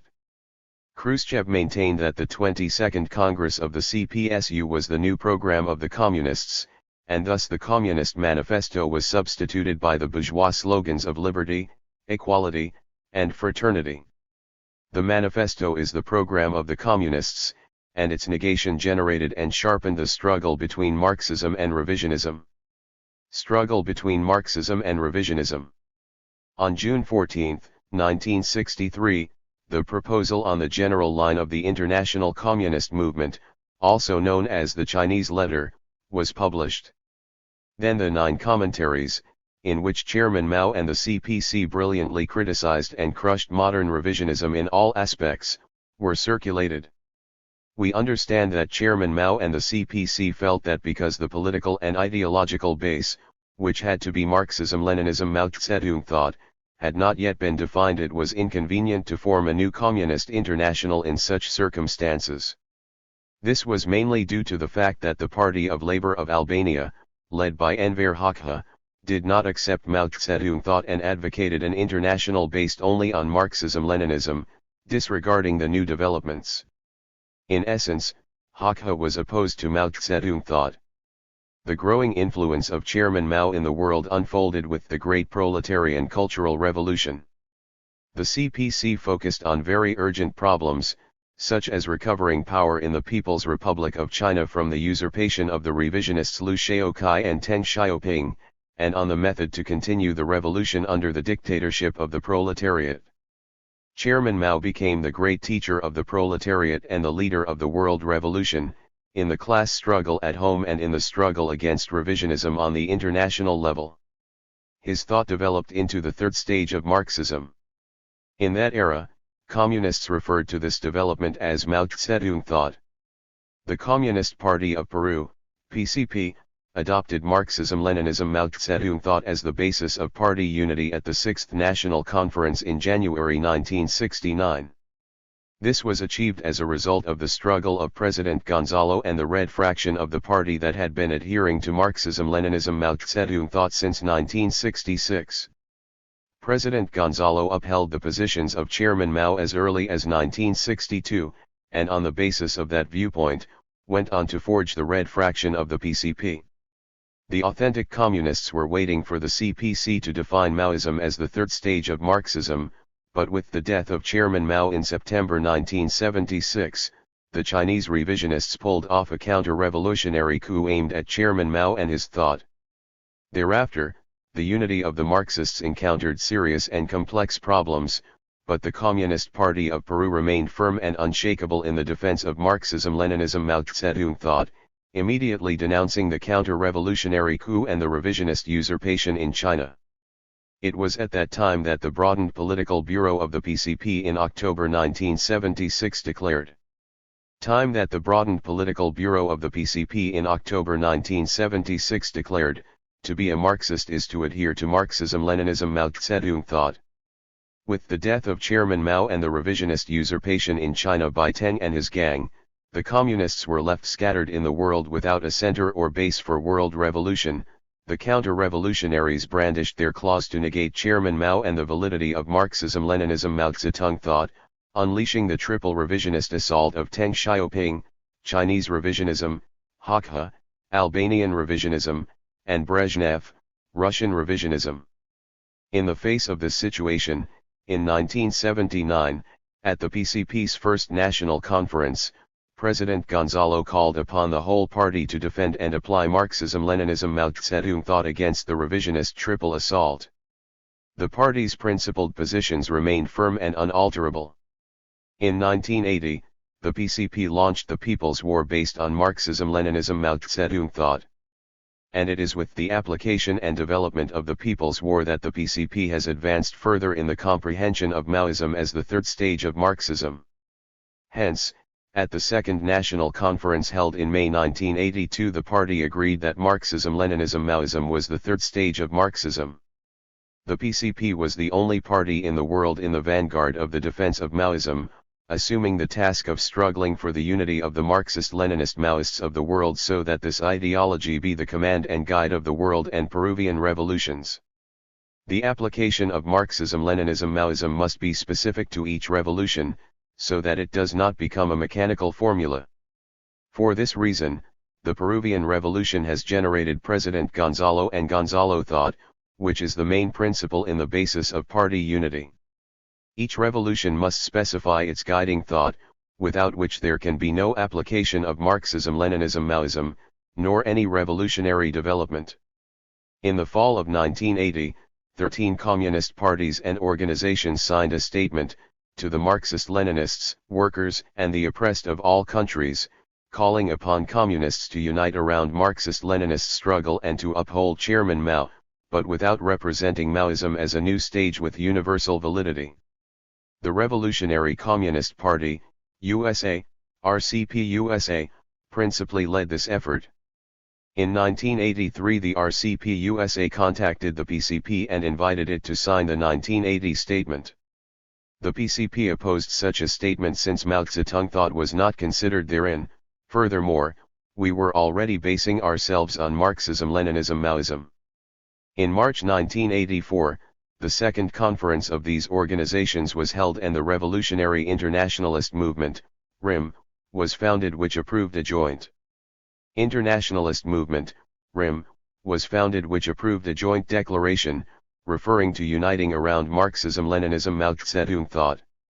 Our position on the participation of the PCP in RIM is condensed in a letter written to the Committee of RIM dated October 1986. We wish to reiterate two questions about this issue. First, from the beginning of our ties, the origin of our differences was the substantive and decisive question of Marxism-Leninism-Maoism as the only, true and new stage in the development of proletarian ideology, of universal validity, having Maoism as the key issue. Therefore, our objection to the choice of Marxism-Leninism-Mao Zedong thought. Nevertheless, we have thought and still think that the resolution of this matter, which for us is indispensable as a point of departure, is complex, demands time, and especially revolutionary development. Second, in signing the declaration produced by the Second Conference which founded the RIM, we did so with observations and even clear differences, which were briefly explained. We reiterated these issues in meetings, reports, and communications which clearly indicate differences on the principal contradiction, the revolutionary situation of unequal development, on world war, and on some criteria on the role of the movement, and other more important issues, such as the universal validity of Marxism-Leninism-Maoism, and in particular the general validity of people's war, the expression of proletarian military theory that our class has developed completely with Chairman Mao Zedong, and our insistence in always raising the great slogan, proletarians of all countries, unite. Nevertheless, we thought and continue to think that the declaration constituted and continues to constitute a relative basis of unity, whose development and improvement will be demanded by the advance of our movement, as facts are clearly demonstrating already. Presently, the declaration is repudiated by some as opportunist. Others assert that it is useless to resolve the burning problems that the revolution demands, and therefore, we should move on to a new declaration. The PCP believes that the RIM faces problems on various levels. On the ideological level, it needs to advance towards the understanding of Marxism-Leninism-Maoism. This advance is principal, and even political development hinges upon it. On the political level, it needs to advance in defining the fundamental contradictions, and the principal global contradiction, the question of the third contradictions, and the principal global contradiction, the question of the Third World War, and that revolution is the main tendency, and in the event that imperialist war becomes a reality, we must transform it into people's war. In regards to this construction, what political lines we must follow to achieve the establishment of the international that we need, which must continue the glorious international communist movement. Concerning mass work, our point of departure are the slogans "The masses make history," "It's right to rebel," and the colossal garbage heap of revisionism and opportunism that must be swept away, transaction. The purpose of mass work is to begin and develop people's war. In regards to leadership, it is a key issue, which requires time for its formation, development, and credibility. In regards to two-line struggle, it is not being handled as it should be in RIM transaction. These are problems of development, but if they are not addressed justly and correctly, they can cause disarticulation, and such negative possibilities necessarily cause us concern. We believe that the Committee of the RIM aims to impose the denomination of Marxism-Leninism-Mao Zedong thought, trying to frame us within the declaration, and thus resolve the problems of leadership of the committee, which leads us to believe in the existence of hegemonic tendencies. Taking the above situation into account, the Fourth National Conference of the PCP, October 1986, reaffirmed our intention to constitute a fraction within the international communist movement in order to place Marxism-Leninism-Maoism, principally Maoism, as the command and guide of the world revolution. We call to uphold, defend, and apply Marxism-Leninism-Maoism, principally Maoism, since only through this can the international proletariat, through its communist parties, lead the conquest of power and emancipate the oppressed so they can emancipate themselves as a class. We are for the reconstitution of the Communist International, and we regard the revolutionary internationalist movement as a step in that direction. It will serve this purpose as long as it upholds and follows a just and correct ideological and political line. The struggle to make Marxism-Leninism-Maoism, principally Maoism, the command and guide of world revolution will be long, complex and difficult, but in the end, the Marxist-Leninist Maoists of the world will succeed. Marxism has not taken a step forward in its life without struggle. Glory to the international proletariat. Long live the world proletarian revolution. Uphold, defend, and apply Marxism-Leninism-Maoism, Gonzalo thought, mainly Gonzalo thought. 1988, interview with Chairman Gonzalo. Contents. 1. Objectives. 2. Ideological questions. 3.2. On the party. 4.3. People's War. 5.4. On the national political situation. 6v. International politics. 7. Other points. Objectives. El Diario, Chairman Gonzalo, what prompted you, after a lengthy silence, to do this interview? And why did you choose El Diario? Chairman Gonzalo, let us start by saying that the Communist Party of Peru, which has been leading the People's War for more than 8 years now, has expressed itself publicly in a number of different documents. We have always considered the pronouncements of the party itself to be much more important, because that way it is crystal clear that it is the PCP that has dared to initiate the People's War, lead it, and carry it forward. The reason we are taking this occasion to speak in a personal interview like this one, which is the first time we have had the pleasure to do so, and specifically with you, has to do with the party Congress. Our party has accomplished a long-awaited historic task with the convening of its Congress. For decades we struggled hard to bring this about, but it's only the People's War that has given us the conditions to actually accomplish it. That's why we say that the first Congress is the offspring of two great parents, the party and the People's War. As the official documents state, this Congress marks a milestone, a victory, in which our party has been able to sum up the long road traveled, and has established the three basic elements of party unity, its ideology, which is Marxism-Leninism-Maoism, Gonzalo thought, the program, and the general political line. Furthermore, this Congress has established a solid basis for advancing towards the prospective seizure of power. The Congress, then, is a great victory, and it is one of the main reasons for giving this interview. Other reasons have to do with the profound crisis that our country is going through, and the ever-growing and more powerful development of the class struggle of the masses, and with the international situation and how revolution is the main trend in the world. As to why we are doing this interview with El Diario, there is a very simple reason. El Diario is a trench of combat, and today it is the only tribune that really serves the people. We believe that though it would have been possible to be interviewed by others, including foreigners, it is better, and more in accord with our principles, to be interviewed by a paper like El Diario, which is really struggling every day under difficult conditions to serve the people and the revolution. That is the reason. El Diario, Chairman Gonzalo. Have you weighed the possible implications of conducting this interview? Let me ask you, don't you run some risk talking publicly at this time?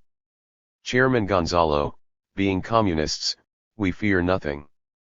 Moreover, our party has steeled us to challenge death itself, and to carry our life on our fingertips so that we may give it whenever the revolution demands it. We believe that this interview has overriding importance, it serves our party, serves the revolution, serves our people and our class, and also why not say it serves the international proletariat, the peoples of the world revolution. Whatever risk then, is nothing especially, I repeat, steeled as we are by the party. Ideological questions.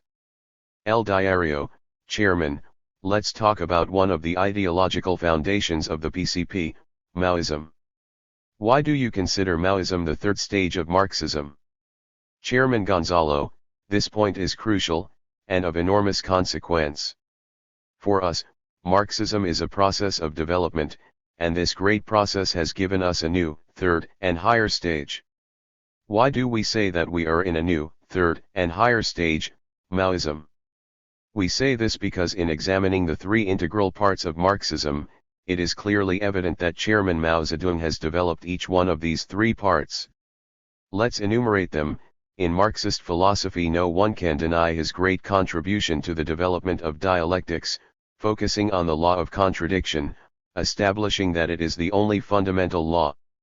On political economy, it will suffice to highlight two things. The first, of immediate and concrete importance for us, is bureaucrat capitalism, and second, the development of the political economy of socialism, since in synthesis we can say that it is Mao who really established and developed the political economy of socialism. With regard to scientific socialism, it is enough to point to People's War, since it is with Chairman Mao Zedong that the international proletariat has attained a fully developed military theory, giving us then the military theory of our class, the proletariat, applicable everywhere. We believe that these three questions demonstrate a development of universal character.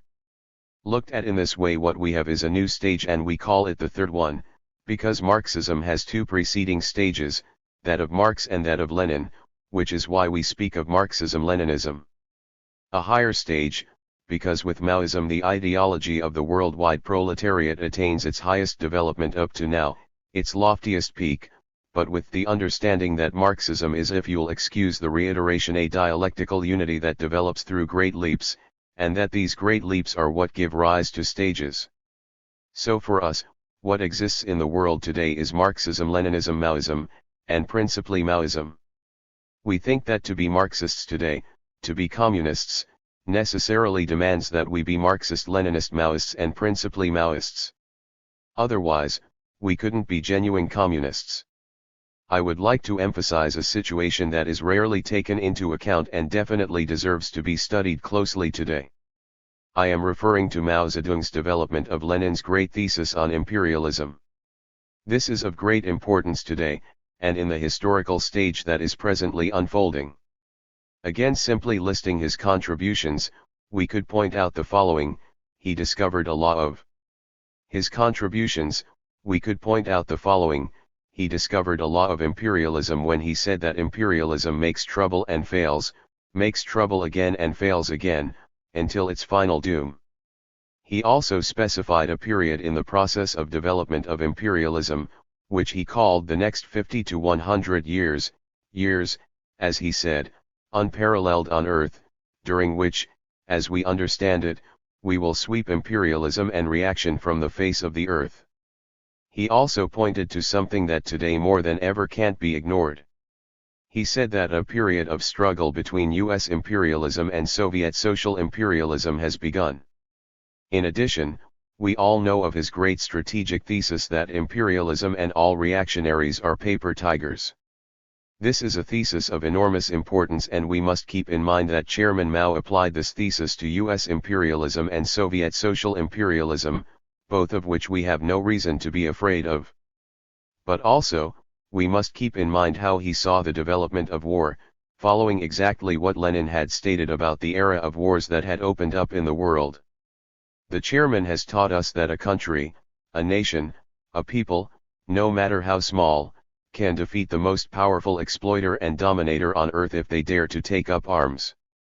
Moreover, he has taught us how to understand the process of war and how never to fall for nuclear blackmail. I believe that these are some questions that we must keep in mind in order to understand how Chairman Mao Zedong developed Lenin's great thesis on imperialism. And why do I insist on this?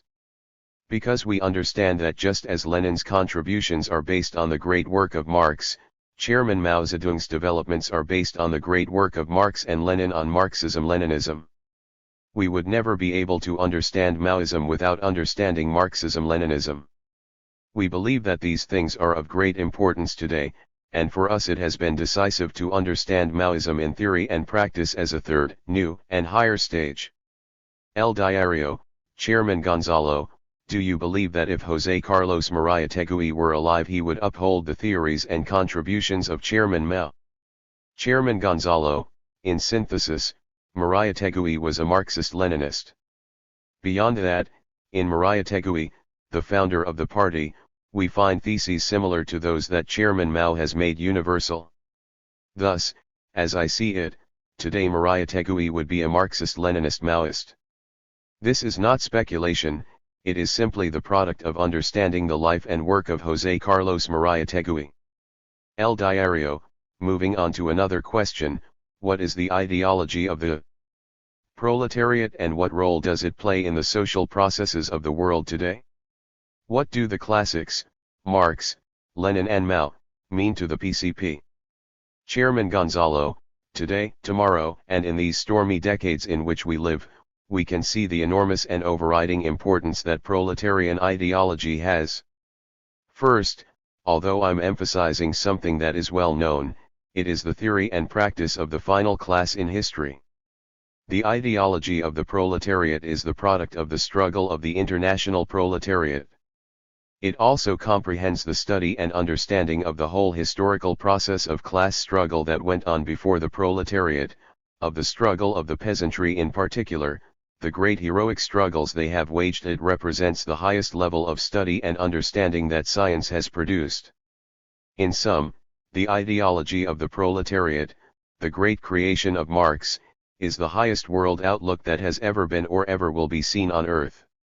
It is the world outlook, the scientific ideology that for the first time provided mankind, our class principally, and the people, with a theoretical and practical instrument for transforming the world.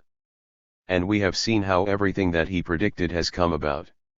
Marxism has been developing, it has become Marxism-Leninism, and today Marxism-Leninism-Maoism. And we see how this ideology is the only one capable of transforming the world, making revolution, and leading us to the inevitable goal of communism. It is of enormous importance. I would like to emphasize something, it is ideology, but it is scientific.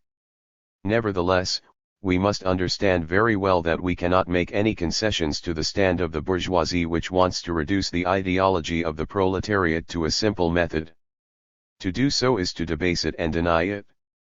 Please excuse my insistence, but as Chairman Mao said, it isn't enough to say it once, but 100 times, it isn't enough to say it to a few, but to many. Basing myself on this, I say that the ideology of the proletariat, Marxism-Leninism-Maoism, and today principally Maoism, is the only all-powerful ideology because it is true, and historical facts show that. It is the product, aside from what has already been said, of the extraordinary work of extraordinary historical figures like Marx, Engels, Lenin, Stalin, and Chairman Mao Zedong, to point out the most outstanding. But among them we give special emphasis to three, Marx, Lenin, and Chairman Mao Zedong as the three banners that are embodied, once again, in Marxism-Leninism-Maoism, and principally Maoism. And what, precisely, is our task today? It is to raise up the banner of our ideology, defend, and apply it, and to struggle energetically so that it will lead and guide the world revolution. Without proletarian ideology, there is no revolution. Without proletarian ideology, there is no hope for our class and the people. Without proletarian ideology, there is no hope for our class and the people. Without proletarian ideology, there is no communism. El Diario, speaking of ideology, why Gonzalo thought. Chairman Gonzalo, Marxism has always taught us that the problem lies in the application of universal truth. Chairman Mao Zedong was extremely insistent on this point, that if Marxism-Leninism-Maoism is not applied to concrete reality, it is not possible to lead a revolution, not possible to transform the old order, destroy it, or create a new one. It is the application of Marxism-Leninism-Maoism to the Peruvian Revolution that has produced Gonzalo thought. Gonzalo thought has been forged in the class struggle of our people, mainly the proletariat, in the incessant struggles of the peasantry, and in the larger framework of the world revolution, in the midst of these earth-shaking battles, applying as faithfully as possible the universal truths to the concrete conditions of our country. Previously we called it the guiding thought. And if today the party, through its Congress, has sanctioned the term Gonzalo thought, it's because a leap has been made in the guiding thought through the development of the People's War. In sum, Gonzalo thought is none other than the application of Marxism-Leninism-Maoism to our concrete reality. This means that it is principle specifically for our party, for the People's War and for the revolution in our country, and I want to emphasize that. But for us, looking at our ideology in universal terms, I emphasize once again, it is Maoism that is principle.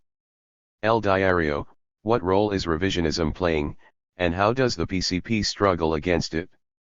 Chairman Gonzalo, first, we should remember that every advance of Marxism has been made amidst fierce struggle. And in this process of development of Marxism, old-style revisionism emerged and met its downfall in World War I. But since then, we communists have confronted a new revisionism, modern revisionism, that began to develop with Khrushchev and his lackeys, and which is now unleashing a new offensive against Marxism. Its principal centers are the Soviet Union and China. Revisionism arose as a complete negation of Marxism. Modern revisionism, likewise, is always aiming to substitute bourgeois philosophy for Marxist philosophy, going against political economy, particularly denying the growing impoverishment and the inevitability of the downfall of imperialism. Revisionism strives to falsify and twist scientific socialism in order to oppose the Revisionism strives to falsify and twist scientific socialism in order to oppose the class struggle and revolution, peddling parliamentary cretinism and pacifism. All these positions have been expounded by the revisionists, who have aimed for and continue to aim for the restoration of capitalism, the undermining and blocking of the world revolution, and to denigrate the conquering spirit of our class. But here I feel it is necessary to spell out some points to make this concrete. Revisionism behaves like any imperialism. For example, the Soviet Union, Soviet social imperialism, preaches and practices parliamentary cretinism. It mounts and conducts armed actions for the purpose of gaining world hegemony. It carries out aggression, pits one people against another, sets masses against masses, and divides our class and the people. In 1001 ways Soviet revisionism fights against everything that is truly Marxist and everything that serves the revolution. We are an example of how they do this. The social imperialists of the USSR have developed a perverse worldwide plan to become a hegemonic superpower using all the means at their disposal. This includes setting up phony parties, communist in name only, bourgeois workers' parties to use Engels' words. And this is how Chinese revisionism and all revisionists act, differing only with regard to their particular circumstances, according to who pulls their strings.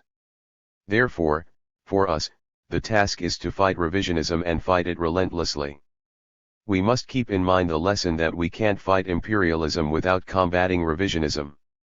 And our Congress has declared that we must wage a relentless and uncompromising struggle against imperialism, revisionism, and reaction worldwide. How should we carry out this struggle? In all spheres, the ideological, the economic, and the political, we must fight them in each one of these classic spheres. For if we should fail to carry out the struggle against revisionism, we wouldn't be communists. A communist has the obligation to combat revisionism, untiringly, and implacably. And we have fought against revisionism. We've fought against it since it first came on the scene. We were fortunate in this country to have been able to contribute by expelling them from the party in 1964, a fact they always try to hide. I want to make it very clear that the vast majority of the Communist Party united behind the banner of struggle against revisionism which Mao Zedong had unfurled, and they took aim at and struck blows against revisionism in the ranks of the Communist Party of that time until they expelled Del Prado and his gang. From that time up to the present we've continued fighting revisionism, not only. From that time up to the present we've continued fighting revisionism, not only here, but beyond our borders as well. We oppose it internationally, we oppose the Soviet social imperialism of Gorbachev, the Chinese revisionism of the perverse Deng Xiaoping, the Albanian revisionism of Ramiz Alia, follower of the revisionist Hakha, just as we oppose all revisionists, whether they follow the line of the social imperialists, the Chinese or Albanian revisionists, or anyone else.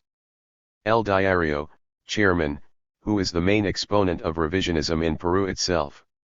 Chairman Gonzalo, the so-called Peruvian Communist Party, the one that publishes, or published, Unity, the fifth column of Soviet revisionism, headed by the crusty revisionist Jorge del Prado, who some consider to be a time-honored revolutionary. Secondly, there is Patria Roja, an agent of Chinese revisionism whose party hacks worship Deng. El Diario, do you think that the influence of revisionism among the Peruvian masses creates an adverse situation for the revolution? Chairman Gonzalo, if we keep in mind what Lenin taught us and what Chairman Mao in turn emphasized and continued to develop, we see that revisionism is an agent of the bourgeoisie in the ranks of the proletariat, and so it provokes splits. It divides the communist movement and communist parties, it divides the trade union movement, and it breaks up and divides the people's movement. Revisionism obviously is a cancer that has to be ruthlessly eliminated. Otherwise we won't be able to advance the revolution. Remembering what Lenin said, in a concise way, we must forge ahead on two questions, the question of revolutionary violence, and the relentless struggle against opportunism, against revisionism. I believe that in our country, in considering the situation of the masses, we must see not only this question, but what Engels called the colossal pile of rubbish. He taught us that when a movement lasts for decades, like the movement of the proletariat, and even more so the movement of the people, in our country, a great deal of rubbish piles up that needs to be swept away bit by bit. Our view is that this is something that has to be considered as well. How much can it influence the masses? Among the masses, what revisionism does is serve the cause of capitulation to internal reaction, concretely to the big bourgeoisie and the landlords, to the landlord bureaucrat capitalist dictatorship.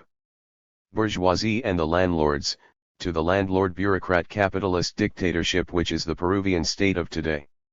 Internationally, it capitulates to imperialism and serves social imperialist hegemony or the desires for the same among certain powers evolving in that direction, like China. We believe that as the revolution and the people's war develop, as the class struggle sharpens, the people and the proletariat heighten their understanding more and more. And at the same time, as they are forced to witness the betrayal of the revisionists and opportunists of all kinds on a daily basis, and as they see even more of this in the future, the proletariat and the people will have to carry out their mission of sweeping the revisionists out of all the corners as best they can. Unfortunately, as Engels has taught us, they can't be eliminated all at once, as they are part of the colossal pile of rubbish. El Diario, do you believe that revisionism is being decisively defeated in this country? Chairman Gonzalo, to reiterate what the founders of Marxism have taught, to the extent that revisionism acts in concert with the reactionary state, the masses will come to understand its despicable role. As they see its actions, to the extent the people as a whole and the class see how they act, it's inevitable that they will more and more come to understand the pernicious role of the revisionists, as traffickers, sellouts of the workers, opportunists, and traitors.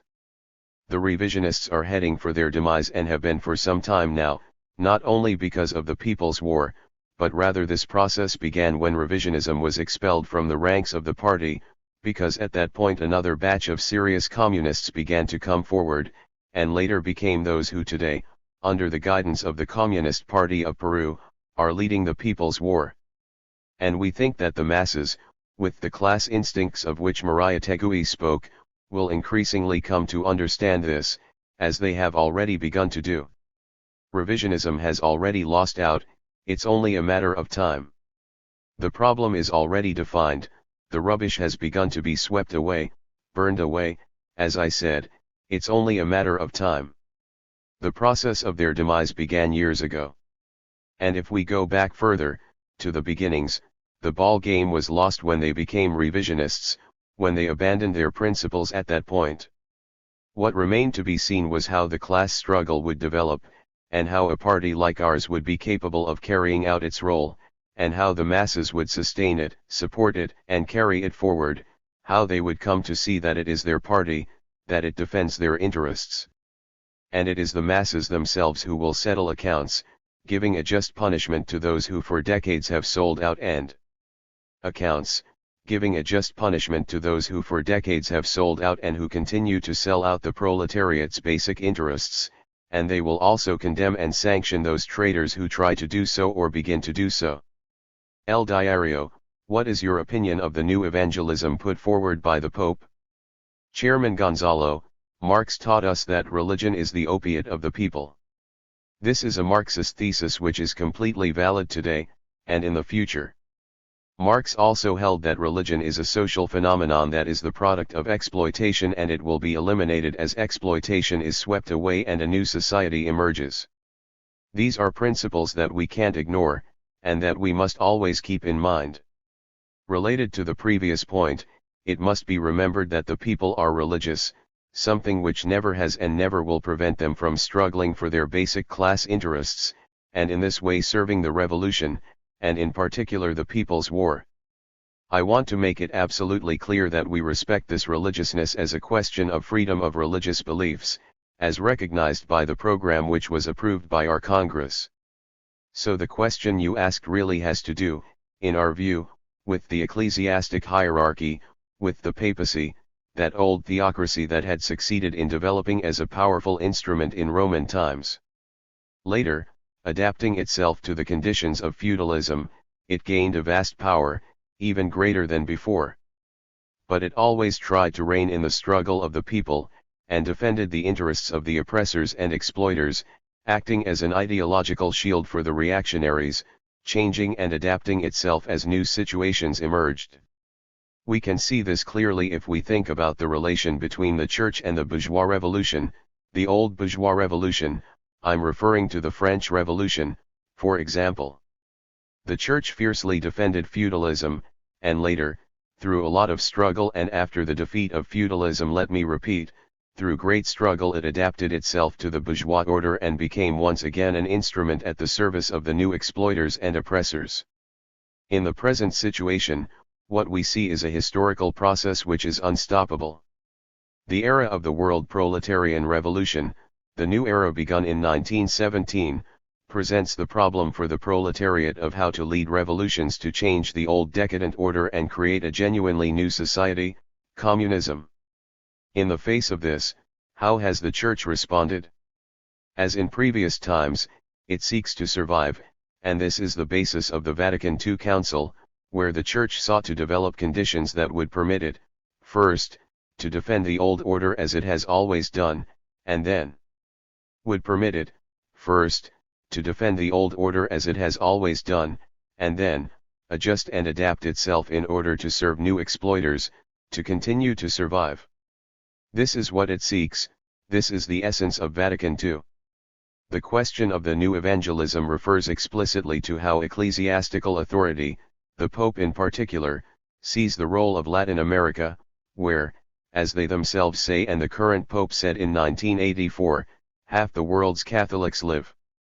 They are, consequently, trying to use the 500th anniversary of the discovery of America to push forward a so-called movement of new evangelism.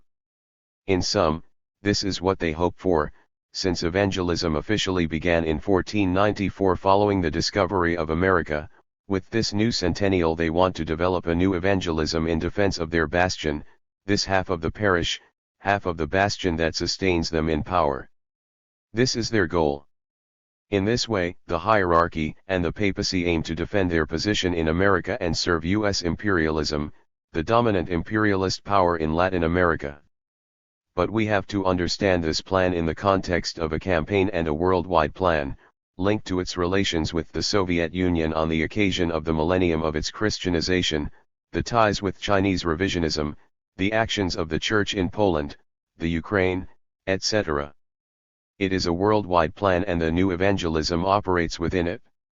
As always they are attempting to defend the existing social order, to be its ideological shield, because the ideology of reaction, of imperialism, has become decrepit.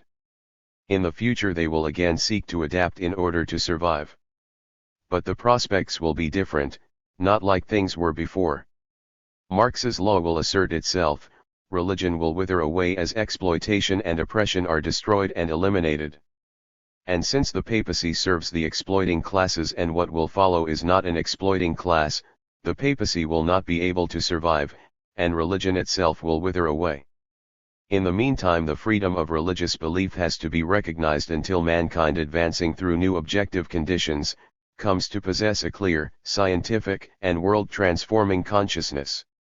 We must therefore analyze the new evangelism in the context of this plan of the Church to survive under new conditions, a transformation that they know must come. El Diario, Chairman, according to what you've said, could we conclude, or would you say that the frequent visits of the Pope to our country have some relation to the People's War and the support the Pope is giving to the Garcia Perez regime? Chairman Gonzalo, I believe that is right, that's the way it is in general. His visits to Latin America have to do with the importance of Latin America. And his visits to Peru have to do with how he called on us to lay down our arms while blessing the weapons of genocide, as he did various times during his 2 visits to Peru. El Diario, now, Chairman, what will be the attitude of the PCP towards the religious theocracy when this party assumes state power? Chairman Gonzalo, Marxism has taught us to separate church and state. This is the first thing we will do. Secondly, I want to repeat, we respect the freedom of religious belief of the people, applying fully the principle of freedom to believe, as well as not to believe, to be an atheist. That is how we will handle it. 2. On the party. El Diario, and moving to another subject of great importance in this interview, the party. What are the most important lessons to be drawn from the PCP's development? Chairman Gonzalo, on the development of the party and its lessons, we can understand its history by dividing it into 3 parts which correspond to the 3 periods of contemporary Peruvian society. The first period, the first part, is the founding of the party, in which we were fortunate to have José Carlos Mariátegui, a thoroughgoing Marxist-Leninist. But, inevitably, Mariátegui was opposed, negated, his line was abandoned, and the Constitutional Congress that he left as a pending task was never held. The so-called Constitutional Congress that was held approved, as we know, the so-called line of national unity, which was totally opposed to Mariátegui's theories. In this way the party fell headlong into opportunism, suffering from the influence of Browderism, which Del Prado was linked up with, and later, modern revisionism. This whole process takes us to the second period, that of the reconstitution of the party. This is, in sum, a struggle against revisionism. It is a period that we can clearly see beginning to unfold with a certain intensity in the beginning of the 60s. This process leads the members of the party to unite against the revisionist leadership and, as I have said before, to expel them in the IVTH conference of January 1964. The process of reconstitution continues to unfold in the party until 1978 to 1979, when it ends and a third period begins, the period of leading the People's War, which is the one we are living in now. What lessons can we draw from this? The first lesson is the importance of the basis of party unity, and its relation to the two-line struggle. Without this basis and its 3 elements, 1. Marxism, Leninism, Maoism, Gonzalo thought, 2. The program, and 3. The general political line, there would be no basis for building the party ideologically and politically. But without two-line struggle there would be no basis for party unity. Without a firm and thorough two-line struggle in the party, there is no way to firmly grasp the ideology, nor establish the program, nor the general political line, much less defend, apply, and develop them. For us the two-line struggle is fundamental, and that has to do with our view of the party as a contradiction, in accordance with the universal law of contradiction. A second lesson is the importance of People's War. A communist party's central task is the seizure of power for the proletariat, and the Communist Party's central task is the seizure of power for the proletariat and the people. Once constituted, and basing itself on the concrete conditions, the party must strive to carry out the seizure of power, which it can only do through people's war. The third important lesson is the need to forge leadership. Leadership is key, and it does not develop spontaneously but must be forged over a long period of intense and arduous struggle, particularly in order to provide leadership for a people's war. A fourth lesson we can sum up is the need to prepare the ground for the seizure of power. Just as the people's war is necessary to seize power, it is necessary to prepare the ground for the seizure of power. What do we mean by this? We must create organizational forms superior to those of the reactionaries. We believe that these are important lessons. A final one is proletarian internationalism, always developing the struggle as part of the international proletariat, always viewing the revolution as part of the world revolution, developing the people's war, as our party's slogan says, in the service of the world revolution. Why? Because in the final analysis a communist party has an irreplaceable final goal, communism. And, as has been established, onto that stage all must enter, or no one will. We believe that these are the most crucial lessons that we should sum up. El Diario, Chairman, what is the significance of José Carlos Mariátegui for the PCP? Chairman Gonzalo, for the PCP, Mariátegui is its founder. He built the party on a clear Marxist-Leninist basis. Consequently, he provided it with a clear ideological stand. For him, Marxism-Leninism was the Marxism of his era, of his time. He provided the party with a general political line. Mariátegui, the greatest Marxist that America has produced until now, left us his greatest work, the formation of the Communist Party of Peru. We understand very well what his loss meant for the party, but we should be clear on the fact that he gave his very life to fulfill this great work. What we mean is that founding the party took up his whole life. So he didn't have time to consolidate and develop the party. Just think about it, he died less than 2 years after its founding. A party needs time to consolidate, to develop, in order to carry out its historic task. We would like to point something out. As early as 1966 we stated that Mariátegui's road must never be abandoned, and that the task was to reclaim that road and develop it further. I want to emphasize, develop it further. Why? Because on a world level Marxism had already entered a new stage that is today Maoism. In our own country, bureaucrat capitalism in particular had developed right alongside the inexhaustible struggle of the proletariat and the Peruvian people, who have never ceased to struggle. For that reason, we set out to reclaim people, who have never ceased to struggle. For that reason, we set out to reclaim Mariátegui's road and develop it further. We have made the contribution of rediscovering Mariátegui and his validity with regard to the general laws which are the same and only need to be applied in the new national and international context, as I've explained. This has been our contribution. A lot could be said, but it is more worthwhile I believe to emphasize a few things. In 1975, Retomar a Mariátegui y reconstituir su partido reclaim Mariátegui and rebuild his party trans. Was published. In this brief document we showed, in opposition to many who today call themselves Mariáteguists, that Mariátegui was guilty as charged, an avowed Marxist-Leninist as he himself correctly said. We have stated the 5 elements that constitute his general political line. We showed that theories similar to those of Chairman Mao are found in Mariátegui. Here it's enough to point to questions regarding the United Front or the important question of violence.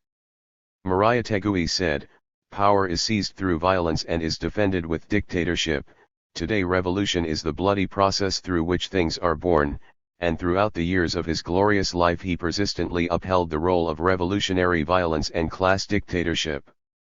He also said that no matter how big a majority you might have in parliament, it could only serve to dissolve a cabinet, but never to do away with the bourgeois class. What is absolutely clear, and must be emphasized because it is key to his thought, is that Mariátegui was anti-revisionist.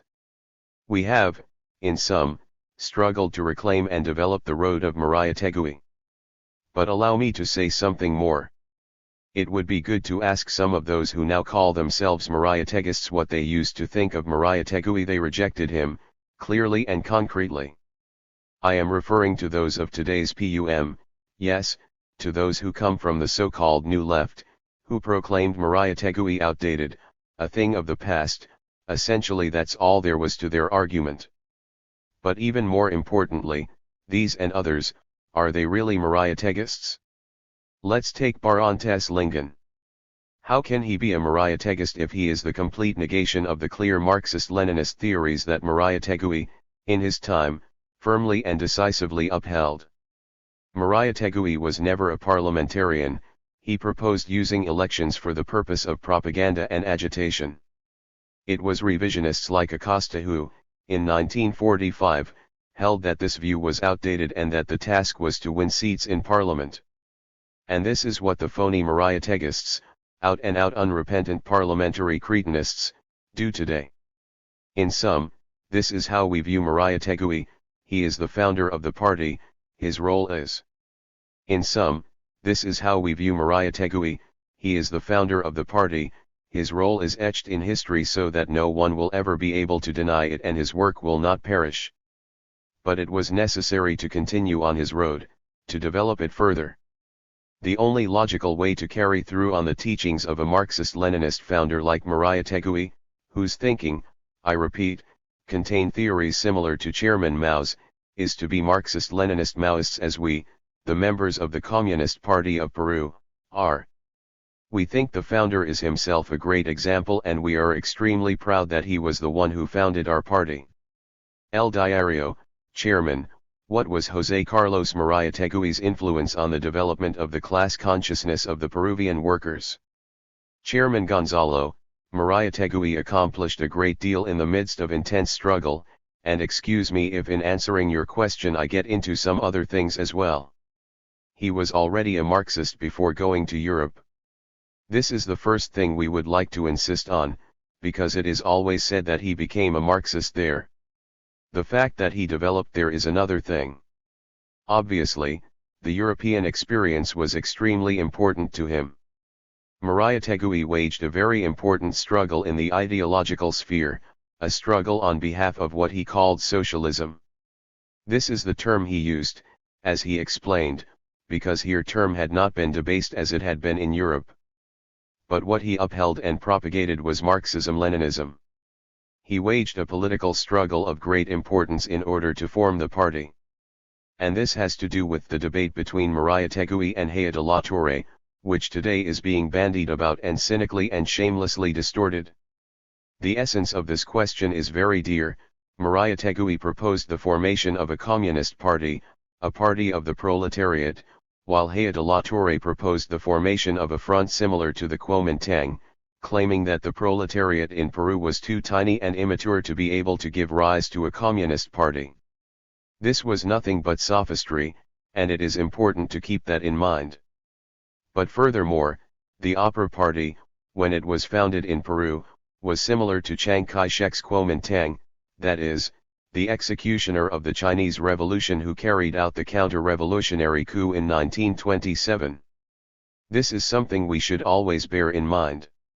Why do I emphasize this problem? Because now they are talking about Anhaya Mariategism, even Anhaya Leninism. Ridiculous. Mariah Tegui indeed was a Marxist-Leninist, Haya was never a Marxist or a Leninist. Never. He always opposed Lenin's theories. It's necessary to emphasize this because we can't let them get away with shameless distortions like these which, in the final analysis, are nothing but a mess, a hodgepodge thrown together in order to promote an alliance between the present-day APRA and the United Left Izquierda Unida, IU, trans. This is really the bottom line. The rest, cheap hoaxes. Well, but to answer your question, Mariah Tegui did all this linked to the masses, to the proletariat, to the peasantry. He was theoretically and practically involved in the formation of the CGTP Confederación General de Trabajadores del Perú Trans, which is the product mainly of his work. but the CGTP that he founded in the latter part of the 20s is not the present-day CGTP, which is the complete negation of what Maria Tegui had established. He also developed work with the peasantry. The peasant question was a central one for him. He saw it as the agrarian question, and essentially the Indian question, as he explained so well. Likewise, he worked with the intellectuals, as well as with women and the youth. Maria Tegui developed his work in connection with the masses, showing them the way, establishing concrete forms of organization and acting decisively to further develop the organization of the proletariat and the people of Peru. El Diario, continuing on the same theme, why does the PCP give so much importance to the fraction that reconstituted the party? Chairman Gonzalo, this is an important subject that is not well known outside the ranks of the party. Let's begin with this. Lenin set forward the concept of the fraction, conceiving of it as a group of like-minded persons solidly united in action around principles in their purest form, and that a fraction must openly state its political positions in order to carry out the struggle and develop the party. It is this Leninist conception that we adopted to build the fraction in our party. The fraction began to form in the early 60s, and its formation was related to the worldwide struggle between Marxism and revisionism, which was obviously reflected in our country. The fraction began to pose the problem of how to develop the revolution in Peru, and found these issues dealt with in Chairman Mao Zedong's works, which had by then begun to arrive in our country. What issues did we focus on? We put forward that the revolution in Peru needed a party with a solid ideological and political foundation, that the peasantry was the main force in our society while the proletariat was the leading class, and that the road we must follow was from the countryside to the city. This is how we unfolded things. The fraction contributed to the struggle against Del Prado's revisionism, and we were part of all those who united to sweep the Del Prado clique from the ranks of the party and expel them. The fraction continued to evolve within a framework in which there were several fractions in the PERI, a fraction headed by Paredes and two others that didn't act. Fractions in the PERI, a fraction headed by Paredes and two others that didn't act openly, but went against the Leninist criteria for a fraction, and acted instead as a party within a party. I'm referring to Patria Roja, with its so-called Chincan group, and the self-proclaimed Bolshevik group. And then there was our fraction centered in the Ayacucho region. The fraction concentrated its efforts, the line having already been set in the VTH Conference of 1965 on raising for consideration the question of the three instruments of the revolution. This gave rise to a poorly led internal struggle. Because it lacked sufficient cohesion, the party exploded. Thus, first Patria Roja left the party, expelled for following a right opportunist line, negating Chairman Mao, negating Maria Tegui, negating the existence of a revolutionary situation in Peru. Three fractions remained. Later, at the VIIth Conference held in 1969, we agreed on the basis of party unity and on the reconstitution of the party, two issues that the fraction had raised, just as in 1967 it had raised fundamental questions in an expanded meeting of the political commission of that time. Paredes and his group weren't in agreement with the reconstitution of the party, nor with the basis of party unity, and mounted a plan to destroy the party since they could not control it. This was their sinister plan. A sharp struggle was waged against this right liquidationism, leaving two fractions, ours and the self-proclaimed Bolshevik group, which was developing as left liquidationist. They held, for example, that there was stability in society and therefore a revolutionary situation did not exist. They said that fascism would wipe us out, that mass work wasn't possible, that we should concentrate on training cadre through study groups, etc. As a result of this struggle, the fraction had to assume the task of reconstituting the party by itself. Lenin said that there comes a time when it's necessary for a genuinely revolutionary fraction to rebuild the party. This is the task that the fraction assumed. Here one might ask, why did the fraction shoulder the task of reconstituting the party? Why didn't it found another party as was the fashion, and still is today? The first reason is because the party was founded in 1928 on a clear Marxist-Leninist basis, and so it had a great deal of experience, experience drawn from both positive and negative lessons. What's more, Lenin said that when one is in a party that is deviating, moving off course, or falling headlong into opportunism, one has the duty to strive to put it back on the right course. Not to do so is a political crime. So the importance of the fraction is that it carried out this role, contributing to the reconstitution of the party, beginning with laying the ideological and political foundation. We based ourselves on Maoism, which at that time was called Mao Zedong thought, and on the establishment of a general political line. The fraction has the great distinction of establishment of a general political line.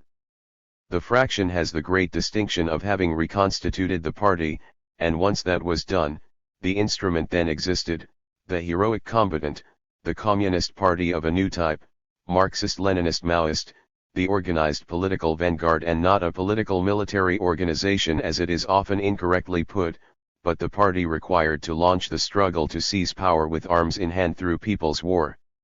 El Diario, how has the party changed through the People's War? Chairman Gonzalo, first, and most important, the work leading up to the People's War helped us to come to understand Maoism as a new, third, and higher stage of Marxism. It has helped us develop the militarization of the party and its concentric construction. Through the People's War, a people's guerrilla army has been forged. It was formed not long ago, in 1983. The People's Guerrilla Army is important. It is the principal form of organization corresponding to the People's War, which is the principal form of struggle. The People's Guerrilla Army, which we have founded and which is developing vigorously, is being built based on Chairman Mao Zedong's theories, and on a very important thesis of Lenin's concerning the People's Militia. Lenin, concerned that the army could be usurped and used to bring about a restoration, held that a people's militia should assume the functions of the army, police, and administration. This is an important thesis, and the fact that Lenin was not able to put it into practice due to historical circumstances does not make it any less important and valid. It is so important that Chairman Mao himself paid a lot of attention to the task of developing a people's militia. So our army has these features, and it was formed by taking those experiences into account. But, at the same time, it has its own specific features. We have a structure composed of three forces, a main force, a local force, and a base force. We have no independent militia, because it exists in the ranks of the army itself, which was formed according to this criteria. It was the above-mentioned principles which guided us, but we also think it's correct to say that the People's Guerrilla Army could not have been built in any other way given our concrete conditions. This army, all the same, has been able to act in every situation and can be readjusted and reorganized as necessary in the future. Another thing that has come out of the People's War, its main achievement, is the new power. We see the question of the new power as being linked to the question of the United Front, basing ourselves on what Chairman Mao said in his work on New Democracy. We've also kept in mind the long and putrid experience with frontism in Peru, where they bastardized and continue to bastardize the United Front, yesterday with the so-called National Liberation Front and today mainly with the self-proclaimed United Left and other monstrosities in formation like the much cackled about socialist convergence. In other words, we always take into account the principles and concrete conditions of our reality. That is why we don't understand why they call us dogmatists. In the final analysis, paper will put up with whatever is written on it. This has led us to form the Revolutionary Front for the Defense of the People, Frente Revolucionario de Defensa del Pueblo, FRDP-trans. Here is another point. We were the ones who formed the first front for the defense of the people in Ayacucho. Patria Roja appropriated this heroic example, but deformed it in creating their FEDIP. Even the name is wrong. If this is a front for defense of the people, why doesn't it defend the interests of the people? We build the Revolutionary Front for the defense of the people only in the countryside, and in the form of the people's committees it becomes the basis of power. And those people's committees in an area form a base area, and all the base areas together we call the new Democratic People's Republic in formation. In the cities we have established the revolutionary movement for the defense of the people, which also serves to wage the people's war in the city, gather forces, undermine the reactionary order and develop the city, gather forces, undermine the reactionary order and develop the unity of class forces in preparation for the future insurrection. Other changes have to do with the forging of cadre. Obviously war forges in a different way. It steels people, permits us to imbue ourselves more deeply with our ideology, and forge iron-like cadre who dare to challenge death, to snatch the laurels of victory from the clutches of death. Another change in the party that we could point to, but on a different plane, has to do with the world revolution. The People's War has enabled the party to demonstrate clearly how, by grasping Marxism-Leninism-Maoism, we can develop a people's war without being subordinate to any power, be it a superpower or any other power, how it's possible to rely on our own strength to carry forward people's war. All this has given the party prestige on an international level that it never had before, and this is not vanity, far from it, it's just a simple fact, and it has also allowed us to serve the development of the world revolution as never before. In this way the party, through the People's War, is fulfilling its role as the Communist Party of Peru. El Diario: how do the workers and peasants participate in the People's Guerrilla Army? Chairman Gonzalo: the peasantry, especially the poor peasants, are the main participants as fighters and commanders at different levels in the People's Guerrilla Army. The workers participate in the same ways, although the percentage of workers at this time is insufficient. El Diario: Chairman: where has the new power developed most? In the countryside or in the city? Chairman Gonzalo: we are developing the new power only in the countryside. In the cities it will be developed in the final stage of the revolution. It is a question of the process of people's war. I think that when we analyze people's war we'll be able to deal with this point a little more. El Diario: Chairman: moving on a bit, the documents of the Communist Party establish you as the leader of the party and the revolution. What does this imply, and how is it different from the revisionist theory of the cult of the personality? Chairman Gonzalo: here we must remember how Lenin saw the relationship between the masses, classes, the party, and leaders. We believe that the revolution, the party, our class, generate leaders, a group of leaders. It has been like this in every revolution. If we think, for instance, about the October Revolution, we have Lenin, Stalin, Sverdlov and a few others, a small group. Similarly, in the Chinese Revolution there's also a small group of leaders, Chairman Mao Zedong, and his comrades Kang Sheng, Chiang Qing, Chiang Chuntiao, among others. All revolutions are that way, including our own. We could not be an exception. Here it's not true that there is an exception to every rule, because what we're talking about here is the operation of certain laws. All such processes have leaders, but they also have a leader who stands out above the rest or who leads the rest, in accordance with the conditions. Not all leaders can be viewed in exactly the same way. Marx is Marx, Lenin is Lenin, Chairman Mao is Chairman Mao. Each is unique, and no one is going to be just like them. In our party, revolution, and people's war, the proletariat, by a combination of necessity and historical chance, has brought forth a group of leaders. In Engels' view, it is necessity that generates leaders, and a top leader, but just who that is determined by chance, by a set of specific conditions that come together at a particular place and time. In this way, in our case too, a great leadership. Particular place and time. In this way, in our case too, a great leadership Haifatura has been generated. This was first acknowledged in the party at the expanded National Conference of 1979. But this question involves another basic question that can't be overlooked and needs to be emphasized. There is no great leadership Haifatura that does not base itself on a body of thought, no matter what its level of development may be. The reason that a certain person has come to speak as the leader of the party and the revolution, as the resolutions state, has to do with necessity and historical chance and, obviously, with Gonzalo thought. None of us knows what the revolution and the party will call on us to do, and when a specific task arises, the only thing to do is assume the responsibility. We have been acting in accordance with Lenin's view, which is correct. The cult of personality is a revisionist formulation.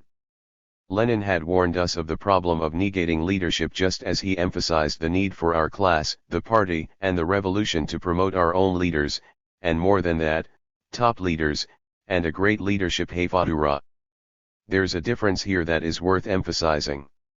A leader is someone who occupies a certain position, whereas a top leader and great leadership Haifatura, as we understand it, represent the acknowledgement of party and revolutionary authority acquired and proven in the course of arduous struggle, those who in theory and practice have shown they are capable of leading and guiding us toward victory and the attainment of the ideals of our class.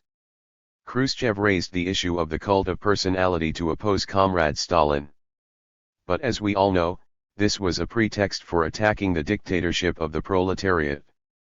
Today, Gorbachev again raises the issue of the cult of personality, as did the Chinese revisionists Liu Shaoqi and Deng Xiaoping. It is therefore a revisionist thesis that in essence takes aim against the proletarian dictatorship and the great leadership Haifatura and great leaders of the revolutionary process in order to cut off its head. In our case, it aims specifically at robbing the People's War of its leadership. We do not yet have a dictatorship of the proletariat, but we do have a new power that is developing in accordance with the norms of new democracy, the joint dictatorship of the workers, peasants, and progressives. In our case, they seek to rob this process of leadership, and the reactionaries and those who serve them know very well why they do this, because it is not easy to generate great leaders and great leadership. And a people's war, like the one in this country, needs great leaders and a great leadership, someone who represents the revolution and heads it, and a group capable of leading it uncompromisingly. In sum, the cult of the personality is a sinister revisionist formulation which has nothing to do with our concept of revolutionary leaders, which conforms with Leninism. El Delario, what significance does the convening of the First Congress of the Communist Party of Peru have for you and your party? Chairman Gonzalo, coming back to this, we would like to mention some points. We would like to reiterate that it is a landmark victory. It is the fulfillment of an obligation set forth by the founder himself. We have held the First Congress of the Communist Party of Peru. What does this imply? We reaffirm that none of the four congresses that took place up until 1962, during a period in which we were developing within the existing party, none of these was a Marxist Congress. None of them adhered strictly to the outlook of the proletariat.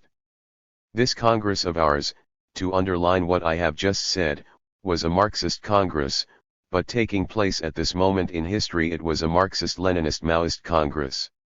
And because Maoism is the third, new, and highest stage, it is, in the final analysis, the principal of the three. But there is also Gonzalo thought, because the Congress was based on this thought which has crystallized in the process of applying the universal truth of Marxism, Leninism, Maoism to our concrete conditions. For all these reasons it was a Marxist Congress, a Congress of Marxism, Leninism, Maoism, Gonzalo thought. This Congress has allowed us to make a summation of our whole process of development and to draw positive and negative lessons. This Congress has allowed us to affirm the basis of party unity made up of its three elements: 1. The ideology of Marxism, Leninism, Maoism, Gonzalo thought; 2. The program; and 3. The general political line, and at its center, the military line. Another achievement of the Congress is that it has laid a solid foundation for the prospective seizure of power. I reiterate, prospective. Being in the midst of people's war is what has enabled us to carry out the Congress. And we say this because as far back as 1967 we proposed holding a fifth Congress, and in 1976 we proposed a Congress of Reconstitution. For a number of years we made attempts, but we were not able to pull it together. Why? This speaks to what has happened in many parties that are preparing to take up arms, to enter into armed struggle. They become entangled in big and explosive internal struggles that lead to divisions and end up short-circuiting the development of the struggle to seize power by force of arms. This led us to postpone the Congress in I-978 and to wait until we were in the midst of people's war to hold it. We simply reasoned that once we were at war, who would be able war to hold it? We simply reasoned that once we were at war, who would be able to oppose the people's war? A Congress and party with guns in hand, waging a powerful people's war, how would anyone be able to oppose developing the people's war? At that point they wouldn't be able to do us any real harm. The Congress has pushed forward our development in other aspects. It has made us see and understand the process of people's war more deeply, and in particular, the need to prepare for the seizure of power. The Congress has also brought about a leap in the struggle, and this is good. It is necessary to say it clearly, although some may want to misinterpret it, but, in short, we are not bothered anymore by misinterpretations or by alien and non-revolutionary elements. The Congress clarified that with respect to the two-line struggle in the party, revisionism is the main danger. This deserves a little explanation. At this time there is no right opportunist line in the party, only isolated rightist attitudes, ideas, approaches, and even some isolated rightist positions. But precisely by delving into this question the Congress concluded that targeting revisionism as the main danger is the best way the party can ward off and prevent the emergence of a right opportunist line, which would be a revisionist line. Chairman Mao emphasized that we must always be concerned about revisionism because it is the main danger facing the world revolution. So we also take into consideration the situation outside our ranks, since any rightist tendency in the party, expressed in attitudes, ideas, approaches, and positions of a rightist nature, has to do with ideological processes, with the repercussions of the class struggle, and the campaigns of the reactionary state, with the actions of revisionism itself in our country, with the counter-revolutionary activities of imperialism, especially the contention between the two superpowers, and the sinister role of revisionism on a world scale. So the party prepares us and we raise our guard. And thus by waging a firm and far-sighted two-line struggle among the people, because I repeat, there is no right opportunist line, we can avoid the emergence of a revisionist line. What we've said may be misinterpreted, but it's necessary to say things plainly and teach the people. The Congress has armed us and demands that we look out for revisionism and combat it relentlessly. Wherever it should present itself, beginning with preventing and combating whatever form it might take within the party itself. And in this way we will also be better armed to fight revisionism outside our ranks and on a world scale. This is one of the most important points of the Congress. The Congress has given us great unanimity. Yes, unanimity. We adhere closely. The Congress has given us great unanimity. Yes, unanimity. We adhere closely to what Lenin demanded, that a party, in order to face complex and difficult situations like those we face daily and will face even more in the decisive moments that are unfolding and will unfold, has to have unanimity. We must carry out struggle in order to have a clear and defined line, a common understanding, in order to have iron-like unity and to strike powerful blows. So the Congress has also given us unanimity, but attained, I insist, through two-line struggle. This is how we do things. Why is this so? I repeat again, the party is a contradiction and every contradiction consists of two aspects in struggle. This is the way it is and no one can escape this. So today our party is more united than ever, and more united because of the lofty tasks that must be undertaken with firmness and determination. On another level, the Congress obviously selected a Central Committee, and since it is the first Congress, we have the first Central Committee. The Congress has given us all these things and, finally, as we well know, since this is the highest level of a party, what has been sanctioned there has been ratified at the highest organizational level. Today, all this makes us stronger, more united, more determined, more resolute. But there is something that is worth emphasizing again. The Congress is the offspring of the party and of the war. Without the People's War, this historic task, which had been pending for nearly 60 years since the party's founding in 1928, would not have been accomplished. But what is important is that the Congress strengthens the development of the People's War. It returns to the People's War 100-fold what the People's War contributed to the realization of the Congress. The People's War is stronger now and will gain even greater force, much more than before. For all these reasons, the Congress is for us, the members of the Communist Party of Peru, an immortal milestone of victory, and we are certain that it will be imprinted in the history of our party forever.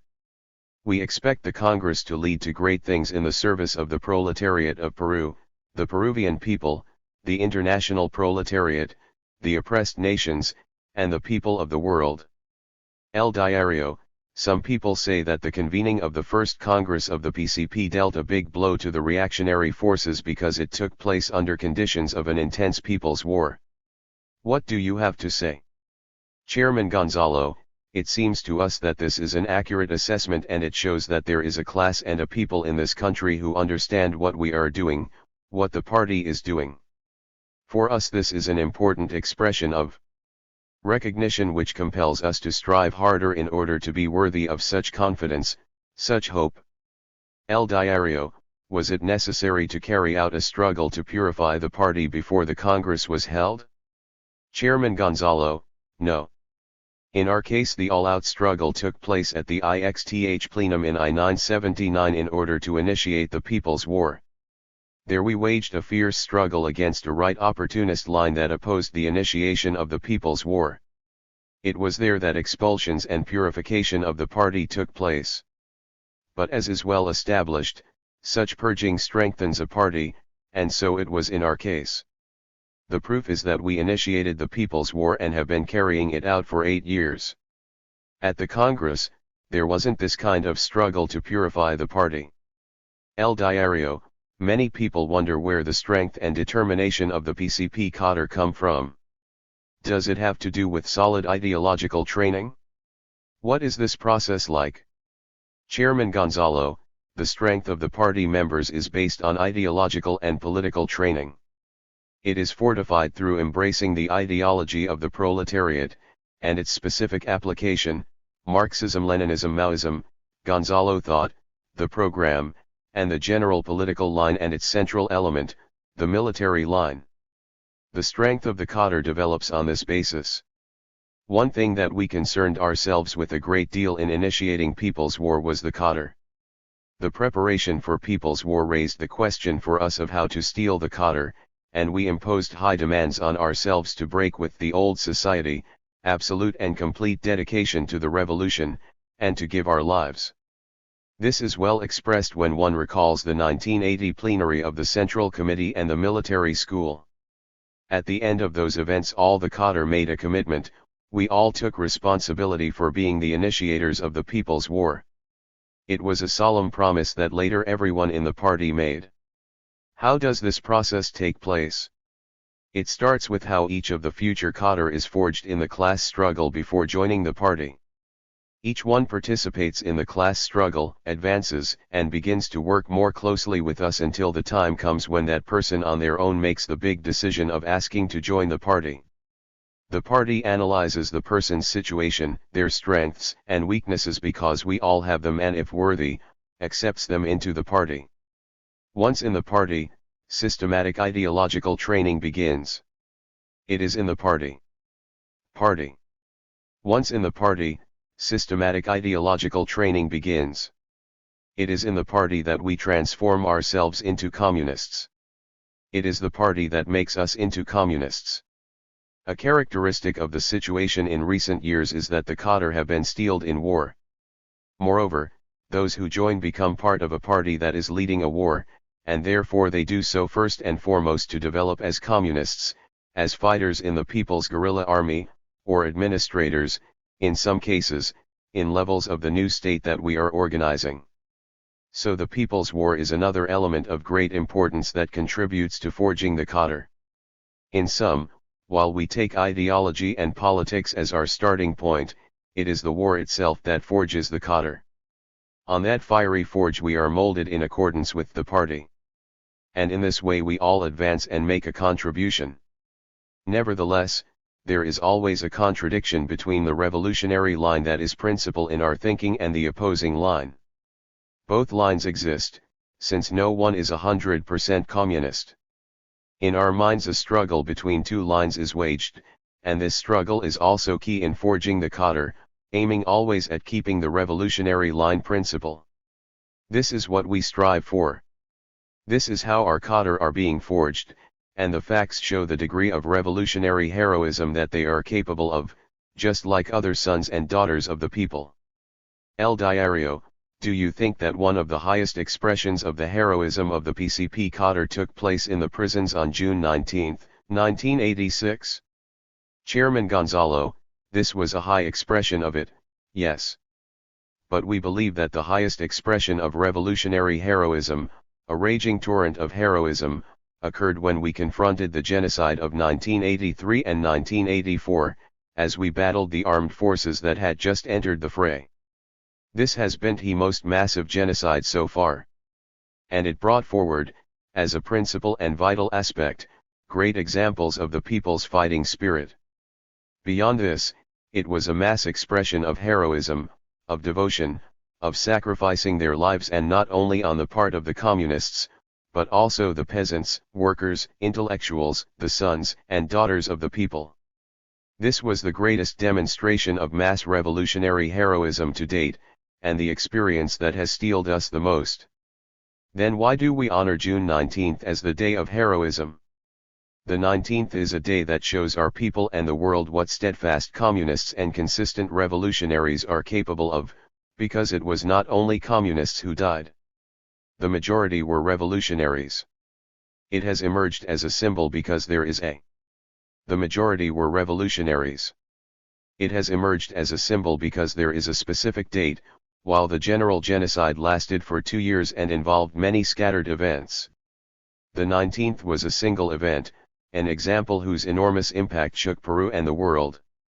For this reason we honor June 19th as the day of heroism.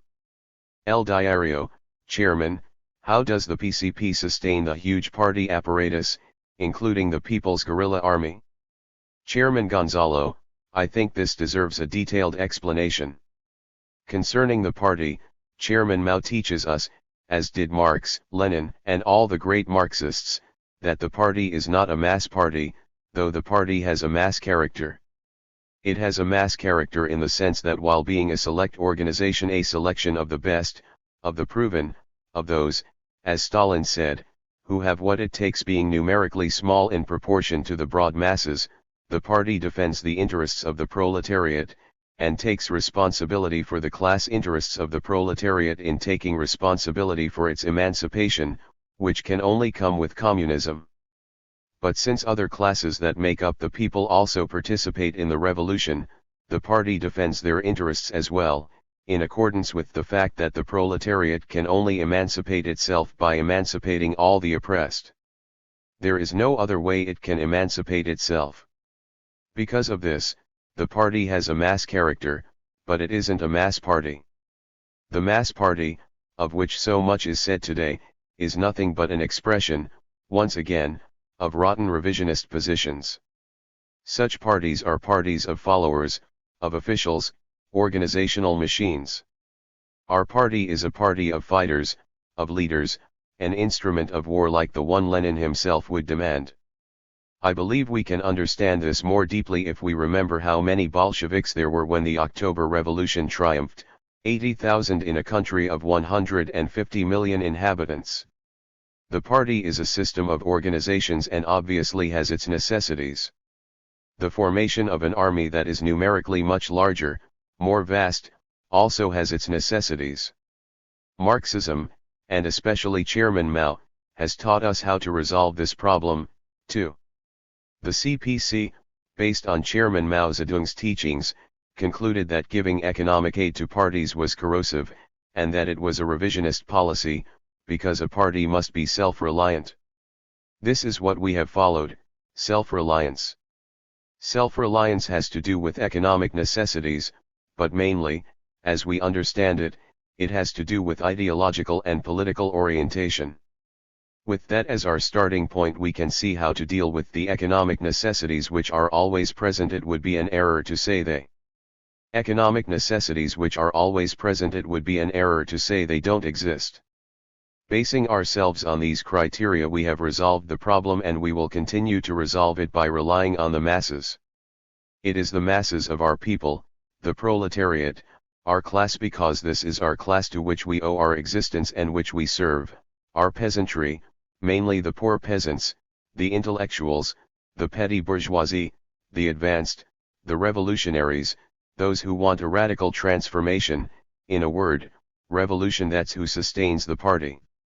It is mainly the peasantry and the proletariat who sustain it.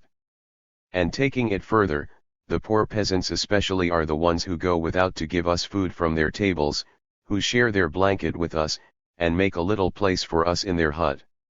They are the ones who sustain us, support us, and even give us their own blood, as does the proletariat, as do the intellectuals. This is how we are developing. This is what we base ourselves on. This problem brings us to the following questions. Since we start from this basis, it allows us to be independent, to be under no one's command. Because in the international communist movement it became the habit to obey commands. Khrushchev was a champion at issuing commands, as is Gorbachev today, or that sinister character Deng.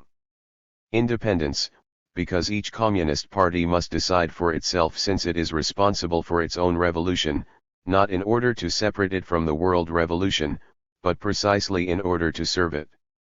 This allows us to make our own decisions, to decide for ourselves. Chairman Mao said it like this: we were given a lot of advice, some good, some bad. We accepted the good and rejected the bad. But if we had accepted some erroneous principle, the responsibility would not have belonged to those who gave the advice, but to us. Why? Because we make our own decisions. That comes with independence, and it leads to self-sufficiency, to self-reliance. Does this mean that we don't recognize proletarian internationalism? No, on the contrary, we are fervent and consistent practitioners of proletarian internationalism. And we are confident that we have the support of the international proletariat, the oppressed nations, the peoples of the world, the parties or organizations that remain loyal to Marxism whatever their degree of development, and we recognize that the first thing that they give us, their primary support, is their own struggle. The propaganda or celebrations that they carry out are a form of support that is creating favorable public opinion, and this is an expression of proletarian internationalism. Proletarian internationalism also underlies the advice they give us and the opinions they express. But, I insist, we underlies the advice they give us and the opinions they express. But, I insist, we are the ones who must decide whether we accept these or not. If they are correct, we welcome them, obviously, because between parties we have the obligation to help each other, especially in such difficult and complex times. Then, to reiterate, all the struggles waged by the proletariat, the oppressed nations, the peoples of the world, the parties and organizations steadfast and loyal to Marxism, all that struggle is the primary concrete form of proletarian internationalist help. Nevertheless, the greatest assistance we have is undying Marxism-Leninism, Maoism, the ideology of the international proletariat, which has been generated by the working class through long decades and thousands of struggles all over the world.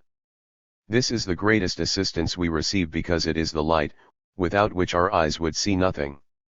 But with this light our eyes can see and our hands can act. This is how we see this problem, and this is how we advance.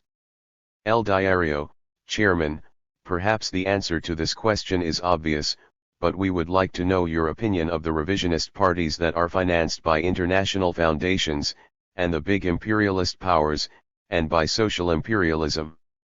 Chairman Gonzalo, they have betrayed the world revolution, betray revolution in every country, and betray our class and the people, because to serve superpowers or imperialist powers, to serve revisionism, especially social imperialism, to dance to their tune, to be pawns in their game of world domination is to betray the revolution. Three People's War. El Diario, Chairman, let's talk about the People's War now. What does violence mean to you, Chairman Gonzalo? Chairman Gonzalo, with regard to violence, we start from the principle established by Chairman Mao Zedong: violence, that is, the need for revolutionary violence, is a universal law with no exception. Revolutionary violence is what allows us to resolve fundamental contradictions by means of an army, through people's war.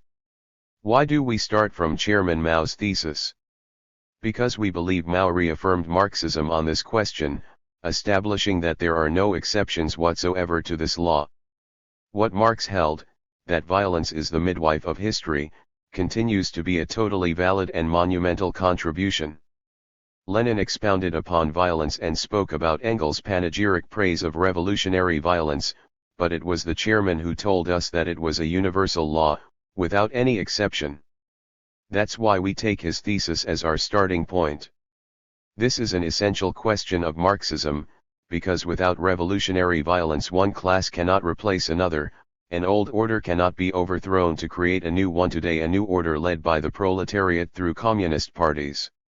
The problem of revolutionary violence is an issue that is more and more being put on the table for discussion, and therefore we communists and revolutionaries must reaffirm our principles. The problem of revolutionary violence is how to actually carry it out with people's war. The way we see this question is that when Chairman Mao Zedong established the theory of people's war and put it into practice, he provided the proletariat with its military line, with a military theory and practice that is universally valid and therefore applicable everywhere in accordance with the concrete conditions. We see the problem of war this way: war has two aspects, destructive and constructive. Construction is the principal aspect. Not to see it this way undermines the revolution, weakens it. On the other hand, from the moment the people take up arms to overthrow the old order, from that moment, the reaction seeks to crush, destroy, and annihilate the struggle, and it uses all the means at its disposal, including genocide. We have seen this in our country, we are seeing it now, and will continue to see it even more until the outmoded Peruvian state is demolished.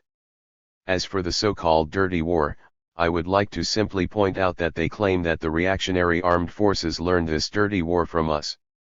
This accusation clearly expresses a lack of understanding of revolution, and of what a people's war is. The reaction, through its armed forces and other repressive forces, seeks to carry out their objective of sweeping us away, of eliminating us. Why? Because we want to do the same to them, sweep them away and eliminate them as a class. Maria Tegui said that only by destroying, demolishing the old order could a new social order be brought into being. In the final analysis, we judge these problems in light of the basic principle of war established by Chairman Mao, the principle of annihilating the enemy's forces and preserving one's own forces. We know very well that the reaction has used, is using, and will continue to use genocide. On this we are absolutely clear. And consequently this raises the problem of the price we have to pay, in order to annihilate the enemy and to preserve, and even more to develop our own forces. We have to pay a price in war, a price in blood, the need to sacrifice a part for the triumph of the people's war. As for terrorism, they claim we're terrorists. I would like to give the following answer so that everyone can think about it: has it or has it not been Yankee imperialism, and particularly Reagan, who has branded all revolutionary movements as terrorists? Yes or no? This is how they attempt to discredit and isolate us in order to crush us. That is their dream. And it's not only Yankee imperialism and the other imperialist powers that combat so-called terrorism. So does social imperialism and revisionism, and today Gorbachev himself proposes to unite with the struggle against terrorism. And it isn't by chance that at the 25th Congress of the Party of Labour of Albania Ramiz Alia dedicated himself to combating it.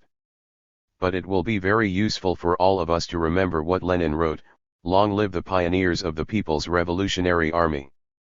It is no longer a plot against some detested individual, no act of vengeance or desperation, no mere intimidation. No, it was a well thought out and prepared commencement of operations by a contingent of the Revolutionary Army, planned with due regard for the correlation of forces. Fortunately, the time has passed when revolution was made by individual revolutionary terrorists, because the people were not revolutionary. The bomb has ceased to be the weapon of the solitary bomb thrower, and is becoming an essential weapon of the people.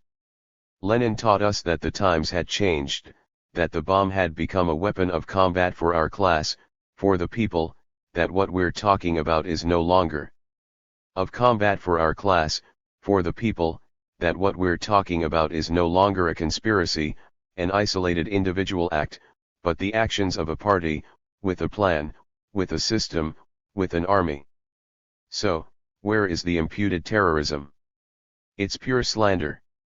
Finally, we always have to remember that, especially in present-day war, it is precisely the reactionaries who use terrorism as one of their means of struggle, and it is, as has been proven repeatedly, one of the forms used on a daily basis by the armed forces of the Peruvian state. Considering all this, we can conclude that those whose reasoning is colored by desperation because the earth is trembling beneath their feet wish to charge us with terrorism in order to hide the people's war. But this people's war is so earth-shaking that they themselves admit that it is of national dimensions and that it has become the principal problem facing the Peruvian state. What terrorism could do that? None. And moreover, they can no longer deny that a communist party is leading the people's war. And at this time some of them are beginning to reconsider, we shouldn't be too hasty in writing anyone off. There are those who could come forward. Others, like Del Prado, never. El Diario, what are some of the particularities of the People's War in Peru, and how does it differ from other struggles in the world, in Latin America, and from the Movimiento Revolucionario Tupac Amaru, MRTA? Chairman Gonzalo, that's a good question. I thank you for asking it, because it gives us a chance to look at the party's so-called dogmatism a bit more. There are even those who say that we incorrectly try to apply Chairman Mao in an era where he is no longer applicable. In short, they babble on so much that we feel perfectly justified asking whether they have any idea what they are talking about. This includes the much decorated senator who is a specialist in violence. People's war is universally applicable, in accordance with the character of the revolution and adapted to the specific conditions of each country. Otherwise, it cannot be carried out. In our case, the particularities are very dear. It is a struggle that is waged in the countryside and in the city, as was established as far back as I-968 in the plan for the People's War. Here we have a difference, a particularity, it is waged in the countryside and the city. This, we believe, has to do with our own specific conditions. Latin America, for instance, has cities which are proportionately larger than those on other continents. It is a reality of Latin America that can't be ignored. Just look at the capital of Peru, for example, which has a high percentage of the country's population. So, for us, the city, which has a high percentage of the country's population. So, for us, the city could not be left aside, and the war had to be developed there as well. But the struggle in the countryside is principal, the struggle in the city a necessary complement. This is one particularity, there's another. In the beginning of the People's War we confronted the police. That was the reality because only in December 1982 did the armed forces enter the war. This is not to say that they had not been used in a support role before then. They had, in addition to their studying the process of our development. It is a particularity because we created a power vacuum in the countryside and we had to establish the new power without having defeated large armed forces because they hadn't come into the war. And when they did, when they came in, it was because we had established people's power. That was the concrete political situation in the country. If we had applied the letter and not the spirit of Mao we would not have established the new power and we would have been sitting, waiting for the armed forces to come in. We would have gotten bogged down. Another particularity was the structure of the army which I've already talked about. All these are particularities. We have already spoken to the countryside and city, to how to carry out the war, to the army, to how the new power arose, and the militarization of the party itself is another particularity. These are specific things that correspond to our reality, to the application of Marxism-Leninism-Maoism, of Chairman Mao's theory on people's war, to the conditions in our country. Does this make us different from other struggles? Yes. Why do we differ from others? Because we carry out people's war. This makes us different from other struggles in Latin America. In Cuba, people's war was not carried out, but they also had their own particularities which they have intentionally forgotten. Before, they said Cuba was an exceptional case. Guevara said this: the fact that US imperialism didn't take part. Later they forgot this. Aside from this, there was no Communist Party there to give leadership. These are questions of Cubanism and its 5 characteristics: an insufficient class differentiation which demanded that saviors save the oppressed, socialist revolution or a caricature of revolution, united front but without the national bourgeoisie, no need for base areas, and as noted, no need for a party. What we are seeing in Latin America today is just the development of these same positions, only more and more at the service of social imperialism and its contention with Yankee imperialism for world hegemony. We can see this clearly in Central America. The MRTA, the little that we know of it, falls into the same category. Finally, another issue that makes us different, and forgive me if I'm insistent, concerns independence, self-reliance, and making our own decisions. Because others do not have these characteristics, they are used as pawns, while we are not. And one far-reaching difference: we take Marxism-Leninism-Maoism as our guide, others do not. In sum, the greatest difference, the fundamental difference, is in the point of departure.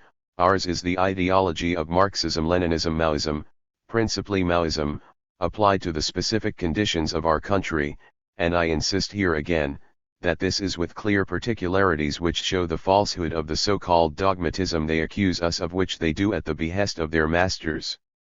El Diario, Chairman, would you say then that the MRTA is playing a counter-revolutionary role in this country? Chairman Gonzalo, the MRTA has positions that should make one think. For example, the truce they granted to APRA until, as they said, APRA attacked the people. But we all know that the same day that Garcia Perez assumed the presidency, he repressed the masses in the very capital of the Republic. In October 1985 there was genocide at Lurigancho prison. Were the people being attacked or not? And how long did they wait to put an end to their truce? These are things one must ask oneself. El Diario, since you consider the base areas to be so important, could you tell us how they are being built? What do you think about insurrection, and how are you preparing the cities? Chairman Gonzalo, the base area is the essence of people's war. Without it, people's war cannot develop. I have already talked about the specific circumstances that we confronted in the second half of 1982. We were developing the final stage of the campaign to unfold guerrilla warfare, aimed at destroying the semi-feudal relations of exploitation. We took aim against gamonalismo, which is the basis of state power, and will be, until we sweep it away. We continued to strike blows, and we dealt the police devastating and humiliating defeats. You don't have to take my word on this. Journalists from Expresso, for example, have said this, and I think it's safe to say that their judgment was not colored by revolutionary sympathies. Thus, having generated a power vacuum in the countryside, the problem was posed to us: what is to be done? And we decided to create people's committees, that is, a joint dictatorship, a new power. We set out to make them clandestine, because the armed forces would have to enter the battle shortly, this we knew. Those people's committees have multiplied 100-fold.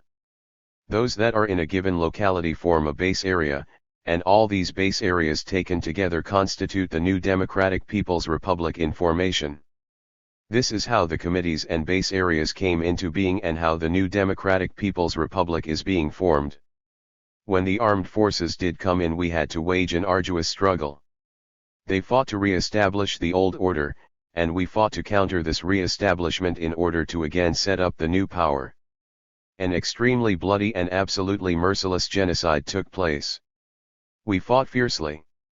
In 1984, the reaction, and in particular the armed forces, believed they had defeated us. Here I'm referring to documents that they are very familiar with, because they are theirs, in which it was even said that we were no longer a danger, but that MRTA was the danger. But what was the outcome? The people's committees and the base areas multiplied, and later that led us to continue the development of base areas. That is what we are doing today.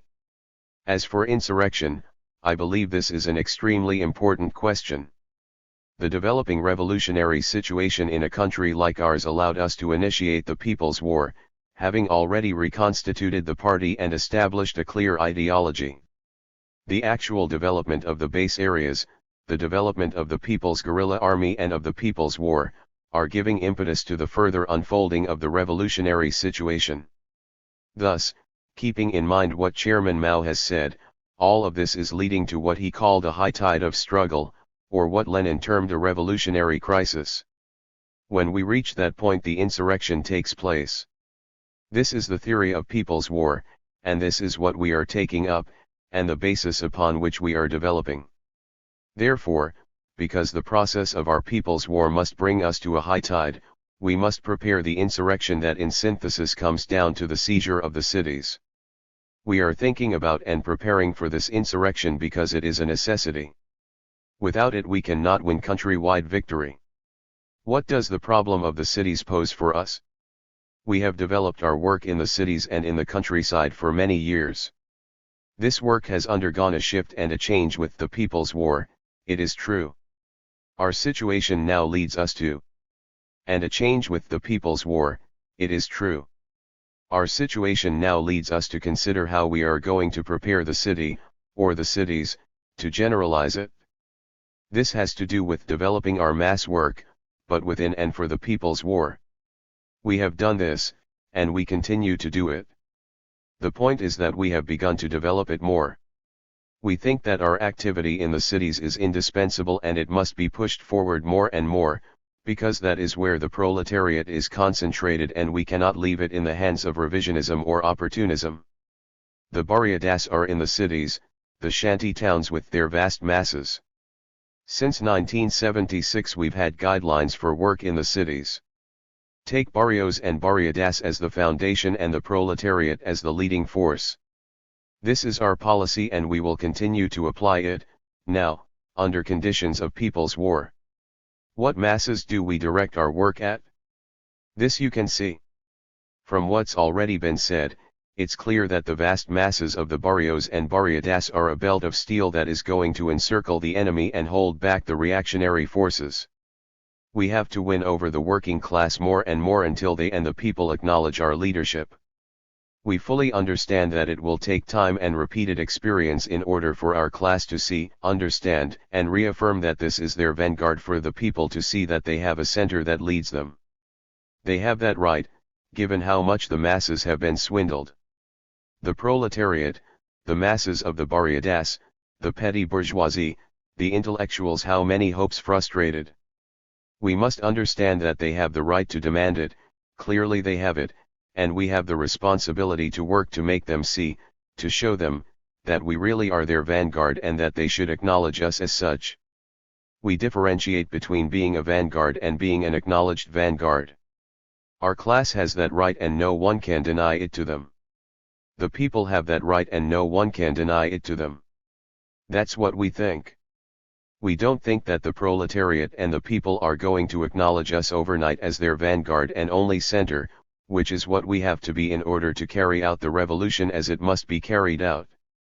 So we have to persevere and develop different forms as an integral part of our mass work, different forms so that the masses learn from the People's War itself, so that they learn the value of weapons, the importance of the gun. Chairman Mao says that the peasantry must learn the importance of the gun, this is a fact. So we do our work in this way. We create new forms and in this way we unfold our mass work within and for the People's War. This is related to something else, to the revolutionary movement for the defense of the people, MRDP, whose very key is the center of resistance. We say this very frankly. These are other organizational forms, other forms of struggle which correspond to a people's war. They cannot be the usual ones, they have a different character, this is the concrete reality. Consequently, we develop the party, the People's Guerrilla Army, and the revolutionary movement for the defense of the people, as well as organizations created for the various areas of work. We need to spur on the masses' fighting spirit so that the potential of the masses and our class can be realized. Let's look at something. Today we have huge price increases. Why is there no popular protest? Who is holding the masses back? Lenin said protest makes the reaction tremble, when our class marches in the streets the reaction trembles. This is what we want to apply, what Marxism, Leninism, Maoism teaches us. Our class is born and develops in struggle, and so do the people.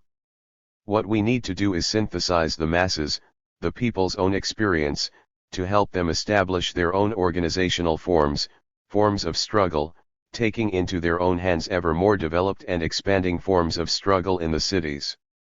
This is the way they will be trained. What do we think?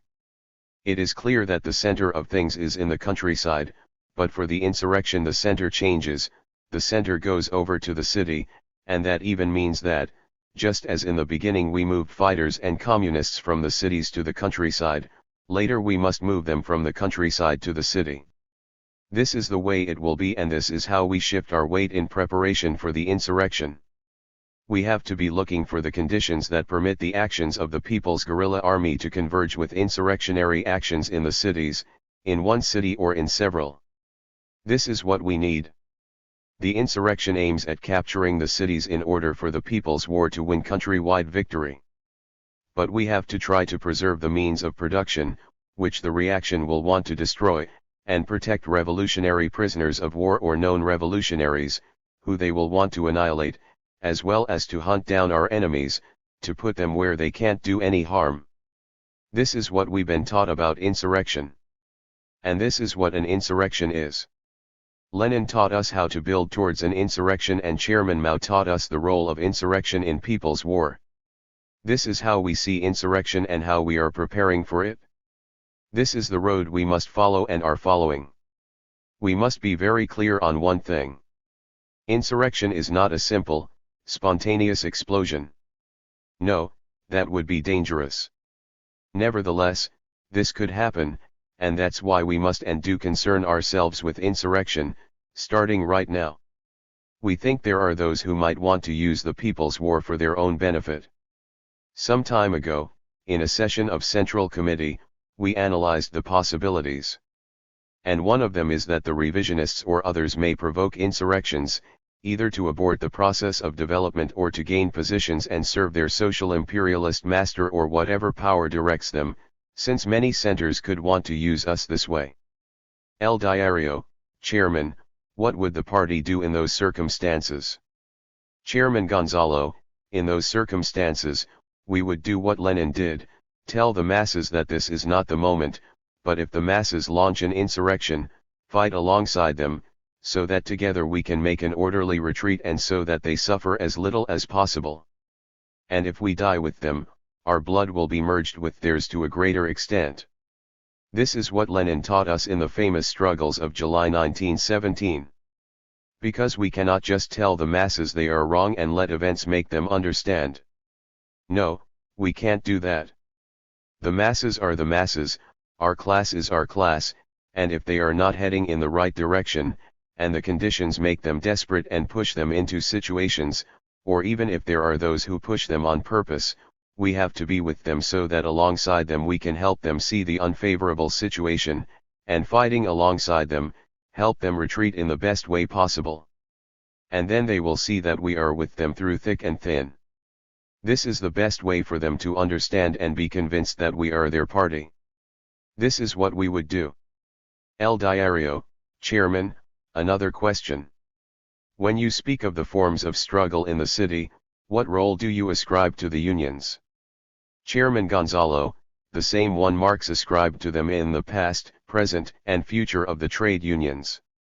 100 years ago, Marx said that the trade unions began as simple associations for the economic defense of the workers.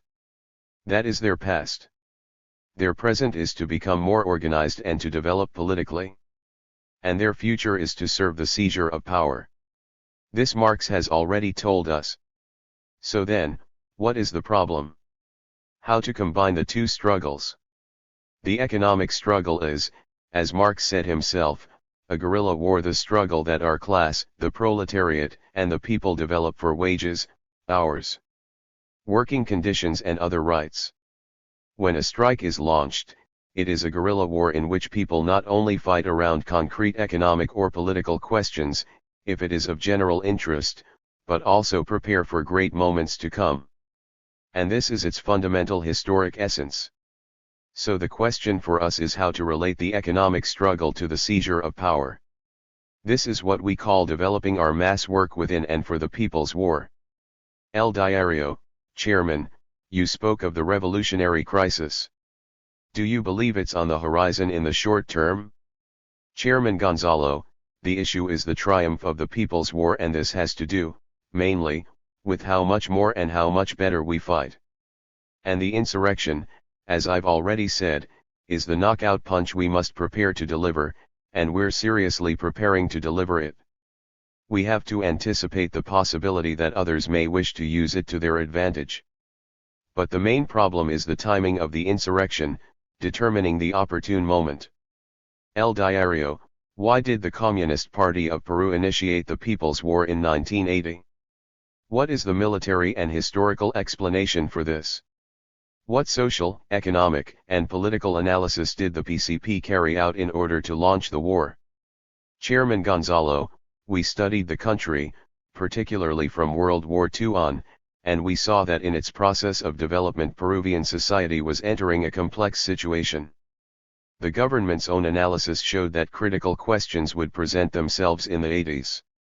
In Peru it can be seen that there is a crisis every 10 years in the second half of the decade, and each crisis is worse than the one before.